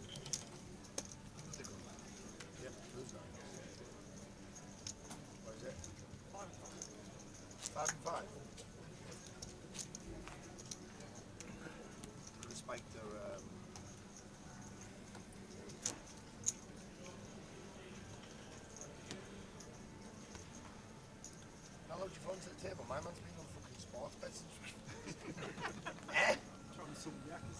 No, you do what you want. I'm not trying to crash you up. I'm just trying to say, my man's stained my soul. Remove my phone and get escorted out. You're just like, yeah, full of the win, both teams to score.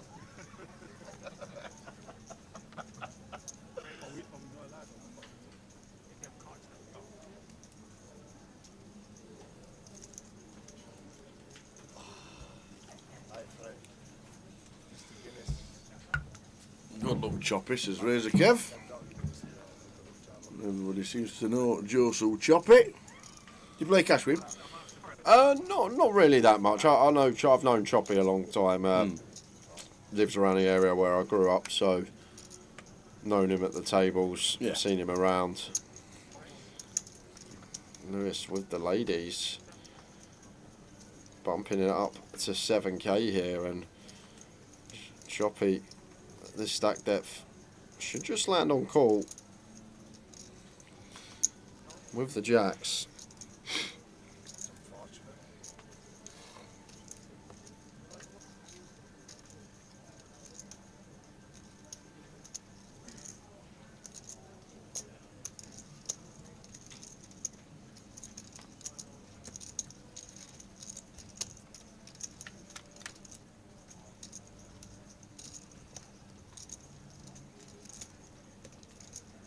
Eight, 4, 8 flop. Queens for Lewis.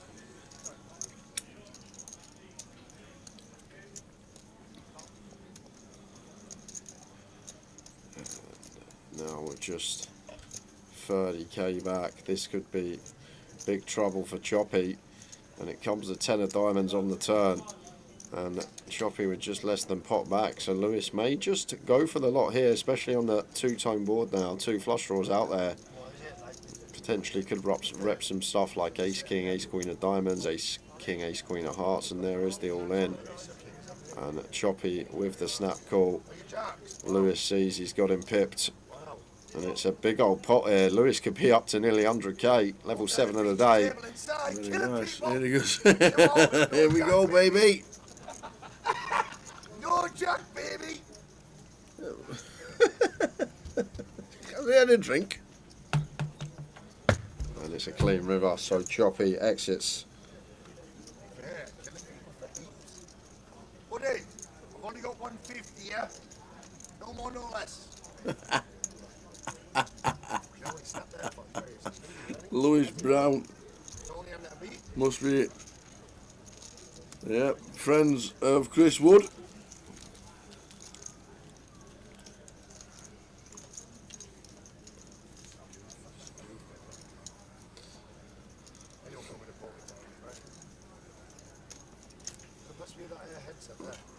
Depends how deep we are, Mr. Miso. Said the King Jack off on the button, bit loose, Jay, from under the gun, one open. I guess with choppy and maybe when we go three-way, maybe the offsuit could just hit the mark. Gonna be close though.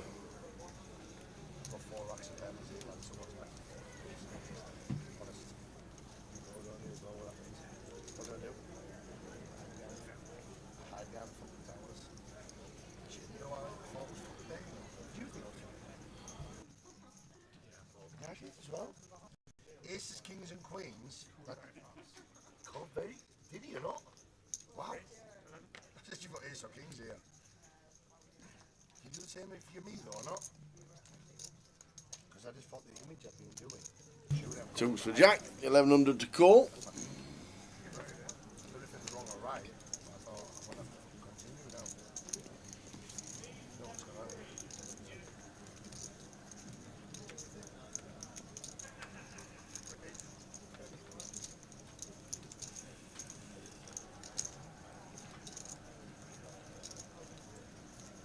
Phil 3-bets.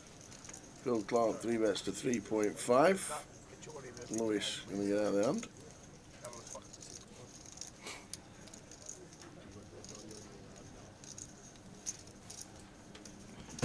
Shouting away.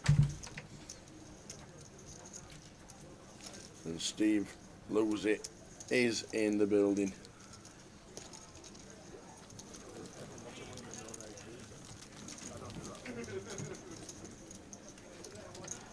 Who would have bet money on me there when all the cards got turned over? Would you have? Oh, you don't play the hand with me yet? Have you not played with me all day? No, yeah. Would you bet money on me there? What's he called? I think he had something big. Yeah, yeah. When he called so fast. I think I made a mistake there shouldn't the turn. I think I've lost all of his bluffs. Why is Ian Needleman back in Alloa? That's the only one that can actually beat that. You said they were a good bet. Okay, well, the 2-0 down after 10 minutes. Is that in your treble? The funniest thing is Sam backed it as well, I think. He even did say that Ian might lose him some money tonight now. He's Dear going to have a me. bet on Alloa. Oh dear.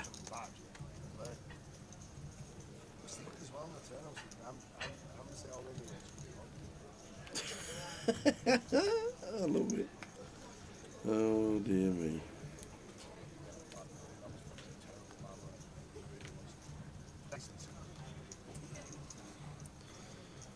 So everyone going for limp.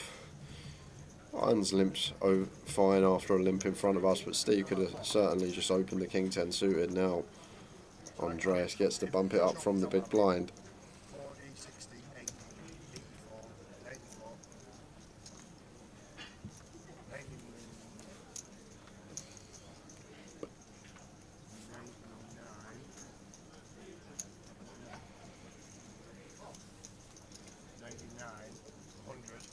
110k. So I'll probably come back tomorrow with 100k, right? No, I'll come back less than that.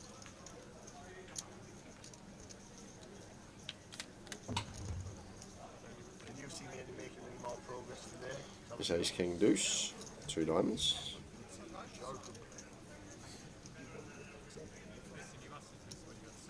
Not the best slot for pocket jacks. Not one of the worst. We just bet 2,000 and race. 9 inside, 9. Makes the call.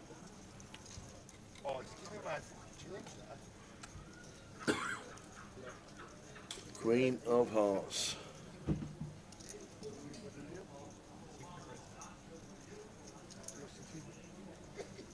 See that queen down there? Did we capture the queen before I started putting that?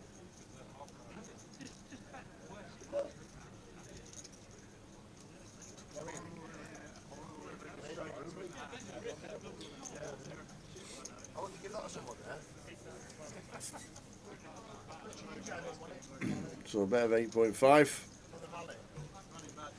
I should really like this from Andreas if we triple it off tower. Maybe we need to go smaller turn though with stack depths here because Ion just with 7k back if he calls on the river, so like he's just going to be getting a ridiculous price.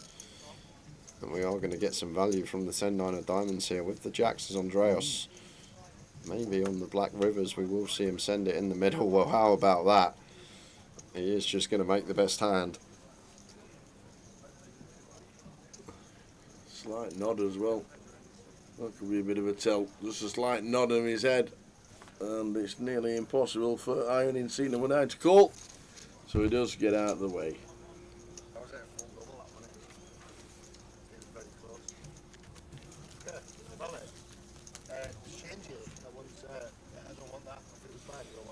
Dumbarton bottom of the league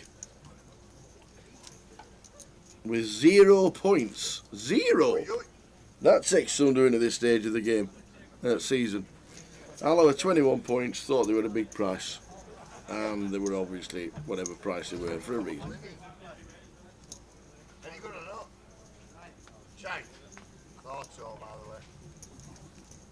First instinct. Yep, same. 140 I've got. 110s. What's the average? What? 32. No one's got 32 now, it's half a man, surely. How much is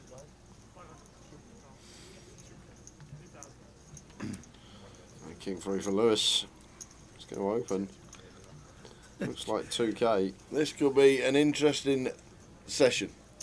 And Lewis is, I don't know if he's had a couple of starter problems or he's just an active player, but he's telling everybody what he's going to be doing, and then opens 5x.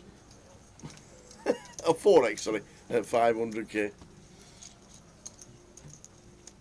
Sorry? No action. I was recap. Phil. I would show Phil where the bird's nest was. I would show Phil nothing. Tell everyone. I was recapping myself. That's it, Rice says Ian, get on Alloa right now. They're bound to be a massive price to get your money back. I might get on myself now, right? There might be a bit of value in town.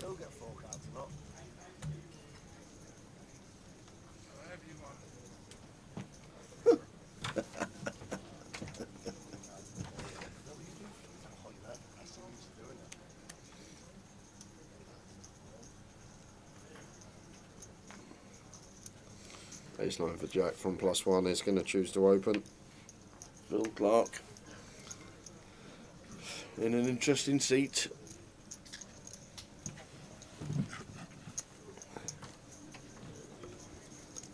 He's got 26 to 1. Oh dear. This sounds like I've dodged a bullet.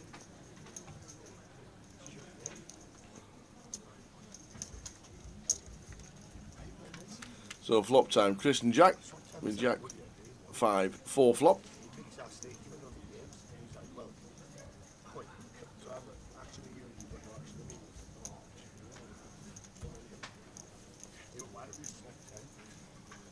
Slater, how's Woody got 10% of me in this year?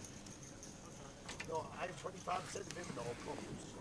Slater, right, anyway. Slater, wait. I'm at 25% of you and you've got now me. We'll go to a giveaway in 12 minutes time. Oi, oi. We'll let Tower get a question for me. Oh!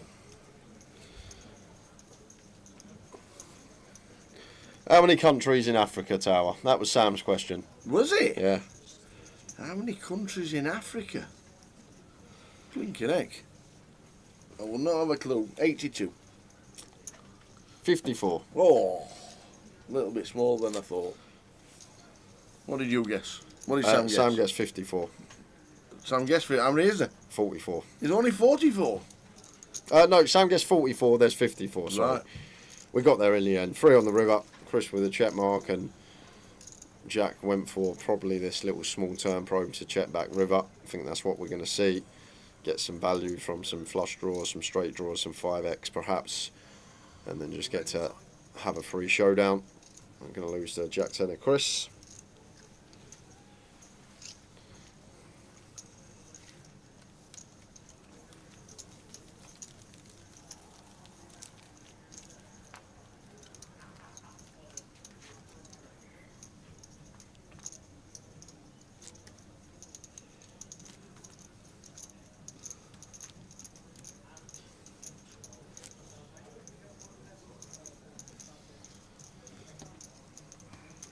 Hey, those hooks on the feature or not?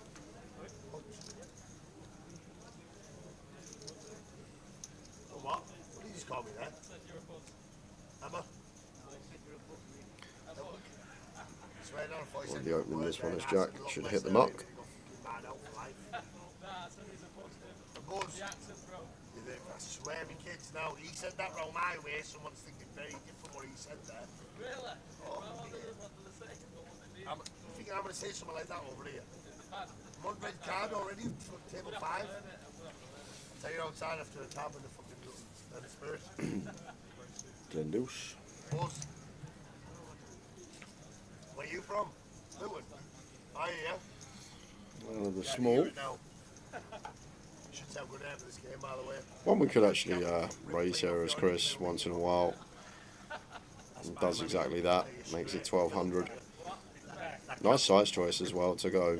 Usually we go bigger, but when our opponent's working with 12 bigs, just want to go smaller size. Kind of nice from Chris. Unfortunately, Ion calling with the king high and flopping best. Now he showed them the Camry cards because don't see him. In every hand.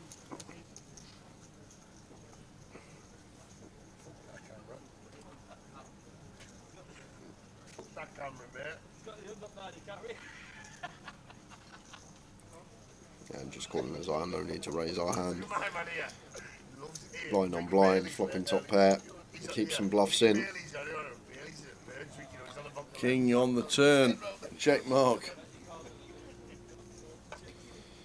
Aaron Chris, this is a turn that you expect to be shut down fairly often here, Tower, and Chris sets him in, and the 10 deuce has got to go on his back, and he's already tossed it into the muck, but you're on your back, sir. This is all in and a call. We need to run it for the feature. And the 10 deuce into the muck.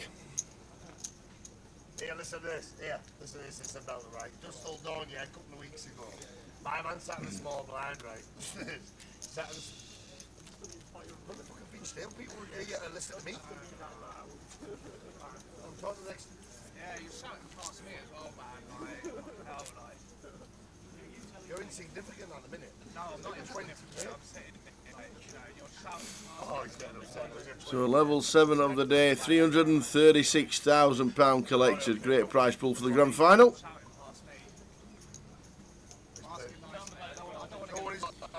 306 in total so far. I reckon that will hit 400 by the time this flight finishes, the turbo and day 2 buy-ins.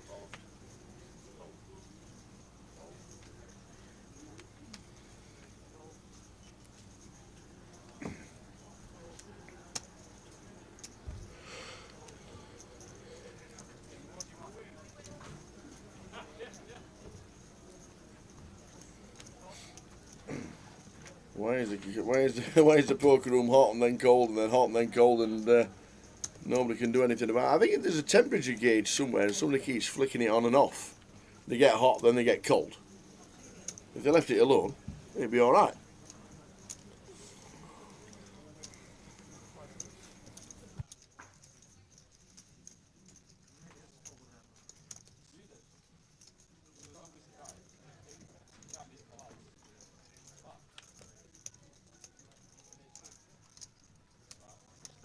Queen high flop, Queen Jack 6, better call.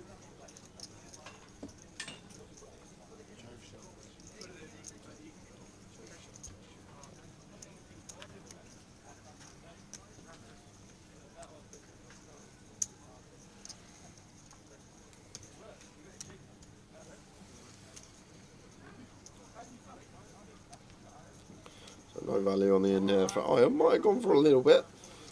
Just check, maybe trying to induce a bluff from Jack, but the 6 always checking behind with no kicker. Good evening, foul man. So 6 minutes, Tower. We'll have a question for me. We will go to another giveaway. Gonna get a quick rundown of what have I missed. Albert Sapiano doing a lot of limping and then jamming 90 bigs with aces. You missed that one session. Last session we had a guest, Sam Goodman joined us for some cons. Toddy was on the table running golden. There's just under 200 runners in today. Prize pool is nearly 350k. But day one, fairly quiet for a man. First sort of 4 or 5 hours of the day. It doesn't usually pick up until whereabouts we are now. And Lewis saying C3 sounds like he's had about 14 starter problems, and he's telling everybody his life story. And I know he's a friend of Nathan Slater and Chris Woods. So Woody is busy. And that's where we're at. Good numbers. Turbo starting at 9 o'clock. Cash Out Satellite is running as well. Give you updates on that. We've got the seats.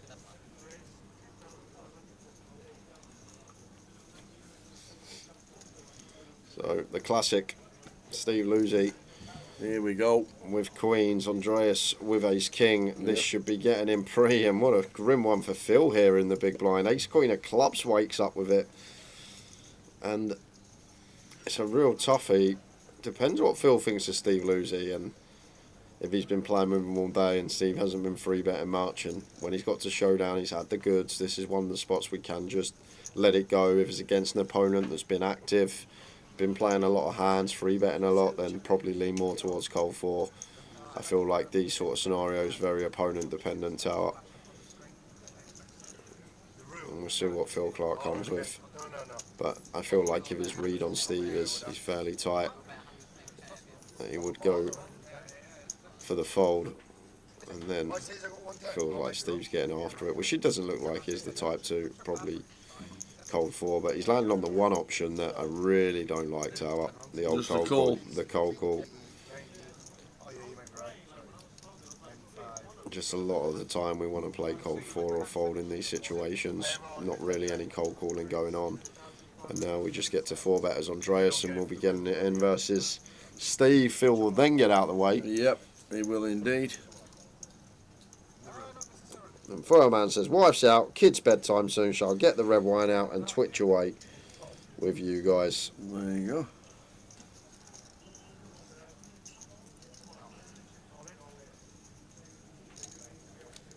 Look, lads. So here we go, exactly as predicted. Ace King against Queens. Ace Queen getting out of the way. Ace Queen would have been a tough struggle to win. You'd have to go clubbing. I know Queens. No, I don't do that. Well, they're none of them.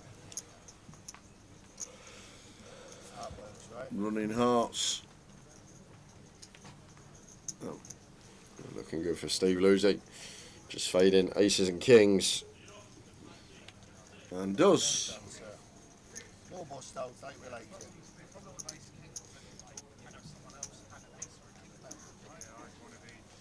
So we were playing PLO the other day. This is fucking disgusting. So we were playing PLO the other day. Bear in mind, it's a 2-2-5. I'm losing 7k with it now. So one more hand, and then I've got some tokens to give away. I might even do a little biggie, a little surprise biggie for those that are tuned in. What we got? We still got. What we got? We got €200 Masters Cups and 2 closers. They're the big ones, and then we've got another 1, 2. We can get rid of all these 20s today. Actually, we'll get rid of the 20s today. Couple on the bubble tomorrow, perhaps. Yeah, a couple before we get into the money. It'll be a big day tomorrow. Plenty off the money. There'll be a lot of runners for tomorrow before we even contemplate the money. Oh, I've got 5, 5, 7, 8. 6, 7, 3, 4. Listen, he's blocking me, and another guy goes, I had 3, 4, 5. I looked at him and I went, like in an 8k pot.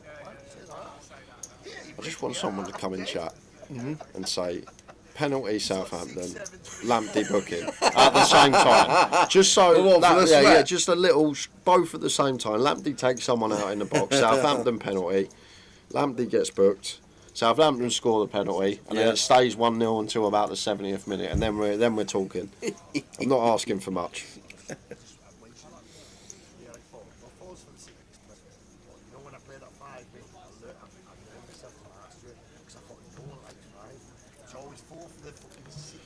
So I've got my paper. I'll have my pen. Yep. Head in to a question after this hand. I mean, I learned it myself, you know, the 5 card. No one wanted anything to do with it. Have I got it?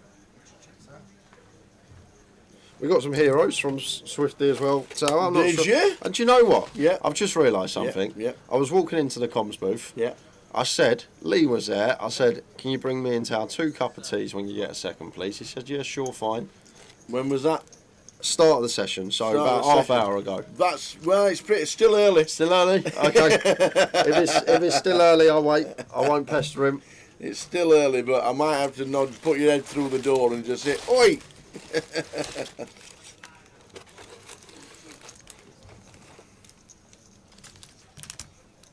Would you like a hero tower? A hero. No, I'm alright, thank you.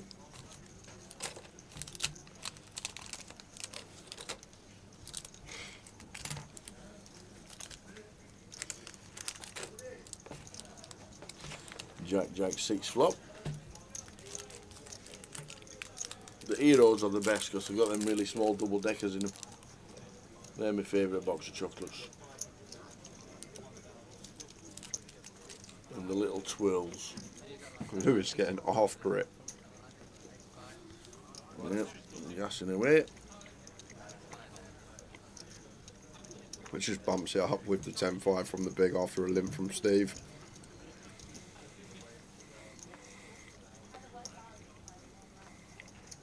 And C-bet's pot on the Jack 6. Unorthodox, but it's going to work.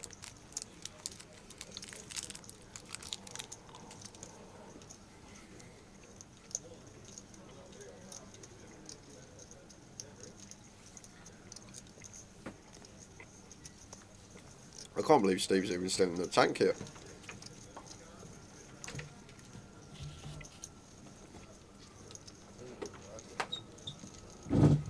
Decided against it. Eventually. Lewis Brown 112. So guys. Good for 225 big blinds. Oh.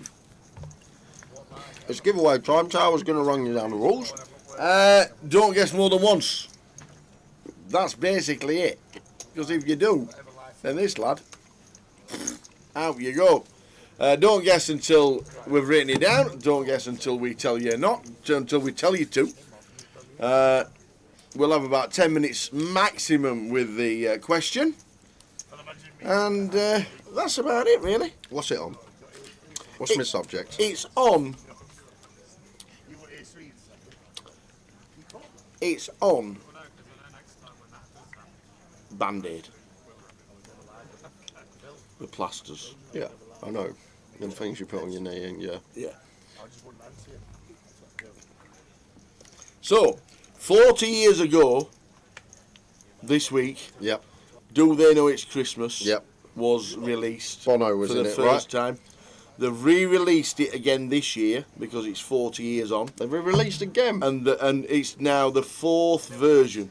So they did Band-Aid, Band-Aid 20, Band-Aid 30, and now it's Band-Aid 40. Yeah. Right? So they had new one, then a new one, then it's always been number 1. Yep. Right?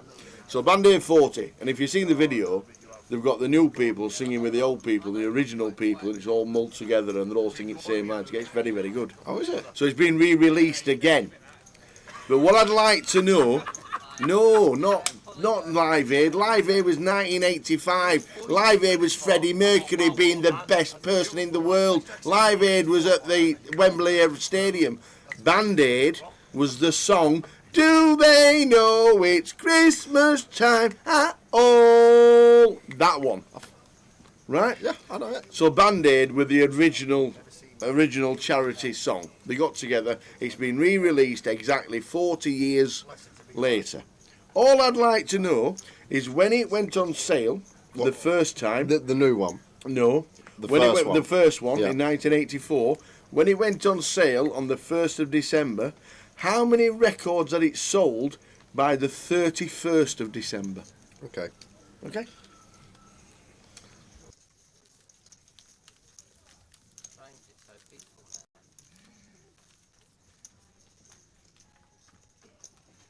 I don't mind, but he was just literally having a massive conversation at the top of It's quite funny, but He's written his answer down.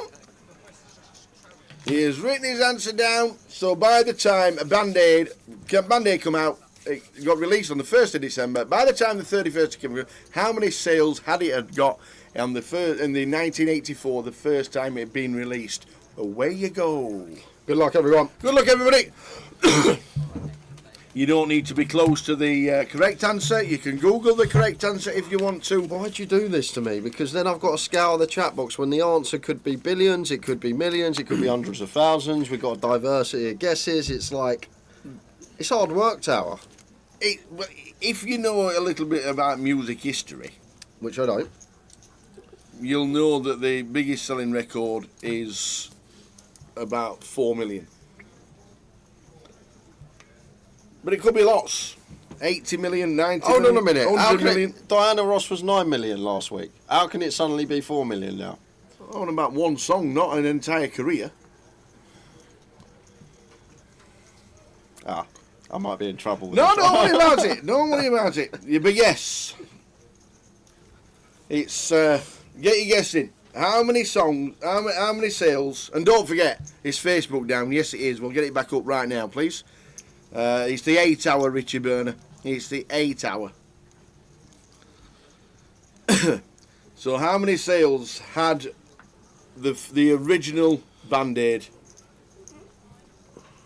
sold in 1 month, the 1st of December to the 31st of December in 1984?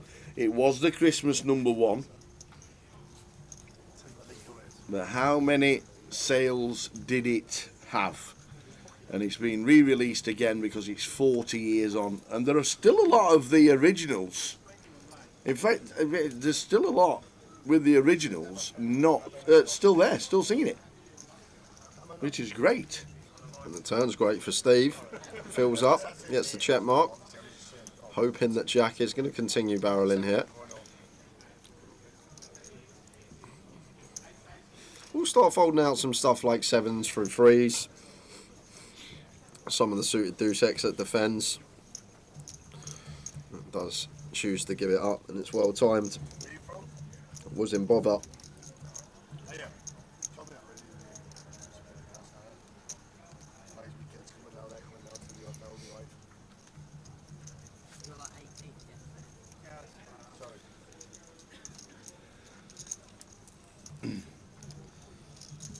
And they reckon it's favourite of Christmas #1 again. Do they? Yeah, they do indeed. I don't take any notice of Christmas #1s anymore. I used to. Neither do I, to be used fair. to know them all off by heart, all the way through from 1952, all the way through, and then I stopped because they got a bit silly.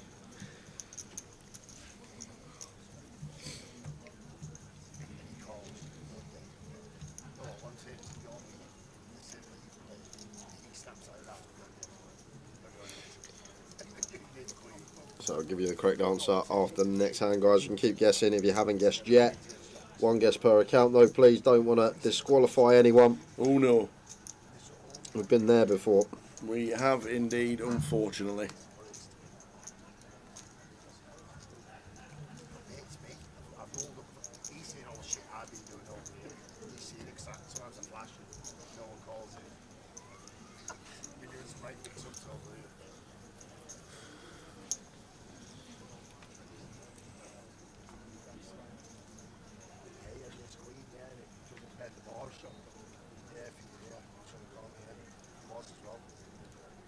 Question was, the original Band-Aid, do they know it's Christmas?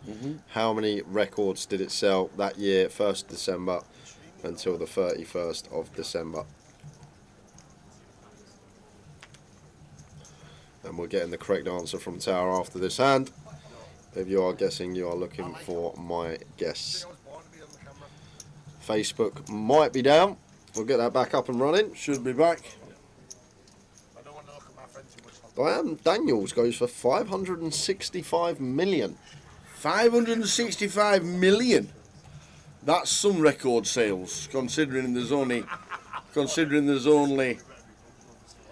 what, 60 million people in Britain in 1984. That means you'd be buying 10 copies for 10 copies each. Yeah. Brighton 1 up, says Ian Needleman. Tower could have put a Brighton's player in my team earlier. Someone did tip João Pedro.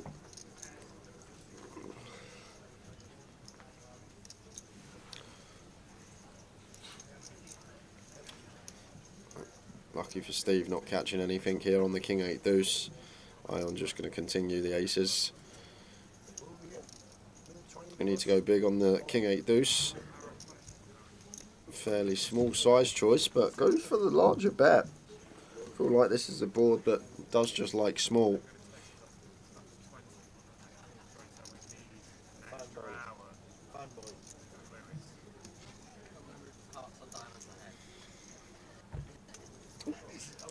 Come on then. Great answer. Do they know it's Christmas time? I know. What's happened there? Oh, we've got Boemo play. Oh no, we haven't. We haven't got anyone playing today. Why has my fantasy just come up? What's going on? I haven't touched anything. You have not, Captain. I did not press a single thing.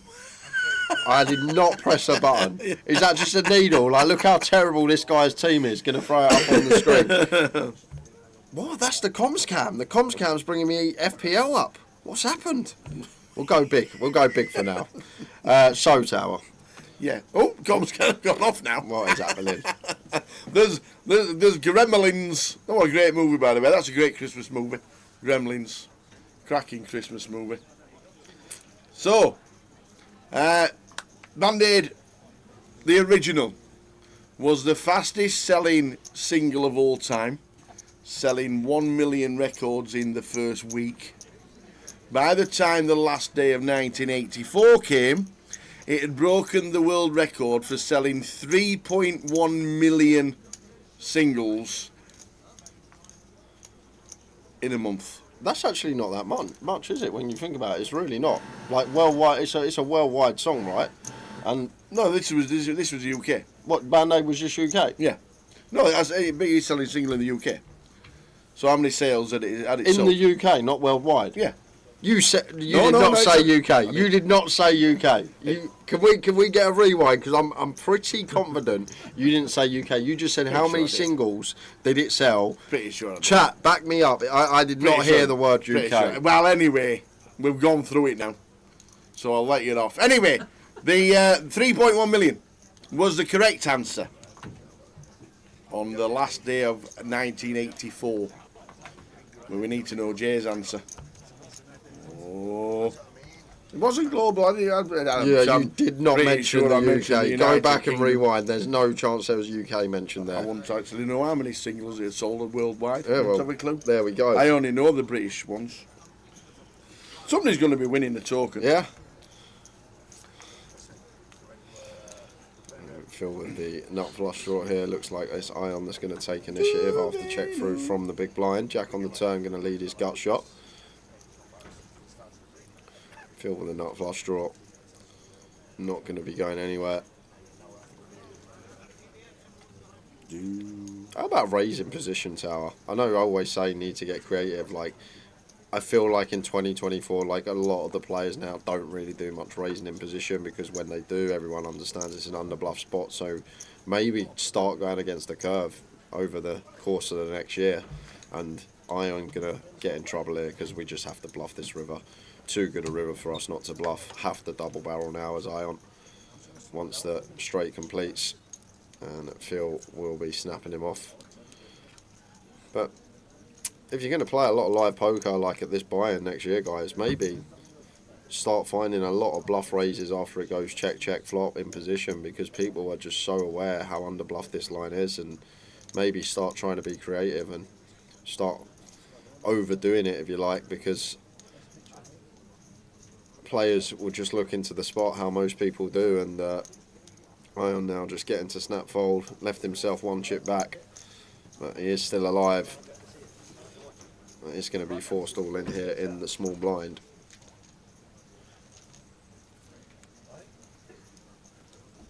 You definitely didn't say UK. I'm almost 100% sure, because I always listen to what you say and try and take key little things from the sentence that I can potentially gauge my answer from. You know nothing about music. Yeah, but it doesn't matter if I know nothing about music. If you say how many records did it sell, and then you say how many records did it sell in the UK, regardless of how much I know about music, my answer's going to be bigger for the first line than it is for the second line. Oh, okay. Damn.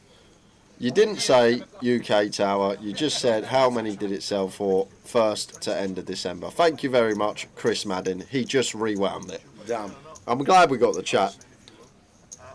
So how much was the actual answer worldwide? I don't know. Well, I actually don't know. I only look on I only looked on the UK sales. Of course. So I wouldn't even have a clue. Which is great, because we don't need to we don't need to know the correct answer. It was 3.1 million in a month in the United Kingdom. Thanks, Chris. Get away with note, me. You can't, not on the stream when it's recorded. So is it going to be the spinner spins, the literal chip in the chair, the lowest denomination that you can have in the tournament, and it's left in front of you? That's why you leave yourself one chip back, Tower. You've got story equity. It's all about that story equity. If you spin it up, imagine the stories you get to tell for years. If you go and win it from literally the smallest denomination. And it's actually going to be really nice for Ion here, because Chris should be trying to get this heads up and free bet here with the ace-queen. And potentially will get Steve out the pot, and then we get to run it heads up as Ion. Just splitting equity two-way. Oh. Yeah, I mentioned Live Aid because somebody said, "Don't you mean Live Aid?" Well, Band Aid with the original orchestration of Live Aid. So no, we don't get another guess. There's no point after because it's all about Jay's answer anyway, so it doesn't really matter, Ian. Yeah, well then we might as well just play guess a number. It does matter because the guys are trying to think how I'd think about the answer. Otherwise, we might as well just. Would say you like to cancel the question? But I'm just saying, you might as well just say pick a number between 1 and a million. I write it down on a piece of paper, and everyone guesses the number. I'd be close. Yeah, you probably would. I'd be close. There we go. Right, we're back to the all-in. We're going to see if Iron spins it up. I'm fuming at this. Oh, here we go. Here we go. Hey, can't do that. Somebody's going to be playing a €20 token, which is great. I like it. Yeah. 11. So it wasn't released until the 7th of December. I thought it was the 1st. And 11.7 million worldwide sales. Thanks, Jerry Fall. You're a star. Thanks, Jerry. 3.1 million in Britain and 11.7 million worldwide. So there we go. I didn't even know that. So we're on the spin. There's the 6. Spin is starting for Ion. Comp is closing after this hand, guys. Yeah, and then we'll just forget it, and then we'll get somebody into the £20, and then I'll rectify myself later in the year. And Chris only goes and backdoors the nut flush. So Ion not managing the spin. The comp's closing in 10 seconds, 10 guys. 10 seconds.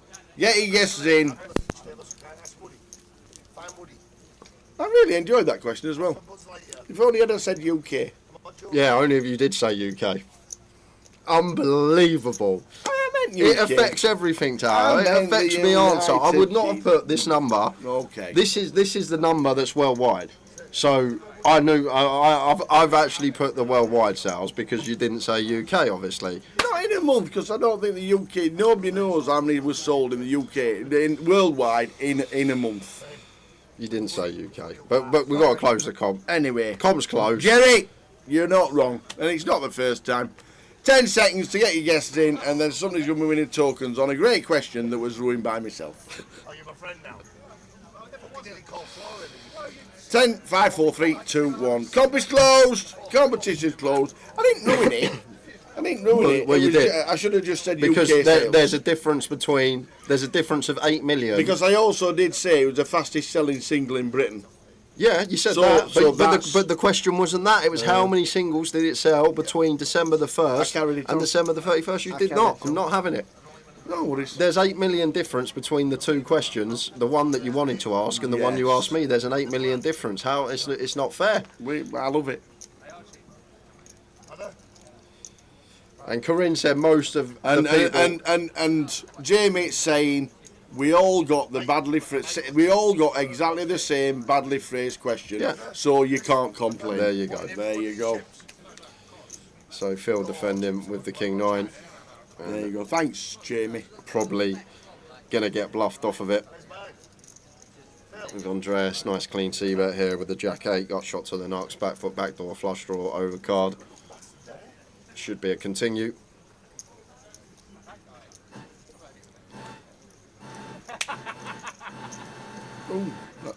That sounds lovely. And that's not us, by the way. So we'll get rid of this, and then we'll crack on. Cheers, Ben. Right then. So there were 3.1 million sales in the UK. Yes. And apparently there were over 11 million sales worldwide, but we don't know if that was just the 31st of December or that was worldwide. in total. Jerry Fall says in December worldwide 11.7 million. I've got it here. There you go. 11.7 million worldwide from Jerry Fall. And Jerry's very intelligent. I'm not going to disagree with him. So 3.1 million was the correct answer. Was the correct answer in Britain.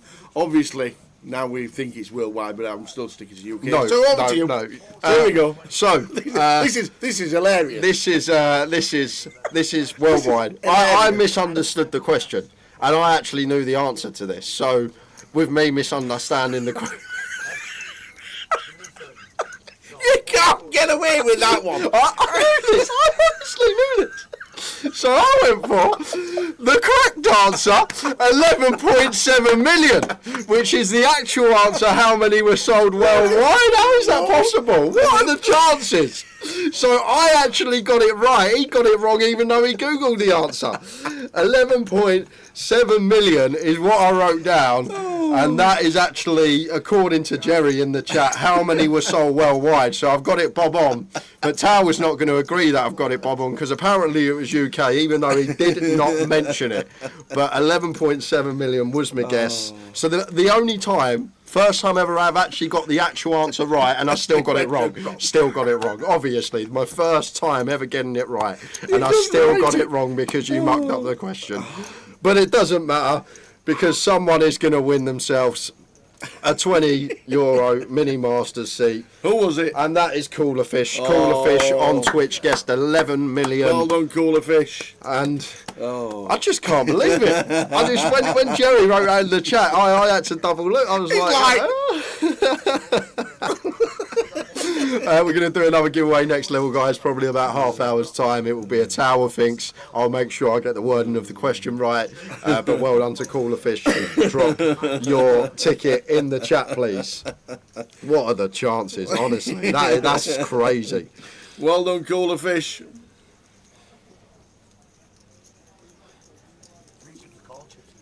Oh man. Oh dear. That was brilliant. Oh, well done, Cooler Fish. And Cooler Fish is Cooler Fish. Oh, what are the chances? I can't believe it. Oh. Finally get one right and it was still wrong.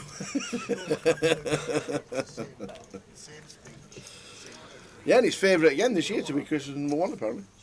40 years after it's originally. I'm like the sea against the. 40 years. I'm relentless. That's my man what he did with fucking Jacks earlier on. He's fucking at home now. I disrespected him accidentally. And he's at home now, fucking cursing me. Everyone's at that. What is it, sorry, darling? Too much, isn't it? What's that supposed to be, 500? Good luck. It doesn't fall to me, okay?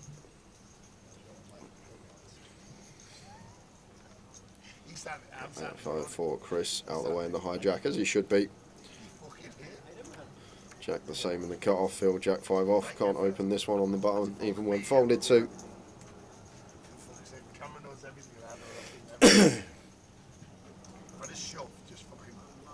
An ace 10 for Lewis here.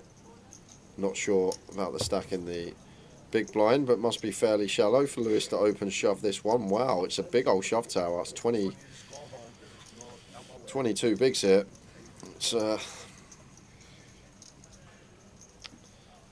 It's one of these hands that wants the raise call. We want to raise, get so like a worse ace-x to shove, then we can call off. Like when you're blind on blind, hand value going to increase, and like ace-10 here for Lewis, just a hand that wants to raise, get some value, can potentially complete and jam over a raise as well, but open shove for 22, 23 bigs seems a bit too much.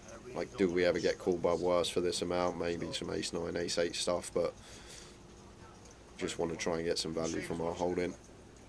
What I said earlier, he can't answer. Whatever you want to do. 50 times. Every single Tower or J things ends with an explanation or an apology. There was no explanation there. I was trying to explain for Tower that his wording was wrong.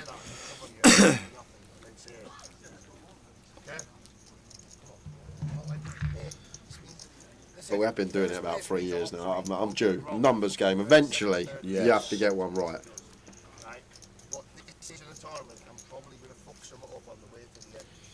Well, usually about average time of an hour with lead tower. It's been. I'm going to give it 5 minutes for the level, and then I might go on the hunt for the tees. It's been. It's been 45 minutes. It's been an hour nearly. 50 minutes. Yeah, nearly. Just open the door and wave. You might go. Oh, yeah. Guess what? 55 minutes waiting for a cup of tea. Queen Jack for Chris.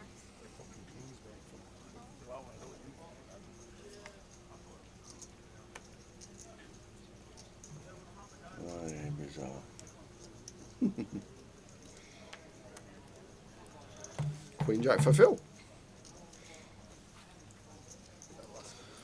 Phil out the way. Andreas in the big. We'll do the same.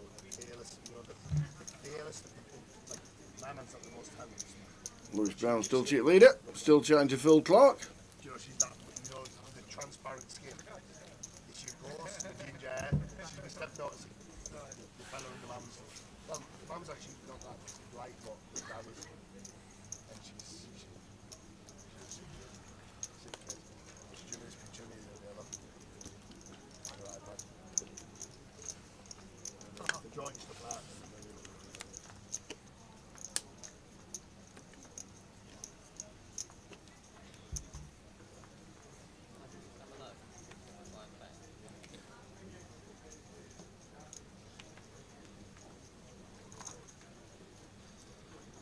So Jack's for Jack from +1. Just listen to what Tower says about you. Where's Tower at? Hey darling, I'm not allowed to talk, man, I'm in a hand. Queen deuce and diamonds for Lewis out the way. David does the same on the button. Andreas will follow suit in the small blind over to Steve Lucy. 9-4 off, raise and take for Jack. No action.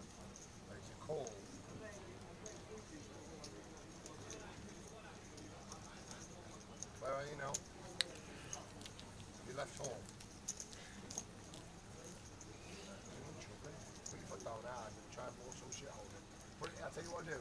Not the gear stick, not my gear stick in the sport. Yeah? Put your foot down. Like, put your foot down, right? But let it rev out. As if you're let it like rev. Don't go into the top gear. Just go a bit slow. You know, like down to 70. Rev out at like 5,500 or something. And just keep chewing it through. I'm gonna have to go count because I'm on the TV. I'm on the street.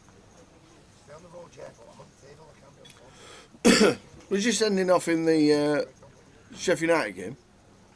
No. Or was it in the Premier League? I've just had Brighton, Southampton, that little free-time bet builder.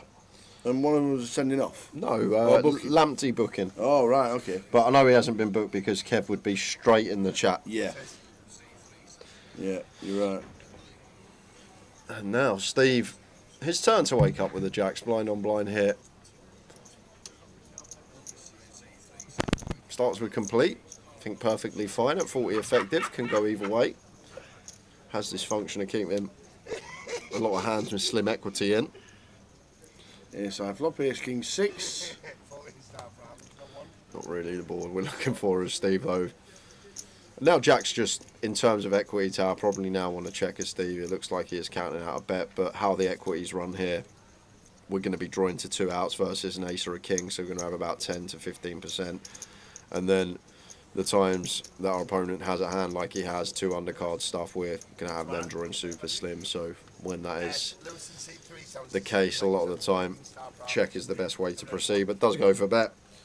I am going to go find out where these tees are. Would you a full level? Yeah, I thought I'd give it an hour, and then you were right the other day when you said if you ask Lee it's about an hour. If you ask Kate it's 10 minutes. If you ask Bob it's 2 minutes, and it's now been an hour. So I'll go and find out where Lee is. He's disappeared to. He's finished. Hey! That's probably why. I probably asked him at the end of his shift. And he thought, can't be asked. I'll worry about it tomorrow. Brilliant. Oh dear.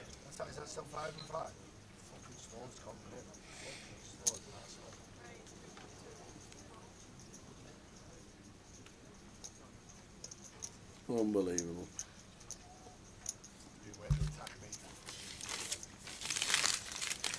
Unbelievable. Well done, Cooler Fish, on the last guesses. Really enjoyed that. That was interesting. Blinds up. Level 8 of the day. £350,000 in the prize pool. 9 o'clock, the turbo will be starting.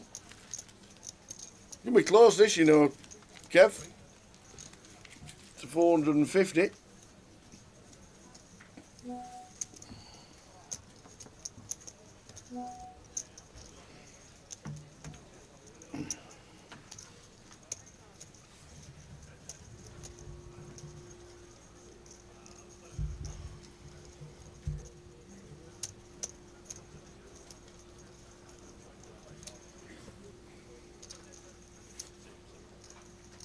Queen 4, 7, 8, 9 clubs against Lewis's boots. This should be interesting for Lewis. He'll be gassing forever.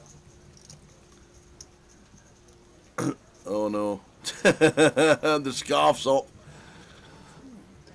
Jack, 3,000 to call for 16. He could run it,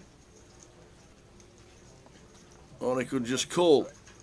He decided to just call. The 6 of clubs.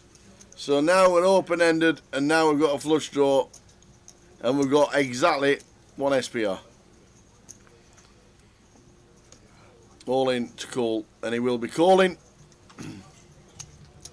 So Lewis with the aces has a chance to take out Jack in seat number 1, but Jack has open-ender and a flush. Apologies, 6 of clubs. My apologies. He's already returned it. My apologies. And the ace is cracked, and Jack gets a full double to 37. There's me just thinking he was a 6 and an open ender. He was actually the 6 of clubs that gave him the check mark. Apologies for that. Well done, Jack. And Lewis dropped down to just 100,000.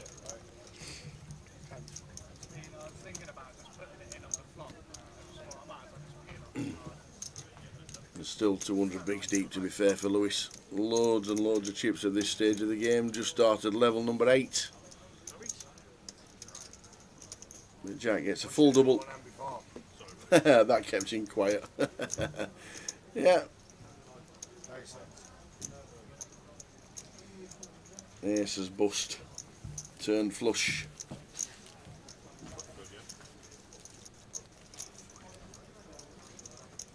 Why does it go in a year? How much help you need bird, right?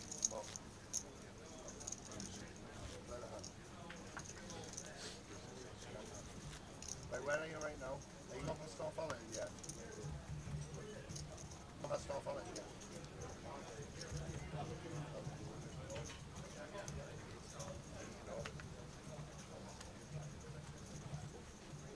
Right, let me ring Jason and see where he is for the trump cards. 2 minutes.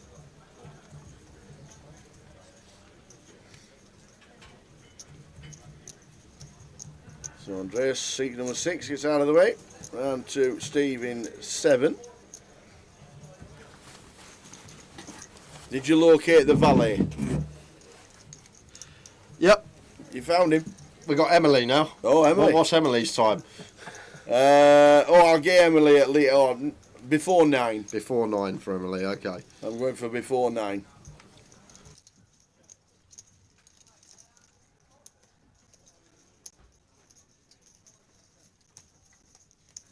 Vic, you at home?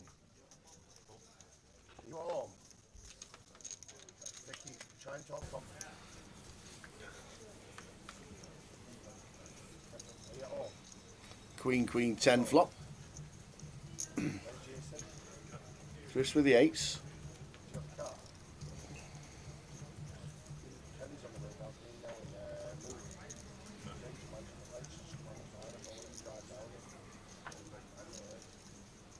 That's half pot. So we're not much of it. Yeah, check fold versus half. Yep. We had like King 9, maybe one that could go for like the check raise once in a while, but just letting it go. So Jack Nolan with a double, up to 37.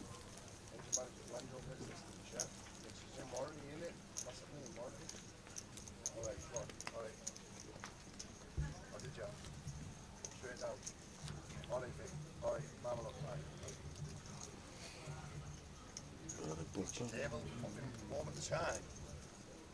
Moment of shine. Turbo about to start. Sure, I think it'll be quite busy, that turbo. See how many numbers it's going to start with. That turbo. It's going to be starting only with 21. Thought it'd be starting with more. Just 21 it's going to be starting with. The main event up to 208 today. 208. Great numbers.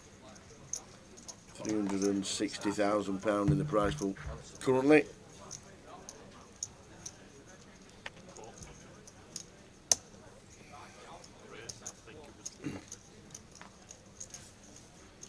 Queen Jack for Lewis here. Going to go for that big old raise in position. The old 6x, and Phil Clark got him in his ear. That's all you want. You're like violating his space. Yeah, that's some stare down that, I'll tell you that. Is that dealer 7 foot tall? Yes, he is. That's Simon Spence. I think he's 6'10". Commonly known as the Undertaker.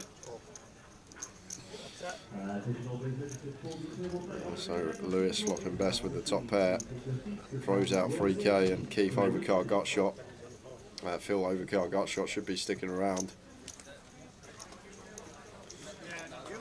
I haven't actually seen Lewis have a bevy.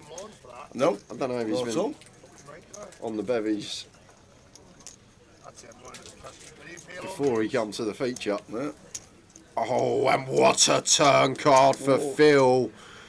Top 2 for Lewis. Phil turns the nut straight, and this should be a nice clean double up here for Phil.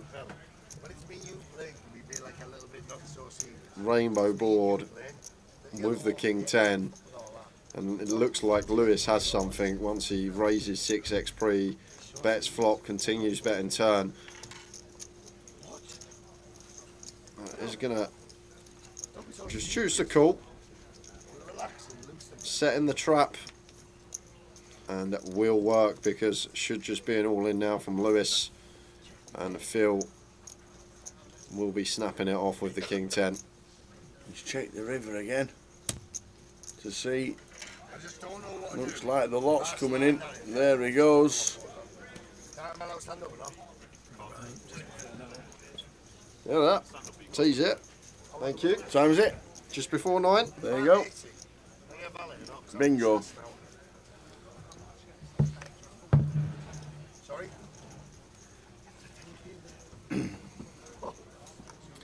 So Lewis has put a pile of chips there, and he says, "What do I do?" No, he's done everything there.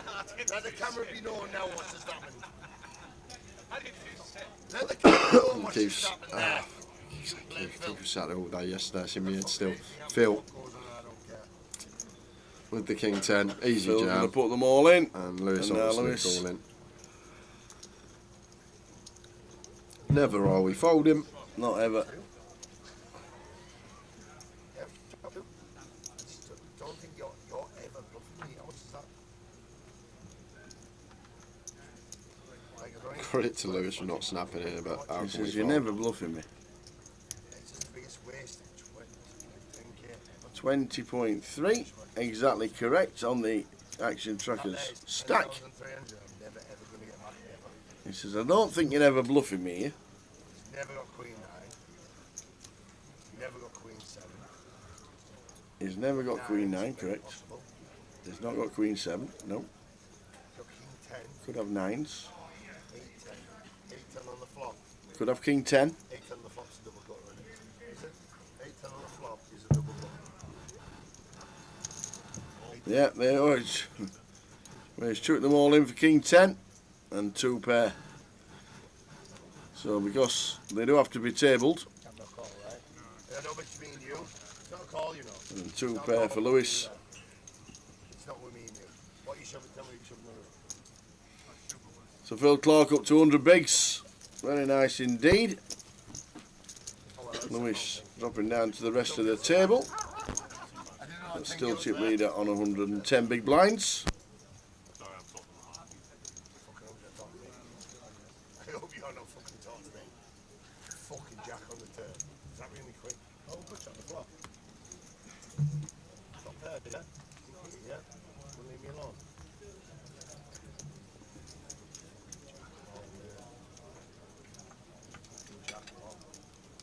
Oh well, at least I found that.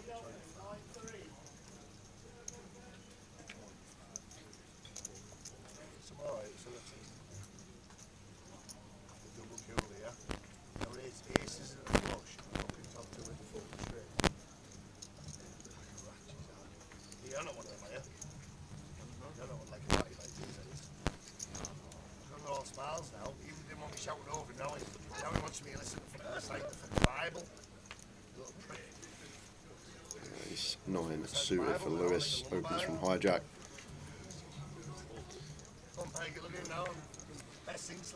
Lewis in the small out the way. David not defending jack 6 off. That one gets through.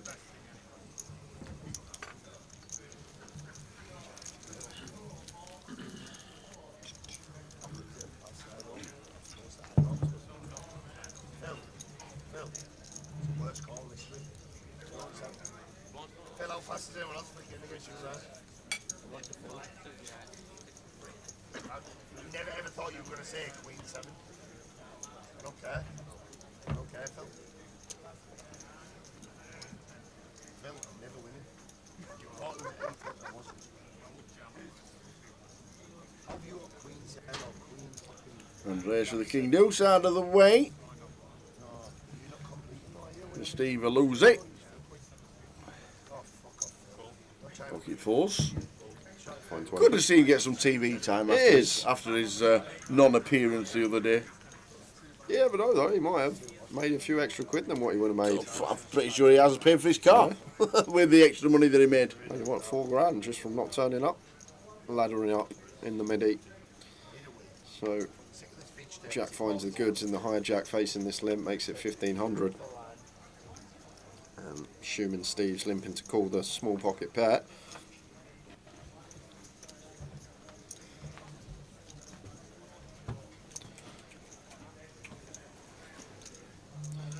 One of these spots again, perhaps opponent dependent. If Steve's been limping all day and he's not limp raised once, call 9-5 suited as Oliver. If he has started playing some limp raises, just get out of the way.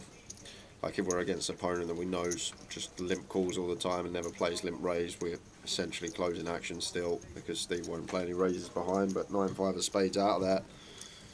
And it's the Jack 8-3 mono board, both players with diamond in hand.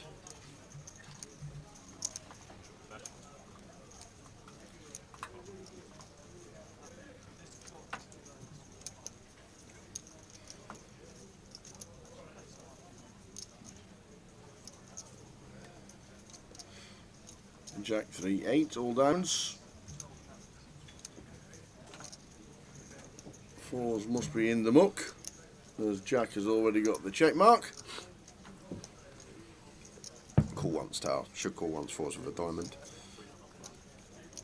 This is probably not an option though. Goes for raise to 3.5. A raise. And Jack just gets the call with position. No free betting going on here. We have the ace of diamonds. Just going to be calling.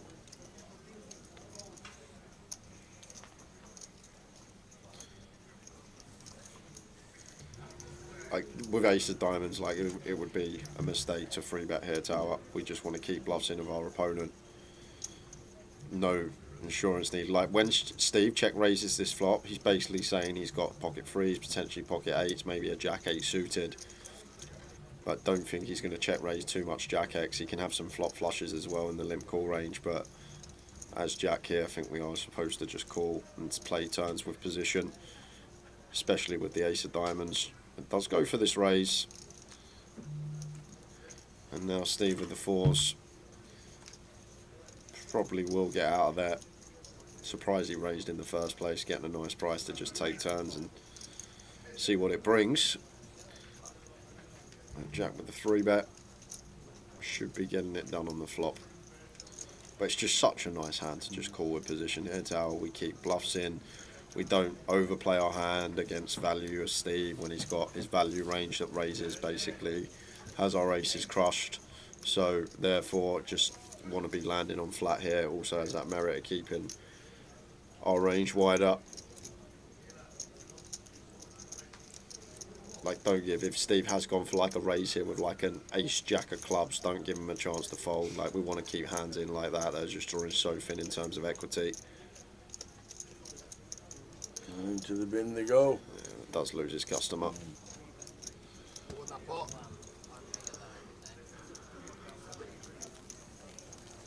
So another giveaway, 15 minutes time. Tower thinks. Just to let you know, anything could happen. That was, I just can't believe it, that I finally get it right. If you actually... Yeah, but, well, yeah. Less said the better. Yeah. Agreed. I nailed the teas though. You did nail the teas. You said Emily before 9 o'clock, boom, and the other day you said Lee about an hour, and you weren't even here. That's probably what's happened. He's probably finished his shift, forgot, and thought, I want to go get home, it's cold outside. Tower and Joe are all right. They've had 7 teas already today, is probably what he's thinking. I think that's exactly what's happened. Not as if he even passed on the order to somebody else. There was one before though, it was quite funny. I remember I was saying how hungry I am. I finally ordered my food. Yeah. And then about 45 minutes passes. 45? Yeah, you were sat next to me. About 45 minutes. I can't remember where it was. 45 minutes passes. I'm like, Tails, like, you better go check on your food. Go check your food. He forgot to put the order through. That was the Vic. Yeah, forgot to put the order through. That was in the Vic. I was steaming. King Queen for Lewis. Opens to 2k.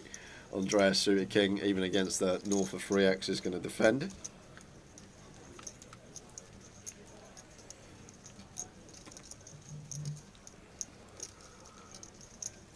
Jack high flop, Jack 5-10.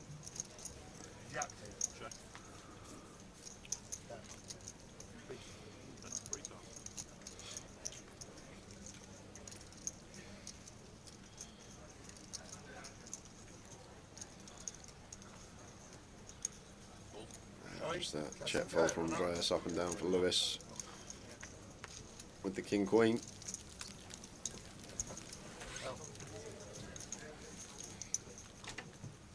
Even today, Kev, I seem to run the worst with it. So last week, literally last Friday, dinner break. Yep. We get in the queue for the buffet. Obviously, we're on the delay, so we're always at the back. Get to the front. Literally, out of mashed potato. The last scoop person in front of me, out of mashed potato. Ended up having to wait 10 minutes. Last week, I walked into town, got some KFC. Tower ended up having my sausage and mash. When she brought it out about 25 minutes later. Yeah. So then this week, same again Friday, we got sausage and mash again today. I'm in the queue. I queue up. The first batch, last person in front of me gets the last scoop of it. Got to wait 5-10 minutes again for the next batch to come out. Honestly, back to backers. Last Friday and this Friday, exact same thing happened. I'll buy that for him. But to be fair, Oh, no, don't do that. really good. I like the sausages. I like them when they're a bit crispy. The Yeah. old sausages, they were. Sausage, mash, onion gravy. The gravy was really nice as well. Can't go wrong with a bit of mash and gravy. Blind on blind here. Folds around to Andreas. Queen 9 off. Seems like one that starts with complete.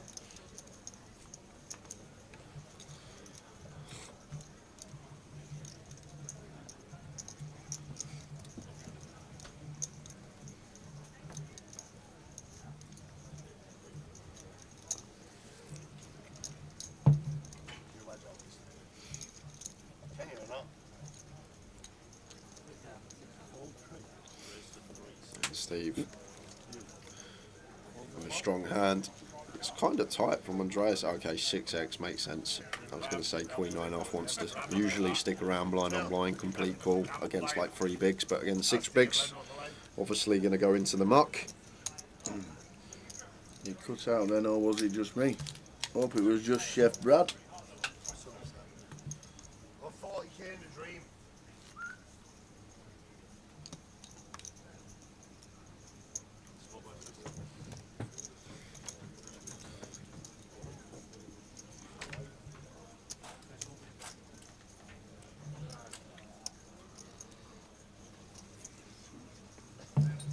So 40 minutes of this session to go. Blinds 3-6.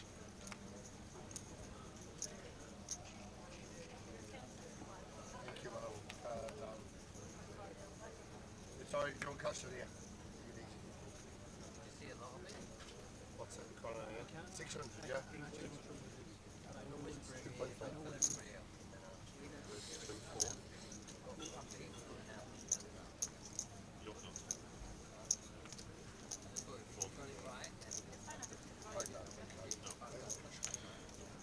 What's going on here? King 8 off for Lewis. Fairly loose open for 4x. Andreas with the ace 4 suited. Right. I might have gone for 3-bet there as Andreas. Just because, like, usually when someone opens 4x, they're more weight towards strong hands. But Lewis has been opening larger sizings, 3x, 4x. We saw the 6x blind on blind. And he's been involved a lot. He's been V-pipping high. So when someone is V-pipping 30-40% and they're still opening in these big sizes, they don't have a good hand all the time.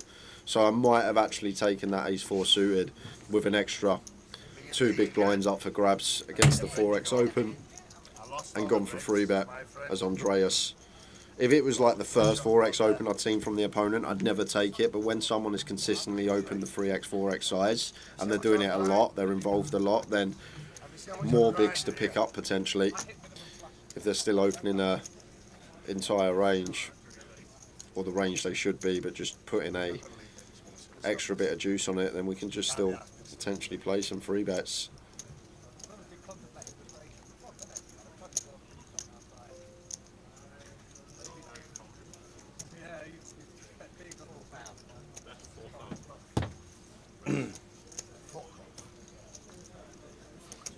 Lewis. There's a raise from Lewis to 27,000. And end of hand.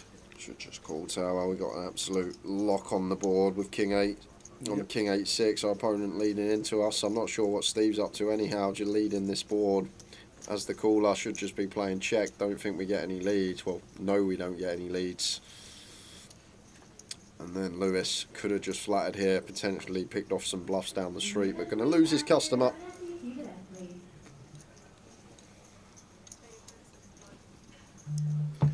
He's going to get out of the way. Is Steve. Back tally when they were 2-0 down and when they were 3-0 down. Is this a tip, by the way, this 3-0 down? And now it's 3-2. Yeah. Oof. He's good luck here. 20 minutes to go, get a goal, you got the sweat. And Mark Allen is 3-3. Nice one, Apocalypse. No, honestly, being straight with you now. Do that over and PLO over there. I promise you, I'll make you put your house in. What do you want? Who? Who is it? Whatever you need. Yeah, what do you need off me now? How much have I got here? 40%. How the fuck? I don't even know who you are. I saw roughly. I don't know yet.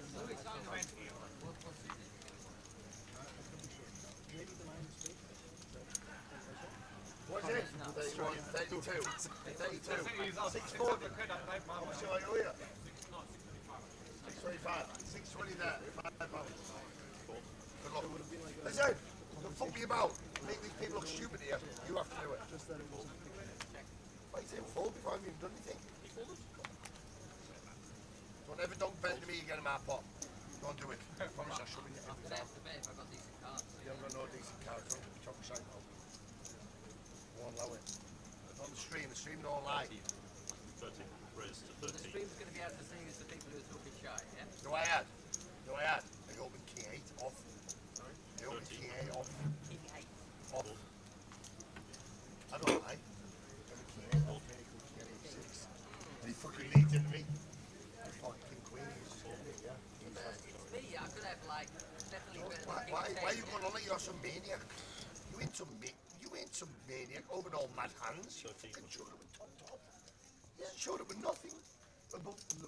Hey, that's me. If I've got a king, I must have a much better king than you. I've got 2 pairs. So Lewis defends the 7-8 off as he should, facing just north of 2 VBs. I'm a king 8. Oliver with the hijack open. Big bastard. I want you have king queen, king 8. It should just be check, bet range. 20%, 700, 800, something like that. Really small size from Oliver here. Wow, he's checked back.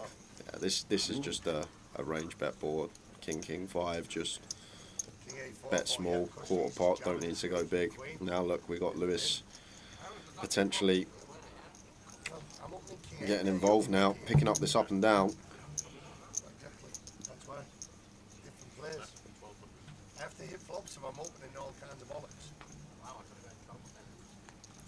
What with no pet?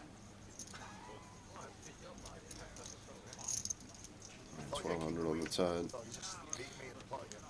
There's check calls and deuce of clubs on the river here. So the backdoor clubs do come in, and Lewis might be thinking about a lead here as a bluff town. I can get behind it. We will have 3-4 suited. We will have a lot of club draws that play this way, and we also may have some king X that don't want our opponent to check back, potentially some pocket pairs. So Lewis may find the river lead here, Tower, and I think it would be kind of nice with club in hand. This is a really nice find. I like it a lot. And the ace-9 high now into the muck, gets it out of there. Very nice from Lewis, and good to see as well, because a lot of people fail to find bluffs in that spot on river. A lot of the time it's always value, check, call, turn, lead, river. Most of the time this is just a value hand, but good to see that Lewis has got some bluffs in there. Nice little play. 150 over there, yo, 40%. What's his name? Eon. Eon, yeah? Does that mean our new table there? Is that our new table? Do we all bust each other now? Don't tell anyone anything. Does he, yeah? Only young kid. Shy or not? Shy. I've just put... I've had a good gamble there. Good luck. Listen, mate, I remember being 26 with no change, me. That's why I don't give a fuck. He burns out the first hand and comes back over time. I've got to go to the back of you now. I'll give you the 6-5, let me tell you that. My kid's life, I will. Fuck him. Fuck that, bro. Do you remember being 26 with no money?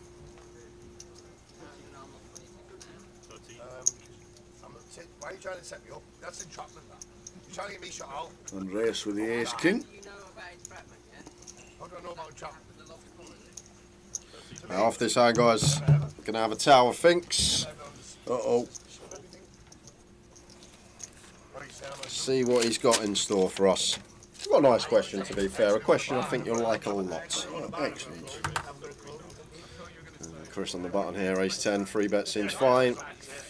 Unfortunately, timing not so fine, because Andreas going to have a nice clean 4-bet rip here for like 33 bigs.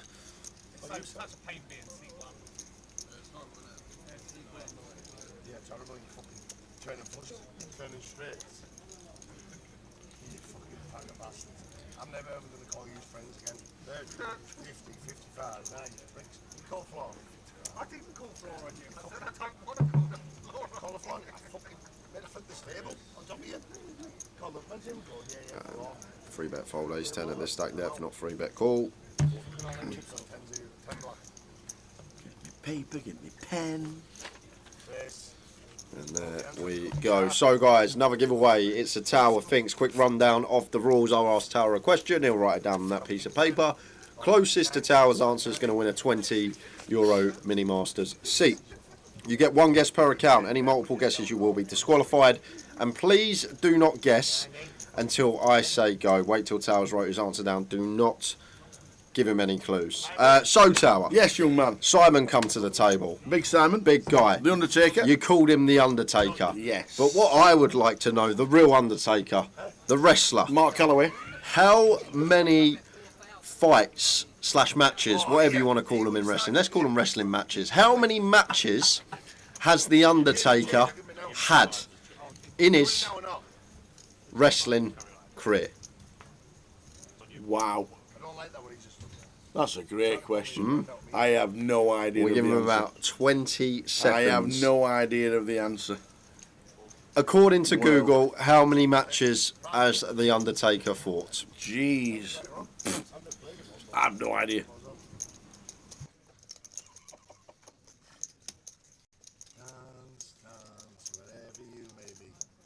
One. I just need a penalty and a Lamptey booking now. We're in the money. Tower's guess is in, guys. Go, go, go. So the question is, The Undertaker, how many professional wrestling fights did he have in ECW? Go, go, go. What? Oh, did I miss that bit out? Oh, here we go. Oh, it's annoying. Oh, here we go. Oh, it's annoying, isn't it? It's annoying. No, because somebody's going to win. Somebody's going to win. Wow. Good question. I have no idea. Forever.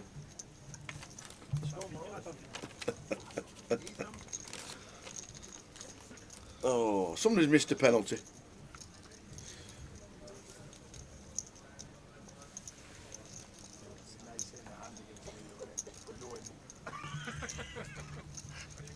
Listen, you don't feel alone, you know. Good question. You don't want to let someone flops or turns I like it. Honest to God, you know, like, after all that, I've done them and everything, you know, after the hand, I realise I've looked at them there and I've collared them and the fucking eyes are just like, when Argos and the bird of Christmas, you know, like, you know, no, because they're no. I hope that's not a troll, Kev, because I've got a huge sweat if you're being serious. What's the sweat? He said a missed penalty. Oh, right. Or was that Gully? I have no idea. Missed penalty, missed penalty. You know what I mean, or not? You know what I mean, though, don't you? Listen, it doesn't matter. They're like that in the pocket. In the ass pockets, mate, they're flicking out all hundreds and all that. Yeah, Argos for the birds, one of them fucking Marty Cross things, smelly jewellery. So how many matches did The Undertaker have in his wrestling career? No idea. Not in ECW, I was on the wind-up. Yeah, that's it. Fuck me. Texting the bird, it's all, yeah, texting the bird on the turn, everything's going to be alright. Don't worry about nothing, everything's going to be alright, I'm on the turn with Lou, and I've got it. King on the turn. Nice sight to see from Andreas. Goes for a second street here. Chris, going to have to let it go now. 7-eye flush draw. Against this size, what are we, 3.5? It's actually kind of close, 60%, but still probably just want to let it go. Some King X of spades, drawing dead 2. Does choose to fold. It's been around years, The Undertaker, only like 30, 40 years. Seems like it. Seems like it forever. Someone I'm backing, you know what I mean?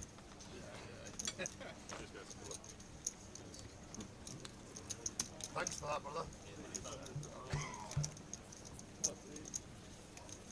What's this now, 6 and 6?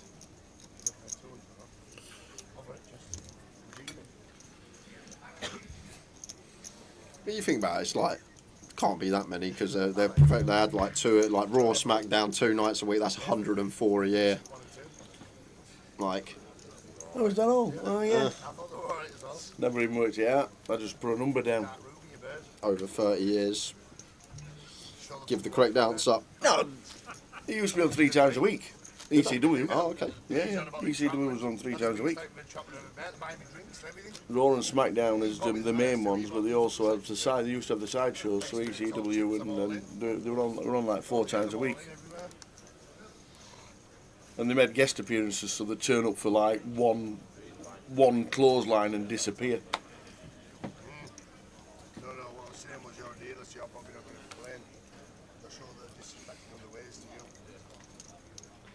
King Queen for Oliver. That is kind of strange. I personally would have opened this, even +1 max. Takes the tighter approach though, which feel like King Queen the prime candidate to attempt to steal, especially when we're at this stack depth and we're trying to look happy to pick up lines in ante, just chip up a little bit, but chooses against it. So I'll give the correct answer out after this hand, guys, and then we'll give you 5 more minutes. When there's 20 minutes left on the clock, we will close the comp.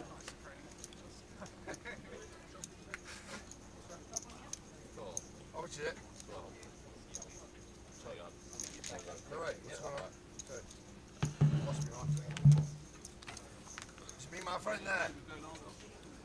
We're going older. What about 2K? 2,000. He's just rang his parents and we're going older. Sorry babe, cancel that, we're not on the turn yet. Yeah, I thought it's too early, isn't it? It's a fucking turn, yeah. 8. Lewis decides to lead out with his top pair, and other Lewis Day turns the best of it. Top pair, top kicker here. Doesn't go for any value, checks it back, and an 8 on the river. Have to go for value now though, as Lewis. Clear value bet once checked to. Surprised he hasn't bet turn on the 2-tone. Is he checked back ace 10? Wow. He just does. That is kind of strange. Gotta go for value. If not turn, then definitely river. Chooses against it. So guys, yep.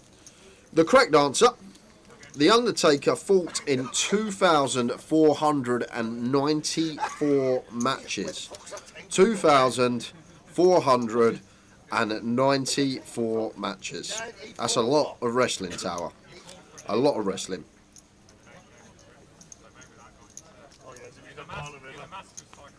He's just scared to bet the river in case I raise because I can't. Not in my eyes.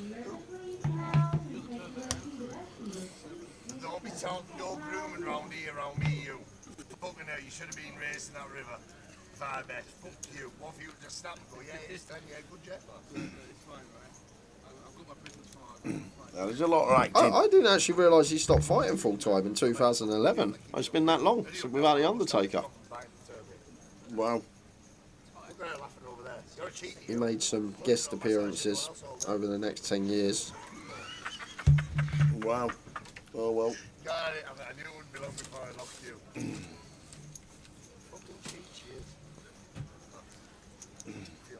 I know he lost his streak at WrestleMania because he got proper injured. Like proper injured. By Brock Lesnar. Because he was 1-33 in the book. You could actually bet on it. He was 1-33 to win to carry on his streak. Oh, okay. Of 21, and it was like 21-0, and he actually got proper injured in the first minute because he go for leather in first minute, and he actually got proper injured, and he actually asked him in the ring. He actually asked him to finish it because he was proper injured. Wow. So,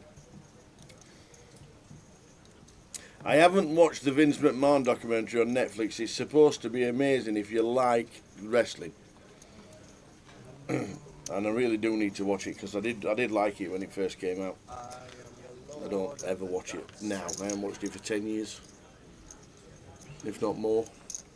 So I'll give you a couple of minutes, guys, and then I'm closing the comp. We'll have another giveaway, maybe 2 final session of the day, but we'll be closing up this one in a couple of minutes, potentially after this hand. And Lewis is the razor. Just going to bet big. 2/3 on the Jack, Jack 7. Steve with Ace Queen here.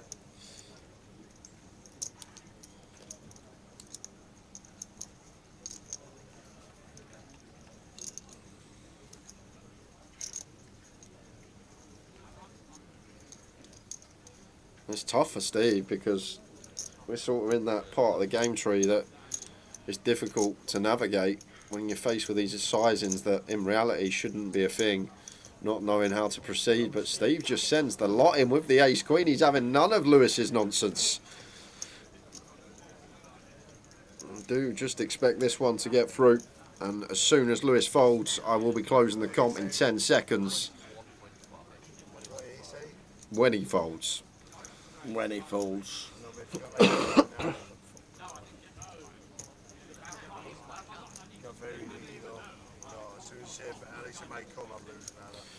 So, Lewis letting it go. Steve Lucy gets one through. Closing the comp in 10 seconds. Oh, but comp is core, yeah. Oh, it's looking at you like, you ready? You ready? Sorry. 8. Yeah. 7. Yeah, keep going. 6. Yeah. 5. Yeah, keep going. 4. Yeah. 3. Yeah, go on. 2. Yeah. 1. Yeah. Comp is closed. Done it. So, Tower. Yes, young man. Over to you. Well, I know we've been around about 50 years. Yep. And because Ric Flair's like 75 and he's still wrestling. So I thought Mark Calloway, The Undertaker, had been around about 40 years. Actually 24 years. Full time, 87 to 2011. Is that all? And then he went, I was reading, he went, done guest appearances. He had one fight every year after that until like a couple of years ago. Oh. So I thought he was already on the wrestling when we got digital in 1984. 87, says Wiki. So I thought he'd been wrestling 40, and I actually thought he was still going. I really did, because I've not watched it for about 15 years. Yeah. So I thought he was still going. So I just thought 40 odd years at wrestling, 4 or 5 nights a week, because that's what they do in WCW and that's in shows. And I just thought he'd done it forever. So I went really, really, really, really high, which is why I went and tried to give you all a clue. I went like that, and he didn't see me, and you still didn't get it. So I went for a lot, and I don't know how it equates, because he'll tell me how much it equates to, but I thought he'd been wrestling for over 40 years, and I thought he was still going. I didn't even know he'd retired. So I went for a lot, and I went for 12,500.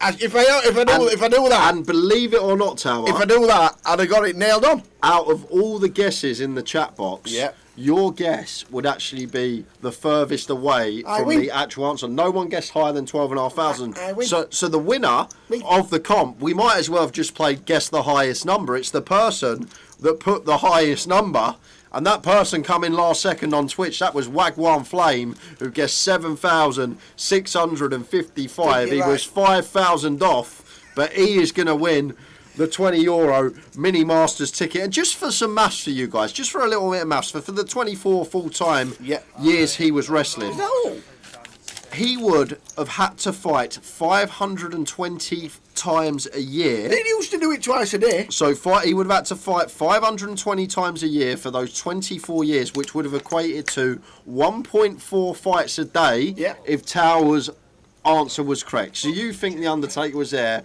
just under a fight and a half a day? He used to come out, every smash day, him and leave. Every and then day. on to the next one.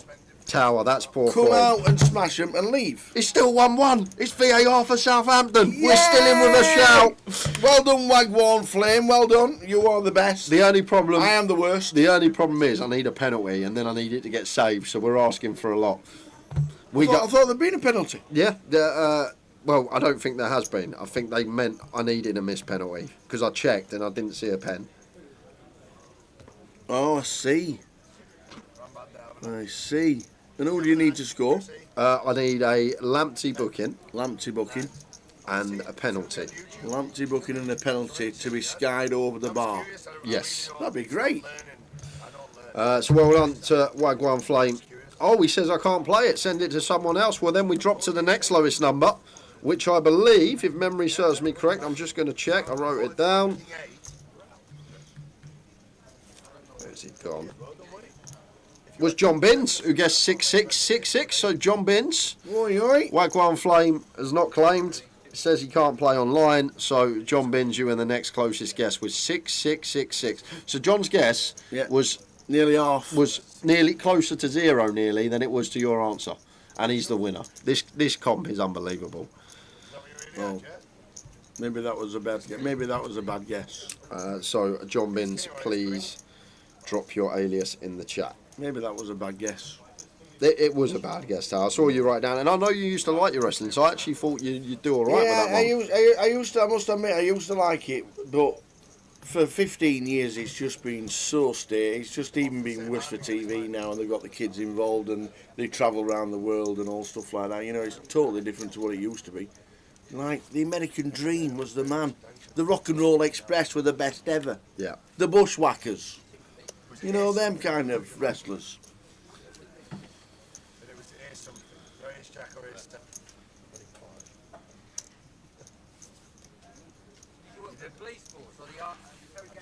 So well done, John. Drop your alias in the chat, please, John. Well done, Mr. John Binns.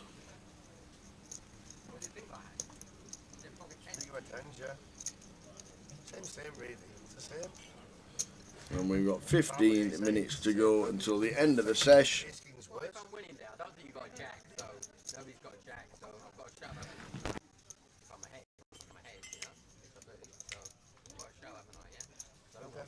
We've only got one move, so you're only at 20k? Yeah, about that, yeah. And I bet 6k? Yeah, well, no, it was nowhere near 22, it was 20 point something. 20.4k? Well, I had 24k.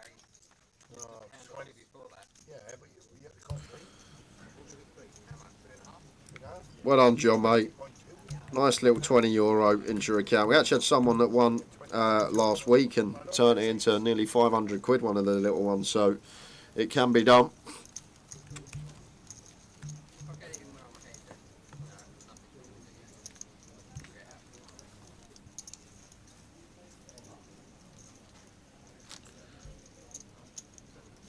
Oh, Lamptey's been taken off. Says Razor Kev, not what we want to see. J-Bus says the same thing. Any good news in the chat? Anyone with any good news around here? Well, I'll tell you what, I've got some good news. How about the MPL next year? If you've not heard yet, we did release it yesterday. MPL set in stone for next year, 2025. There's some great changes that have been made. We are going to go to Coventry at the start of the year. First change for the playoff. That is now going to be a cash out satellite. So we're used to getting to the playoff, all this tanking going on left, right, centre. But with the new release, that's not going to be the case anymore, because you need to get to your target stack to cash out for that package. So that's the first change. Second change, we're going to have guaranteed packages as always, playing first at 18, 40k up top in the MPL for the person that finishes first. Second and third both get 20k, fourth and fifth 15k, 6th to 14th 90k, and then 15th to 18th get 5k. And the top 18 will be invited to a £100,000 invitational at the Vic in 2026. Not only will they get their guaranteed package, but they will get to play in that 100k free roll for a slice of that prize pool. And then the big change, guys, and the change that I think a lot of people are going to like. MPL is not down to volume this year. You don't get points for every cash. You will get points for your 20 cashes, your best 20 cashes. So if you cash 20 times and you cash again, the cash that has you the lowest points will get knocked off the list and won't go towards your score. It's as simple as that. So some fantastic changes for next year in 2025 with the MPL. And it's great for, I think, everyone that plays the tour, just meaning you don't have to commit as much. You don't have to go and play your 25-50s. If you've got your results, you have 20 cashes and it's there, you can take some time off potentially.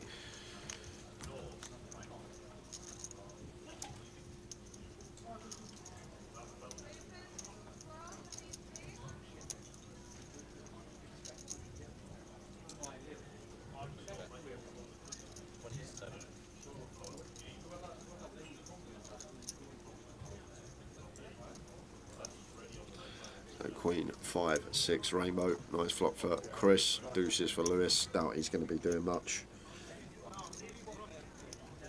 Pass. You ready, did you? Did you not? No pair. You fucking liar, Chris. Why is everyone lying on the table and I tell them never to lie about nothing?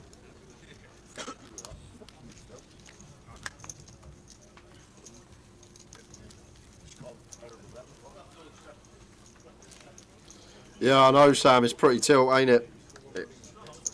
Cheers for the comms. I hope you didn't back Alloa, mate. What's happened? Sam got on the treble as well, and he's just saying Lamptey's been taken off. He's let me know what the chap just let me know a few minutes ago. Oh, right, okay. So, unfortunately, it was looking all right, though, Sam, wasn't it? It wasn't looking too bad at one point. Should have just backed the 1-1. That was the first tip in the chat, to be fair. Final 10 of the sesh. Take us to the final 15-minute break.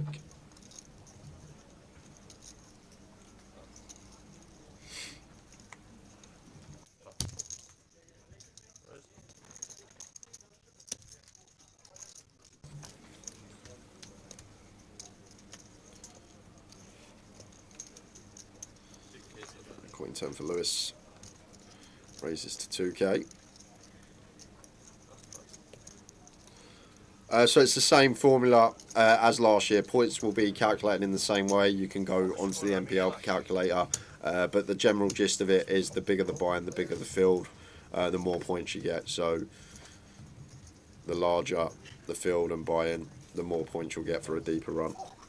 Whereas if you min cash a side event that's got 60 runners or something, that's probably going to be your smallest amount of points.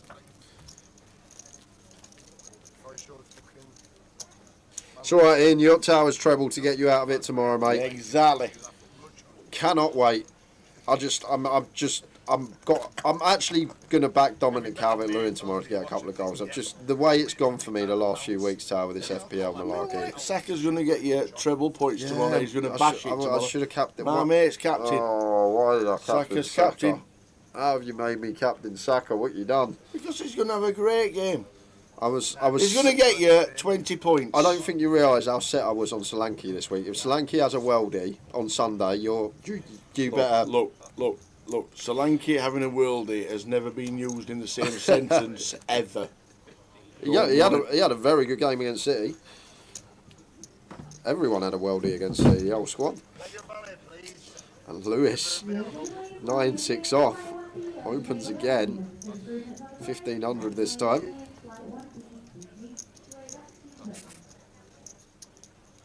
Five deuce of diamonds for Chris, has to hit the mark.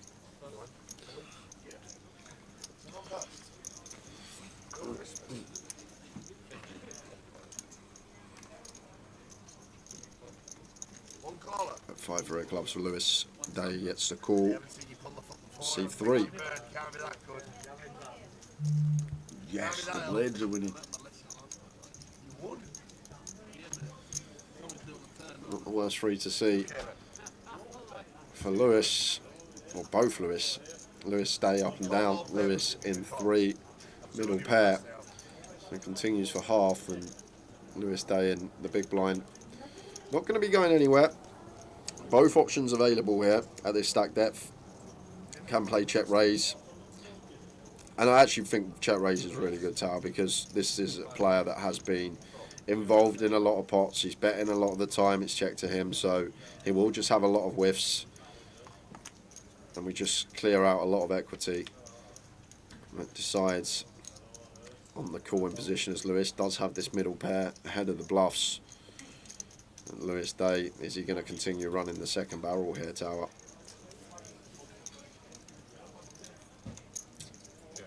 That does shut it down. A bet of 11k here from Lewis with position with just a pair of sixes.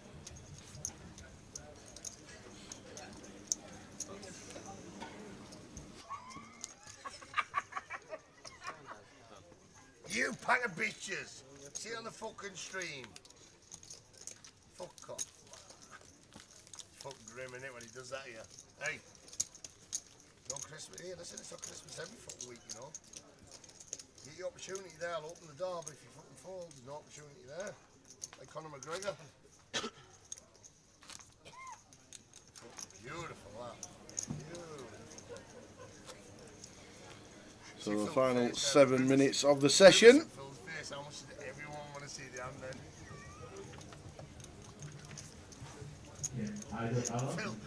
Phil. Gone forever. Phil, young groomers there.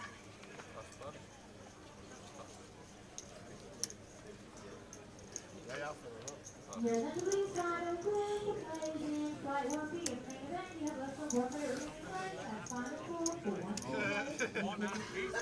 his hand there, his fucking hand. Yeah, his eyes there. But you both turned me and I was fucking cruising as well, man.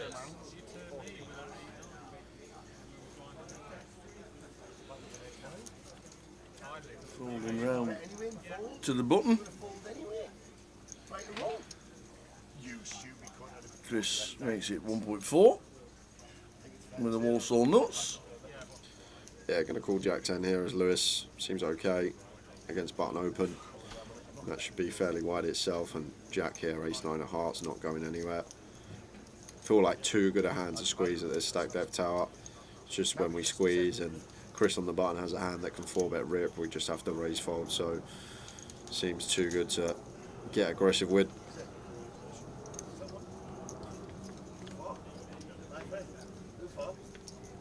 Mitch, where's Mitch? Show me Mitch. Is that Woody's friend? And look at this, when you raise the Walsall nuts. Incredible, eh? And you've got Jack with the nut flush draw.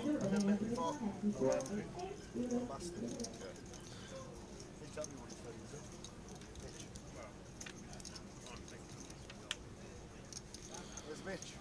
4 of diamonds on the turn. Oh, yeah, sat next to Woody. It's going to be an interesting spot for Jack here. Well, okay, well, Lewis is going to take that option away from him. Lewis, I'm not too sure about this tower. Not from the small. When big blind's still in the pot here, big blind's still got a advantage in terms of range on this board. Going to have a lot of hands that call big that we'd never call in the small. We do have the 6s as Lewis. We do have the 3s, the 4s, but I think this is an optimistic lead here from the small blind tower. Fine to just check and be done with the hand. So Chris in position now, just going to make the call, and that will basically let Lewis know that he shouldn't be putting a single chip in this pot once we get called in 2 spots here after betting into 2 out of position. And a 5 of clubs river. Fades the flush Look at him laughing there. to save Jack for sure. Yeah, but Chris is really loving this river. He's thinking the big blind can definitely have a straight here. Even the small blind could have 7s, A7 suited, King 7 suited. So it has to be a shutdown from Lewis. Big blind still in the pot here. It would be outrageous to go for it here with this hand. And oh, he doesn't care if it's outrageous. This is optimistic into 2 players. When we get called in 2 spots on the turn and we want to barrel this river, this is not quite sure what this is from Lewis, but you're going to get the bad news shortly from Chris. Right, well listen, you're going to have to get that car home anyway, aren't you? Right, just get that done with him now while he's here. He needs to take that car back to work. Right, so why can't, what's your about to follow you home? Put him on the phone. Okay guys, after this level you will be on the move to table 12, you'll be on the 16th. So potentially one more hand. Do you know what, Brad, you're probably better off asking someone in the chat, Jay on Poker Tracker 4, how do you make HUD box smaller? Do you know? I haven't used a HUD since, well, lockdown, pre-lockdown. I used to use Hem as well. I didn't even know they were still allowed. I didn't actually used to use PT, I used to use Hem. But I haven't used a HUD in about 5 years, Brad, 4 or 5 years. Don't really play online much anymore. We're not holding them anyway, obviously some Omaha cash, but can't help you, mate. Better off asking someone in the chat, may have a better idea. Get the dealer, can you keep the keys? I'm not talking. Surely there's just like a...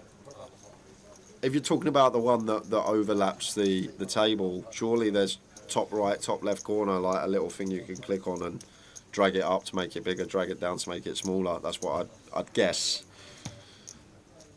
But technologies these days, you can probably just clap and it changes size. It's been 5 years. 5 years is a long time in the technology world. A lot can change.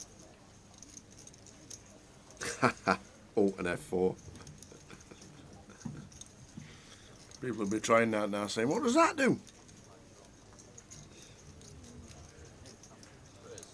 So break after this hand by the looks.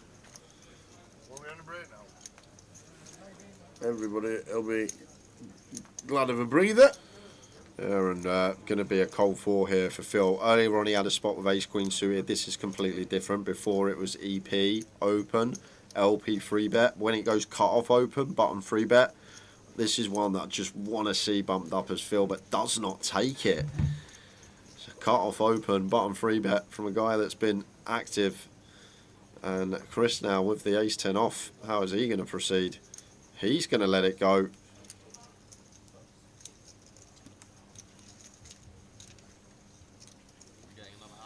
So folds. So 15 seconds on the clock. We're going to squeeze one more in. That's where he is now. I guarantee no one takes Yes, my we are. idea. Anyone side bet? Anyone side bet now on the wallets? No And a one rush takes to my deal. The idea. one hand still shuffling when the brake's on. Race through. Break time. No, I'm watching you. Phil, I'm watching you. Phil, fuck you and all your lot. Phil. See, Tix is getting fucked up if he tries to do anything. He's weak. Mum told me. She's dead. So Andreas with the ace jack. 1700. He's milking me like a gun there, isn't he? 1300. Ben Cooley on YouTube, Brad. I know you're on Twitch, but I'll read out what he says. He says, press control and move the HUD around by holding down left mouse button if you mean the individual HUDs over each player, which I'm guessing he does.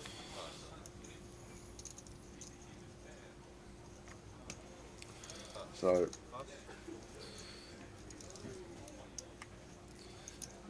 open from Andreas, call from Steve, fold from Phil. Lewis going to have a look over with the Queen 8. What do you do? 5? Plus what? 2? Yeah. So Lewis calls from C3. We're not stand up, so I need a week. Don't leave the table, you can stand. I'm not leaving the table. I just need a week. Yep.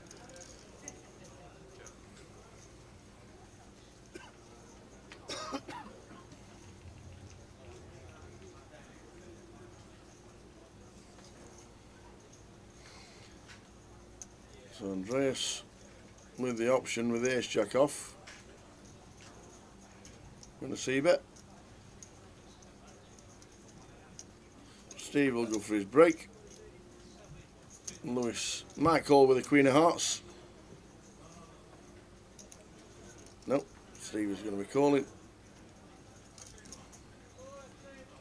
No, he's not.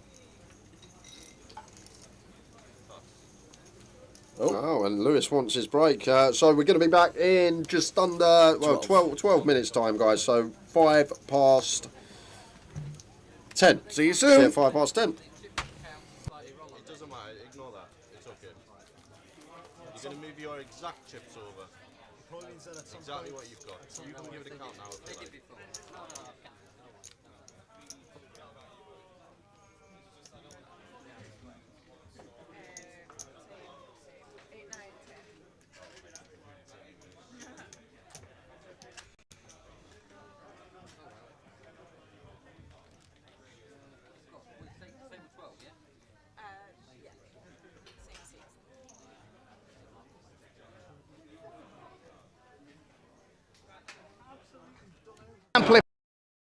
If he picked a queen, I'll find the 3 other queens. But remember, the trick only works with the kings, okay? I think that should be king number 1 just there. I'm not looking, but is it? Did I get it right? King number 1, king number 2 just round about here. King number 3 should happen just like this, if I'm lucky. It's like an acrobat look, the king of clubs. That's spades, diamonds, clubs, and hearts. Now, I'm going to do the trick 2 more times, but each time we do it, it's going to get more and more impossible. This time, once you've picked the card, you can change your mind as many times as you like. Can you touch the back of one card for me, please? Anyone you like? This one? Now, do you want to stay with it or do you want to change it? Your choice. Stay with it. Remember, the trick only works with the kings. You remember I was telling you that? It only works with the 4 kings. Now, stay with it or change it. You're sure you want to stay with it? Because I hate to think I was cheating, but you can change it if you want. No? You can change it. Do you want to stay with that one? Perfect. That's king number 2. King number 3, I hope, should be round about here. And that's diamonds, clubs, hearts, and spades. I watch that card all the time. I do not take my eyes now, off that card. I said we're going to do it 3 times. This time, you can change your mind as many times as you like, and we're not going to look at any of the cards until the very end of the trick. Remember, it only works with the 4 kings. So just touch the back of anyone for me. Which one? This one? Do you want to stay with it or do you want to change it? You sure? You can look at it. Don't show anybody else, but you can see whether it's right or not. In fact, I didn't even know there's a king or not. He doesn't. In fact, you can lie or tell the truth. It's up to you. So lie if you want. What is the name of that card? Change it. Jack of diamonds. The Jack of diamonds. I mean, I'm definitely I'm calling on that one. I'm definitely calling on that. All right. Remember, the trick only works with the kings. Try and stay with it or change it. Stay. Perfect. Okay. Stay with it or change it. Stay. Stay with it or change it. Stay. Stay with it or change it. Stay. You sure? Yeah. Remember, the trick only works with the kings. Unless you get an ace, it always works with the 4 aces. I don't know how it works, but it does. No. What I'm going to ask you to do, sir, take 1 card for me. Take it. Yeah, take it out of the pack, look at it, remember it, show the camera, show everybody else. Everybody knows what it is. And then pop it in the pack. Remember it, right?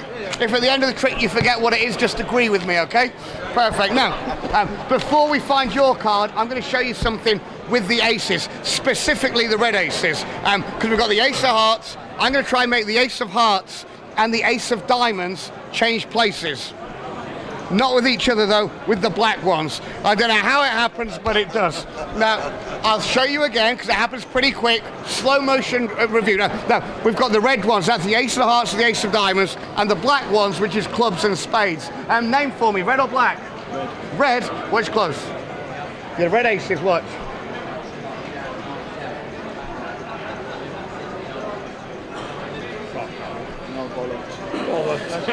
So, what card did you pick? The 10 of diamonds. What a legend. I don't even know how it happens now. So you can check out, it really is the only 10 of diamonds here in the pack. Say stop for me anywhere. The 10 of diamonds goes in here, but watch, it really does go right in there. But if I snap, the 10 of diamonds changes to the ace of hearts. I don't know what you're thinking. Where is the 10 of diamonds?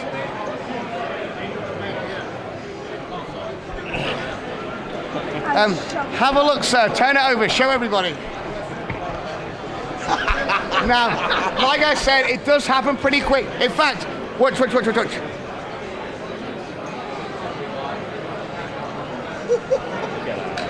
I know you're thinking, where did the 10 of diamonds go?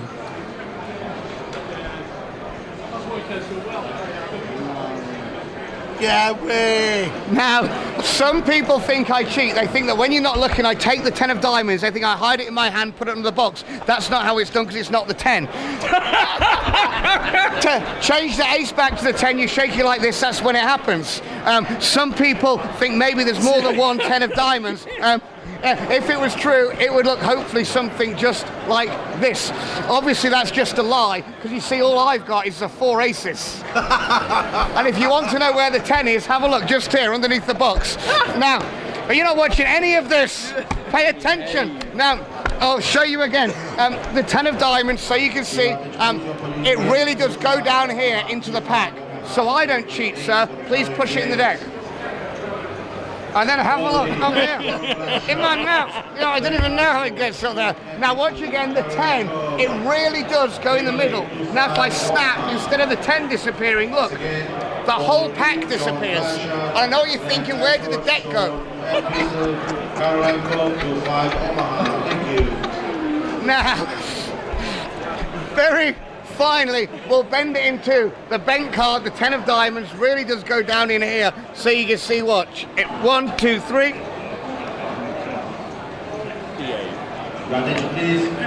And I've got absolutely no idea how it's done. Sean Hayden, ladies and gentlemen. Need to lie down now.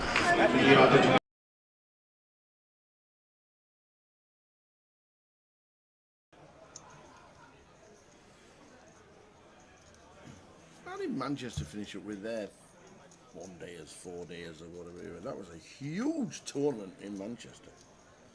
If you didn't play in Coventry, one of the big ones around the estate was in Manchester.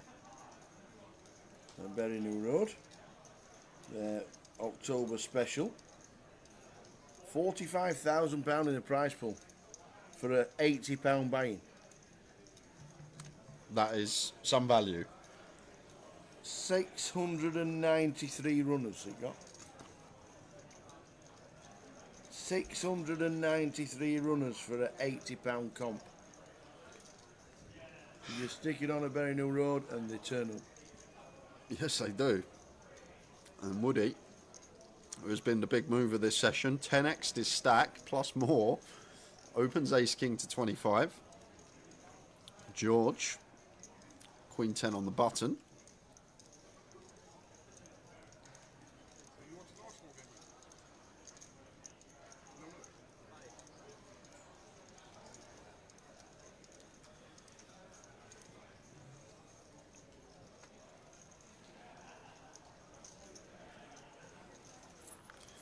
King 10 of spades for Tim Slater. Still going to want to defend this tower, but when we are now this close to the money, as I always say, just need to tread carefully. We want to keep the pot small, like if it comes king high or we flop a spade draw, just want to be playing check call with these hands.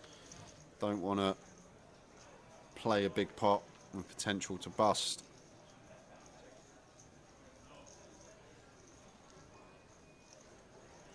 Oh, and it has come king high for Tim. As I say, tower should just be check call in here. And this is kind of unfortunate because this is one of the boards Woody, as the bigger stack, is supposed to get after it on near the bubble.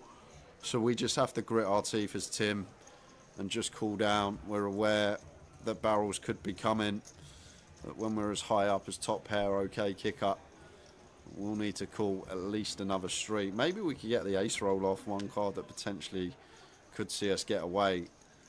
But 6 of hearts on the turn does bring in the flush. So Woody may play some checks now on this turn tower. Tim is going to have a lot more flushes here. And if we bet, we probably would have to bet call as Woody if Tim elected to jam. So I think we will play a lot of checks here on this 6 of hearts turn. Exactly what he's just done. Tapped his arm. Check mark for Woody, 2 pair river. Yeah, and it's a very nice river for Tim to see tower. Now going to give us some potential to get away from this one. Woody going to have all these ace highs that open, c-bet king high board, check back, and now river the top pair. So it's actually a great card for Tim. In his head he's probably thinking, of course it's come an ace, but if he watches this back, it's the card that's going to save him money. There's the bet from Woody. Oh, is he going to pay?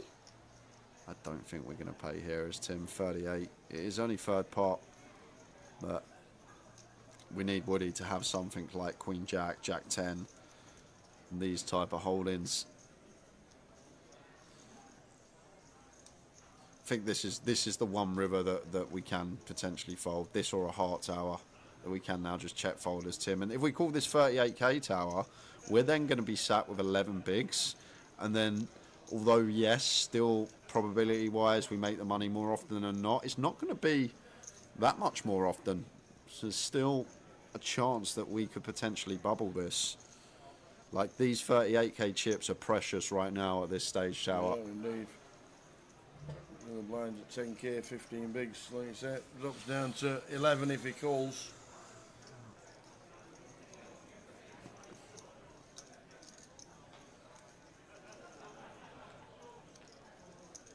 I think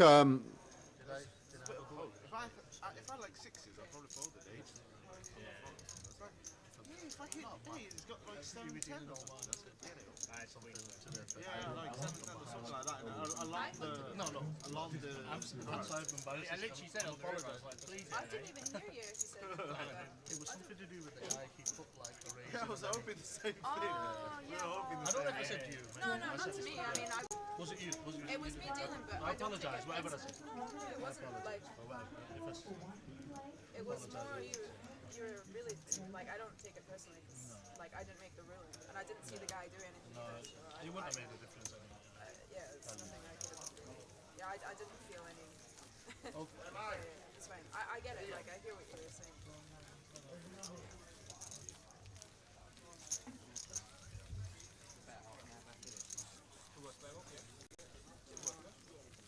Two less level? Yeah. Let's do it again. New table. John Glenn's back in seat number 2. Tariq Imam in seat number 1. John Glenn in 2. Alan Stern is this the table we had earlier? Alan Stern in 3 on 16k. Lin Chen, last year's champ. Pivas. I hope he wears a Christmas jumper again on Sunday if he makes it through to day 3. Pivas. Kairat Turalayev, who was he second? Kairat? On to Kairat. Alex Montgomery sat with 30,000, and George W sat, and that not Bush. George W sat in seat number 9. So last session of the day. Alan Stern's back.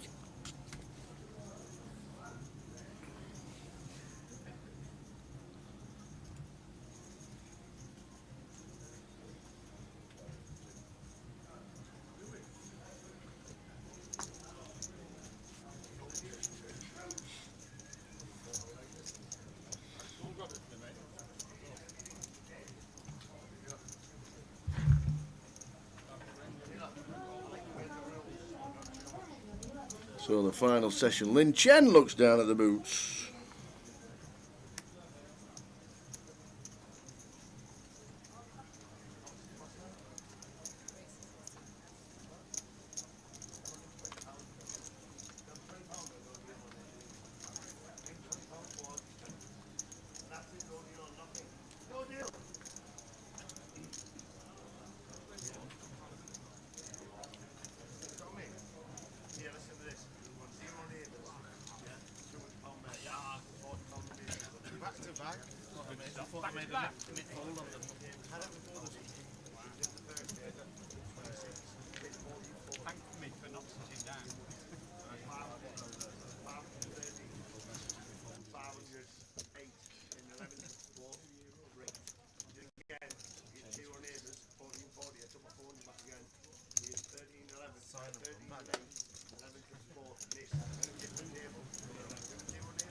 Is that Alan Stern who used to play years ago, Crazy Kev? Yes, it is. Alan Stern. Never seen him without a hat on. Alan Stern. But yes, it is. That's Alan Stern. Played for years. In fact, I wouldn't be surprised if Alan Stern played the first season.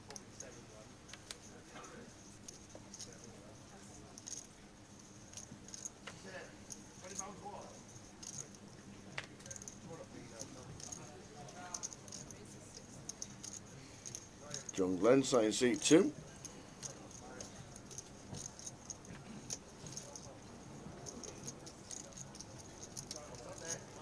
Wow, I heard he's been poorly, so glad he's back. No, I obviously not heard that, but if he's back playing, he's obviously back good enough to be playing.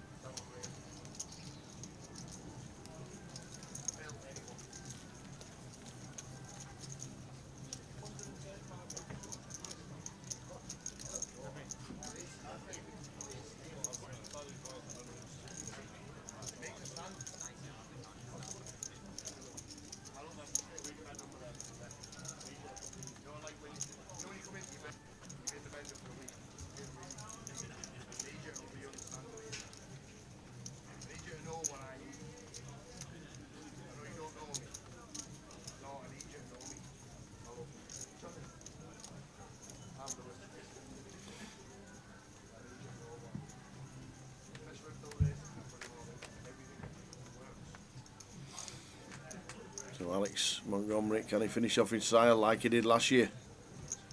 First and second in the grand final, the same table again, Pivas and Alex Montgomery.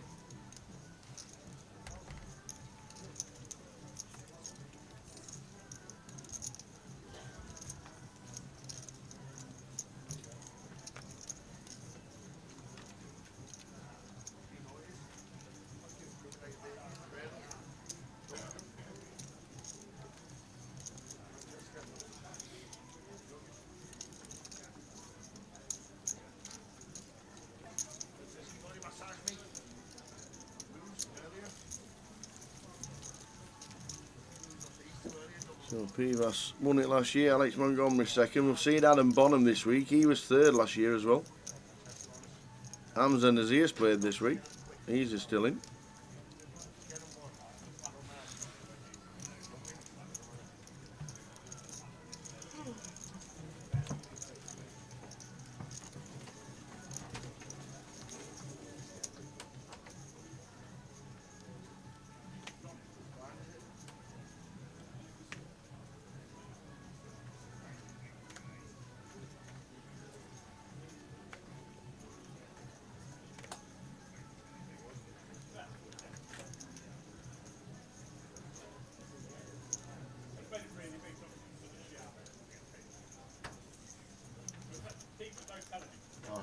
I'll let everyone know there was 8 deuce.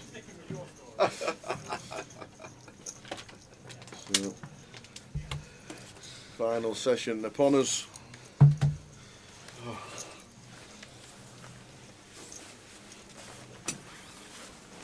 Couple more giveaways. Yes.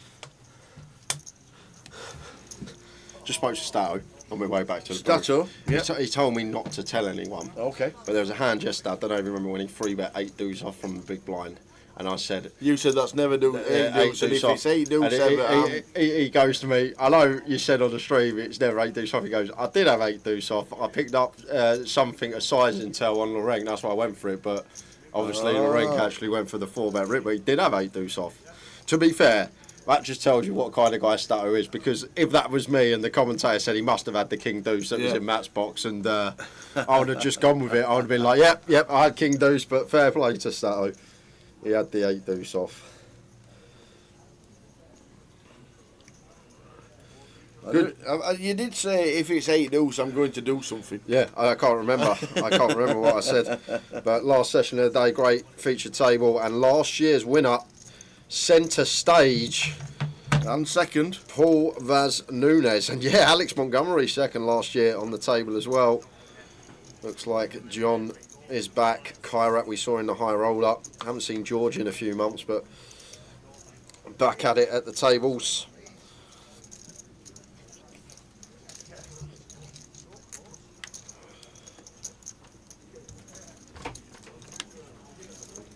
Thank you for the 1-1 tip, Ryan, but unfortunately I put it as a treble. Yep. And the other 2 legs let me down. Well, Kev let me down. And Frank let me down. But you done great, Ryan. Thank you. You done great. I'll remember that. Owe you a beer.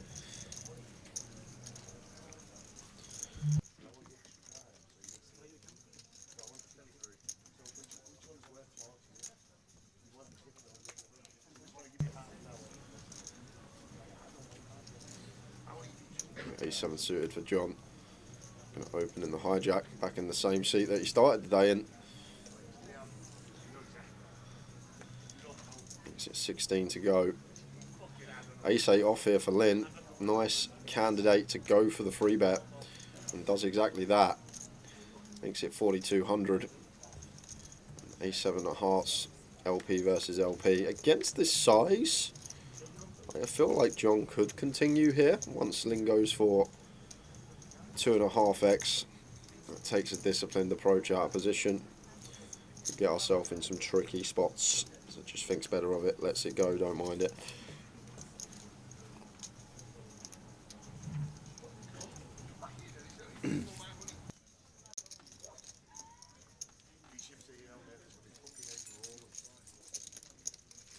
So last session upon us, the Behemoth, the final stream of 2024. directly on the screen behind us, 250,000 guarantee. 2 online flights, Sunday and Monday. A week on Monday, the 8th of December.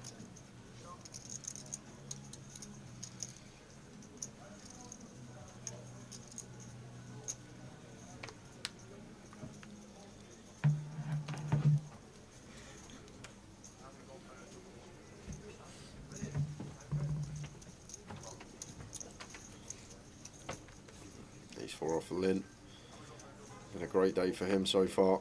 Be happy to bag this up in 2 hours' time. But absolutely, it's also a good time, the last session, just psychologically in people's minds, thinking about bagging, tagging, 2024, social media, taking a picture, saying you made day 2, all of that. There is some incentive, although you shouldn't really look at it. You should just look at it as one tournament and not day to day. Just play your stack in terms of bigs. But you do find that, like last hour, last 45 minutes a day, people tend to not take as many spots as what they take a few hours before. People tend to sort of pass up some marginal 3-bet spots perhaps, rather than taking aggressive route, just thinking about the end of the day. So we'll see how Lynn proceeds the next couple of hours. We'll do a giveaway. 1:45 sounds good. 11:15. We'll do one at 11:15. We'll do one about 12:30. 11:30, sorry. And that will be the giveaways done for today. Like it.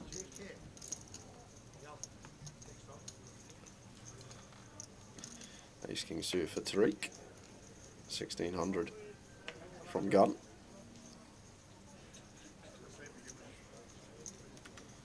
And Alan goes for the jam with the ace-3 suited, and he's going to be getting snapped off by Tariq when it's back on him with the ace-king. And there is the call, and Alan won't like that. Going to need to hit to stay alive.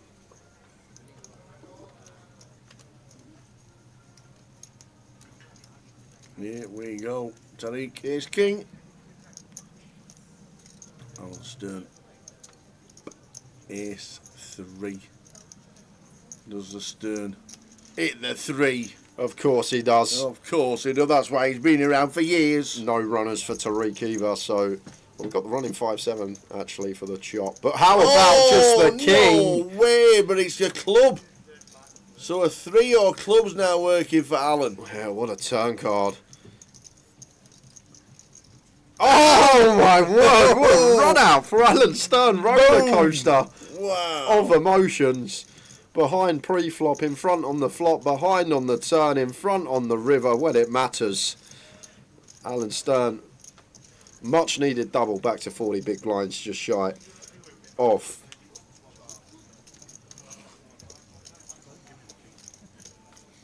Jeez.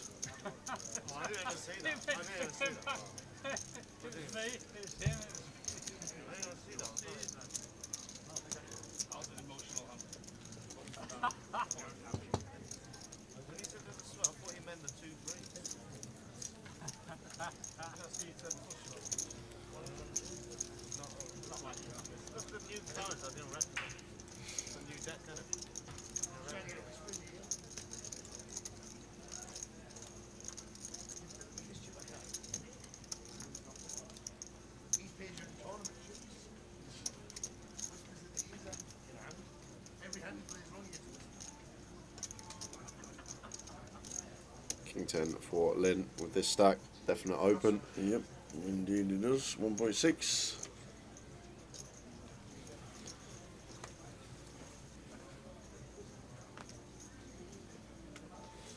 Alex going to have a look with the ducks on the button. And Tariq with the A6 of clubs, clear defend. Off we go, free weight. Queen I flop, Queen 2-4. Bottom set with a Monty. Yeah, things you love to see is Alex. And Lynn not choosing to continue, checks the in-position player. Should be really small here from Alex when we just got a lock on the board. And looks like has opted for quarter pot. Just shy of. Just going small here. And all in with the king 10. Out the way. No action from bottom set. Unlucky for Alex. Second last year for 100,000. Frustrating sometimes when you flop that set and just go snap fold, snap fold.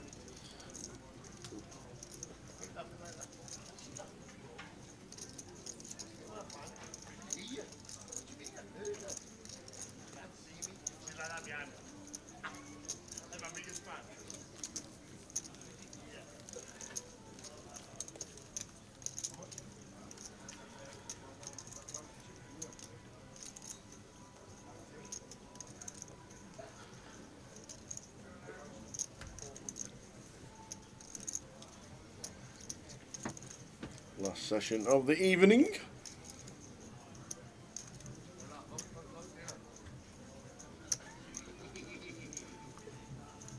Ace queen for Alan. Should see open from gun.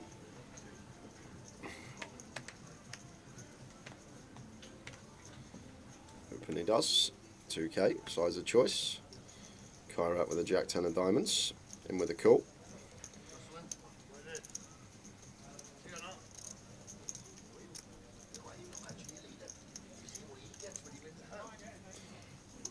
Action on John in the big blind, snap folding, as he should be with the 8-3 off. So heads up between Alan and Kyra out here.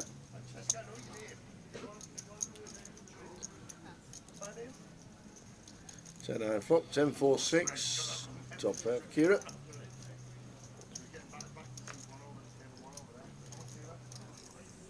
And Alan is going to see bet the 10 higher board. Goes to 3,200, just north of 60%. And Kyra with a clear call.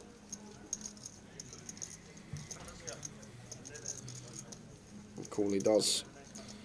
Off to the turn. Oh, beautiful. This could potentially be bother for Alan. No, he's not going to barrel on the jack. I feel like we will do some barreling on this card. Once it rolls off, it gives us that Broadway draw. Checks it over to Kyra, who's now going to go for some value of his own. And with the top two pair, might have gone smaller here, Tower. Like, we can just go small and be all in by the river. Like, really try and get a street from ace king, ace queen. Perhaps something like 9s through 7s. Now, against this size, Alan in a real grim spot with the ace queen, 8.5 into 12.4. So, yeah, I don't think he calls. 70% pot here. Difficult to continue. But this is why I'd go small as guy right here. You just get continues from hands that are going to fold to big when we can still be all in on rivers for less than pot if we just go small turn. But does go for the size up and gets the ace queen out of there.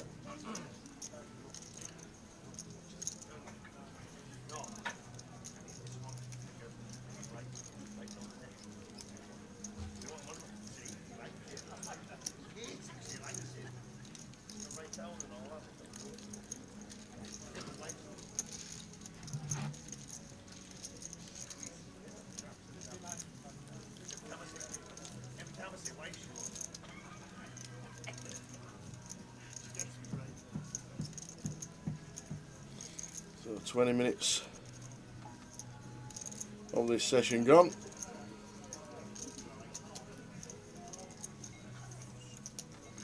Didn't you want to just sit down as a dealer? Yes, it wasn't a long stint on the feature.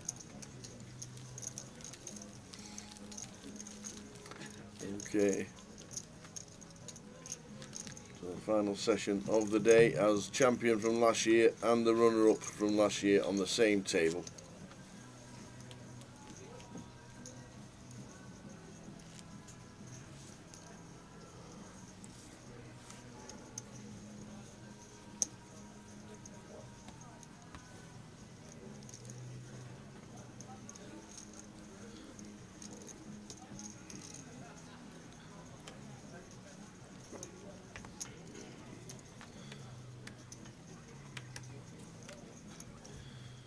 Tariq, 6-7 of hearts on the button.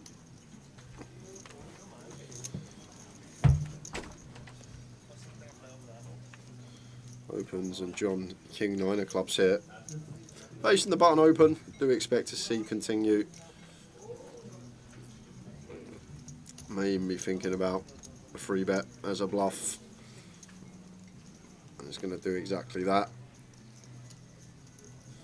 Goes for 4.5k. Just choosing a size, accounting for stacker Tariq. As always saying, these spots you don't want to choose a size that essentially prices yourself in when you get 4-bet ripped on, and do this all the time with your value and your bluffs. Jack 8-3. Yeah, so over to Tariq, and getting this price feels like a suited connector with position. Too good to be folding just yet. As Jack 8-3, 2 spades rolls off, so nothing here at all for Tariq. If John could find the c-bet, would be hand over. And it's a board I think we will just get to c-bet relentlessly. Jack high, got the over pairs, got some strong Jack X button versus small. And does continue south a third. And that will be the end of Tariq for this hand. Out the way. John takes it.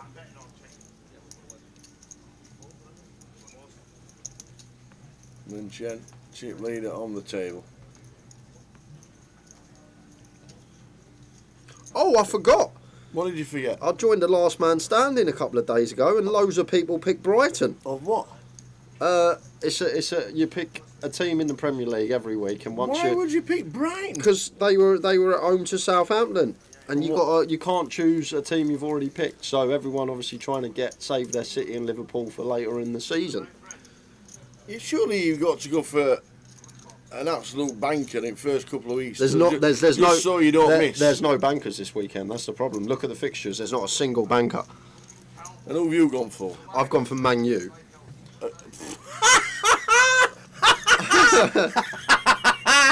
hope this is a free league. No, it's not a free league, but I've gone for Man U in my last man standing for this weekend. Who are they playing? They've got Everton at home. Oh, that's got to be 0-0. Because Calvert-Lewin does not get the ball. The bet tomorrow is back Calvert-Lewin to score at least one.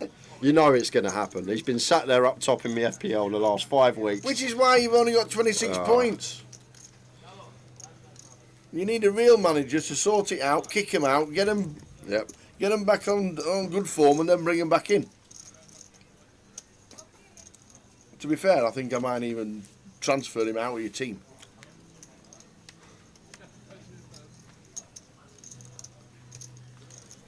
Up and down here for Lynn. In fact, I did. I got Kuna. Yeah, you got Kuna, I know. I got rid of Calvert-Lewin. Yeah, you did, yeah. Yeah, awesome. Good shout. That's what I'm saying. This is why I'm going to be fuming tomorrow. You might even see a walkout. I'm not coming back, Sam. So Kyra with the delay here on the turn. I think this one just wants to check potentially ace-9 with the ace of spades. Board that favours Lynn in the big blind. He's going to have more straights, more 2 pairs. Feel like ace-9 fine to just check and hunt for showdown with the wheel draw. But chooses to stab. And the 10 of clubs on the river. So check mark goes Lynn's way. And over to Kyrat here. This won't work. I feel like Lynn heroes a 4 here always. Once flop goes check, check. And now Kyrat wants to bet turn and river. Yeah, this is getting picked off. I feel like Lynn's not falling for this tower. Like, yeah, I don't think Kyrat's going to be checking too much King X, if any. So, therefore, once he checks flop and goes bet, like, I don't think he's the type to go for value with queens and jacks. He wouldn't value bet a river 10. So I feel like Lynn might pick this off with just the 5 no spades tower. Seems like a really good catch. Blocking ace-5 suited, unblocking spade draws. I'd be surprised if Lynn folded here, but he is going to let it go. So basically giving Kyrat credit for check back King X or turn set of 4s even though it's the case 4. You expect ace-5 suited, 5-6 suited to just continue. So basically Lynn thinking that our opponent would check back some King X and go bet. So I don't think he'd expect queens or less to go for value. I actually thought that would get picked off tower. Like once you sort of break the spot down, it's It's one of those where it seems like a really good combo to catch, and if your opponent's check back king, queen, king, jack, fair play to them. They've got their 2 streets from us.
Jack high flop. Jack 9-5. Top pair, top kicker. But a flush draw for Paul. Oh, Pivas. Yeah, this could get juicy. Got her to go alongside. It should just be in tower. At this stack depth, Paul should just check jam this flop, just run his equity, fold out some ace high, king high, like fold out like a suited ace-6 of spades, king highs, all this stuff. I feel like a 10 effective just should be a jam here for Paul. No other option. There it is. And will be a snap from Tariq, and got some fading to do. Pure coin flip according to the equities. Here we go.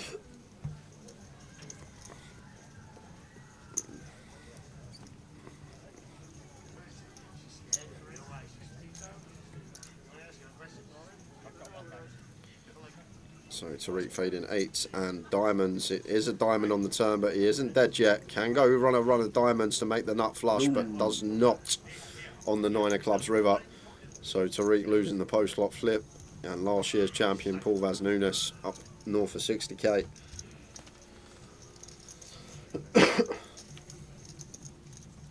I'm going to go to give one 15 minutes time, guys. Set 10:45. We'll give Tower a chance to think of a question. But this time, can you just can you write the question down on a piece of paper, read it to yourself, and then tell it to me then? Just make sure you don't miss any key words like UK, for example. Because we don't want any mishaps like last giveaway. Worldwide. Okay.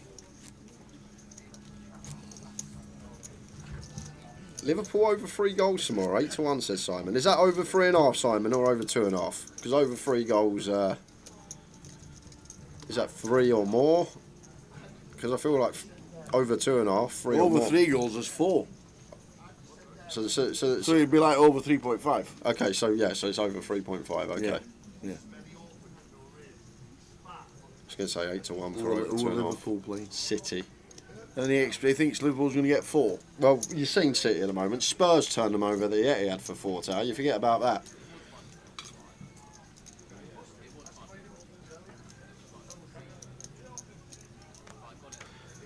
When you got Werner skinning Kyle Walker, you know something's wrong. Well, he'll be at Sheffield United next year. You reckon? Yeah.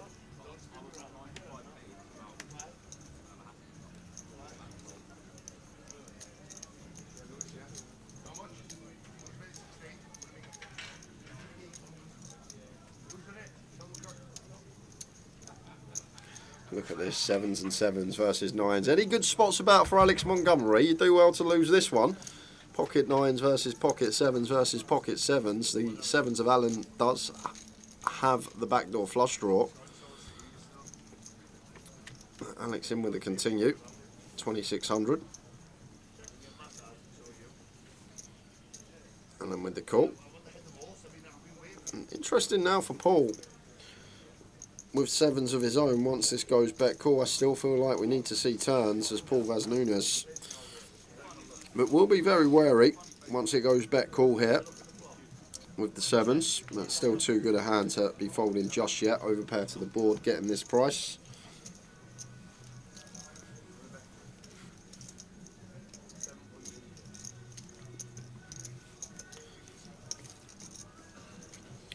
So 8 of hearts turn. Nice turn to see for Alex. Just going to go for another street here, I think, here, Tower. 14.5k in the middle now, but he has checked over to Alan in position, so he has induced this jam from Alan. And I can't see a world in which Alex folds back black nines. The thing is about black nines as well, it's like the perfect call. Unblocking these like 10-9 suited of diamonds, 10-9 suited of hearts, Jack-9 suited of diamonds, Jack-9 suited of hearts, like unblocking all this stuff. So pocket nines here for Alex. I'd be surprised if he folded. It is a hefty jam. This is the problem we got. 19.7 into 14.5. So essentially it's like 140% here from Alan. But I feel like black nines for Alex. It's one of them. If you've got it, you've got it. Our hand's too good. Like a lot of draws out there. Like if you've got a set, you've got a set. And Alex Montgomery does make the correct decision. Finds the call, and Alan, we know he's drawing dead because there's no sevens left.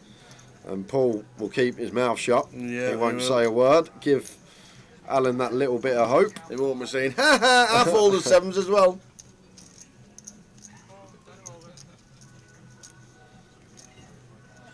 And it's an ace on the river. We knew it wasn't going to be a 7. Alan Stern, back playing poker. Good to see him back at the tables, but unfortunately busting out. Tell him, Paul. You got to tell him.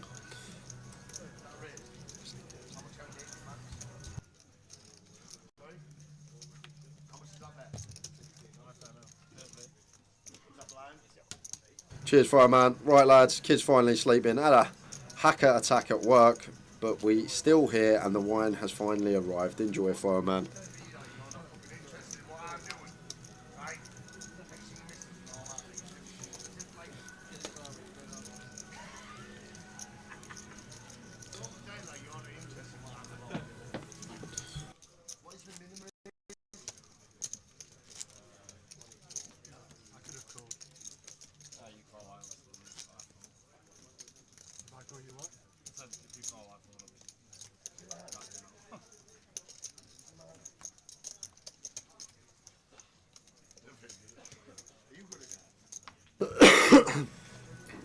'Why is it bad to say I had 7-7? It's just bad etiquette. Yeah, like people like to sweat their outs, don't they? They sweat their outs, and if you just sit there and say, ha ha ha, folded sevens, then it's not the right thing to say, well, the player's still there and can't win the hand. Drawing dead, basically.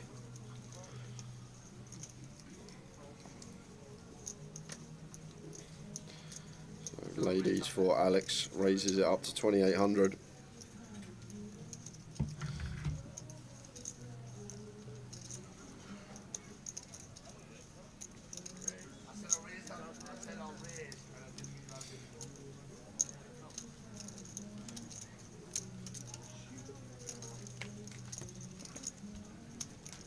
Six, 6, 4 flop, check, bet, fold. Exactly that, Tower. Until Kyra says, have some of that. I'm floating with a 9-7. Not much to say. I think most people in the chat know should just check fold this hand, so doesn't really have any good reasons why we would want to continue here as Kyra. He'll probably have some reasons in his head if he is continuing. So Jack of Hearts turn. Another barrel from Alex. And that's end of hand. Mark Allen, it's the 3-1 down, 163. Nice one, Apocalypse. Again, a phone call from the cousin. Good lad. I'm trying to think which one's Mark Allen. I'm trying to put a face to a name. I'm pretty confident I know who it is.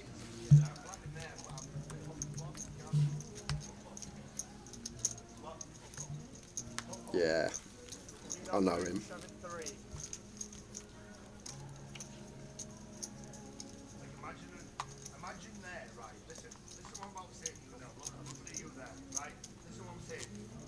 Northern Irish. Never knew he was Northern Irish though.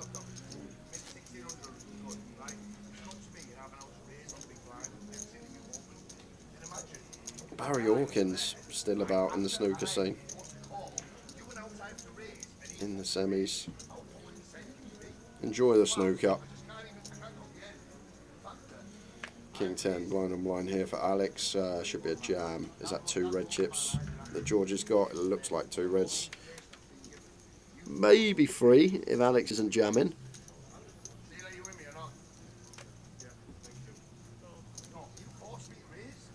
Oh, he's got more than 3. Must have 4 there. Terrible eyesight by me. So, rightly so, Alex not ripping for that amount of big blinds. And the King 10. Just a raise and take.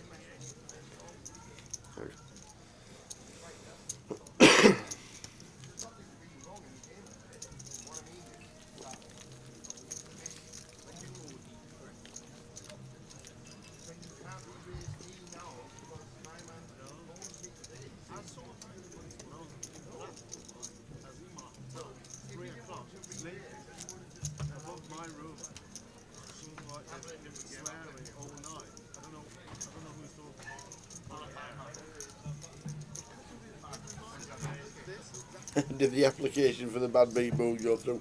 I'll mention it to Jim, see what he says. The bad beat booth.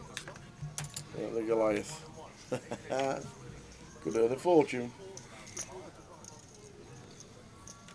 Button open from Alex, and George has been patient. Just sends the queens for... I think George's stacks out by 5k tower. It doesn't look like 4 reds, and I don't think George would be sending this for 26. I just don't. We want a 3-bet, not all in. Get Alex to rip an ace-5 suited, a pocket 7s, hands that we dominate, but gets it through. I think it might be 5k out. Looked like it wasn't 4 red chips there, but... And the jam for 26 seems too much with that particular hand.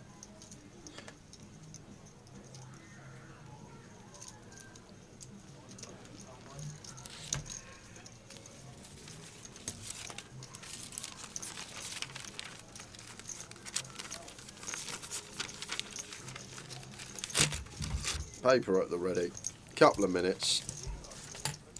€20 token.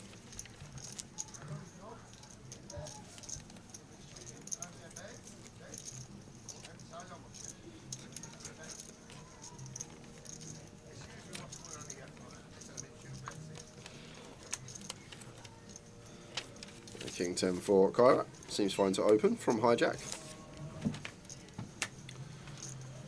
Makes it 1600, and Alex with the jacks here. Lovely. Just going to get to 3-bet. Hijack versus cutoff. And that's exactly that. Making it 4600 to go. That will lose John. And should lose Kyra. Hijack versus cutoff, King 10 off, not one that likes to continue. Does get out of there correctly.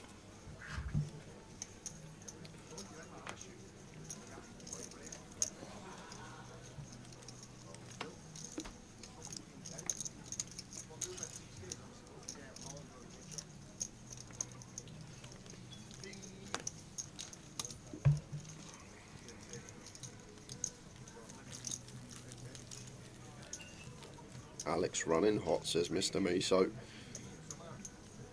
Couple of nice hands, flop the set. Nice little stint on the feature so far. 89 suited for Kyra here. We are actually 7 max here, so I'd still open tower, even off of 33 big lines.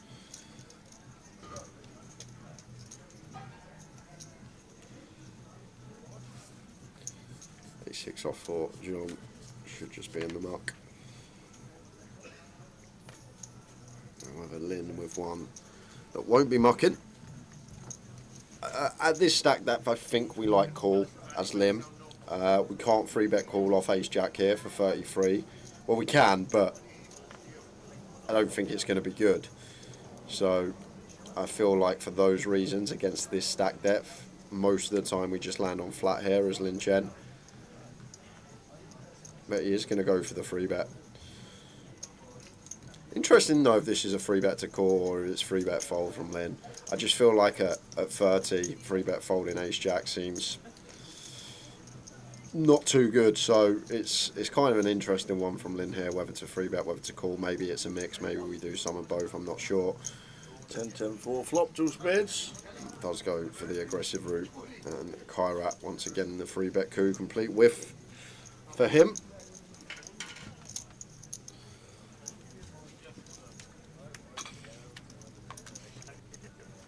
Quarter pot continue from Lynn. This man loves a float, don't he? He sure does. He loves an old float, does Kairat. What was the 4-5 hand in the high roller final? Did he? It was the A6 that he busted Turk with when he called off the A6. I remember that. I can't remember the 4-5 hand, but 4-5 hand there.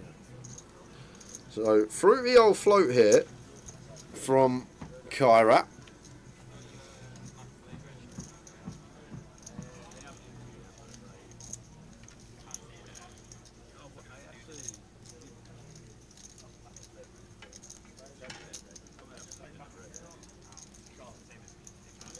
Lynn just weighing up options here.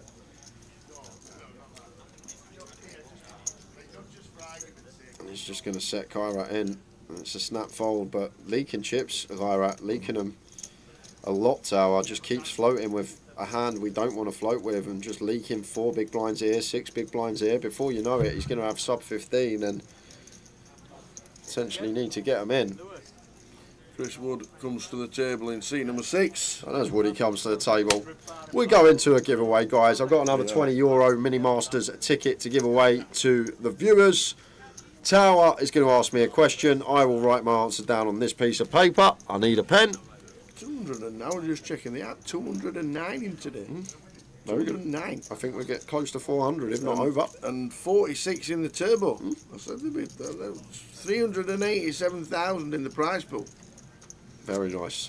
Very nice indeed. So, guys, 1 guess per account. You know the rules. Do not multiple guess. We do check. You will get disqualified. Don't get DQ'd. So 1 guess per account. Don't guess until I say go. And it's for a €20 Mini Masters ticket. What has Tower got for me? And can you please get the question right this time? I had my moment. It would have been my moment if you got the question right last time. That was Leona Lewis, 1 moment in time for me. She sang that, didn't she? It was Leona. No. Not in the slightest was a Leona Lewis. No. That was Whitney, wasn't it? Leona done the cover on X Factor. It was Whitney. Go on then, Tower. What you got for me? I'm going to give you a question on your favourite TV programme. Family Guy? All I want to know is how many episodes up to last week have been released. Okay. Fine. And you'll know this because you love it and you've seen every one of the 82,000. Go on.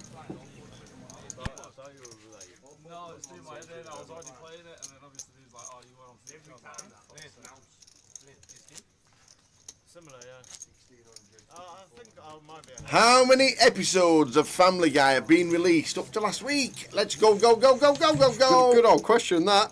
Whoop, whoop. Got the cogs turning.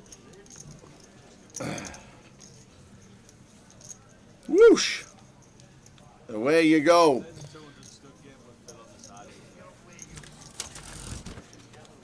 Looking for the answers. Are we human? The music's been good today in the background.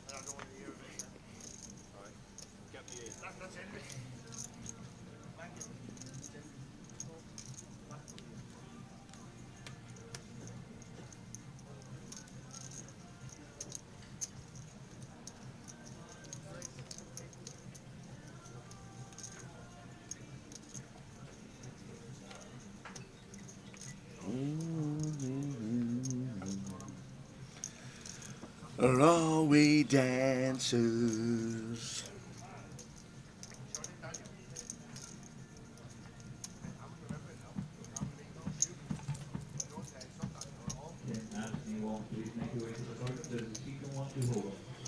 So Queen 6 and diamonds for Paul after opening button.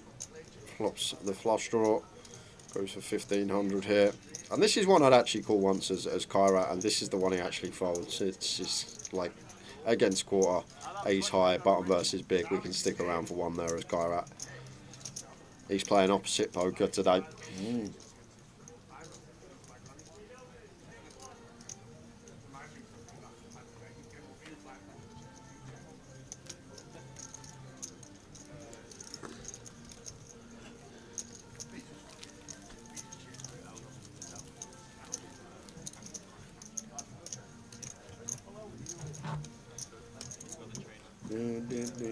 So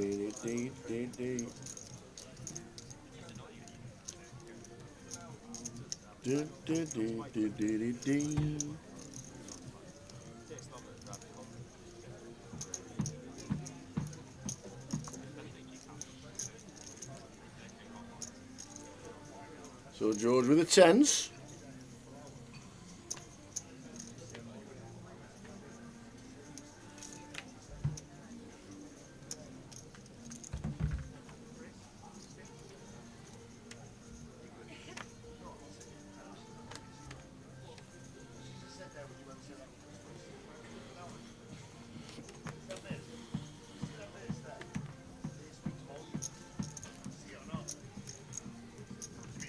So how many episodes of Family Guy have been released? Is the question to Jay. The answer, the correct answer coming up in a couple of minutes. And then we'll give you Jay's answer a little bit later.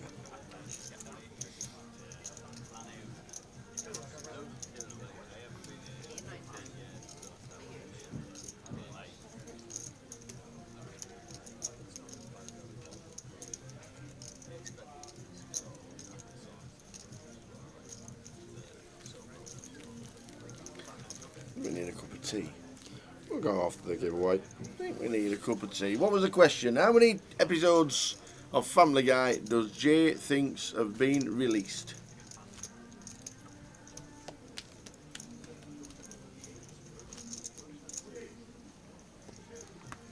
So I was going to give us a quick answer after this hand.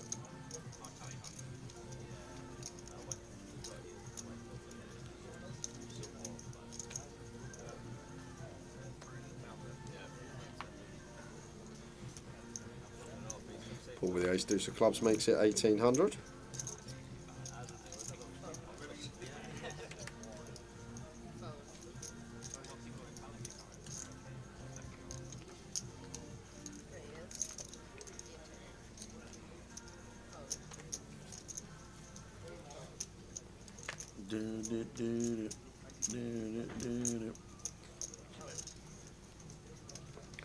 Queen Jack 10. Likely to be Paul's pot.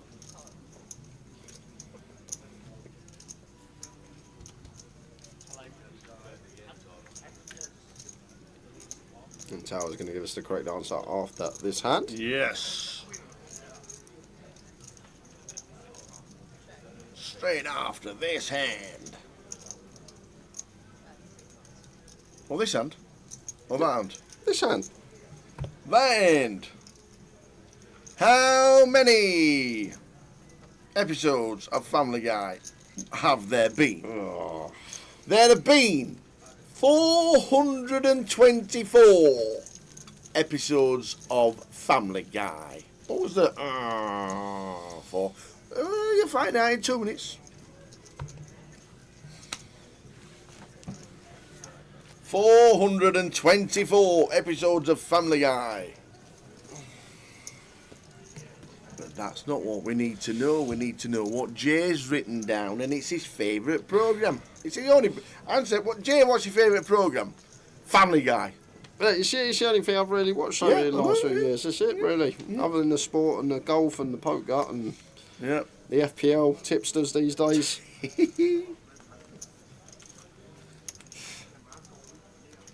So, Jay's answer on its way. Great. You've got about 2 minutes to get yourselves in, and then we'll close the competition.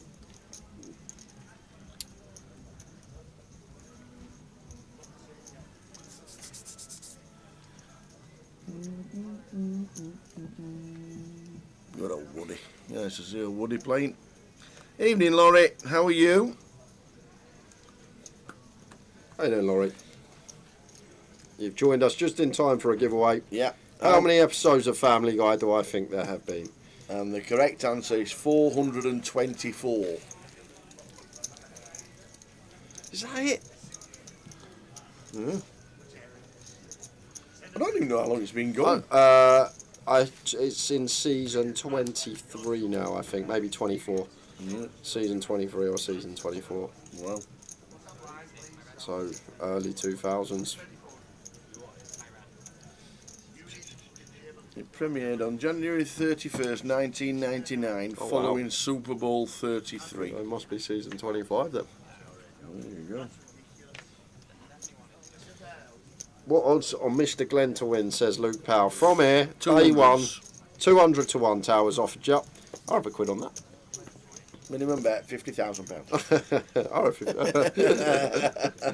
Ace Jack for Kyrat, opens to 1600. John in the small blind suited queen probably just folds.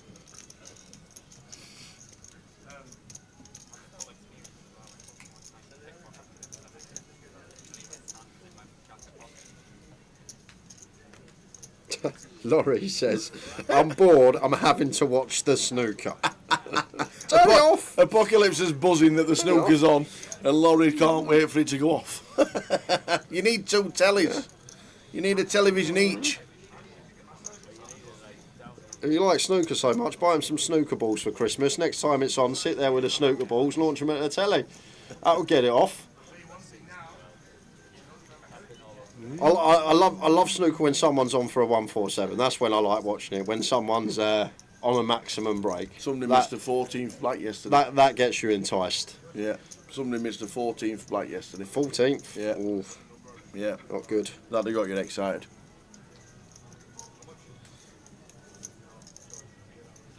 Luke Powell's got a gut feeling that Mr. Glenn is going to win it. Liam with the lead here on the turn. I'd still call once here as Kyrat, to be fair. You never know with this man. He seems unpredictable from what we've seen the last 50 minutes. It's 22 seasons, says Fireman, a Family Guy. There you go. I was sure I watched a season 23 a couple of weeks back. I'm sure I did. Because it's on ITV Hub, and it's the only reason I'd go on ITV Hub is right. they have the new Family Guys up.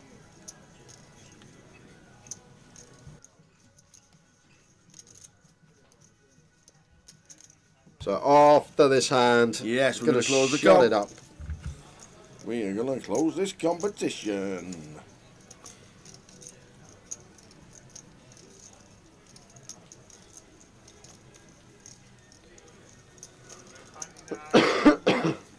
Kyrat Rivers, the ace, goes for 3,600 of value. Another tricky one for Lynn, and once again, I wouldn't fault him for calling here. Like Kyrat won't call all ace highs on the turn, but will call king, queen, queen, jack, king, jack. Maybe even some stuff like jack 8 suited that opens from cut off, 7 8 suited as well. But potentially we expect these hands to just continue as Lynn. King highs, queen highs, more inclined to continue, rather the ace highs are ones that may go for the check back. But would you look at this from Lynn? He's going to turn the 9 into a bluff, and he's going to set Kyrat in. And I don't think this is the customer. We want to try and get a folding ace for this price tower. I don't think this is who we want to target. No. From what we've seen from Kyrat this session, He has to call. don't see a world in which he folds ace jack. I don't even know why you're thinking about it. He's got 8k behind the line. Only beats a bluff tower. But he's bet 3.6. Only beats a bluff though. If he doesn't call, I'm not going for the But tees. what do we beat? We need Lynn to have a bluff. That's the only Well, way. that's what he's got. Yeah, I know. You can see he's got a bluff, but the only way we win this hand is Kyrat is if Lynn has a bluff. And not many people are going to bluff when the ace rolls off. It's very under bluff He spot could have once ace again. 8, ace 7, ace 6. He wouldn't jam ace 7, ace 8, ace 6. That would It's just Lin check Chen. call. Lin Chen would just check call all the ace X. So Please don't fold. Kyrat here only beats a bluff, and people just don't attack the boards that run out with an ace on the river. But as I said, it's not the customer that we want to target. And Kyrat will see that his ace jack is good. Lynn tried to turn the 9 into a bluff, but feel like opponent choice. Ooh. Not who we are going to be targeting. So there you go. Last 20 seconds to get your guess in.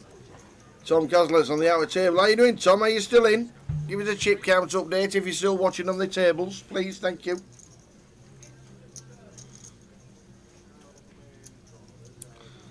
So closing the comp, guys. 10 seconds. Yes. 9. 5. 8. 4. 3. 2. And 1. And competition's closed. Thank you very much for having a guess. Thank you very much indeed. So, straight to Jay. Your favourite TV programme? Yeah, well, one of And them. is- To be fair, I don't watch it too much these days, but when like I'm having a little grind or I'm playing something on my laptop, I just might flick that on in the background. Yeah. But yeah, used to watch it loads though, like Nice. going back 10 years ago. used to watch it all the time. 424. Must have nailed it. What you got? Well, one thing I do remember back in the day, 10 years ago, ITV2, 10 o'clock, Thursday nights. Used to, every Thursday night, always used to come up, the continuity announcer used to go, coming up, new episode of Family Guy. And we used to always say, new episode, Did new you live in episode, America? new episode, new episode. Well, whatever. No, I don't know why the ITV2's continuity announcer would be American. That's a good point. That's a very good point. I don't know why I done the accent. I just did. But I remember it being on every Thursday at 10 o'clock, new episode, like religiously for like 2-3 years. And I knew there was 23 seasons, but with it being on every Thursday, and I can't remember it not being on, I thought it would be most of the year, most Thursday nights. So I thought there'd be about 35 episodes a season because they're only 20-minute episodes. Right. So I thought there'd be about 35 episodes a season. I knew there was 23 seasons. Times them together, add a little, make it round. 840 is the guess from me. 840. 840. Sorry about that, guys. I had a little mishap. But it's ITV2, 10 o'clock Thursday night for years. Always used to say, new episode of Family Guy every week. New episode of Family Guy. New episode of Family Guy. So that's what got in my head. And I thought, like for years watching it, always hearing new episode, I thought there must have been 30, 35 Maybe episodes the a announcer season. was on repeat. Yeah, maybe. Maybe I was on Sky Plus and just kept watching the same episode. I swear I've seen this before, but there we go, guys. Anybody get close? No. No one really got close at all. The actual closest was 48 off. 48. And they went for 888. Oh. And that was Dom Mahoney. Yeah, go on, Dom. Well on, Dom Mahoney. Go on, Mr. Mahoney. Great winner. So, Dom, you should know what you got to do. I know you've never done it before, so I can talk you through it. But you've got to type your alias into the chat box. Well done, Dom. Well done, Dom. I honestly was shocked when you said that. Yeah. I thought I'd actually be really close with this answer because it seemed like when I was like 10 years ago, it seemed like there was a new episode every week continuously for like 2-3 years. Nice one. That I just thought it was like 35 episodes a season. Well done.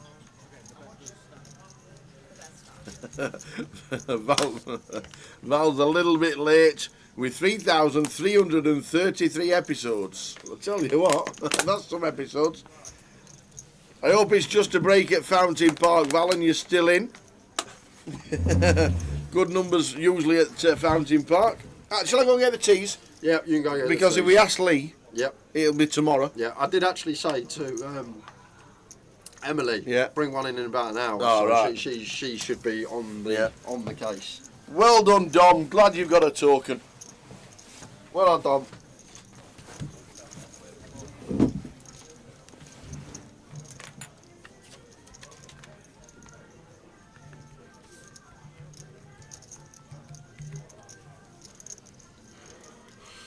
And sorry, chat. I tried. Honestly, I did try.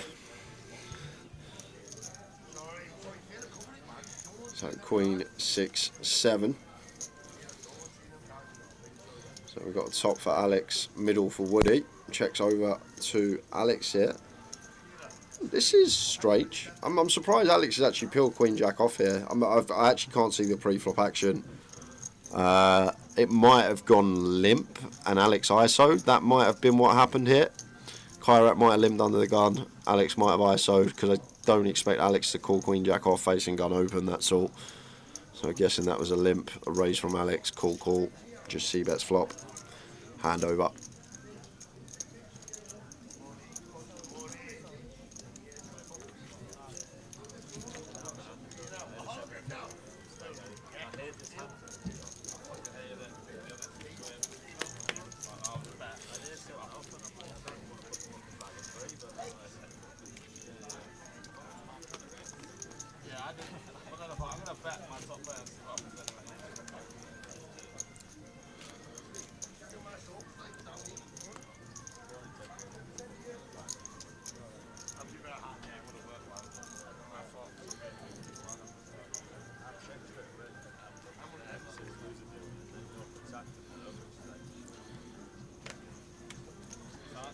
George with the open, making it 1600.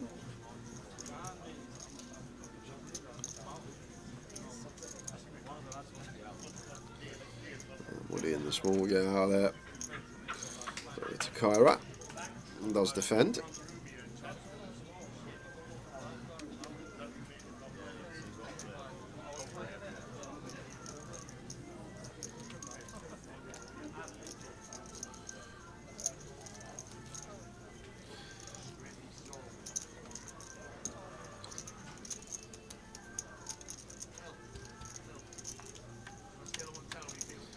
So big flop for George. Just a C-bet, hand done.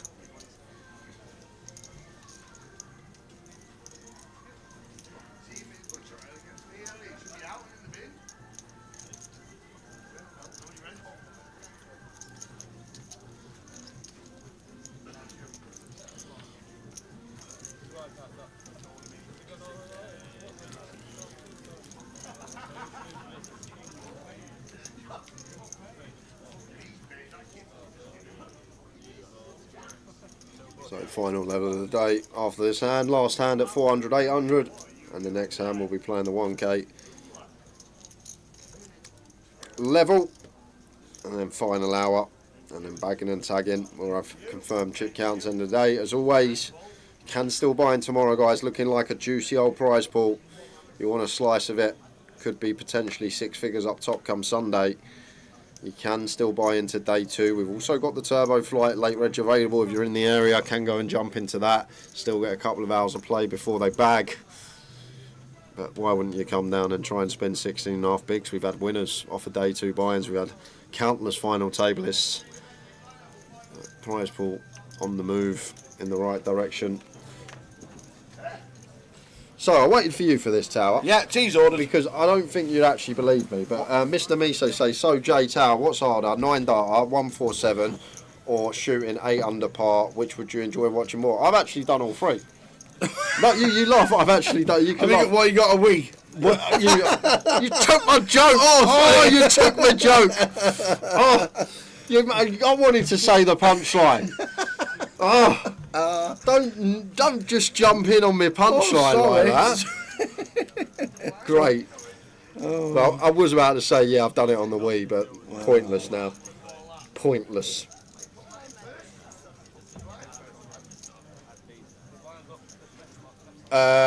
Obviously, like the harder bit is it's between a 147 and a 9 darter, ain't it? I know they say 147. What you got to hit? How many perfect shots? 15 reds, 15 colours, plus 6 balls. So you got to hit 36 perfect shots, right, for a 147. But one thing I will say for a 147, you don't have to hit a perfect shot. You can lose position and get back. Whereas with darts, every dart needs to be perfect in the treble 20. Thorburn, first ever televised 147 in the World Championships, fluked the first red from one corner to the other and went in, and then he carried on for a 147. You can't fluke a dart, can you? That's important. Nope. I think that's a... Nope, just true.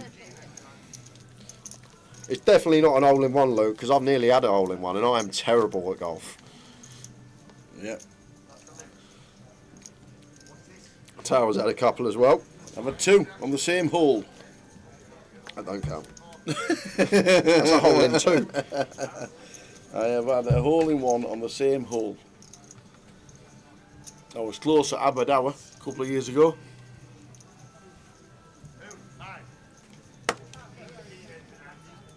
Johnny Scott was literally less than a foot away a couple of weeks ago. I'd say even less than about 10 inch. It was really, really, literally nice. Like in.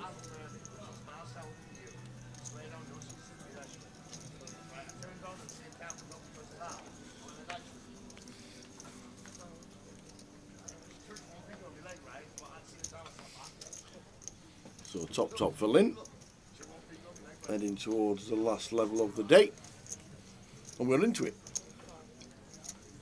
We are into the last level of the day because I can see the blinds are 500, 1,000.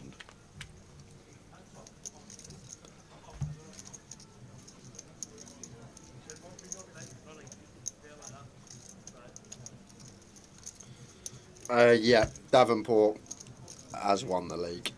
Callum's not turned up to Luton, so unless Callum somehow wins Glasgow, Sheffield and Reading all in the same weekend next weekend, it's just not mathematically possible. It's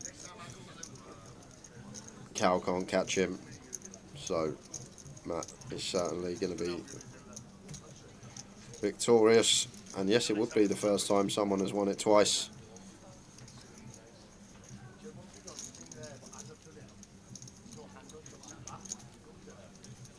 Who's the tease this time? Have we got a line?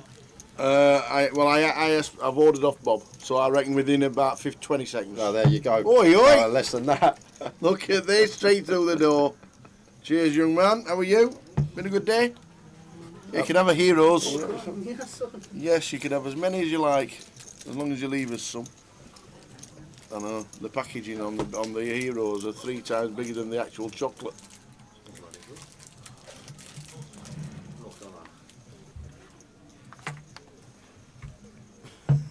They get smaller, we know.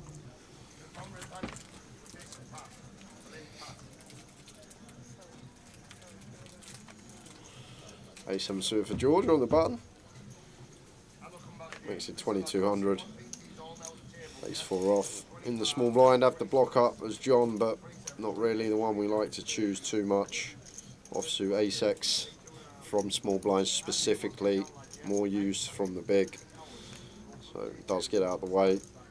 And Lynn's going to have a nice tidy defend with the Jack 9 of hearts.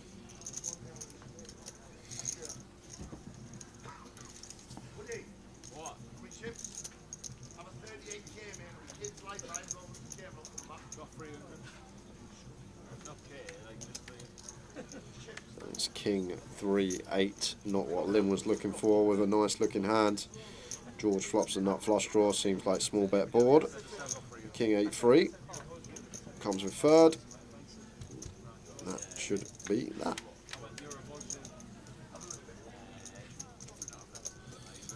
Then we'll go to the final giveaway of the day, guys, at about 1:45, so about half hour's time. Awesome.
Alex, a decent start, looking like he's taking it through to next, to tomorrow's day 2, 72,000.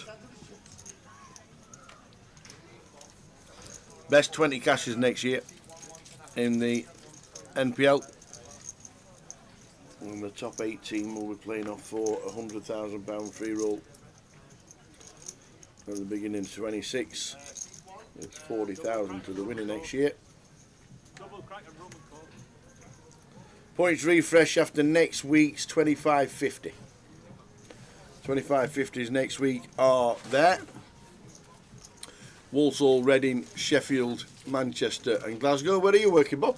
Manchester. Manchester. I might come and see you. Yeah. Yeah, I might come and say hello. I might come and say hello. Yeah, the full time. So that the dates there, 4th till the 8th. Walsall, Reading, Sheffield, Manchester, Birmingham Road and Glasgow, the final points of the NPL for 2024, and the first point to 25 is the Behemoth, and also the last, where is it? Who's Press Towers treble? The last points next year are the Behemoth. So the start and the end is the Behemoth. Yeah.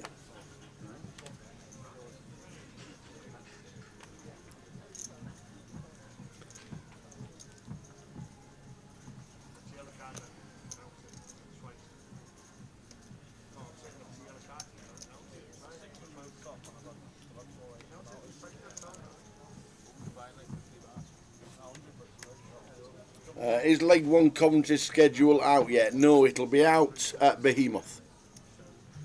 We will have Leg 1 schedule at Behemoth.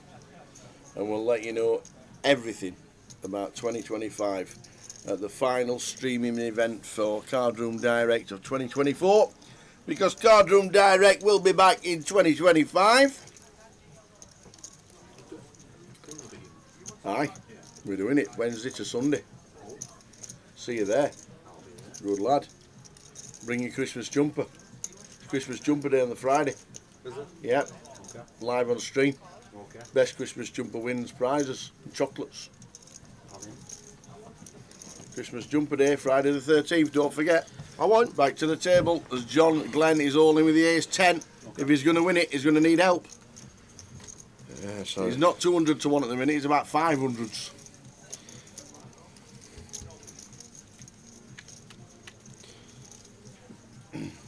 Still the same, a 10 or an ace.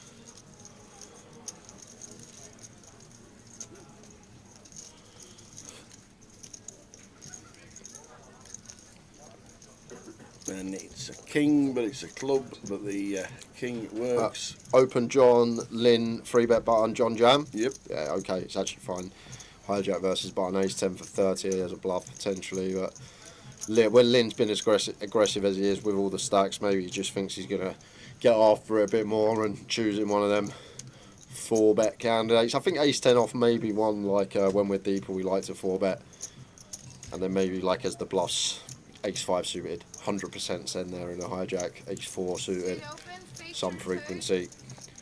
And then like queen jack of diamonds, king 10 of diamonds, king jack of diamonds, this sort of stuff as well as the bluffs.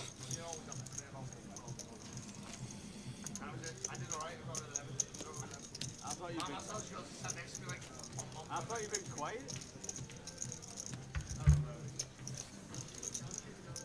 £300 buying for Behemoth, 250,000 guaranteed. 2 online legs as well, 2 online flights on the Monday and Tuesday, 8th and 9th. Probably retired. 4 on the button. Opens the king 10, would he 4 or 5 off in the small. To the muck. Fire over the king 6 of clubs. Definite defend.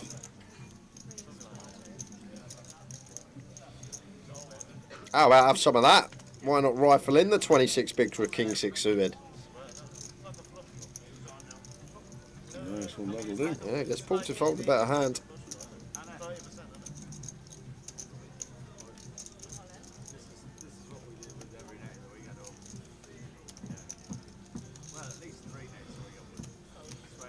Matt Davenport is like Beetlejuice, you say his name 3 times and he turned up. I haven't seen Matt today, to be fair. You know when you went to the toilet? Yeah, I know, I've just looked up, I've just seen him in seat 3 and I've realised straight away. The thing is, my Just brain, close your eyes. The thing is, my brain's probably subconsciously always sees Matt there. Just close your eyes. Yeah, I know, I can see him now. No, I've say just your name got back 3 from the times. loo, I've read the chat, I've now looked up at the table, and now we're here. And last hand, it was the other camera shot. It was all the seats 5 to 9. That's why I didn't see him. But Matt is there, as you can all see. We got about another hour. James, we're going to do a giveaway in about 20 minutes time. May go actually in 15 minutes time with 30 minutes on the clock. Because we've been given loads from online to give away over the next course of the days, and if we don't give them away, me and Tao just get them, and no one wants that. Nobody.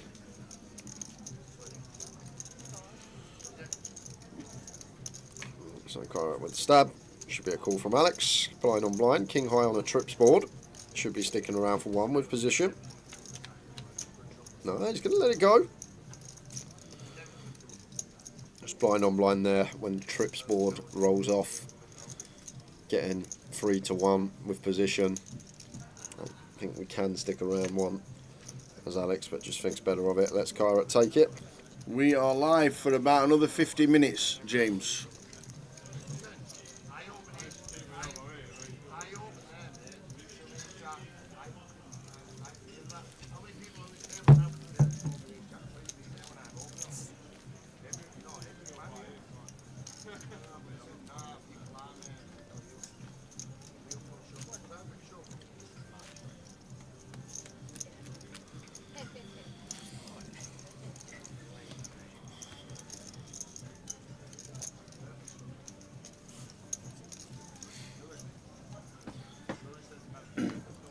Stuart Bingham recently potted the black from a break at the start of a frame.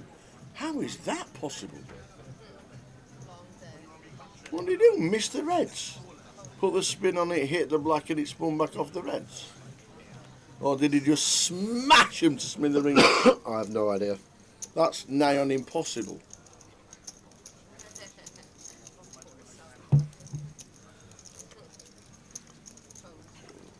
Alex just in with the raise right off the bat. George not going anywhere. Suited connector in position.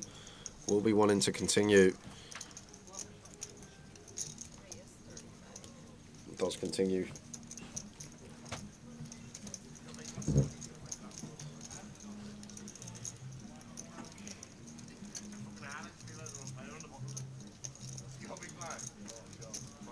He'd never be able to do that in a million years again if he tried Apocalypse.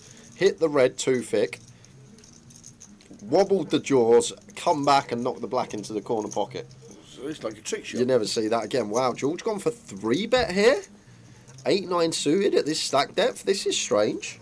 This is really strange, Chad, because these ones at this stack depth, blind on blind, like don't like 3-betting, because if Alex now jams, we have to fold 8-9 suited with position. But Alex just playing flat, opting to trap on this occasion, and it's George that is gonna turn the straight and draw, turn Alex dead to a chop basically. So the straight draw gets there. Now going to be starting some value. No, he's not. He's checked behind, and Alex might even go for some value of his own on this river. I most certainly would, as played.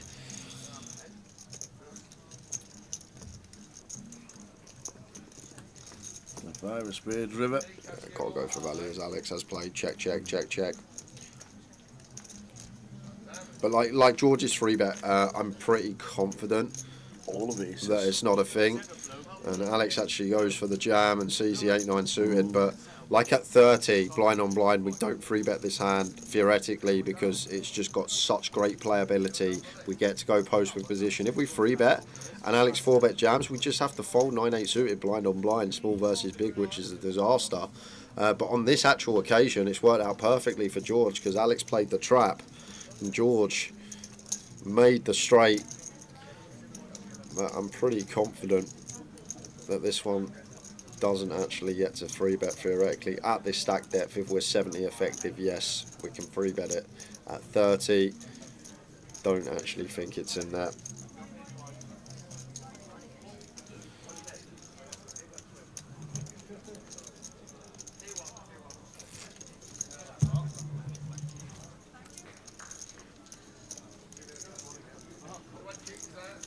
But he's on the old shorts. Ready, JD and Coke? Yeah, I'll have to watch that. It sounds like some shot. Yeah. If I want to, I actually can 100% pot off the break. I have a way of 100% potting off the break. Always potable. You just get the cue ball, you aim towards the pocket, knock it in, and you always pot something, Tower. Maybe the cue, yeah, you'd miss, you'd wobble it. It would wobble in the jaws. You'd miss the cue ball. I'd be like, where's the cue ball going? I enjoy playing pool, but snooker's frustrating. I absolutely can't stand playing snooker because I'm terrible at it. I'm sure people who are good at it enjoy it, but like the table's just too big. It's so hard. Even like what looks like an easy pot on TV, it's just ridiculous in real life. Still, it's like. Yeah. I learned to play snooker back when we were playing billiards with my dad. Billiards. He bought me a 3/4 snooker table as a kid. put it in the house, not 3/4, like 60% or something. Okay. Put it in the house, in the dining room. Took out, put it on the table, and we played billiards. That's how we start. That's how I started playing snooker. Playing billiards. It's billiards when you got to knock one ball onto the other ball. Yeah. Yeah. You got like 2 balls and a red ball, and that was it. And I could do any, like for a couple of years, I could just about do anything with the white ball because of billiards. And George just going to get the prime squeeze spot here. Looks down at Ace King. What size do we go here, Tower? So probably around, I'd just probably say 12, 13 big seems good. It's gone slightly smaller. Oh no, it's gone for 12k. Look like 11. And now Alex with the Queen Jack of Hearts. It's kind of sucky at this stack depth. We call here. We go to the flop with 1 SPR. So probably just going to get out of here as he does with the Queen Jack of Hearts, and George on the charge. He was patient. He had 20k about 10 minutes ago. Yep. And George right now at 72 bigs. Not being funny, but this sounds like somebody stood outside with coal horns and they're just pressing the button. Just like sound, so it sounds like car horns. What on earth is it? That's somebody stuck in a traffic jam.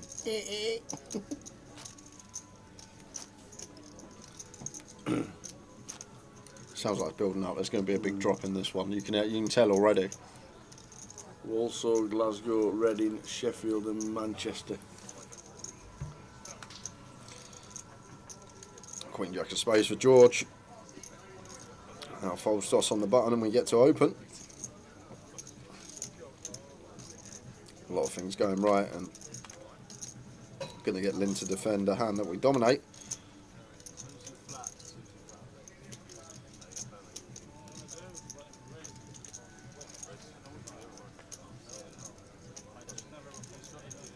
Just going to be George's pot. Check. Could go 1 BB potentially, but won't go big. Whatever size, should always be small. It does go for between 20% and quarter. And Lynn, Mr. Chen, floats the Jack 10 on Ace 3-3. And an ace on the turn. Yeah, so always checking behind now as George. We're never betting this ace on the turn, I don't think. Like Lynn's range on the flop is going to be ace X, is going to be 3X, is going to be some king highs and pocket pairs. And then you've got the draw, the flush draw, the 4-5 suited, the 4 deuce, the 5 deuce suited. So I'd be shocked if George went for bet on this turn. Tower just seems like one that always checks back. We're ahead of like Lynn's 5 deuce, 5-4, 4 deuce suited. We're ahead of most his flush draws, and then we're never dislodging ace X or 3X. So as George here might have just gone for the check back, but he's gone for a little 10%er here, Tower. Interesting. 10% on the turn. Maybe to try and get some value from worse flush draws could be the idea. Like a 6-8 of spades, 6-7 of spades, all these suited hands that Lynn would defend in the big. So 10% on the turn, and Lynn can't really do much because George just opens every ace on the button, and we free bet some ace X from the big blind, so he's just got the huge ace X advantage. Like, so I don't see how Lynn, even against his size, gets to continue to. I would have just check folded flop, but now he's here. What has Lin Chen got in mind as he dwells it up?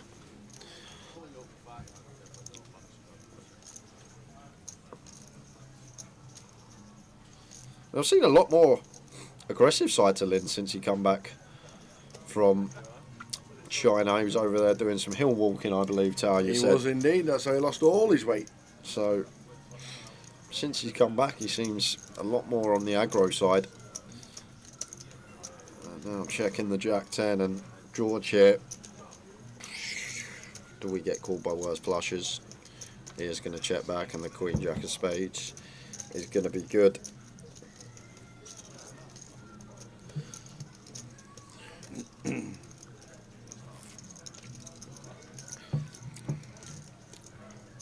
So 6 minutes time, guys. When that clock hits 30, We got a question for the tower. Final giveaway of the day. Great.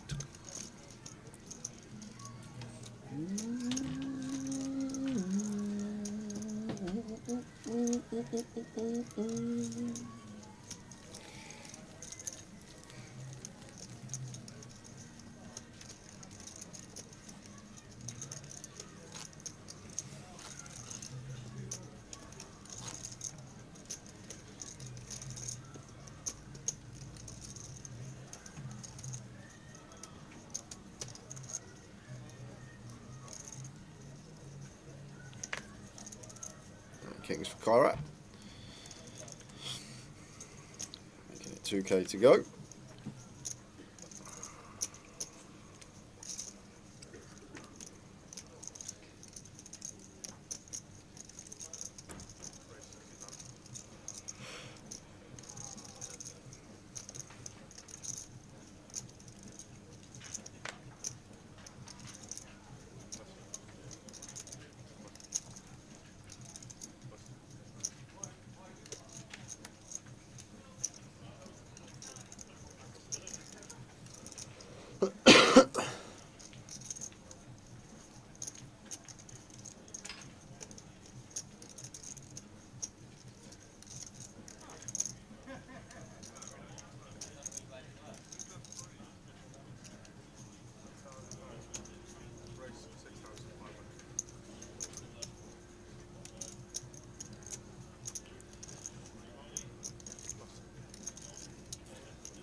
Uh-oh. Kings against ace queen. What a cooler at this stage. Yeah, and just always going to go in. You expect out 27 effective. Don't think Kyrat's ever trapping here when Lynn 3-bet small blind versus EP, repping a very strong range himself. And people don't tend to bluff this small blind versus EP either, so expect to be weighted more towards value. There's the all-in from Kyrat. Snap call from Lynn. Here we go. Ace king for Lynn. Kyrat. Pocket kings.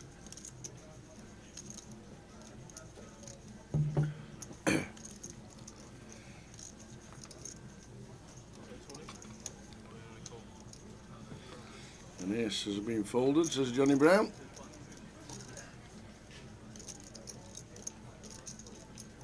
Eight, 10 jack.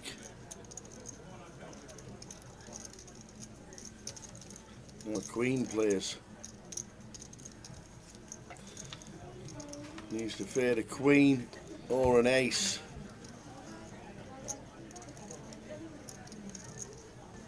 And it's a 4. A big double for Kyrat. And Chen, not much he can do, just been cold decked. Still with plenty, 90 bigs. So after this hand, guys, final giveaway of the day. I've got a question for Tower. Yep. And once again, I've been kind. Last Good. time I picked wrestling, Like Undertaker. it. I know Yeah. you like your wrestling. I picked another subject that I know you like as well. Drinking? No. Eating? No. Sleeping? No. Golfing? Not golfing. Flipping heck, not much left. Dieting? Not dieting. Oh, well, that'd have been a lie. Not Christmas number ones. No one's going to get it. The Tower loves it, but you won't guess it until I say it. It's one of them. If anyone guesses it, what I'm going to ask him the question on, I'll give you a token now. That's how difficult it is. But Tower loves it. He absolutely loves it.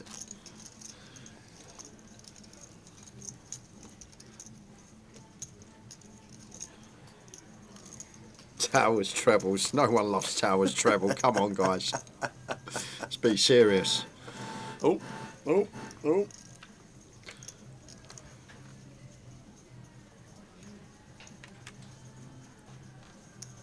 So we've got a message about this hand, guys. The player in seat 2 just come to the table and was dealt in, and our action tracker wasn't made aware, so he's just plugging him into the table now. So it was Botty that is the player coming over. I think someone's trying to make an announcement. So and the mic's gone a bit everyone's funny. trying to win a ticket. No one's getting it. I mean it. You can keep guessing all you want, but I don't think anyone's getting it. Marcus Baptista's nailed it. Greg's Bounty Bars, Joker's Wild, they're all coming out here, Tower. Northern Soul, says Jason. Yes.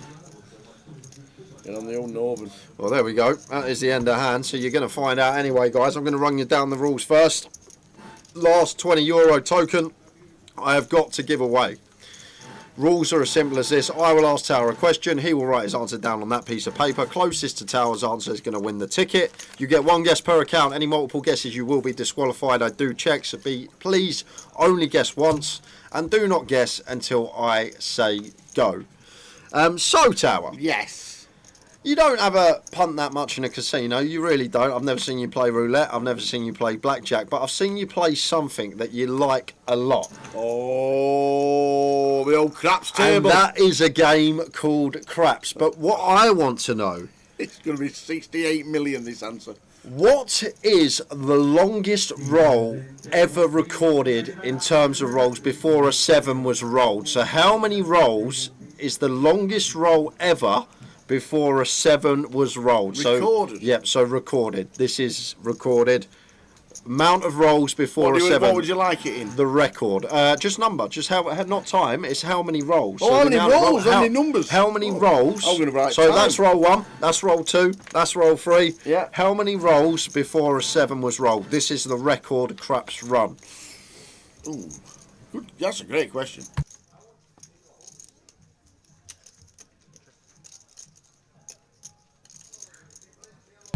Towers guess is in. Good luck, guys.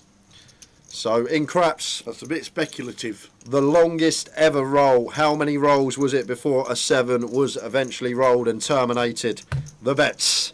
Back to the action.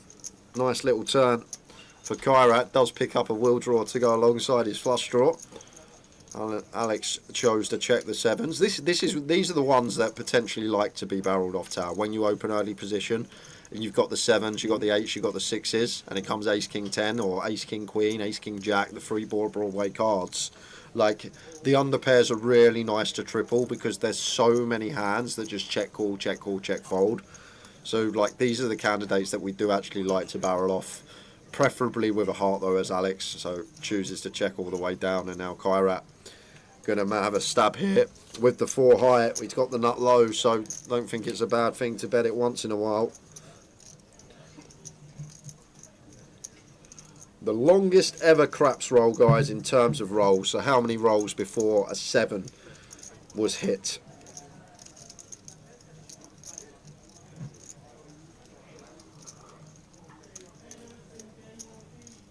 Bit of a weird one, that, because you don't have cameras at every craps table in the world, and obviously it's only ones that have ever been recorded somehow.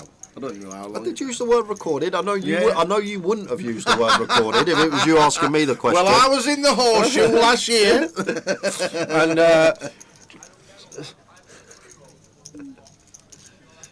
so you can keep getting your guesses in, guys. 1 guess per account, please. Don't get DQ'd. Yes. Longest recorded roll in the craps. I thought it would make minutes. To be fair, a lot of my close lot, I think I told you, I had an unbelievable one there this summer in Vegas. All 5 of them. No, this was the day after I left as well. How dare they? Day after I left, 5 of them put down 2k each. Yeah. Which is 10k. Done across the back, obviously the pass line, and they were rolling for like an hour and a half and won 250k between the 5 of them, which is like insane how quickly it can run up in a craps game.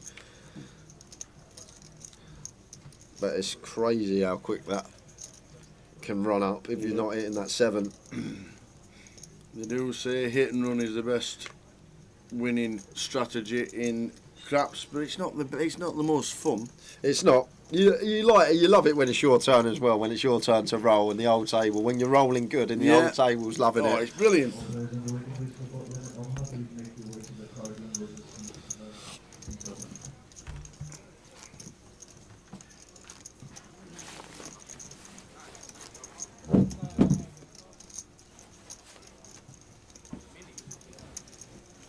Four-man, you're not wrong. I don't think there's a table in Britain anymore, anywhere. The one in the Hippodrome's gone, the one in the Vic's gone. They've got these pretend ones that are in some of the casinos, which are just laughable. The big giveaways will be tomorrow, Fireman. Make sure you tune in. We're going to start with two €20 tomorrow, and then we will have £300 to give out tomorrow as well. So tomorrow's the day for the biggies. Why? Staffing issues. You need 4 or 5 dedicated staff every single. It's hard to learn, teach someone craps as well. All the bets, all the. Yeah, it's easy to basically say don't roll a 7 and bet on a number. Yeah, that's literally that is literally the game. Bet on a number and hope it comes in. But dedicated staff, you need at least 5 per table all day long, and casinos in Britain won't staff them. And also, if I'm guessing like Jesus, if you have to tell people in a casino how to have a bet and how to lose the money or win the money, then it's really hard. It's a game that I absolutely love and spend hours at the table when I'm in Vegas, I must admit. But it's just a dying breed over in this country, unfortunately. They're on cruise ships. My mate's just gone on a Mediterranean cruise, and he's played every night. He said he was loving it. So after this hand, guys, I will reveal the correct answer, and then at about 10 to, maybe slightly earlier, we will give out Tower's answer. Yes. Yeah, you need 5 dedicated staff for 10 hours a day on a craps table. It's going to be hard to manage. It's a tough one to say, yeah, we've got 5 staff, there we go, that's your game, and you're on it.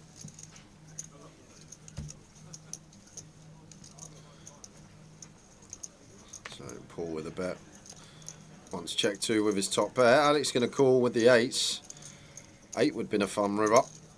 That would be the funnest in the deck, but it's the ace of clubs, so probably just going to check through now. Doubt Paul's going to go for value here with a 10-9. We chop with other 10x as well, so probably one that does just check through here.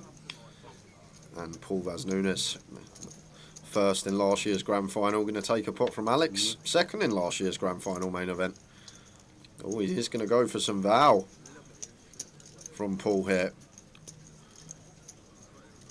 with the 10-9. And I guess he just feels like Alex has never got an ace here, Tao. Once he calls turn, like he just doesn't have any ace-x. Ace-x are hearts, that's about it.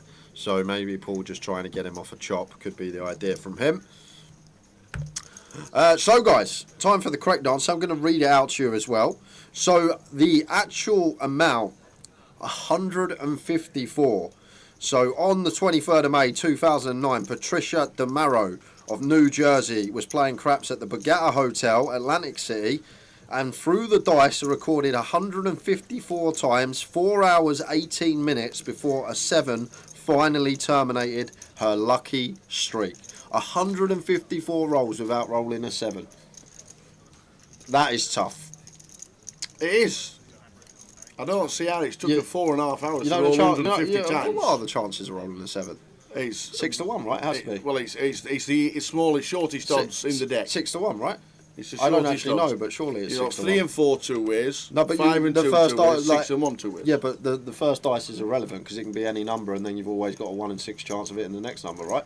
Yeah, but well, apart from you're not allowed to roll them. Yeah, all I the get time. that, but like if you're taking it as just an independent variable, the one dice, it always means the next dice are always going to be 6 to 1, right? Statistically, it's easier to roll a 7 than any other number.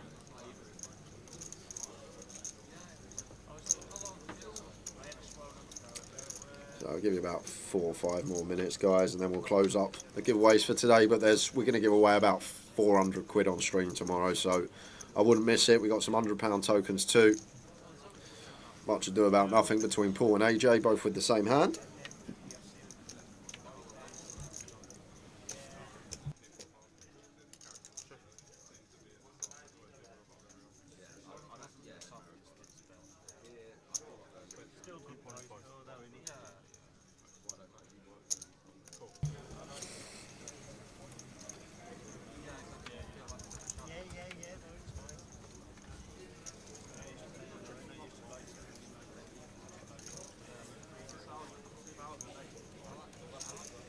Mel's in the chat for the first time in months. She was here yesterday. Was she? Yeah, I'm sure I saw her Poker Mel's in the chat for the first time in a couple of days. How are we doing, Mel?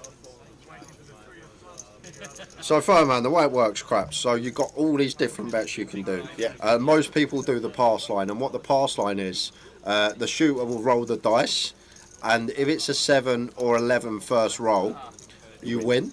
If it's a 12, 3 or 2, you lose. Any other number, the button goes on. So say it's a 9, for example, the button now goes on a 9, and now you keep rolling the dice until you roll a 7. If you roll a 7, all the bets come off, you terminated, you lose. The table just goes like that, takes all your chips. But if you roll any other number and you're playing across the back, you'll get some money back. But then if you roll a 9, you won't only get some money back, you'll get the pass line bet back as well. And then what people do, they press, they take some back, they keep pressing and pressing. And obviously the longer you go without rolling that 7, if you keep pressing and pressing, you just roll a 9, money comes your way, 8, money comes your way, 10, money comes your way. And that's basically why it's unbelievable. Speculate to if you're if you're running hot at craps, it's one of the funnest games you're ever going to play at a casino. Yep. Because the whole table is involved, everyone's I-5-ing. Very few people bet with the house. Because you can actually back number 7 if you want to, but everybody hates you at the table. And then you've got like singular bets. You can have like bet the 12 to just come in on one single bet. The yo 11, hard 8, hard 6. Good old game. One of my favourites too.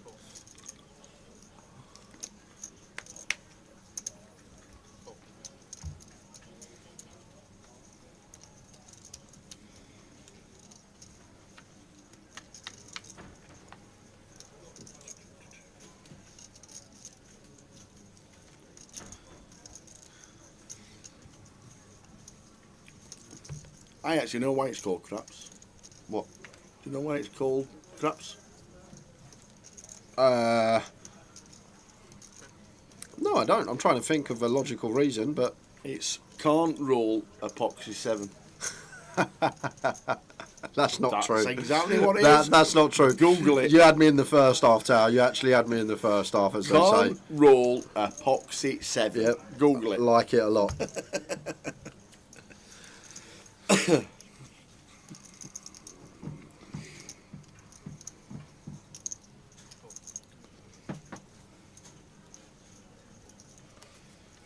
So is Paul going to run the barrels here? We know he's capable. He's going to check behind and take a freebie. 10 of diamonds, river set ace. King good for AJ here. And has to check.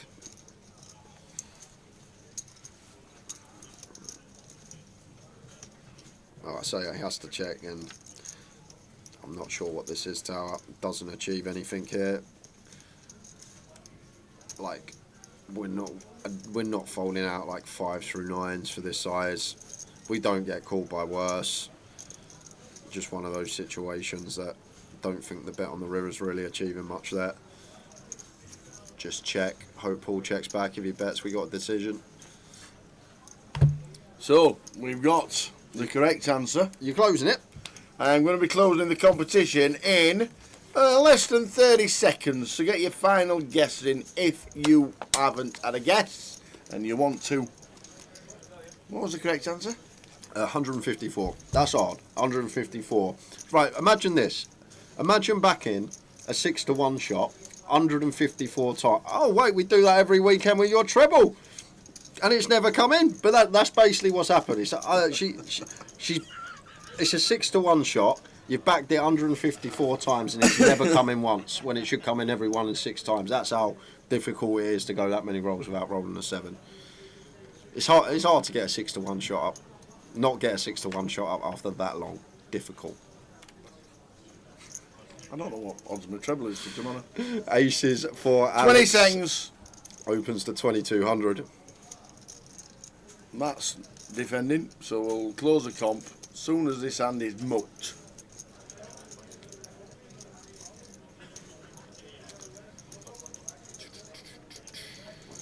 $4.95.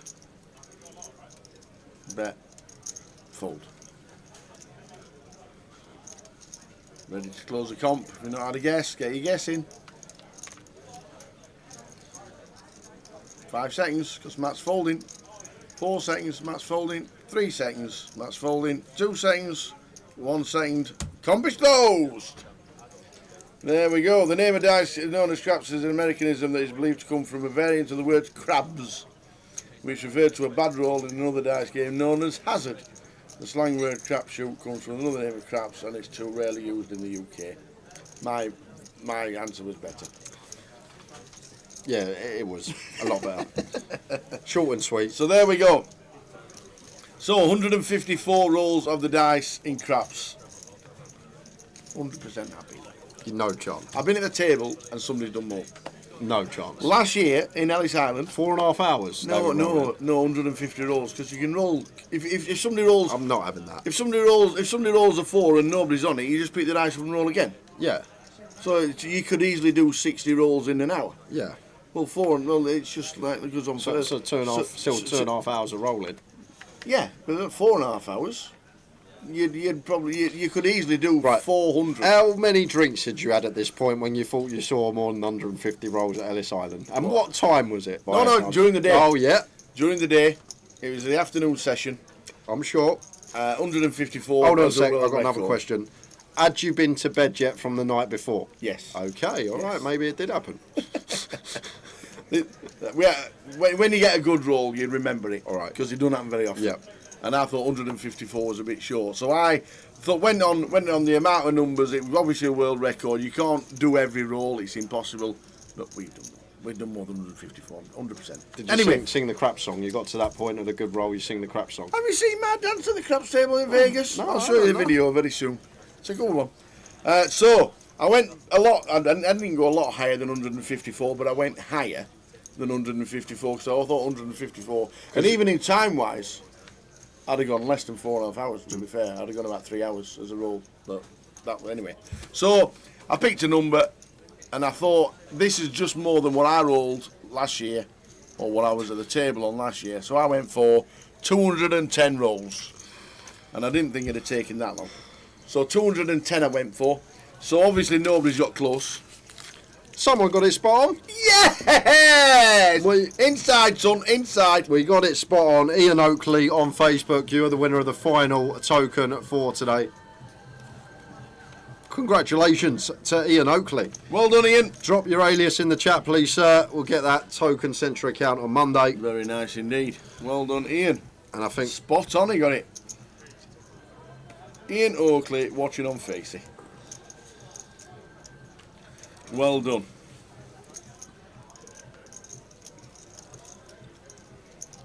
Straight in. Tracksuit boy. Lovely. Thank you very much, Ian. Well done. Congratulations and good luck when you play. I guess 210. Let's do this. I thought it'd be at 210. If to be fair to you, Tower, if I actually asked you how long was the roll last summer in Ellis Island when you were standing there and you were rolling for about 2.5 hours, you would have got it right. It would have been 210. Yeah. I'm not having that though. There's no way you were there while someone was rolling for 2 hours. No. Like the maths of it is just unheard of. It was about 50 minutes. About 50 minutes. And I think that's one of the longest ones I've ever seen. Yeah, like 50, even 50 minutes is a long old time in craps. About 50 minutes. And she literally walked up to the table with her husband, or the partner. Yeah. They both pulled up, $200 each. Yeah. It's a $5 table in Yeah. Ellis Island, which is the best table in the world because it's only $5. Yeah. So your money goes further. She pulled up $200 with her husband. The literally next roll was her to throw, and she threw for about 50 minutes, and they both left with over $2,000 on a $5 table. Lovely. And they literally had that roll and left. Yeah. And that's what they did. It was just a great, that was a good couple of hours. About 50 minutes. Did you sing the song? The crap song? I don't know what the crap song you've, is. You've obviously never had a big roll, because the only time I had a big roll, this was my first year in Vegas. I wasn't actually playing, but I was there in race. There was a bunch of younger American kids, and you know the song that goes, "A wap wah, he's the greatest shooter." They're all singing that to one of our friends, because he's obviously called the greatest dancer. the greatest shooter in craps. They're all singing it, all these Americans like that. I weren't in on the bet, but I was just railing with a few of my friends playing it. But That was some night. That was in the Cosmo, I think. That was that was some night. But that's the thing. When that song comes out, you know it's a good old roll going on. But great game. It is. It's fun, especially with friends. It's a really good one to play with friends. Gamble responsibly. Not in Vegas. It's difficult in Vegas, I'll give you that.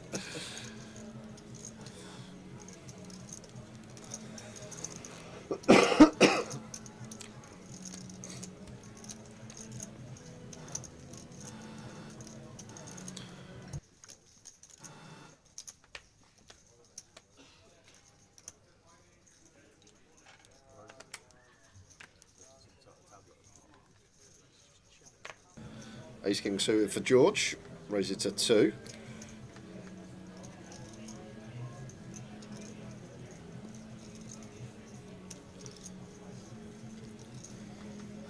Should tank here as Lynn, because it's going to be 4, 5 or 6, so we should literally just tank until this clock spores tower regardless of our hand. He actually has a hand here, but just want to long this hand out until the clock pause. Means we won't post another big blind, but well, the clock has been paused now, you can see 10 minutes 28, so even if it is 6 hands, it would be finishing on Matt. And we know it's always 6 hands, so yep, always. And would you look at this, and we are deep. Top for George.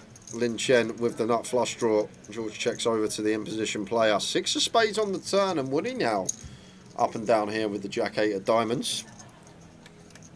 Still don't think we're going to see Woody lead too often here. I think we just got to check. As he does over to George, who should be delaying now. Don't mind the check on the flop. But now, just a clear bet. Try to thin this field down, start ranges opponents. We're going to get a street from Lynn.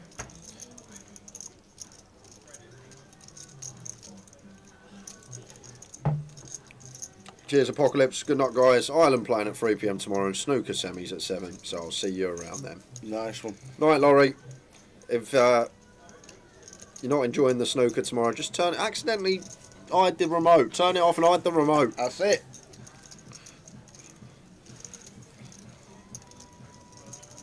That's a call from Lynn eventually, and now Woody over 3-1, but the problem is on 2-time only got them 4 clean outs, the offsuit 5 or 10, so have to get out there. Big river coming up, and it's the 5 of spades. So George with the check mark, but should be checking over to Lynn on this river. Flops check through will be a lot more spade draws, you'd think, than heart draws in there for Lynn. Can also have hands like ace-8 suited, 9-8 suited. That would peel on the button, 7-8 suited as well. So George rightly checking, and now Lynn decision whether to bluff here or not tower, and may feel like he needs to take off on this river. Do beat some stuff, some like Queen Jack, some Queen 10, Jack 10 suited, but Lynn does give it up. And that pot going to George. Essa would have won. He would have won. Essa, if only you're not on pause and not live, you'd have won the quiz. What quiz? The quiz we've just done. Alan Oakley got it spot. Not Ian Oakley got it spot on. Spoil it. Oh, okay. I didn't realise. My bad. You would have won, Essa. Tower guess 199. Bit late, mate. You're not live, Essa. You've gone to obviously put the kettle on and you've paused it. Drank your finished Guinness. And then come back. Oh, you got these new bottles of finished Guinness in Blackpool. I can. And one of them was a flavoured one, raspberry flavoured. It was delicious.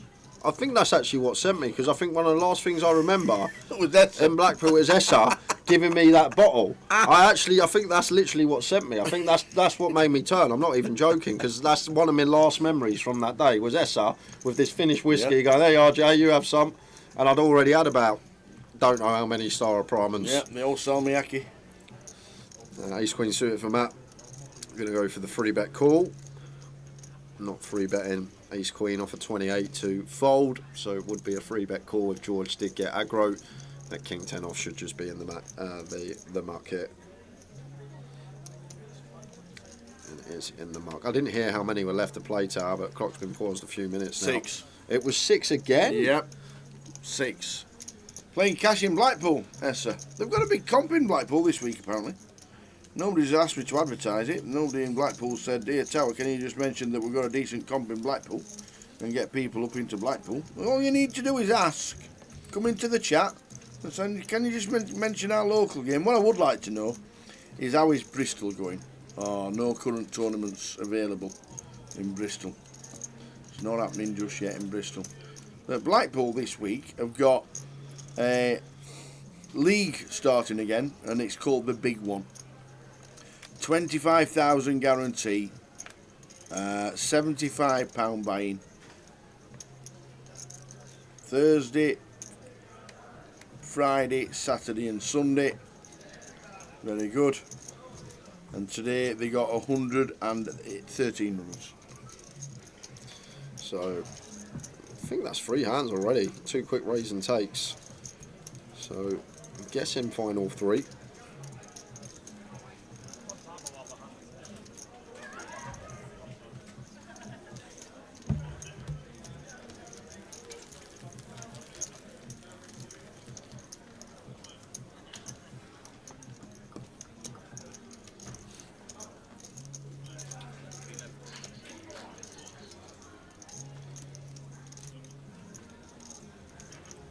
So S has busted the comp, he's playing cash, he'll have had a drink, he'll be on the finished Guinness, he'll be ruining the table, he'll be ruining lives tonight, will S.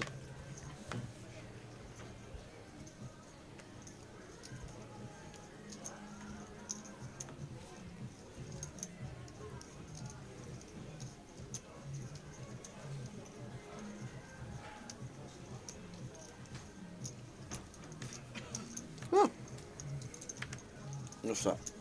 Saw Ride's. Oh, Ride Social Club. Where's that? I don't know. Where's Ride? I'm guessing Ride, but I know where Hyde is. Can we please get back to the fact that hippo is not a complete word? Yes, well, exactly. I've just googled it, and apparently exactly. it is. No, it's not. It is. It's in the dictionary. The word hippo comes from the Greek ho hippos potamus, which means the horse of the river. There you go, Tower. Hippo's there. It's definitely there, Carol. Not having it. I'm with Ride Social Club, whatever it is. I want to know where it is. It's just an abbreviated word. I don't like it. Bit of value on the end here for Alex. Max out of the way. So I think this is last 2 hands for us guys.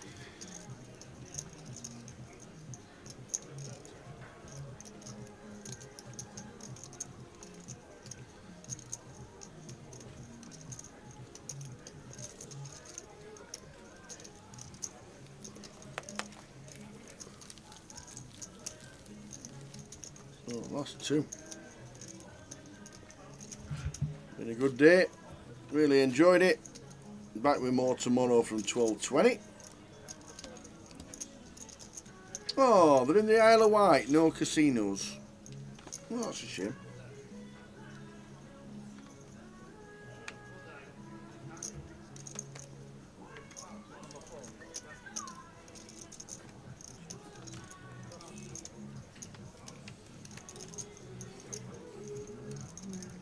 On the button out of there. George with a 7-4 out there. So we've had 3 raise and takes and a walk, I think, Tower. So I'm pretty sure this is the last hand. Definitely 1 or 2 left. We will see after this one if the deck does get shuffled. Either way, stay tuned. We'll have full chip counts, guys. I'll quickly have a look at the prize pool, see how we're looking in terms of runners. And it's looking good for the main event. A nice healthy 400k in there now, Tower. Very nice indeed. So 96 through 96 played yesterday, 210 in this flight, 306, 60 in the turbo. That's 366. Late reg still open in the turbo. So I think we're just going to come shy of 400, which is still going to be a terrific turnout. Certainly is. For the grand final here in Luton. And what I believe is the final hand of the day. Maybe one more. Open from George. Makes it 2k. Oh, the outer table's finished there. Yeah, it means it's got to be last hand then, because every hand's just been raise, take, raise, take, raise, take, walk. Cheers, Chef Brad. Good luck in the football. Cheers, Brad. First match for the daughter tomorrow. Good luck. She might be in treble. Who's she playing for? Oh. Might be in the trouble. To be fair, I reckon Brad's girl could probably do better than the Southend first team anyway. She'd probably get right into them. Be signed on Sunday. Literally. She will be signed on They're Sunday. that bad. New owners and everything. New owners, loads of money, not buying nobody. So white flag wave here for George. Just got to give up. Fine to see bet once, but just want to give this one up. And does. Ace of Clubs River. However, we gave it up on the turn, but we may have this river card that we have to bluff tower. I feel like this is the one we get to bluff river on. A lot of the time we just give up, we're done with the hand, but this is the one roll off that I feel like we need to be betting. Do we dislodge King X? Do we dislodge 10X, Jack 10, Queen 10, and then all this King X type stuff? So maybe we've got to go big here as George to really put the king in the cage. Yeah, I love it. Really, really nice tower. Does exactly that. Doesn't just go big, goes massive. 2x pot. And as I say, really just makes these King X hands get blended here. 2x pot on the ends, and AJ now may just let this one go. Really nice from George. Just recognising here our opponent's going to have so much King X has played, and this is a size that is really going to put it in the blender. So AJ tanking away. Final hand of the day. Is he going to be bagging up 78k, or is he going to be bagging up much more than that if he can find the hero? Can he find it? Like you sort of sometimes get yourself in levelling wars here, because you say to yourself, why would he go 2x pot here if I wanted to? If he wanted my king to call, and sometimes you can sort of level yourself to a call that does fold the king face up to George, and I think that's it. Is it not? One more. Okay. I think the big blind was on Matt, wasn't it? So yeah, I weren't sure because the clock was paused and we dealt a hand, so right. I don't think that hand counted because the riff forward started, obviously. So yeah. We are going to squeeze one more in.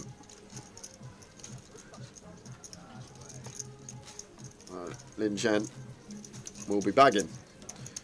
Pivas may not be bagging. Defending champ. He will be bagging. Woody will be bagging small.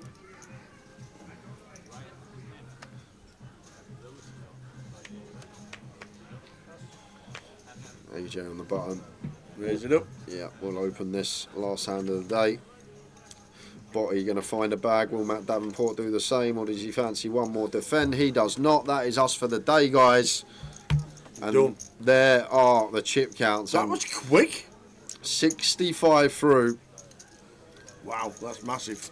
And Neil Campbell, don't know too much about him at the top of the shop, but Michael, we saw earlier, me and Sam were in the booth, didn't recognise him, was playing some really good stuff tower. We actually gave him a little shout out, although he was unknown. Was playing really nice, so Michael maybe want to look out top of the pack there. Zheng's on some form, isn't he? Jamie Dale's on some form. Drew was on the feature table as well, that same Albert Sapiano's still in. He's kept them. He's kept all the chips, Albert Sapiano. There could have been 20,000 more in the pot if he hadn't been busting out. Lots of names. You can find them all on social media, guys. Just head to socials, Facebook, Twitter, Instagram. They'll all be posted via there. But that is us for Thank you very the much. evening. Really enjoyed it. Been a good day. Thanks to you lot again, as always, keeping us entertained. Had a bit of a laugh, and we're back tomorrow at 12:20. Day 2 buy-ins, we'll let you know, and then the final day 2 of the year on the GUKPT circuit starts at 12:20. See you then. Ta-ta. Good night.